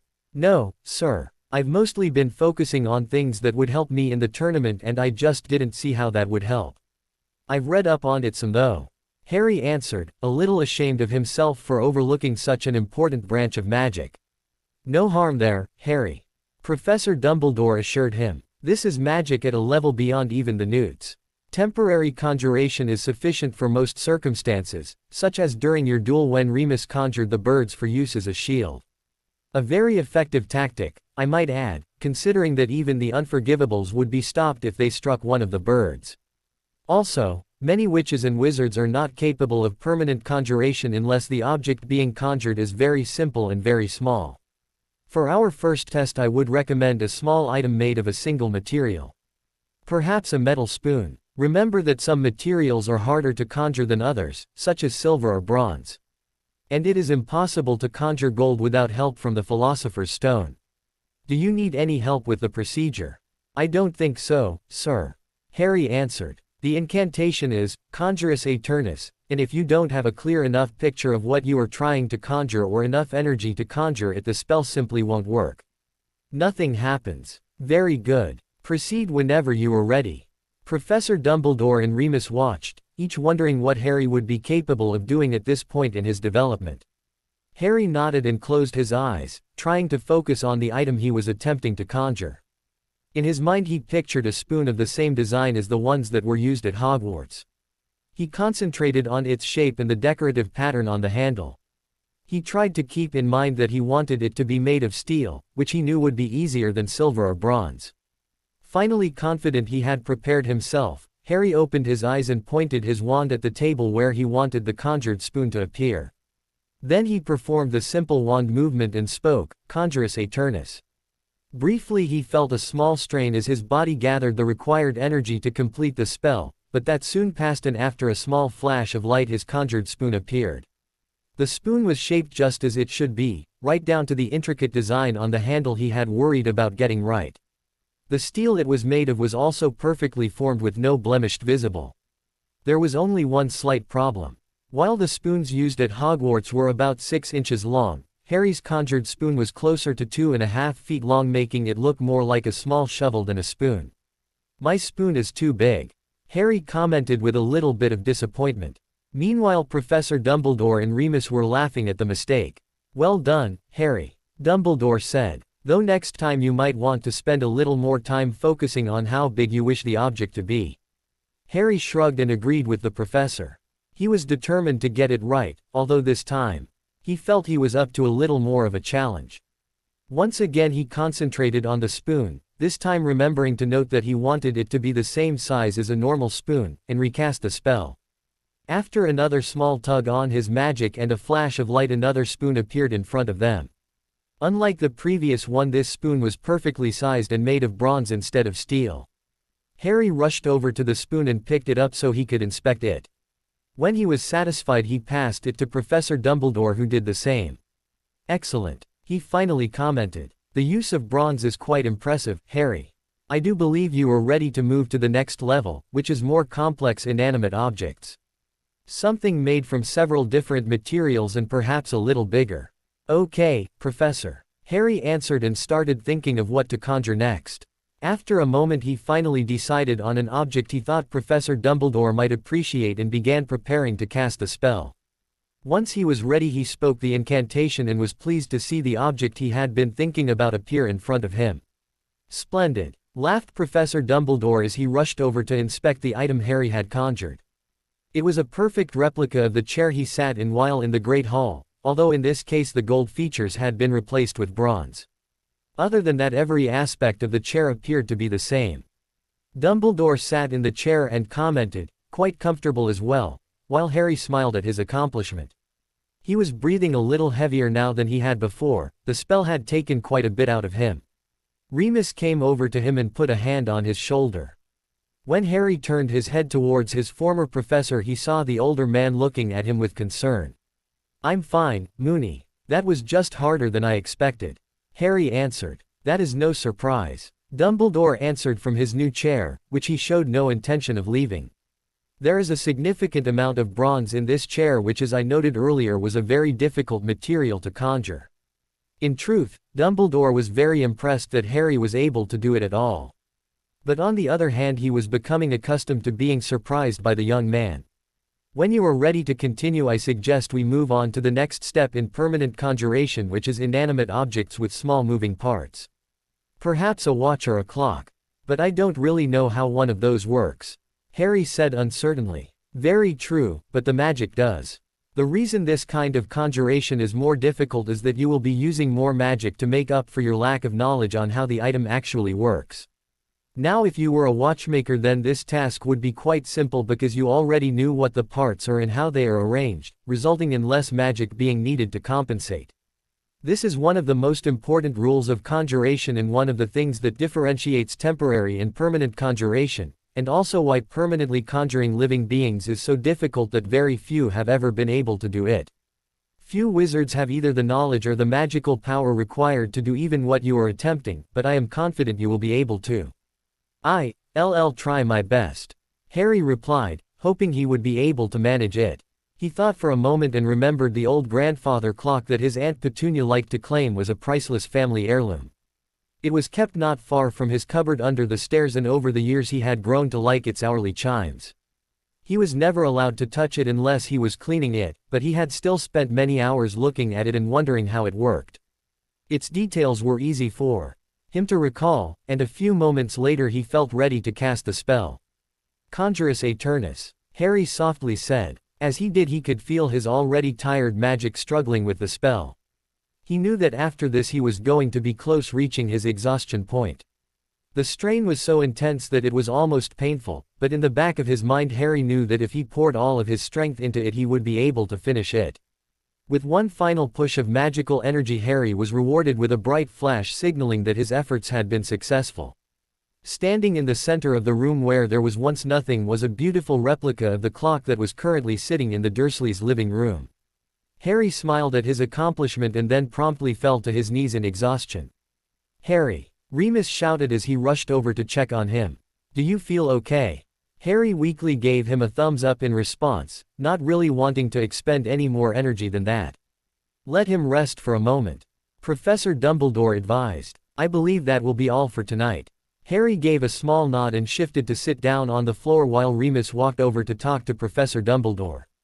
"What were you thinking asking him to do that?" Remus said softly but forcefully, hoping Harry wouldn't overhear their conversation. "I am as surprised as you that he was able to do it." Perhaps he has a better understanding of how such devices are constructed than he indicated. Dumbledore replied with a small frown. I have come to expect great things from Harry, and yet he is still able to surprise me. Trust me, Remus. I care for him just as you and Sirius do. Harry was looking away during their conversation but was still able to hear it.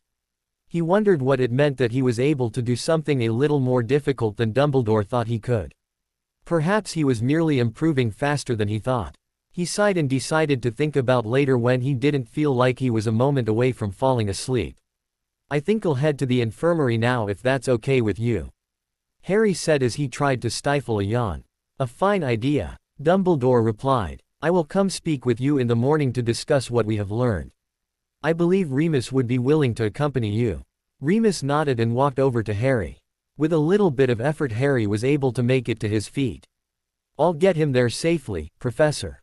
Remus answered the headmaster. In that case I shall bid you good night, Harry. Could you stop by my office when you are finished, Remus? I have something I would like to discuss with you. Dumbledore asked. Remus nodded in response and they all left the room. The trip to the infirmary was short but still Harry was almost asleep as soon as he hit the hospital bed.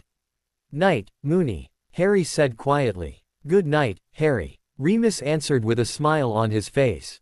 It really isn't fair that Sirius can't be here for this, the werewolf thought. Perhaps that will change one day. After transfiguring Harry's clothes into something more appropriate for sleeping in, Remus left and headed towards Dumbledore's office, leaving Madame Pomfrey to begin checking on her new patient. Harry awoke to the sounds of Madame Pomfrey going through her morning routine. He closed his eyes and pulled the sheets back over himself in the hopes that he could get a few minutes more sleep, but Madame Pomfrey must have noticed he was awake and took the opportunity to stand over his bed and begin casting a few diagnostic charms. You can stop pretending, Mr. Potter. I know you are awake, the school nurse said. 10 more minutes, Harry requested, drawing a laugh out of Pomfrey. I'll call for one of the house elves to bring you breakfast, she said and walked away to continue preparing for the day. Harry opened his eyes and looked through a window on the other side of the room to see that the sun must have risen an hour or more before he woke up. Sighing, he decided it probably was time for him to get out of bed. He was preparing to do just that when Dobby appeared in front of him holding a huge serving platter that held at least a dozen plates. Each plate was stacked with what appeared to be every type of breakfast food Harry had ever seen offered at Hogwarts. Dobby, what are you doing with all that food? Harry asked as the little elf struggled to balance all of the plates he was carrying. To Harry's relief, he was able to set them down on a nearby table without dropping a single one. I bring it for you, Harry Potter, sir. Dobby said proudly. Dobby heard you would be needing your breakfast brought to you, and I told the other elves that nobody but me would do it. Some of the kitchen elves didn't like that, but Dobby insisted. You did great, Dobby, though I think you might have brought too much food. How about you stay and have breakfast with me? Harry asked. Dobby immediately started crying and leapt at Harry to give him a hug. Harry was briefly surprised with the house elf's speed and behavior, but then again it was typical of Dobby. Harry Potter is too kind. He is being the greatest wizard ever, Dobby said between sobs. Harry hugged the elf back and hoped he would settle down a bit. So how about it? Going to stay and have breakfast with me? Harry asked. Dobby immediately lowered his head as if ashamed of himself. Dobby can't. I promised a kitchen elf I would do his work and mine so I could bring Harry Potter his breakfast. Dobby is sorry. It's okay, Dobby. We can do it some other time, alright. You're my friend, don't feel like you need an excuse to come talk to me. Harry said. Dobby nodded and gave Harry another big hug before popping off to get back to work. Harry smiled as he thought about his strangely devoted little friend and began looking over the plates, trying to decide what he wanted. Even though he was quite hungry, as was normal after one of his training sessions, he knew there was still no way he was ever going to be able to finish even half of what Dobby had brought. Harry, a familiar female voice called from the doorway. Harry turned to see his friend Hermione walking in. He wasn't really surprised that Hermione had gotten here before Daphne because his girlfriend had told him she would come by at 8 o'clock to check on him, and she was almost always right on time. He had not seen a clock yet this morning, so he knew it must still be before 8. You don't really plan on eating all of that, do you? I could probably be persuaded to share if you're hungry. Harry replied. Hermione smiled and grabbed a bowl of fruit off of the tray before walking over to Harry's bed and sitting in a nearby chair. So what happened? She asked eagerly. I haven't heard anything from Professor Dumbledore this morning. Harry answered. I guess he will be here sometime soon. Last night he had me duel Moody and then work on permanent conjuration. Moody? You mean Professor Lupin, right? Hermione asked as Harry nodded in response. Did you really perform permanent conjuration? Most people can't do that at all. Yeah, I did. It was pretty tiring, but I think that was mainly because of all the bronze I was conjuring, Harry responded. Upon hearing this, Hermione's eyes opened wide in shock and she gasped. You're not joking, are you? Hermione asked, still surprised by Harry's statement. Harry, there are probably only a couple dozen wizards or witches alive that can conjure bronze or silver. Very little research has been done on permanent conjuration, because the ability to master it is so rare. In fact, the last in-depth study was completed over 200 years ago. You might think this is silly, but I was really hoping I would be able to do it so that in a few years I could begin experimenting and write the definitive work on the subject. Nobody seems to have thought to use Muggle chemistry to investigate permanent conjuration. Wow, Hermione, that seems like a pretty lofty goal. Harry said. I know, Hermione said proudly. I had hoped it would force the wizarding world to reconsider their opinions on Muggleborns as well. You know what this means though, don't you, Harry? What? He asked uncertainly. He could tell when his friend was up to something, and she definitely was now. I don't have to wait to start experimenting. Congratulations, Harry, you've just volunteered to be my research assistant. Hermione looked as excited as a little kid at Christmas time, and Harry knew he would have no choice but to offer her his assistance. She would never leave him alone if he didn't. Fine, Harry grumbled, I will help, but you are going to have to remember that we can't spend every hour of the day working on this. I know how obsessed you get. I do not get obsessed. Hermione said defensively, I just think that academics and research are more important than you do. Harry shrugged at her response, knowing full well that no one could ever change Hermione's study habits. He wondered how much time she would be wanting to spend on this new project and hoped that since she didn't think she would be able to start it for another few years, she wouldn't have too much thought out yet. Hermione began tapping her foot anxiously, a sign that Harry knew meant she was eager to get out of the infirmary and start working. Harry could not help but laugh at his friend's behavior even when his laughter was met with her annoyed glare. Their silent argument was interrupted when Harry noticed Daphne walking into the room. Daphne, he called as she walked towards him. Harry jumped up from the hospital bed he had been sitting on to give his girlfriend a key before leading her back over to where he had been talking with Hermione. Are you okay? Daphne asked, the concern clearly evident in her voice. I'm fine, just waiting for Dumbledore.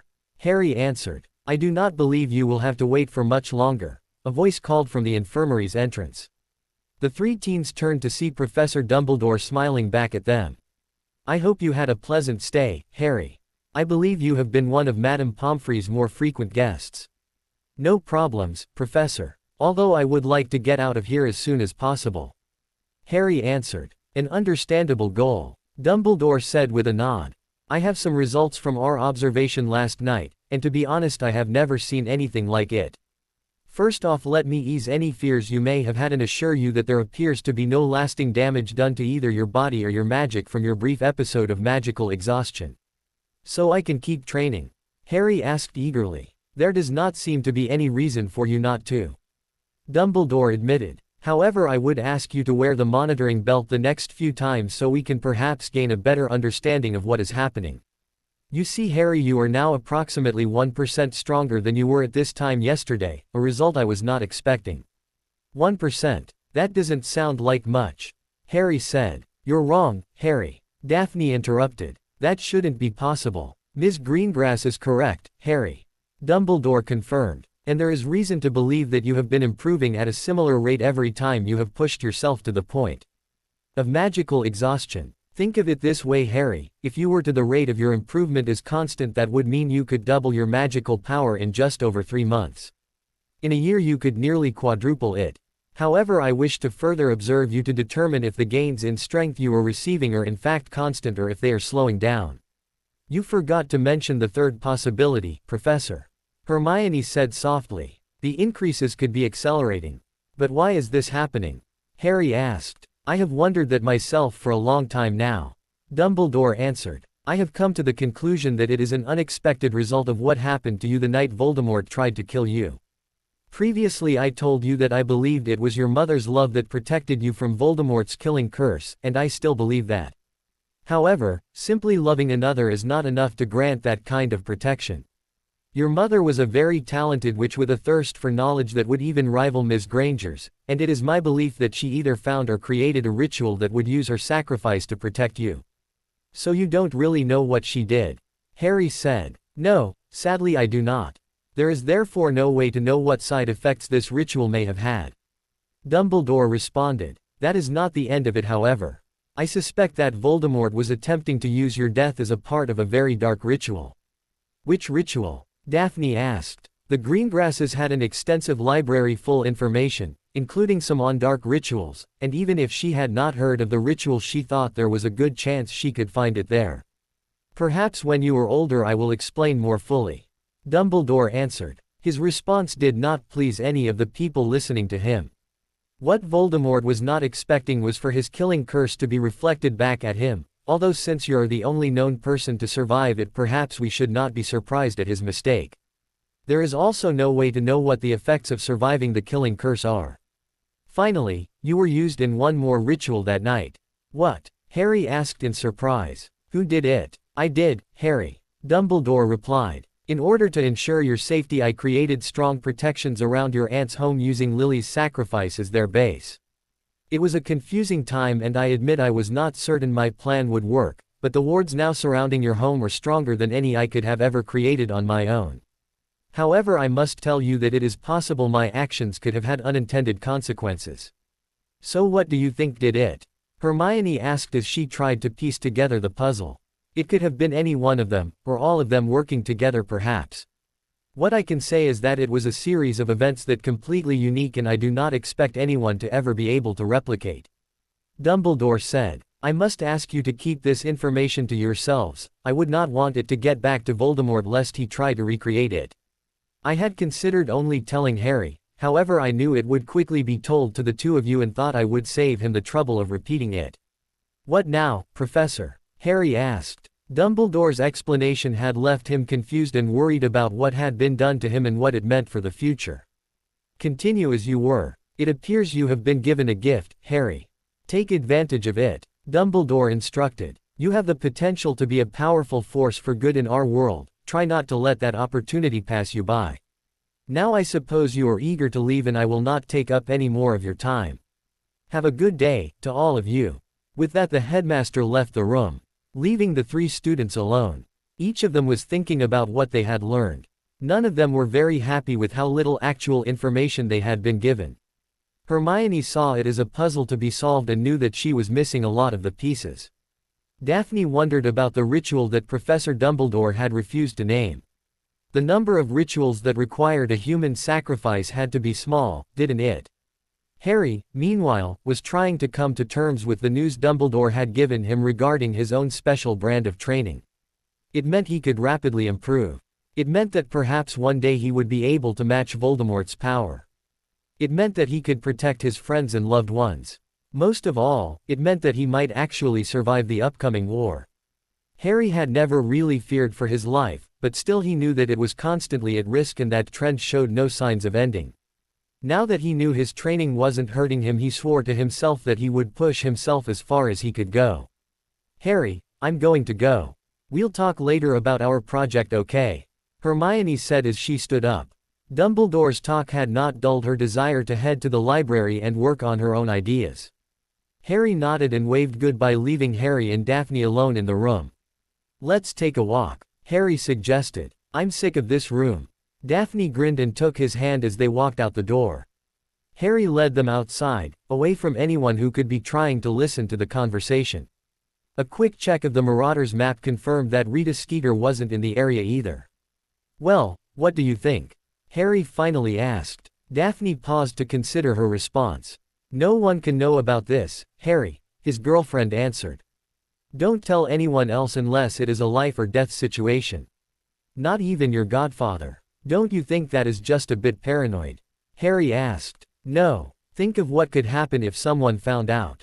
At best you would spend the rest of your life having tests run on you to find out why you're different. Daphne replied. And this means that one day you could be one of the most powerful wizards alive, meaning that if anybody wants you dead they should come after you as soon as possible. This is just too important to tell anyone else. I see your point, but I still think I should tell Sirius.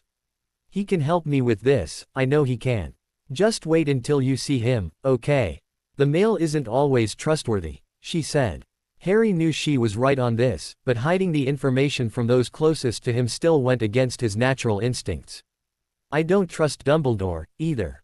He's hiding something. He always is, Harry answered. Lots of strange people are constantly coming in and out of the castle to see him and he wouldn't tell me what Voldemort was trying to do the night he murdered my parents. Maybe he shouldn't be expected to spill all of his secrets to a student, but there are things that do affect me that he isn't telling me. According to my father that's just the way Dumbledore is. He doesn't seem to think anyone but himself needs to know all of what is going on. That's one of the reasons so many people refused to side with him in the last war. Something's happening, Harry. Something big, and we're not being let in on any of it. I get that feeling too, Harry admitted. But what can we do about it? For the moment, nothing. So we trust Dumbledore to do what's best until we are in a better position and actually know what is happening. For the most part you're right. Daphne agreed with a sigh. How about a less frustrating subject? Next week is a Hogsmeade weekend and you owe me one free of Dementors and Draco Malfoy. That's true, Harry said with a laugh. I'm sure we can be attacked by something far more entertaining this time. How about a mountain troll? You've already done that, Daphne answered, shaking her head. You need something new and different. How do you feel about manticores? No thanks. We could always just skip Hogsmeade and wander around in the Forbidden Forest. I am sure that there are all kinds of dangerous things there that we haven't ever thought of. Harry said jokingly. Daphne laughed at his suggestion and soon Harry was laughing too.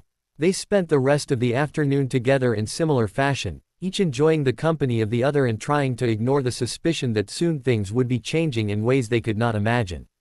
The fact that they spent the day away from the rest of the student body also ensured that it was not until later that night that they heard about the special edition of the Daily Prophet that was beginning to stir up a lot of controversy. Miscarriage of Justice, Sirius Black Innocent. Peter Pettigrew Alive, by Rita Skeeter. The Ministry of Magic has been lying to all of us for almost 14 years. Some of you may have a hard time believing that, but the evidence is overwhelming.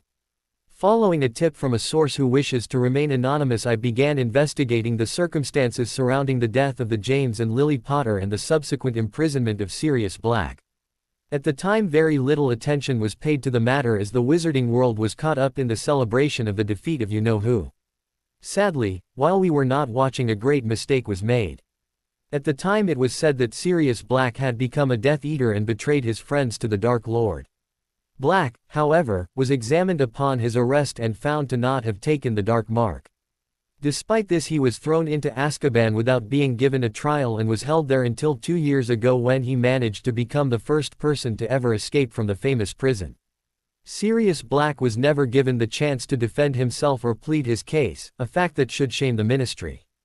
Still, that evidence is not enough to prove Mr. Black's innocence. During my investigation, an unexpected source came forward to offer information that has never been heard before, which could rock the Ministry to its foundations. Our source was Auror back in the fall of 1981 and was a part of the team that brought Sirius Black in. He was assigned as Mr. Black's guard upon their arrival to the Ministry of Magic and stayed with him until he was left at Azkaban. It was then that he witnessed an event the Ministry has denied ever happened, the questioning of Sirius Black under the influence of Veritaserum. Present during this questioning were Sirius Black, his guard, and 2 others. One was, at the time, the head of the Department of Magical Law Enforcement, Bartemius Crouch Sr. The other was a junior minister from the Department of Magical Catastrophes who had been one of the first people on the scene when Black was arrested. He was also a strong supporter of former Minister of Magic Millicent Bagnold and willing to do anything to protect her. That man's name was Cornelius Fudge. After verifying that the Veritaserum was working, Crouch began the interrogation. His first question was to ask if Sirius Black was a Death Eater. Black answered, no, to the surprise of all present. He was then asked if he had betrayed Lily and James Potter. Again he answered, no.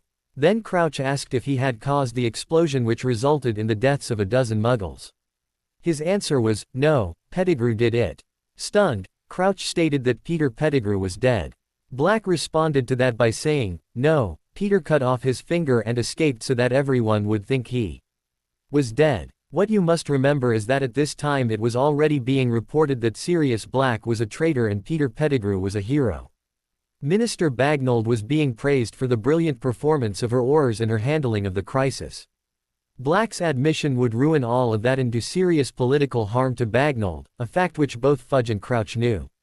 Their jobs and political futures both depended on keeping Bagnold in office, and so in a little room in the Ministry of Magic two men conspired to send an innocent man to Azkaban. They agreed that Black could never have a trial and that Minister Bagnold should not be informed of what they had learned. Black was then obliviated by Crouch so that he would not have any memory of the interrogation. Fudge attempted to do the same to Black's guard. However, the future minister must not have been as good with memory charms as Crouch because his left the guard slightly confused but with his memories intact. Afterwards the guard, worried about his own future and the safety of his family, decided not to come forward with his tale. It is only now, after having left the Aurors, that he felt safe enough to tell the truth. I have personally witnessed the interrogation through the use of a pensieve and have further received a wizard's oath that the story is true. I have no doubts that it is. My source is willing to be questioned by the Wizengamot to confirm his claims. Now is the time for action. Minister Fudge has declared that Sirius Black is to be immediately given the Dementor's key upon capture. That decree must be withdrawn and then a full investigation concerning Minister Fudge's actions must be initiated. The good witches and wizards of Britain deserve better from their leaders, and Sirius Black deserves better from his government. He deserves to be reunited with his godson, Harry Potter. Later that evening Harry sat in the room of requirement and read the article with a huge grin on his face. When he had impulsively decided to use Rita Skeeter to try and help Sirius, he had never hoped that it would turn out this well. And as a bonus he might even get to bring down Fudge without his name being associated with it. He had gotten extremely lucky and he knew it. This is fantastic, Harry. Hermione said from where she was seated and also reading the paper. Daphne meanwhile was snuggled up next to him so that they could both use the same paper. He felt her hug him a little tighter in agreement with Hermione's statement. What do you think will happen now? Harry asked. He had a few guessed but was always eager to hear opinions from his friend and girlfriend. Although they came from very different backgrounds, they were both very intelligent and wanted to help him, a fact he knew he could depend on if he needed to. If this is true, then Fudge will be out of office by the start of summer. Daphne answered. It might even be worth delaying our revenge on Skeeter if she is going to keep focusing on this story, which she will since it's good for her ego. What do you have planned for Skeeter anyway? Hermione asked. Harry looked over at Daphne and wondered if she would answer. Even he didn't know what she had been thinking of doing. Nothing too bad, she might even come out of it alive and in one piece. Maybe. Daphne said with an evil grin. It doesn't matter if we delay a bit, Father still isn't finished with the potion he's been brewing for her. Don't ask Hermione, you really don't want to know. Hermione looked a little disappointed but wisely decided not to push for more information. Fudge is obviously going to fight this. Harry said, but will the Daily Prophet stick by their reporter even if it means going against the minister? Yes. Daphne answered with a nod. This is the best thing that could have happened for them.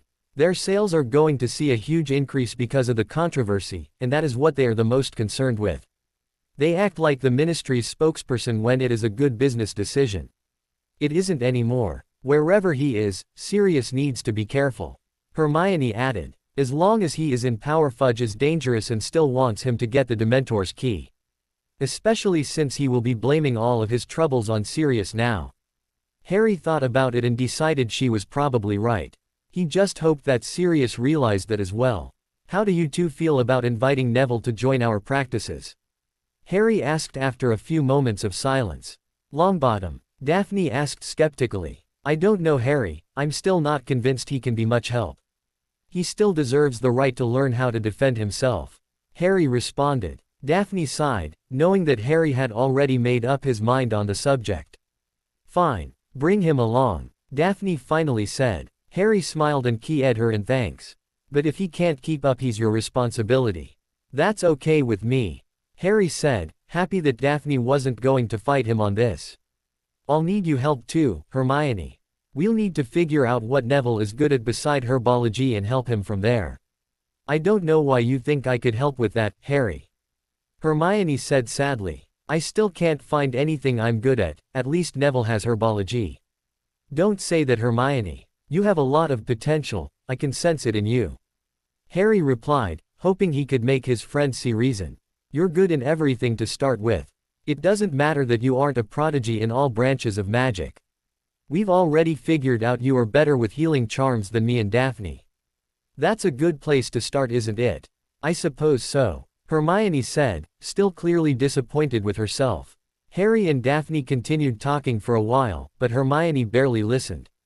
Soon after, the couple said their goodbyes and left Hermione alone in the room of requirement. She felt weak and worried that when Neville came, even he would surpass her. Her whole life she had always tried to be her best, and that trait had lived on after discovering she was a witch. She had dedicated herself to learning all there was to know about magic, but now she was coming to the realization that it wasn't enough. In many ways she felt that she was still not good enough, and she had no idea how to fix it. Their practicing would help, but she did not believe she would ever be as powerful as Daphne, and knowing what she did now, she knew there was no hope of ever catching Harry.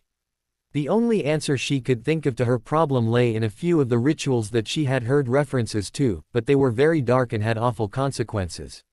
I am not willing to go down that path, she said out loud, even though she was alone. But inside, a quieter voice was asking, am I? Shaking her head in hopes to make the question go away, Hermione realized that even if she did want to look into rituals that could help her, there was no way for her to learn about them. The books that described them were too dark to even be found in the restricted section of the library. It was a silly idea, she said with a nervous laugh. You can't just wish for information like that. Her fake laughs were stopped when a table appeared in front of her with a large book lying on it. The book was bound in a black material that resembled leather, but with enough differences she knew it was something else. The book was obviously old and fragile, so when Hermione touched it she was careful not to harm it. When she opened the cover she saw that it was written in English, but in a very old dialect that was difficult for her to understand. She wondered what it was when the answer suddenly came to her. I asked for this book, didn't I? And the room of requirement provided it. Hermione gasped. Inside this book, she knew, was information on rituals, most of which would be very dark in nature. No, she yelled and walked towards the door, trying to forget what she had found. But as she reached for the doorknob she stopped and turned to look back at the book. Surely it wouldn't hurt to just read the book, she thought uncertainly. Minutes passed as she stood, unmoving, and tried to decide what to do. Finally, she took her hand off the door and walked back to the table. Carefully, she picked up the book and took it back to her chair and began to read. In the days that followed, the most popular topic for conversation in the wizarding world was Rita Skeeter's article and the accusations it contained. Minister Fudge immediately called a press conference to deny everything, but the suspicions remained. It did not help his cause that the Daily Prophet, which had seen its sales soar after Skeeter's initial article, refused to back down from their position. Rumors circulated concerning the identity of the unnamed Auror who had agreed to testify against Minister Fudge, but all the paper would say of him was that he was currently living at a safe house under powerful wards for his own protection. Fudge's political enemies saw his weakened position and took advantage of it by calling for the minister to resign. Fudge, of course, refused and insisted that he was innocent. When it was clear that Minister Fudge was not going to leave his post willingly, his rivals then began demanding that he be brought before the Wizengamot and forced to answer their questions. Fudge tried to fight this request as well, but it soon became clear he would eventually have to face the Wizengamot. The only tactic he had left at that point was to stall by saying that he needed time to prepare his defense. Reluctantly, his enemies agreed to give him some time, and negotiations began to determine when the hearing would be held. After a few days, Fudge and his aides suggested that June 24th would be the earliest they could be ready. They hoped that no one would realize that June 24th was also the day that the third task of the Triwizard Tournament was to be held, an event that would surely draw attention away from the hearing. Unfortunately for Fudge, his rivals realized what he was trying to do and decided that the best day for them would be June 25th. Fudge had little choice but to bitterly accept this date. And so the date was agreed upon. The general mood of the public was that it would be Fudge's last day in office. With that in mind, several people began to campaign to be the next Minister of Magic. Current head of the Department of Magical Law Enforcement Amelia Bones gained a lot of support when she went against Minister Fudge's demands and struck down the decree that Sirius Black should immediately receive the Dementor's key upon capture. Minister Fudge's furious reaction to her disobedience did not help him win any supporters. A plethora of other names were also suggested, although with a few months left none had really become a favorite to win the position if it did become available. Harry, meanwhile, could not have been happier with how things had developed. Not only did it mean that Sirius could finally receive justice, but it gave the Daily Prophet something else to spend its time on, and there was a good chance that Minister Fudge, whom he did not like, would soon be replaced. He could not help but laugh when he realized that none of it would be possible if he had not tricked Rita Skeeter into doing what he wanted her to do. That wasn't very Gryffindor of me, was it? He thought with a grin. Days later, Hermione sat alone in the room of requirement reading the book she had found. Due to its age and condition, she did not dare move it in fears that it would be destroyed. She had the strong feeling that this book had been the result of a lifetime of work by its author and was truly one of a kind. She had never heard of it before and upon further searching could find no references to it anywhere else. Hermione wondered how long it had been sitting in the room of requirement, apparently forgotten to all, and who had been the last to read it. Perhaps it had been here since the four founders built the castle, she did not know. Slowly she had become more accustomed to reading the ancient text and could now understand what was being said in almost all instances. What she found was that, unlike the Ministry of Magic, the author did not consider all rituals dark or evil in nature. What they had in common was some benefit being provided as a result of a sacrifice. Sacrifice, she realized, was the one thing that all rituals had in common. That did not mean, however, that an animal or person had to die for all of the sacrifices, although that was the case in many of them. Sometimes the sacrifice required was a prized possession or even a body part. She had been excited to find a ritual that would increase a witch's intelligence until she found that it would require sacrificing her purity to a goblin under a full moon. She quickly decided that she was not interested in that one. Hermione found it all quite fascinating and found herself questioning the ministry's stance that all rituals were dark. Not all of them included harming others or would affect a person's morals or sanity, so why lump them all together? The book ended with notes on a ritual that she surprisingly recognized, the ritual of Heron. However, in modern times it had become known as the riddle of Heron. It was famous because no one knew what it was or how to do it, and yet every century or so a new wizard would claim to have figured it out, only to be disappointed when his ideas didn't work. Over 2,000 years ago, the ritual's creator had left a series of cryptic notes that had long since fascinated those who read them. The intriguing part of this book was that the author insisted that he had found notes on the ritual from the creator that others had overlooked. Using this, he pieced together much more of the instructions than anyone else ever had, assuming his notes were real, of course. The author, however, had eventually reached a point from which he could go no further. Hermione had always loved both riddles and challenge and began closely studying the author's work on the subject. She found herself agreeing with his conclusions on the hints left by the creator. The ritual would need 9 different materials and 9 different runes, not the 7 or 8 of each that modern wizards thought necessary. The book's author was convinced he had determined which 9 runes would be needed, but he could not figure out which 9 materials were necessary. Hermione was very interested to find that the hints tied in with her research on permanent conjuration when she read that one of the materials could not be conjured and the 8 others could only be done so with great difficulty.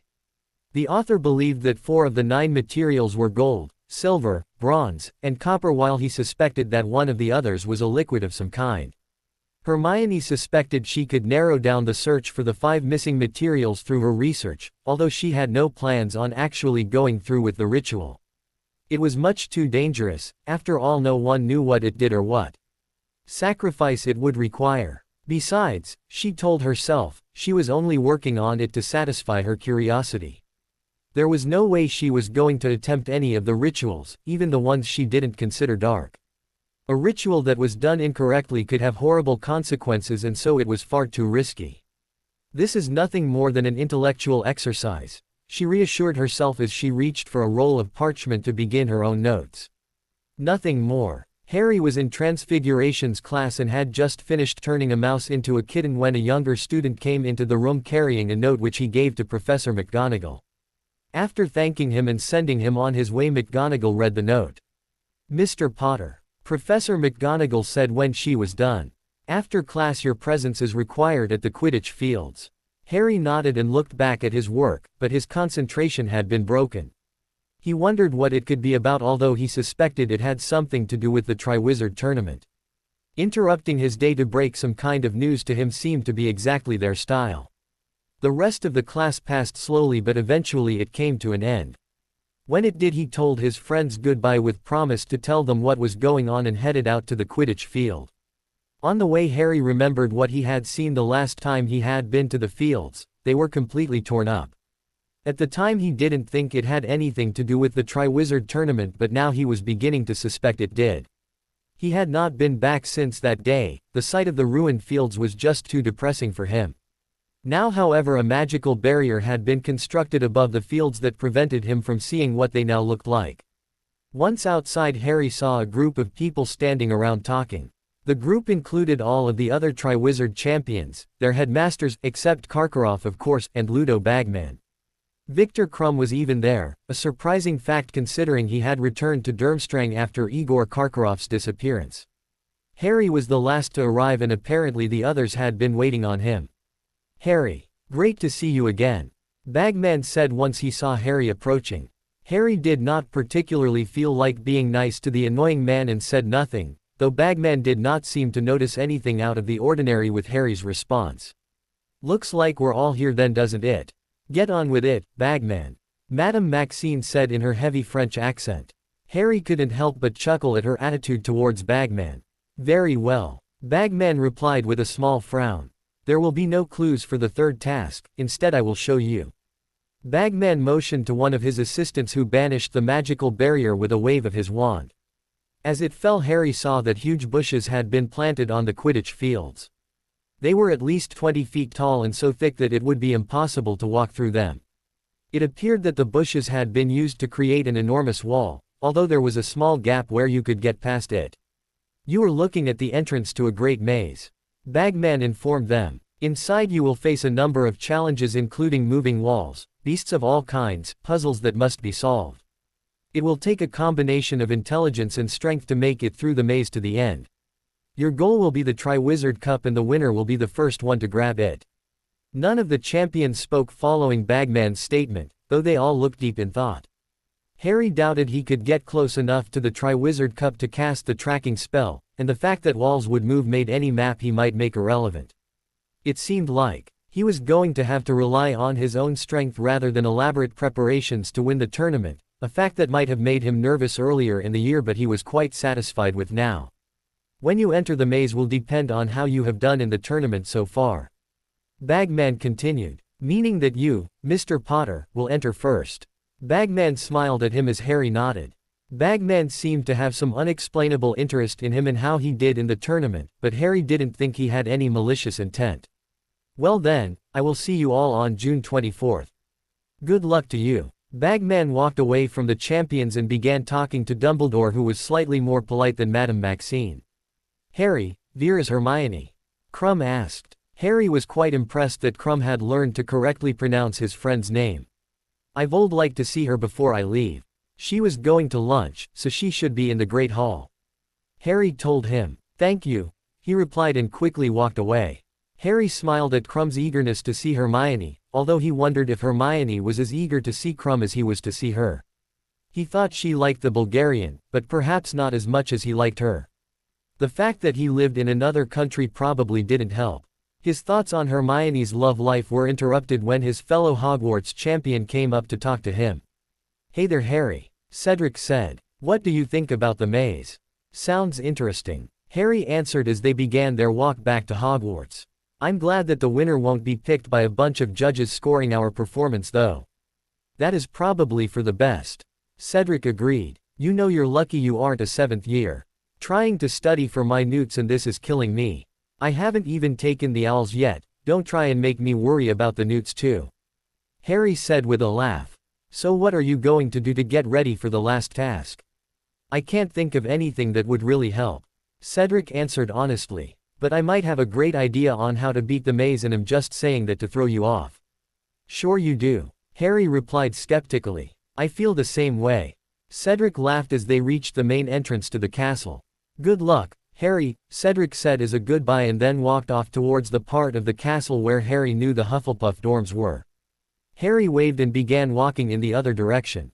Suddenly the idea that he only had one more thing to do in the tournament before it was over struck him and Harry found himself quite happy with that. He was having fun in it so far and it had been good for him but he still hated how he was forced into it. Harry wondered if he would miss the tournament when it was over, but he doubted he would. Even if he won the tournament he knew, winner of the Triwizard Tournament, would never be what people remembered him for. He still had to wait almost 2 months for the next task, he realized, so even though there was only one more it'd be a while before it was finished. I better start getting ready for it, I guess. Harry thought as his mind drifted towards what he had planned for later in the day. If it went as he planned he would have 3 people instead of 2 training with him.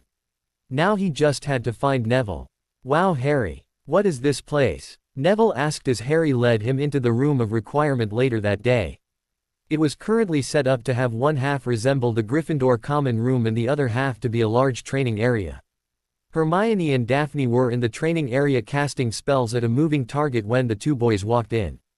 They both stopped what they were doing and waved as Harry led Neville over to the common room to explain what was going on. Neville, I'd like you to start training with us. Harry said. We think this is going to be important soon. Why? Neville asked curiously. He had noticed that Harry had been doing much better in school this year, although he just assumed it was because he was studying so hard for the Triwizard Tournament. The idea that it was for something else and that he would be a part of it had never crossed his mind. Sit down and I'll explain. It's a bit of a long story. Harry replied as he motioned for Neville to take a seat. For the next hour Harry told Neville everything that he thought the other boy needed to know. Harry began with retelling his adventures of the previous years. Neville knew most of what had happened and could guess at much of what he didn't know, but it was still nice to hear the story from the source.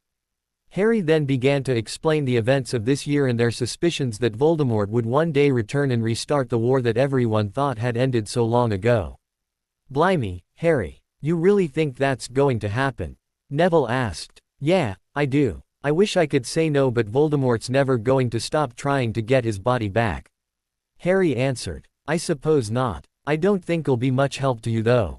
You 3 have been doing this for months, plus I'm not that good to begin with. Neville said sadly. Quit putting yourself down, Neville. Harry commanded. We're all going to help you and I'm sure you will be catching up to us in no time. You're my friend Neville, and I want to make sure that if something bad does happen you can defend yourself. Neville looked up at Harry in surprise. Harry not only considered him a friend but had confidence that he could learn and get stronger. He couldn't remember anyone ever thinking he would be a good wizard, not even his grandmother with her constant comparisons to his father. Okay, Harry. I'll do my best, Neville said sincerely. Harry grinned and jumped up from his seat to head over to the training area as Neville rushed to follow. Daphne and Hermione had already stopped practicing and were talking when the other 2 approached them. Neville's in, Harry announced excitedly. Hermione smiled while Daphne rolled her eyes at Harry's enthusiasm. The group spent most of the rest of the night trying to help Neville learn the things they had already mastered. He was eager to learn but his magical abilities seemed very uneven to the others. Even when attempting to cast the same spell multiple times occasionally the spell would not work at all. Upon closer inspection Harry noticed that there was nothing wrong with his incantations or wand movements so it must be something else holding him back, although he had no idea what that was. Hermione and Daphne seemed to notice the same thing Harry did but neither of them could offer an explanation. Neville soon grew tired from the constant spell casting and decided to go to bed. I'll be back next time. I promise, Neville said as he walked out the door to head towards the Gryffindor dorms. Hermione and Daphne were also ready to stop but Harry knew he had to keep pushing himself to reach the point of magical exhaustion. He was about to start casting some of the more draining spells he knew when Hermione stopped him. Harry, how would you like to try some more conjuration tonight? She asked. You did agree to be my assistant after all. Sounds fun. Harry answered with a laugh. What do you want me to do? You're still wearing that belt that Dumbledore gave you, right? She asked. When Harry nodded in affirmative, she smiled and continued. Excellent. I researched what it was and what it can do and figured out I can use it to determine how much effort it takes for you to cast a spell. With that I can find which things are harder to conjure than others. Are you following me? I guess so. Harry answered uncertainly. He looked towards Daphne for reassurance, but she just shrugged, indicating she wasn't sure what Hermione wanted the information for either. Great, Hermione said. We'll start with things you are sure to recognize. Harry quickly realized that Hermione had come prepared. She started off having him conjure things she knew would be difficult for him, such as silver, bronze, and copper. The next few things she suggested were vastly less difficult for him and included a sheet of tin foil, a lump of coal, salt, sand, iron, and steel. After each item had been conjured, Hermione would take measurements to determine how much power had been necessary and write the results on a roll of parchment that was growing longer and longer. Very interesting, Hermione said as she wrote down another measurement. How about mercury next? It's that liquid they put in thermometers, in case you weren't sure. All right, Harry answered and looked back at the table he had been conjuring things on.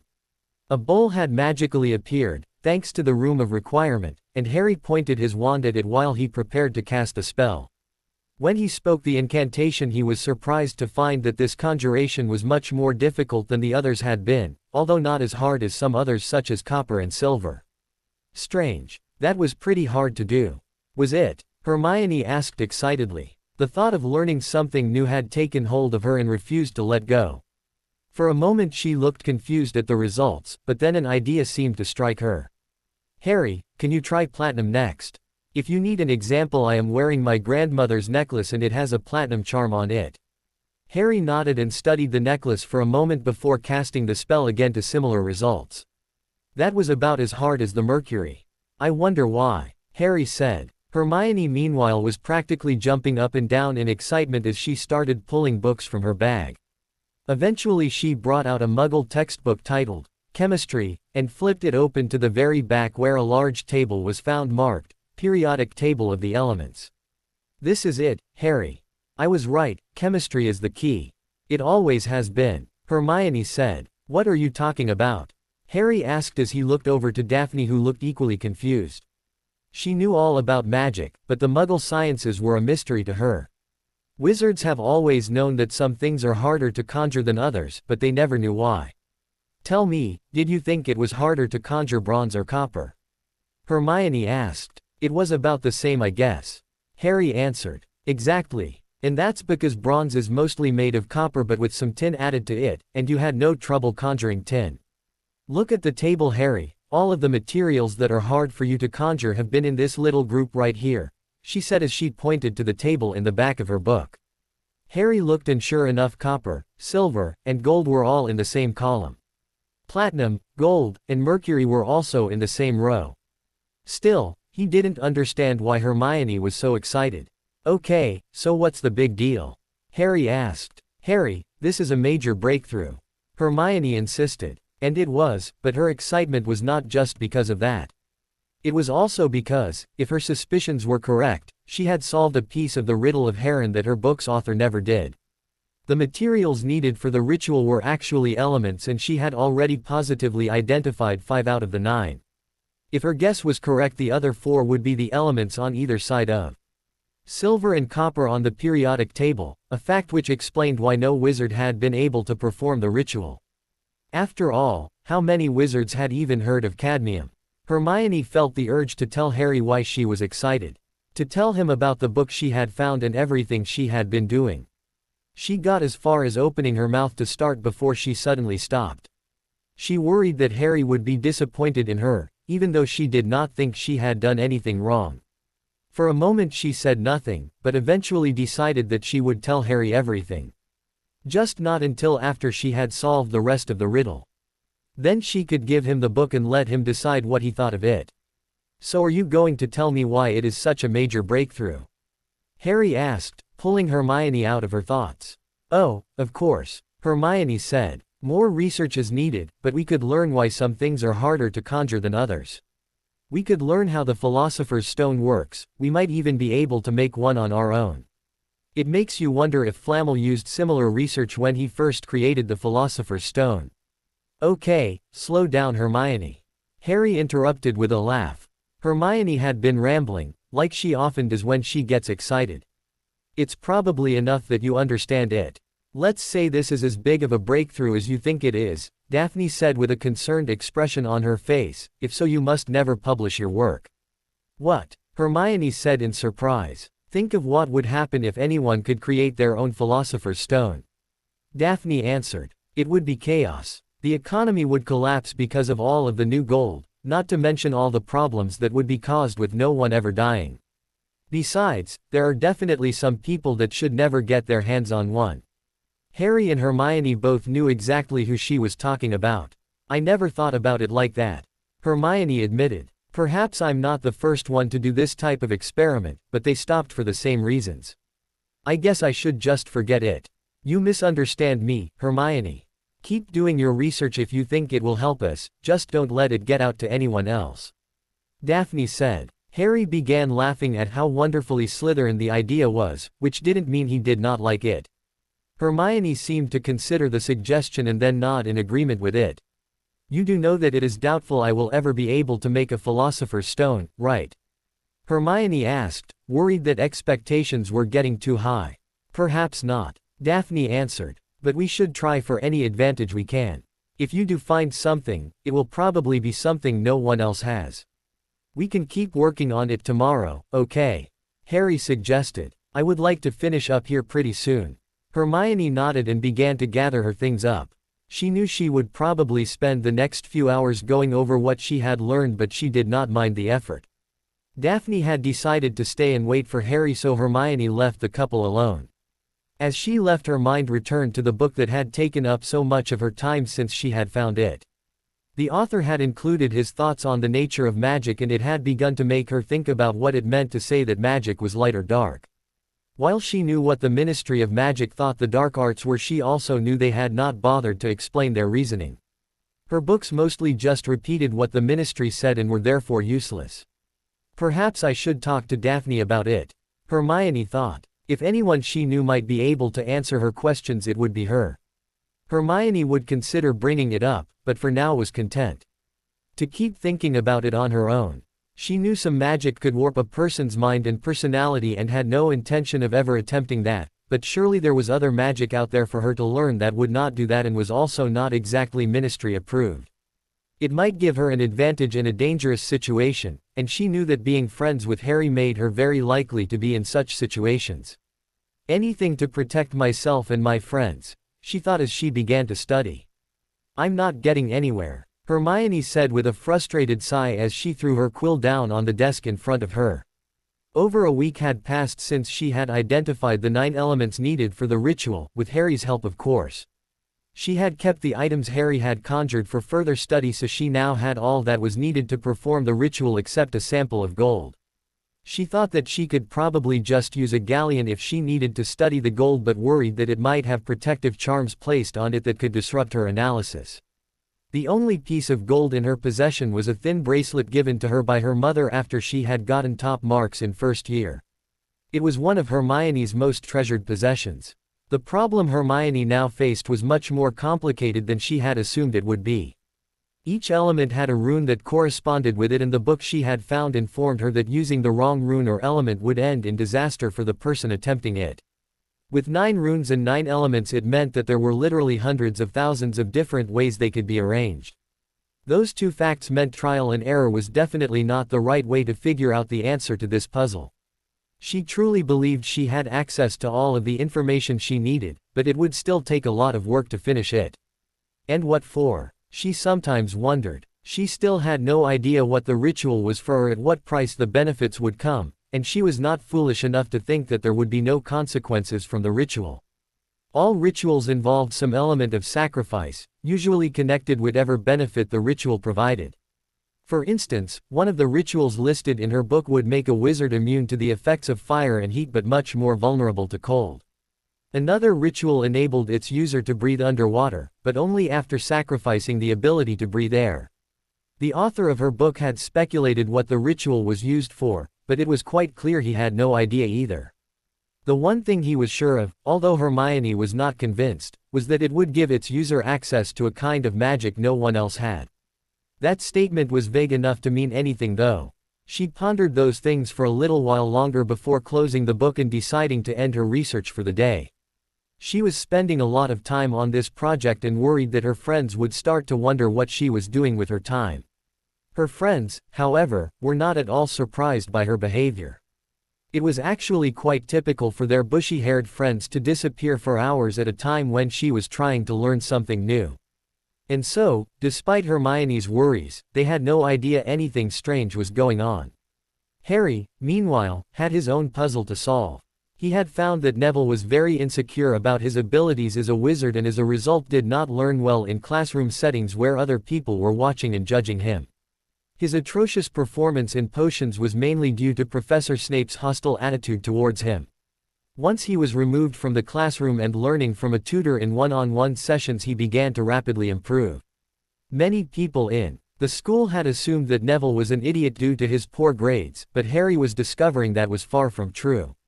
Neville was actually a quite intelligent young man who desperately wanted to improve himself but had always been too shy and uncertain of himself to ask for help.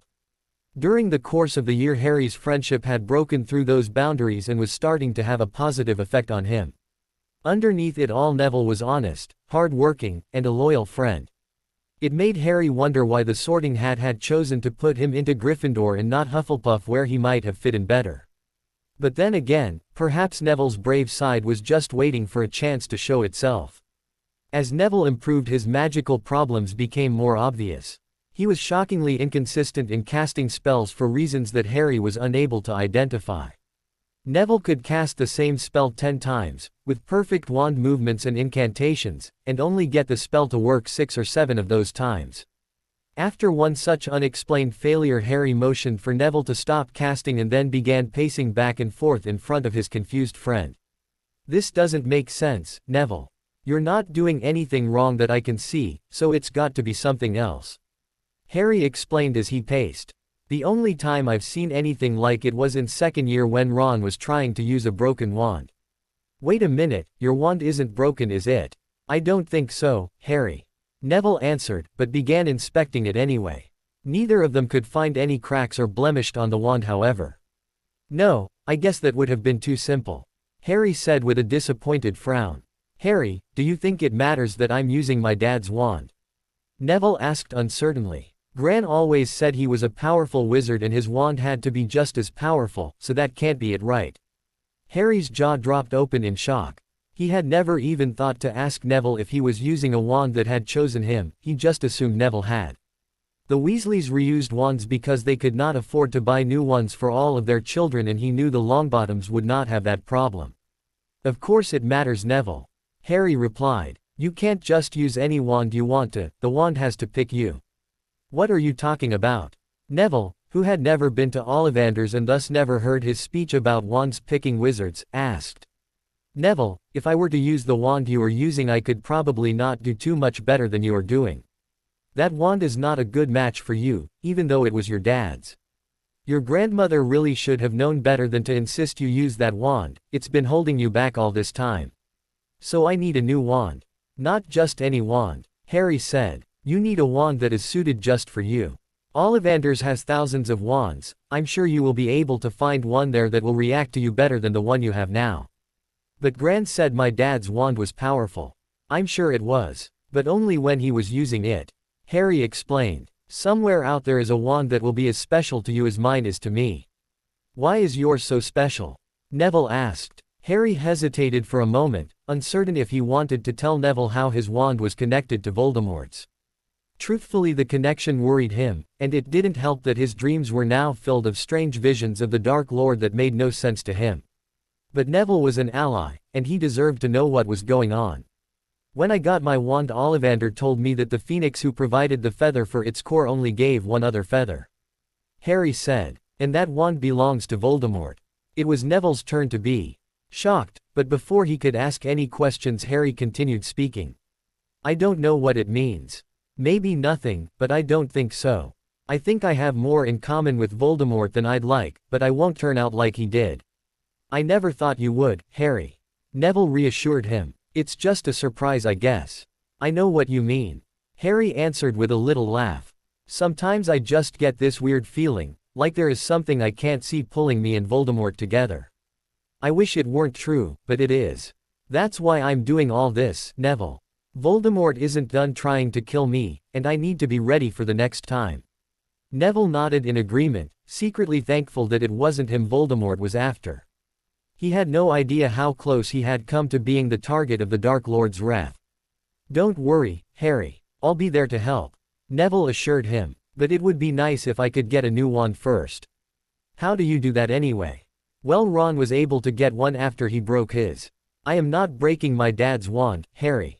Neville said. No way. I don't think you'll have to. Just go to Ollivander's in Diagon Alley the next time you get the chance. I've heard that you're not allowed to have two wands, but since you never got a wand to begin with, I don't think it will matter. After all, that is your dad's wand and he's still alive. Harry winced as soon as he said it, hoping he had not offended his friend. But Neville just nodded and did not seem to blame Harry for bringing up the sensitive subject of his parents. That won't be until summer, Neville said, and then I'll have to convince my gran to let me get a new one. She won't like it. If you don't think she'll let you, then don't tell her. Harry recommended. I'll give you the money to buy a new wand if you need it. Harry, you don't have to do that. Maybe not, but I've got the money to spare and I'd like my friend to be able to protect himself. Harry answered. I'll give you the galleons when we get back to the dorms, no arguing. Consider it a birthday present. But my birthday isn't until July. An early birthday present then, Harry said with a grin which grew into a smile when Neville nodded in agreement. So what do we do now? Neville asked. I'm not going to get much better until I get a new wand after all. How about we start working on potions? Harry suggested. I haven't spent much time studying that this year, so we'll be learning most of the material for the first time together, plus you don't need a wand to do it. Besides, don't you want to see the look on Snape's face when you get an O on your exams? That would be pretty funny. Neville agreed with a laugh. All right, we'll do potions. Harry smiled and congratulated himself for coming up with a good solution to their problem. He couldn't wait for the day when Snape's two least favorite students did better than his beloved Slytherins in his class. Harry was definitely going to enjoy that victory. Nearly a week later, Harry and Daphne were making their way to the Ollery so that Harry could mail off a response to Sirius's last letter. Harry's godfather had the good sense to stay hidden even though the decree that said he should be given the Dementor's key upon capture had been lifted. Fudge was still the Minister of Magic, and even though it appeared he was on his way out, there was no telling what kind of damage he could do on his way down. Although Sirius's letters never said exactly where he was, Harry got the impression that he had found a safe house to stay in and was probably getting help from someone, probably Remus. Harry just hoped his godfather was happy and recovering from his stay in Azkaban. Fudge's hearing is scheduled for June 25th, and if that happens, we'll have a new minister by the first week of July. Daphne said confidently. They, like many other wizards and witches in Great Britain, had been discussing the downfall of Minister Fudge. It was the most exciting political scandal in decades. Good. Surely his replacement will be an improvement, no matter who it is. Harry responded. We can only hope. Sadly, there are worse politicians out there. Fudge, for the most part, was just an idiot and not actively evil. Tell Sirius that, Harry answered, to which Daphne shrugged. Well, I did say, for the most part. He definitely could be evil when he wanted to be. Daphne said. You know, you could always let it slip who you want to see replace Fudge when Skeeter happens to be listening. Take advantage of the fame that comes with being the boy who lived. Would it help? I thought everyone hated me and thought I was going to be the next Dark Lord. No, that was last week. They like you this week. Daphne answered with a grin. Oh, goody, Harry said sarcastically. I don't even know who I would support anyway. Any suggestions? I'll think about it, Daphne answered. I'm leaning towards Rufus Scrimgeour or Amelia Bones though, mostly because they both come from the law enforcement side and would probably increase funding for the Aurors. Bones seems pretty honest, but I'm not so sure about Scrimgeour. Bones, is she related to Susan Bones from Hufflepuff? Harry asked. It's her aunt, I think. Daphne answered. Oh, well, she seems nice enough. Harry responded. Harry, you can't base your decision on that. Daphne laughed. We're going to have to teach you this whole politics thing, aren't we? I'd rather not be involved in it. You don't have a choice, you already are. You are going to have to face the fact that people care what you think. That gives you influence, and influence is power. Use it to your advantage. Daphne advised. Harry shrugged, knowing he had been caught in another, how to act like a Slytherin lesson from his girlfriend. He didn't mind though, in fact it was probably good for him. By this time they had reached the Ollery, and upon Harry's entrance Hedwig flew down to meet her owner. Hello, girl, Harry said as he stroked the owl's feathers. Take this to Sirius, okay? Thank you, Hedwig. The owl hooted softly at him before flying off carrying Harry's letter. Neither Harry nor Daphne had noticed that they were not alone in the Ollery until after Hedwig was gone. So, helping an escaped convict are you? Draco Malfoy called from the entrance to the Ollery. Harry turned to look at him and frowned. Draco must have gotten there right after he and Daphne did and heard at least part of their conversation. He's not a convict, Malfoy. Harry answered. To be a convict you need to actually be given a trial first. Draco shrugged as if this didn't matter. Whatever. It's still a crime to be helping him. Perhaps I should turn you into the Aurors, he suggested. Harry frowned angrily but was surprised when Daphne started laughing. Draco, haven't you been paying attention? She asked. No one would care even if you did tell them. Sirius Black is innocent, and Minister Fudge will soon be forced out because of it. Harry would probably get a medal for helping the poor, innocent man. Draco scowled at her statement, but suspected she was right. What's with you this year, Malfoy? Harry asked. You haven't been going out of your way to make my life miserable. Maybe I have better things to do. Didn't that ever cross your little mind, Potter? Draco said angrily, although he was beginning to look uncomfortable. Perhaps, but I don't think that's it. Harry responded. Strange how everything changed after I saved your life, isn't it? Dumbledore told me what pureblood tradition requires in a situation like that. You're a good pureblood, aren't you, Draco? By this point Draco's face had turned red, although Harry could not tell if it was because of embarrassment or anger. Harry was surprised when Daphne put her hand on his arm and gave him a small shake of her head. Of course he is, Harry. Daphne said. What did your father say when he found out you had sworn an oath to support Harry? Draco flinched a little when she asked that, and Daphne assumed that Lucius Malfoy's reaction had not been a happy one. She was absolutely correct. Draco had sworn the traditional oath as his education on pure-blooded culture had demanded of him, but his father was furious when he found that out. Lucius did not suggest that Draco should not have sworn the oath because his beliefs would have demanded he do the same thing in such a situation. He instead told his son that he should have died instead of accepting help from Harry Potter. Draco suspected that when he went home for the summer he would be receiving some of his father's special brand of punishment in the form of the Cruciatus Curse. I did what I had to. Draco replied, not really answering the question. This changes nothing, Potter. I still despise you, and one day I will be free of this silly oath. One of us would have to be dead for that to happen. Harry answered. Believe it or not, I don't hate you, Malfoy.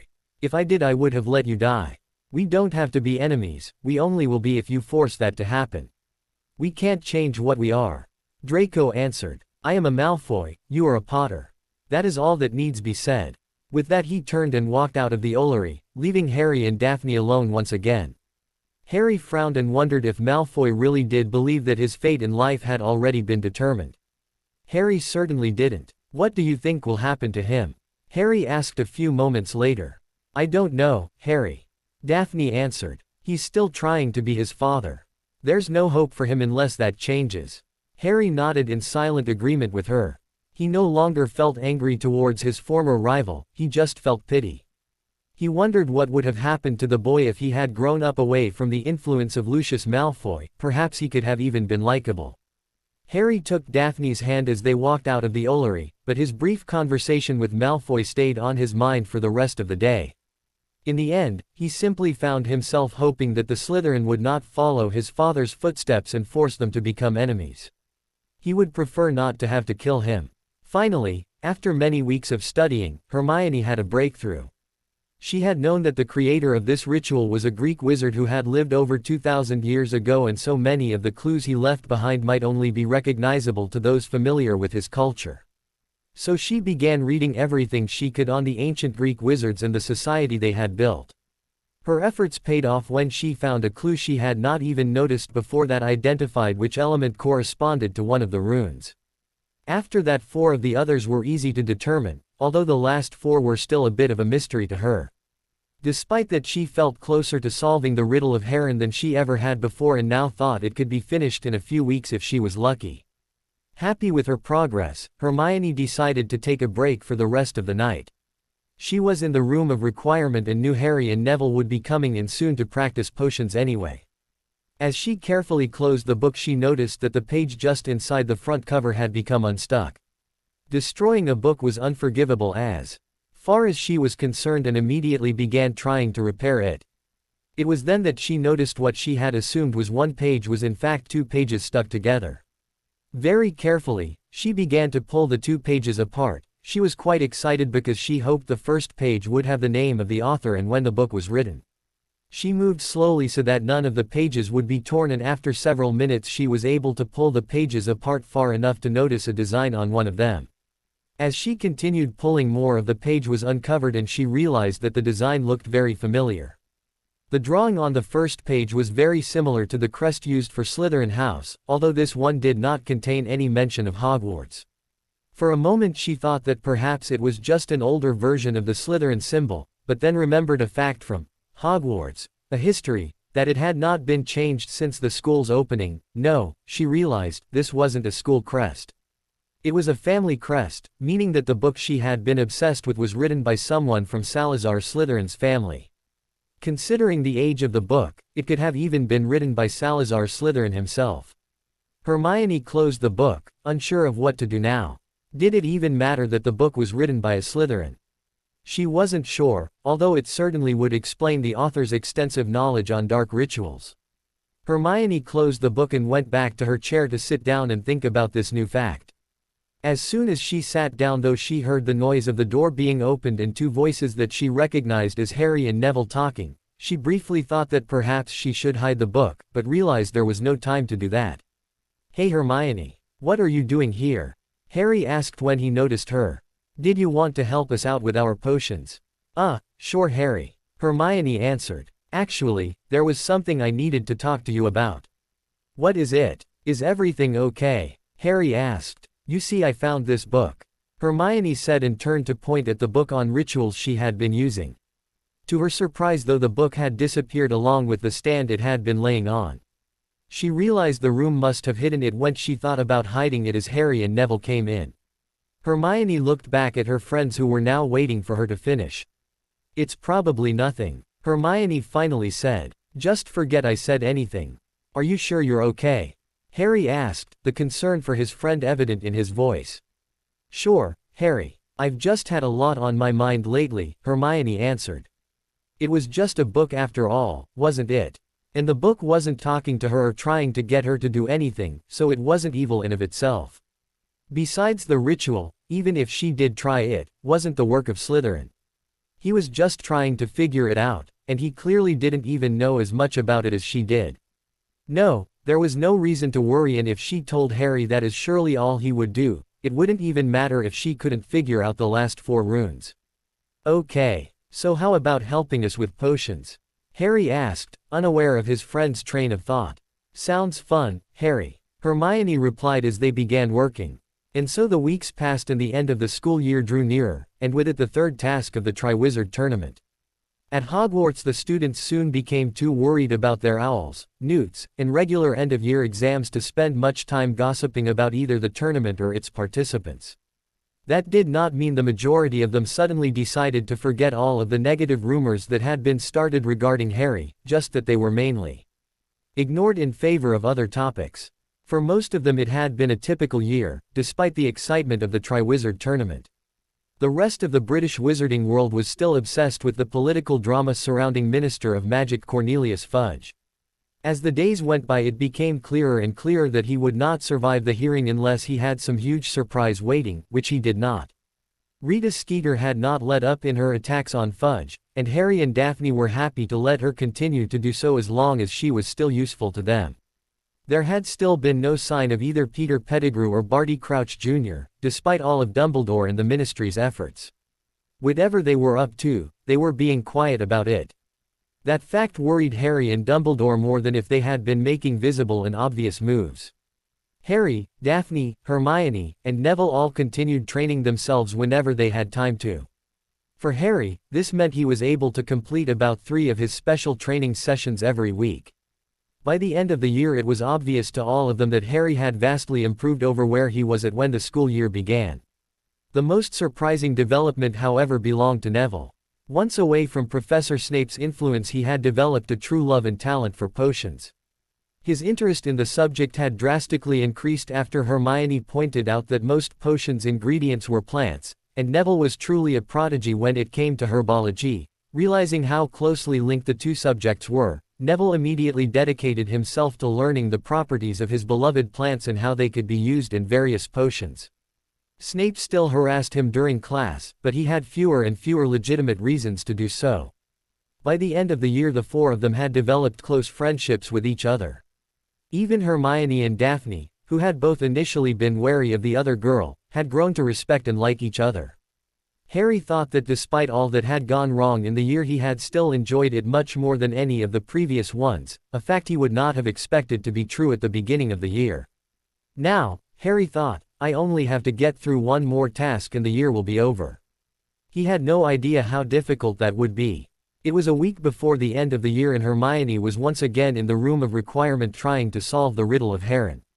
A month before, she had identified another connection between a rune and an element, leaving only 3 more to find. She had narrowed it down far enough that if she found one more, she would easily be able to determine the other 2.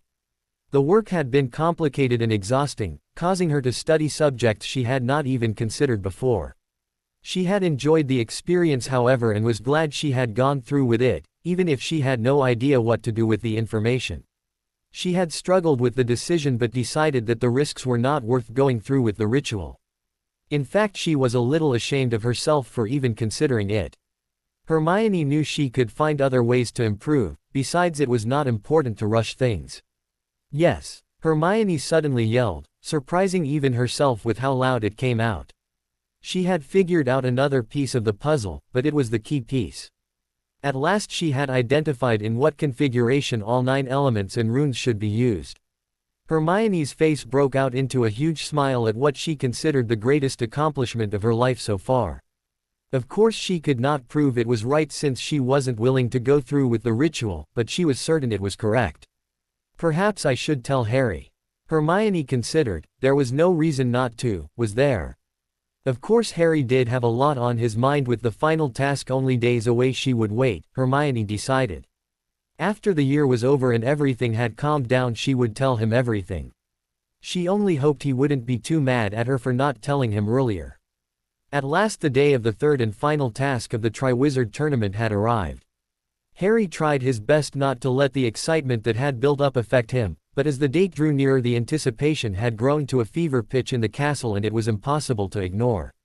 He told himself that he should be proud to have done so well in the tournament as it was, but he knew that if he did not win the tournament he would be very disappointed. Harry had never worked so hard for anything in his entire life, and at last he would have the chance to prove himself in front of everyone. With about an hour left before the task was to start, Harry, Daphne, Hermione, and Neville went to the spot where the Quidditch pitch once stood but was not a massive maze that Harry would have to navigate. The hedges that served as the maze's walls had grown since Harry last saw it, and he knew that there would be no easy way to go through or over them. The stands were already at least half full and they were spending their time talking, laughing, and singing to a band that was playing festive music. All things considered, Harry thought it was a great setting for the 3rd task. Wow, how many people do you think are going to be here? Neville asked as he looked around. I don't know. Thousands, Harry answered as he led them to the front where they could sit down.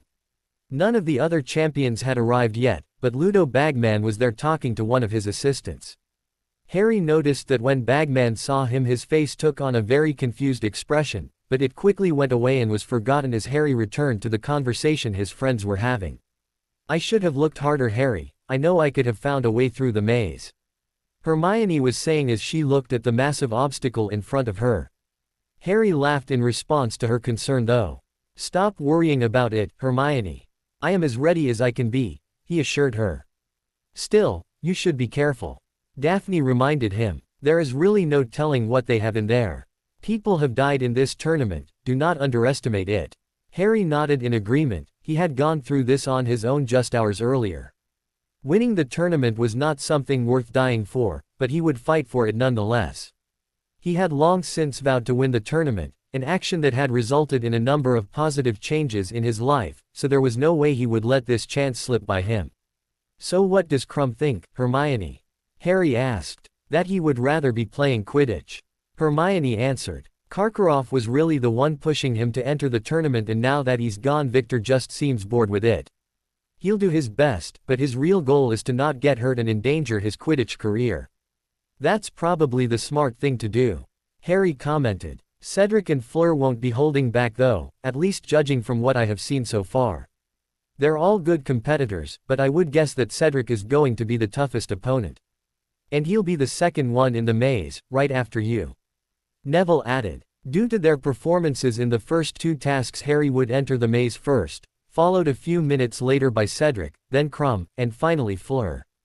It gave Harry a slight advantage, but by no means guaranteed his victory. The group continued chatting until a few minutes later when Hermione saw Victor Krum arrive. She then wished Harry good luck and gave him a hug before walking off to talk to the Bulgarian champion. She's going to break up with him. Not right now, of course, but soon. Daphne commented as she watched Hermione and Krum talk on the other side of the stands. What? Harry said in surprise. I thought Hermione liked Krum. She does, just not enough. Did you know he asked her to come back to Bulgaria with him? Daphne asked. He even offered to help her transfer to Durmstrang. No, she didn't tell me.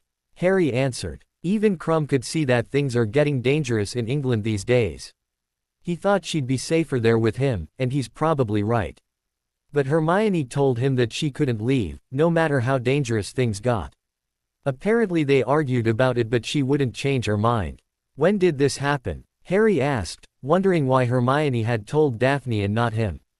His friend had seemed a little distant over the past few weeks. Over the past few days for the most part. She wanted to tell you about it but thought you didn't need to worry about her love life with the third task coming up. Daphne said. Harry frowned, wishing that Hermione had talked to him anyway. At the very least he could have told her that he supported her decision. It wasn't surprising that Krum wanted nothing to do with the problems in England though, it was after all not his home. Still, Krum seemed like a good guy and it would have been nice to have him as an ally. I'll talk to her after this is all over with. I suppose I haven't spent much time with her lately either. I've just been busy. Harry said with a shrug. It was true. He felt like his days had been overwhelmed with schoolwork, practice for the tournament, studying potions with Neville, and spending any free time with Daphne that his friendship with Hermione had been neglected. He vowed to fix that once the tournament was finally over and behind him. Hey Harry, ready to lose? A friendly voice asked from behind him, causing Harry to turn around and look for its source. He saw a smiling Cedric Diggory walking towards him holding hands with Cho Chang. Cho, it's great to see you again. Harry answered, smiling. Although I do wonder why you still waste your time with this Burke. Oh, he's good for the occasional laugh. Cho answered, trying not to giggle while making fun of her boyfriend. Probably the same reason Daphne keeps you around. Exactly. Daphne answered before Harry could say anything. Harry, do you see what you've done? Cedric replied. You've turned them both against us. Next thing you know they'll be picking on Neville too. Leave me out of this. Neville wisely commented, resulting in laughs from everyone else. You ready for this, Harry? Cedric asked seriously. I think so. Harry answered with a nod. What about you? As ready as I'll ever be. I just wanted to say that you've really impressed me, Harry. Cedric said. When your name came out of the Goblet of Fire I thought you would be lucky to survive the tournament, but here we are nearly at the end and you're beating all of us. Whatever happens, you should be proud of yourself. Thanks, Cedric. That means a lot to me. Harry replied sincerely. I really shouldn't be in this tournament to begin with, and you would be winning right now if I wasn't. That's not your fault, Harry. Cedric answered. He knew better than to think that Harry had put his name in the goblet of fire and had never really believed it. Still, I hope you're ready to get your ass kicked by me today. I look forward to seeing you try. Harry said with a laugh. A moment later a loud voice was heard calling for the champions to assemble at the entrance of the maze for final instructions. Harry looked around and noticed that in the time they had been talking the stands had completely filled up with eager spectators. Sounds like it's time to go. Before he could leave or say anything else, Daphne wrapped him up in a tight hug and softly said, "Be careful, good luck," to him. Harry nodded and hugged her back before letting go of the embrace and turning towards the maze. He glanced sideways to see Cho had Cedric in a similar hug, except she appeared to be crying as Cedric assured her he would be alright. Nodding, she finally let go and the two Hogwarts champions approached the third and final task of the Triwizard Tournament side by side. Ludo Bagman was at the entrance to maze motioning them over, and when all four champions were there he began to go over what was expected. Very good, you're all here. Congratulations on making it this far. Bagman said. But this will be the most dangerous task yet. If, at any time, you can no longer continue in the maze, all you must do is fire sparks into the air and someone will come get you. The first person to grab the Triwizard Cup will be declared the winner. Now, are there any questions? Bagman looked from person to person, giving them the chance to say something, but none of the champions seemed to have anything they needed to ask. When his eyes landed on Harry, Bagman's mouth opened as if he had something to say, but quickly closed his mouth and once again got a confused expression on his face which he tried to shake off so that he could continue. Well then, you'll be up first, Harry. The cannon firing will be your signal to proceed. Good luck to all of you. Bagman said as he walked off. Harry took his place at the entrance to the maze and tried to calm himself before he began. In the background, Bagman was speaking to the audience and informing them all of the rules for the third task, although Harry wasn't really paying attention. Suddenly the crowd began to quiet down as they all waited for the cannon to fire. Harry pulled out his wand and wrapped his fingers tightly around it as the excitement in the crowd began to rise. Moments that felt like hours passed as Harry eagerly waited to begin.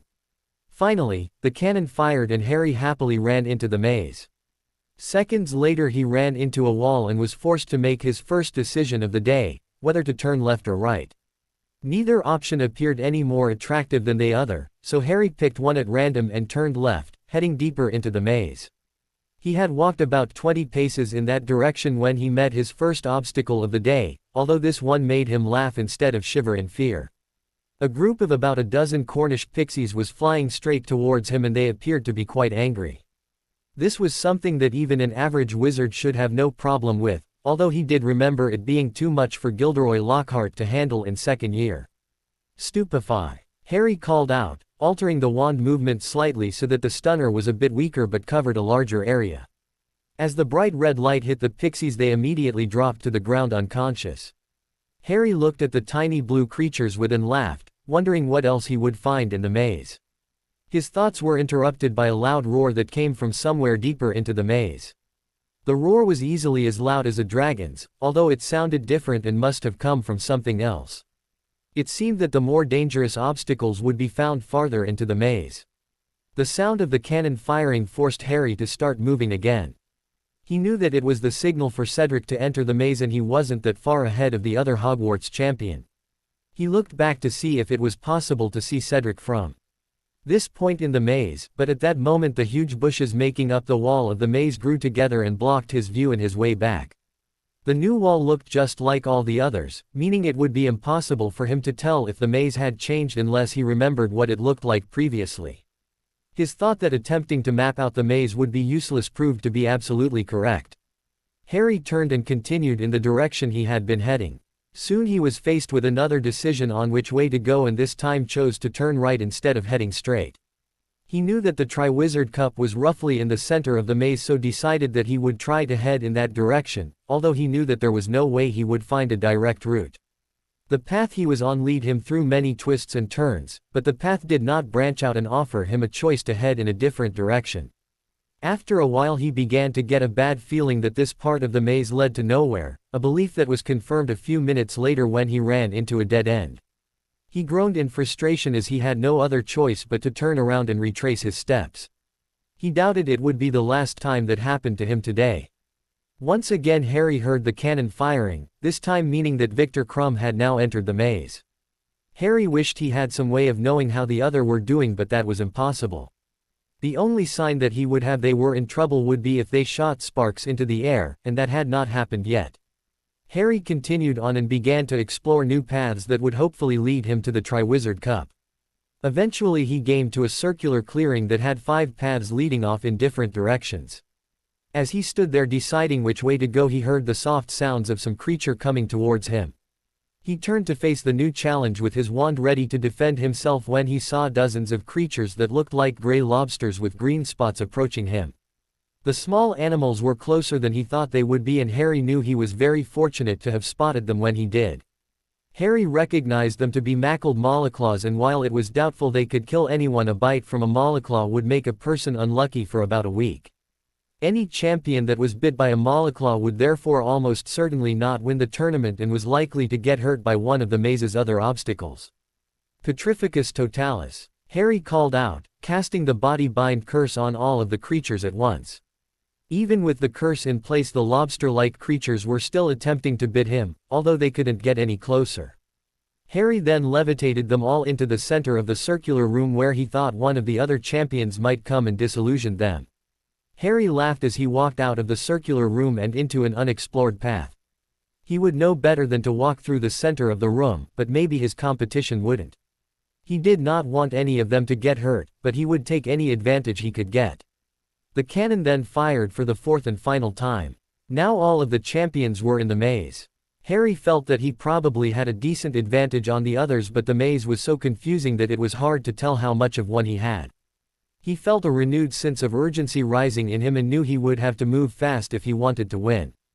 As Harry rounded the next turn in the maze, he came face to face with a giant wall of fire. He suddenly had the urge to turn around and head in a different direction, and in fact was almost back around the corner when he realized that his urge to leave had been produced by a strong compulsion charm. Knowing that it was a trick, Harry turned back towards the wall of fire. He pointed his wand at the fire and cast the flame-freezing charm, but his spell flew past the wall of fire and seemed to have no effect at all. Harry tried again and got identical results. With a curious look on his face, Harry began to approach the wall of fire and immediately realized something was off about it. Despite the huge flames that reached as high as the massive walls of the maze, the fire was not giving off any heat at all. It's an illusion, Harry suddenly realized. Smiling, Harry confidently walked through the flames and safely out the other side. He hoped this was a sign he was headed in the right direction, but knew it was possible the maze's designer just wanted him to think that. The maze was proving to be quite challenging. Harry kept exploring the maze, but the next 2 paths he took resulted in dead ends that wasted valuable time. The other champions could be well ahead of him by now if they didn't face similar problems. His worries that the other champions could be beating him were lessened when he heard a feminine scream towards the direction of the entrance of the maze, followed shortly thereafter by red sparks shooting high into the sky. Harry assumed that meant Fleur Delacour, wherever she had been, was now out of the tournament. He wondered what had gotten to her, but since she took a different path than him, it was impossible to know. As Harry continued walking, the maze wall suddenly closed behind him, forcing him to continue in the direction he was heading.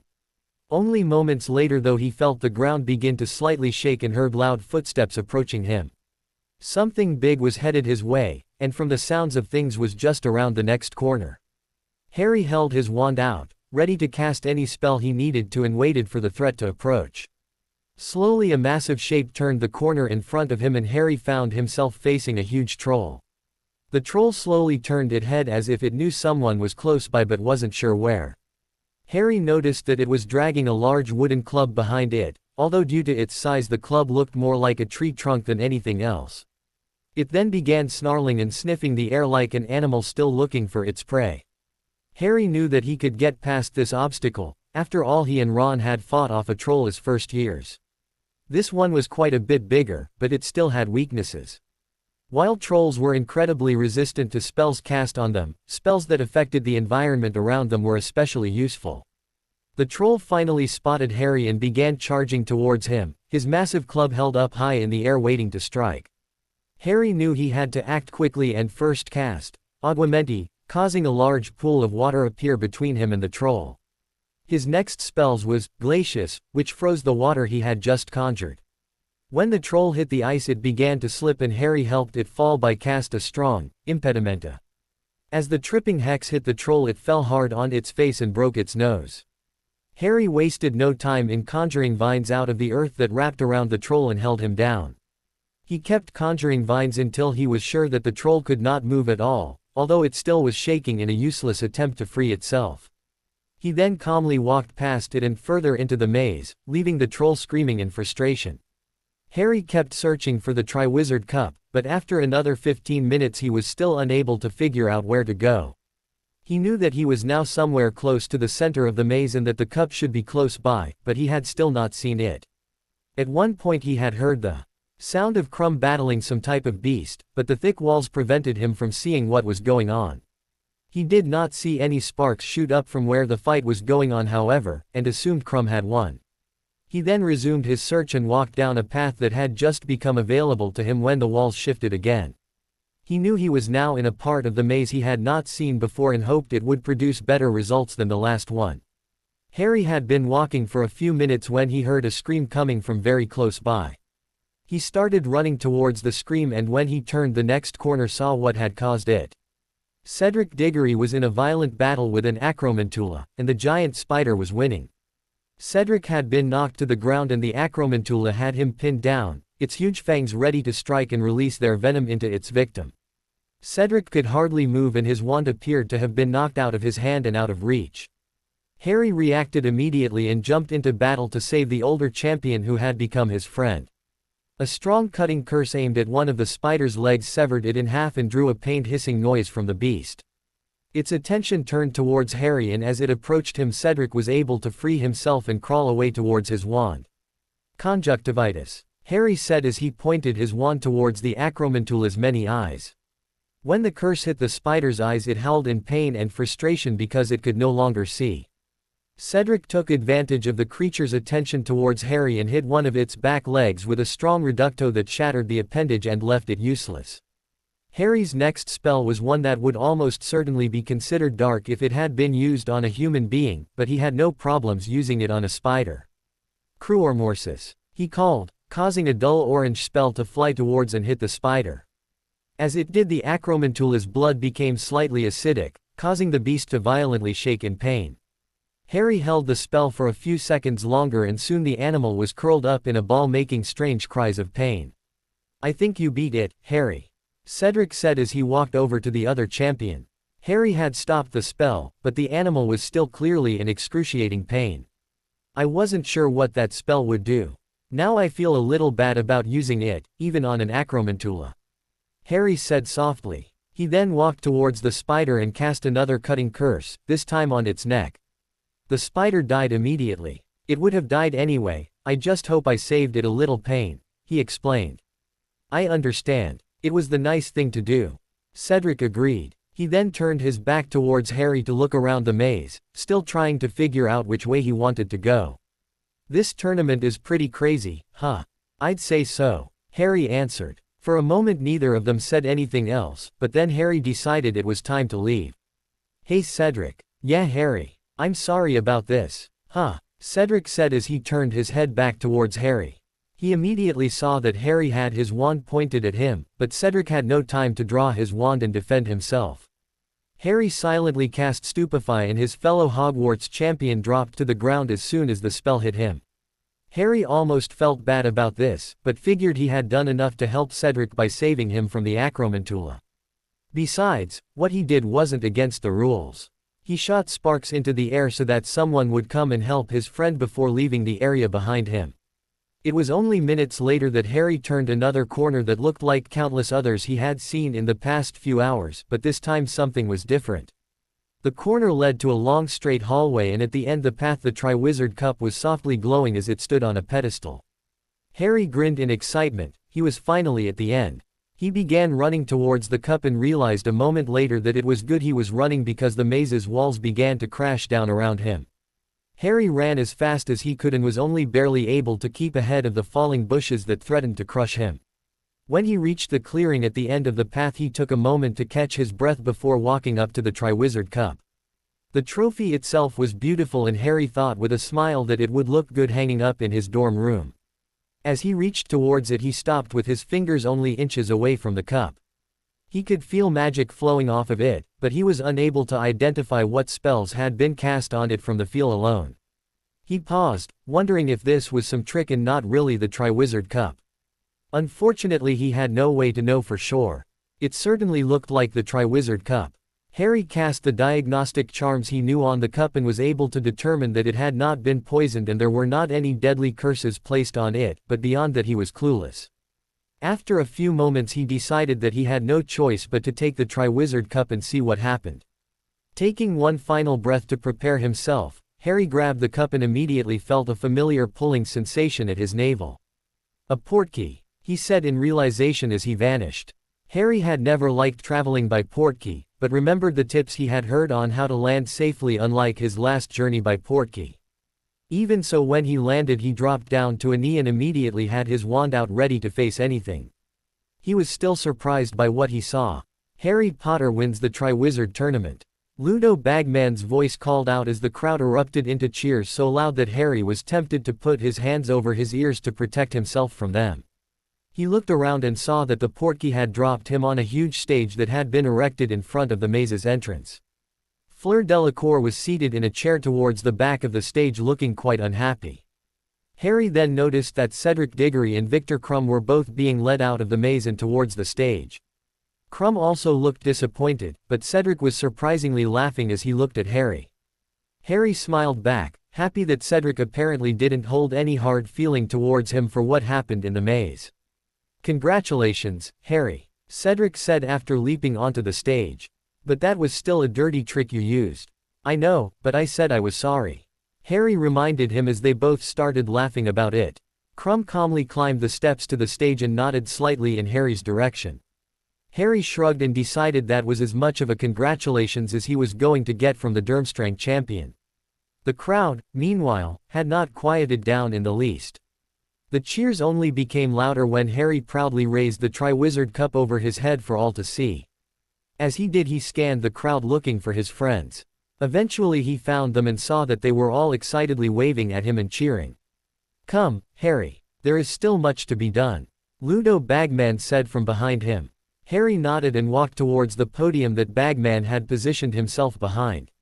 Another tournament official was motioning for him to place the Triwizard Cup on a small stand in front of him and Harry happily did so. They had to wait several minutes for the cheering to die down so that Bagman could begin the presentation, but eventually he did. "Ladies and gentlemen, today is a monumental day for our world," Bagman began. Harry looked at the older man curiously. His normal speaking voice was excited and spontaneous, but he was now talking in an odd monotone and as if he were reading from a script. "Truly, a day for the history books. You, Harry Potter, are more important than you realize." The crowd continued to cheer. They, apparently, did not share Harry's concern that something felt a bit off about the whole situation. "You will bear witness. You shall see the rise of the greatest wizard of our age," Bagman continued. He then pulled a galleon out of his pocket and turned towards Harry. "Tonight, the Dark Lord lives again." Bagman then thrust the galleon towards Harry and as it touched him Harry once again felt the odd pull at his navel which he knew meant the coin was a portkey, this time definitely not one taking him to a safe location. In the brief moment before he disappeared, Harry looked into Bagman's eyes. They were dull, emotionless, and looked slightly clouded over. The imperious curse. Harry was able to think before he vanished. In those few short moments the cheers of the crowd turned to screams and panic. This only escalated when Ludo Bagman pointed his wand in the air and yelled, "Mors Mordra," causing the dark mark to appear in the sky.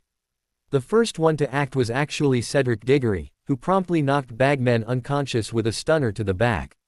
Aurors and Professor Dumbledore rushed to the stage, but by that time there was little they could do. Harry Potter was gone, and they had no idea where he could possibly be. To be continue, I hope you enjoyed this story. Also remember to subscribe and like this video. See you in the next video.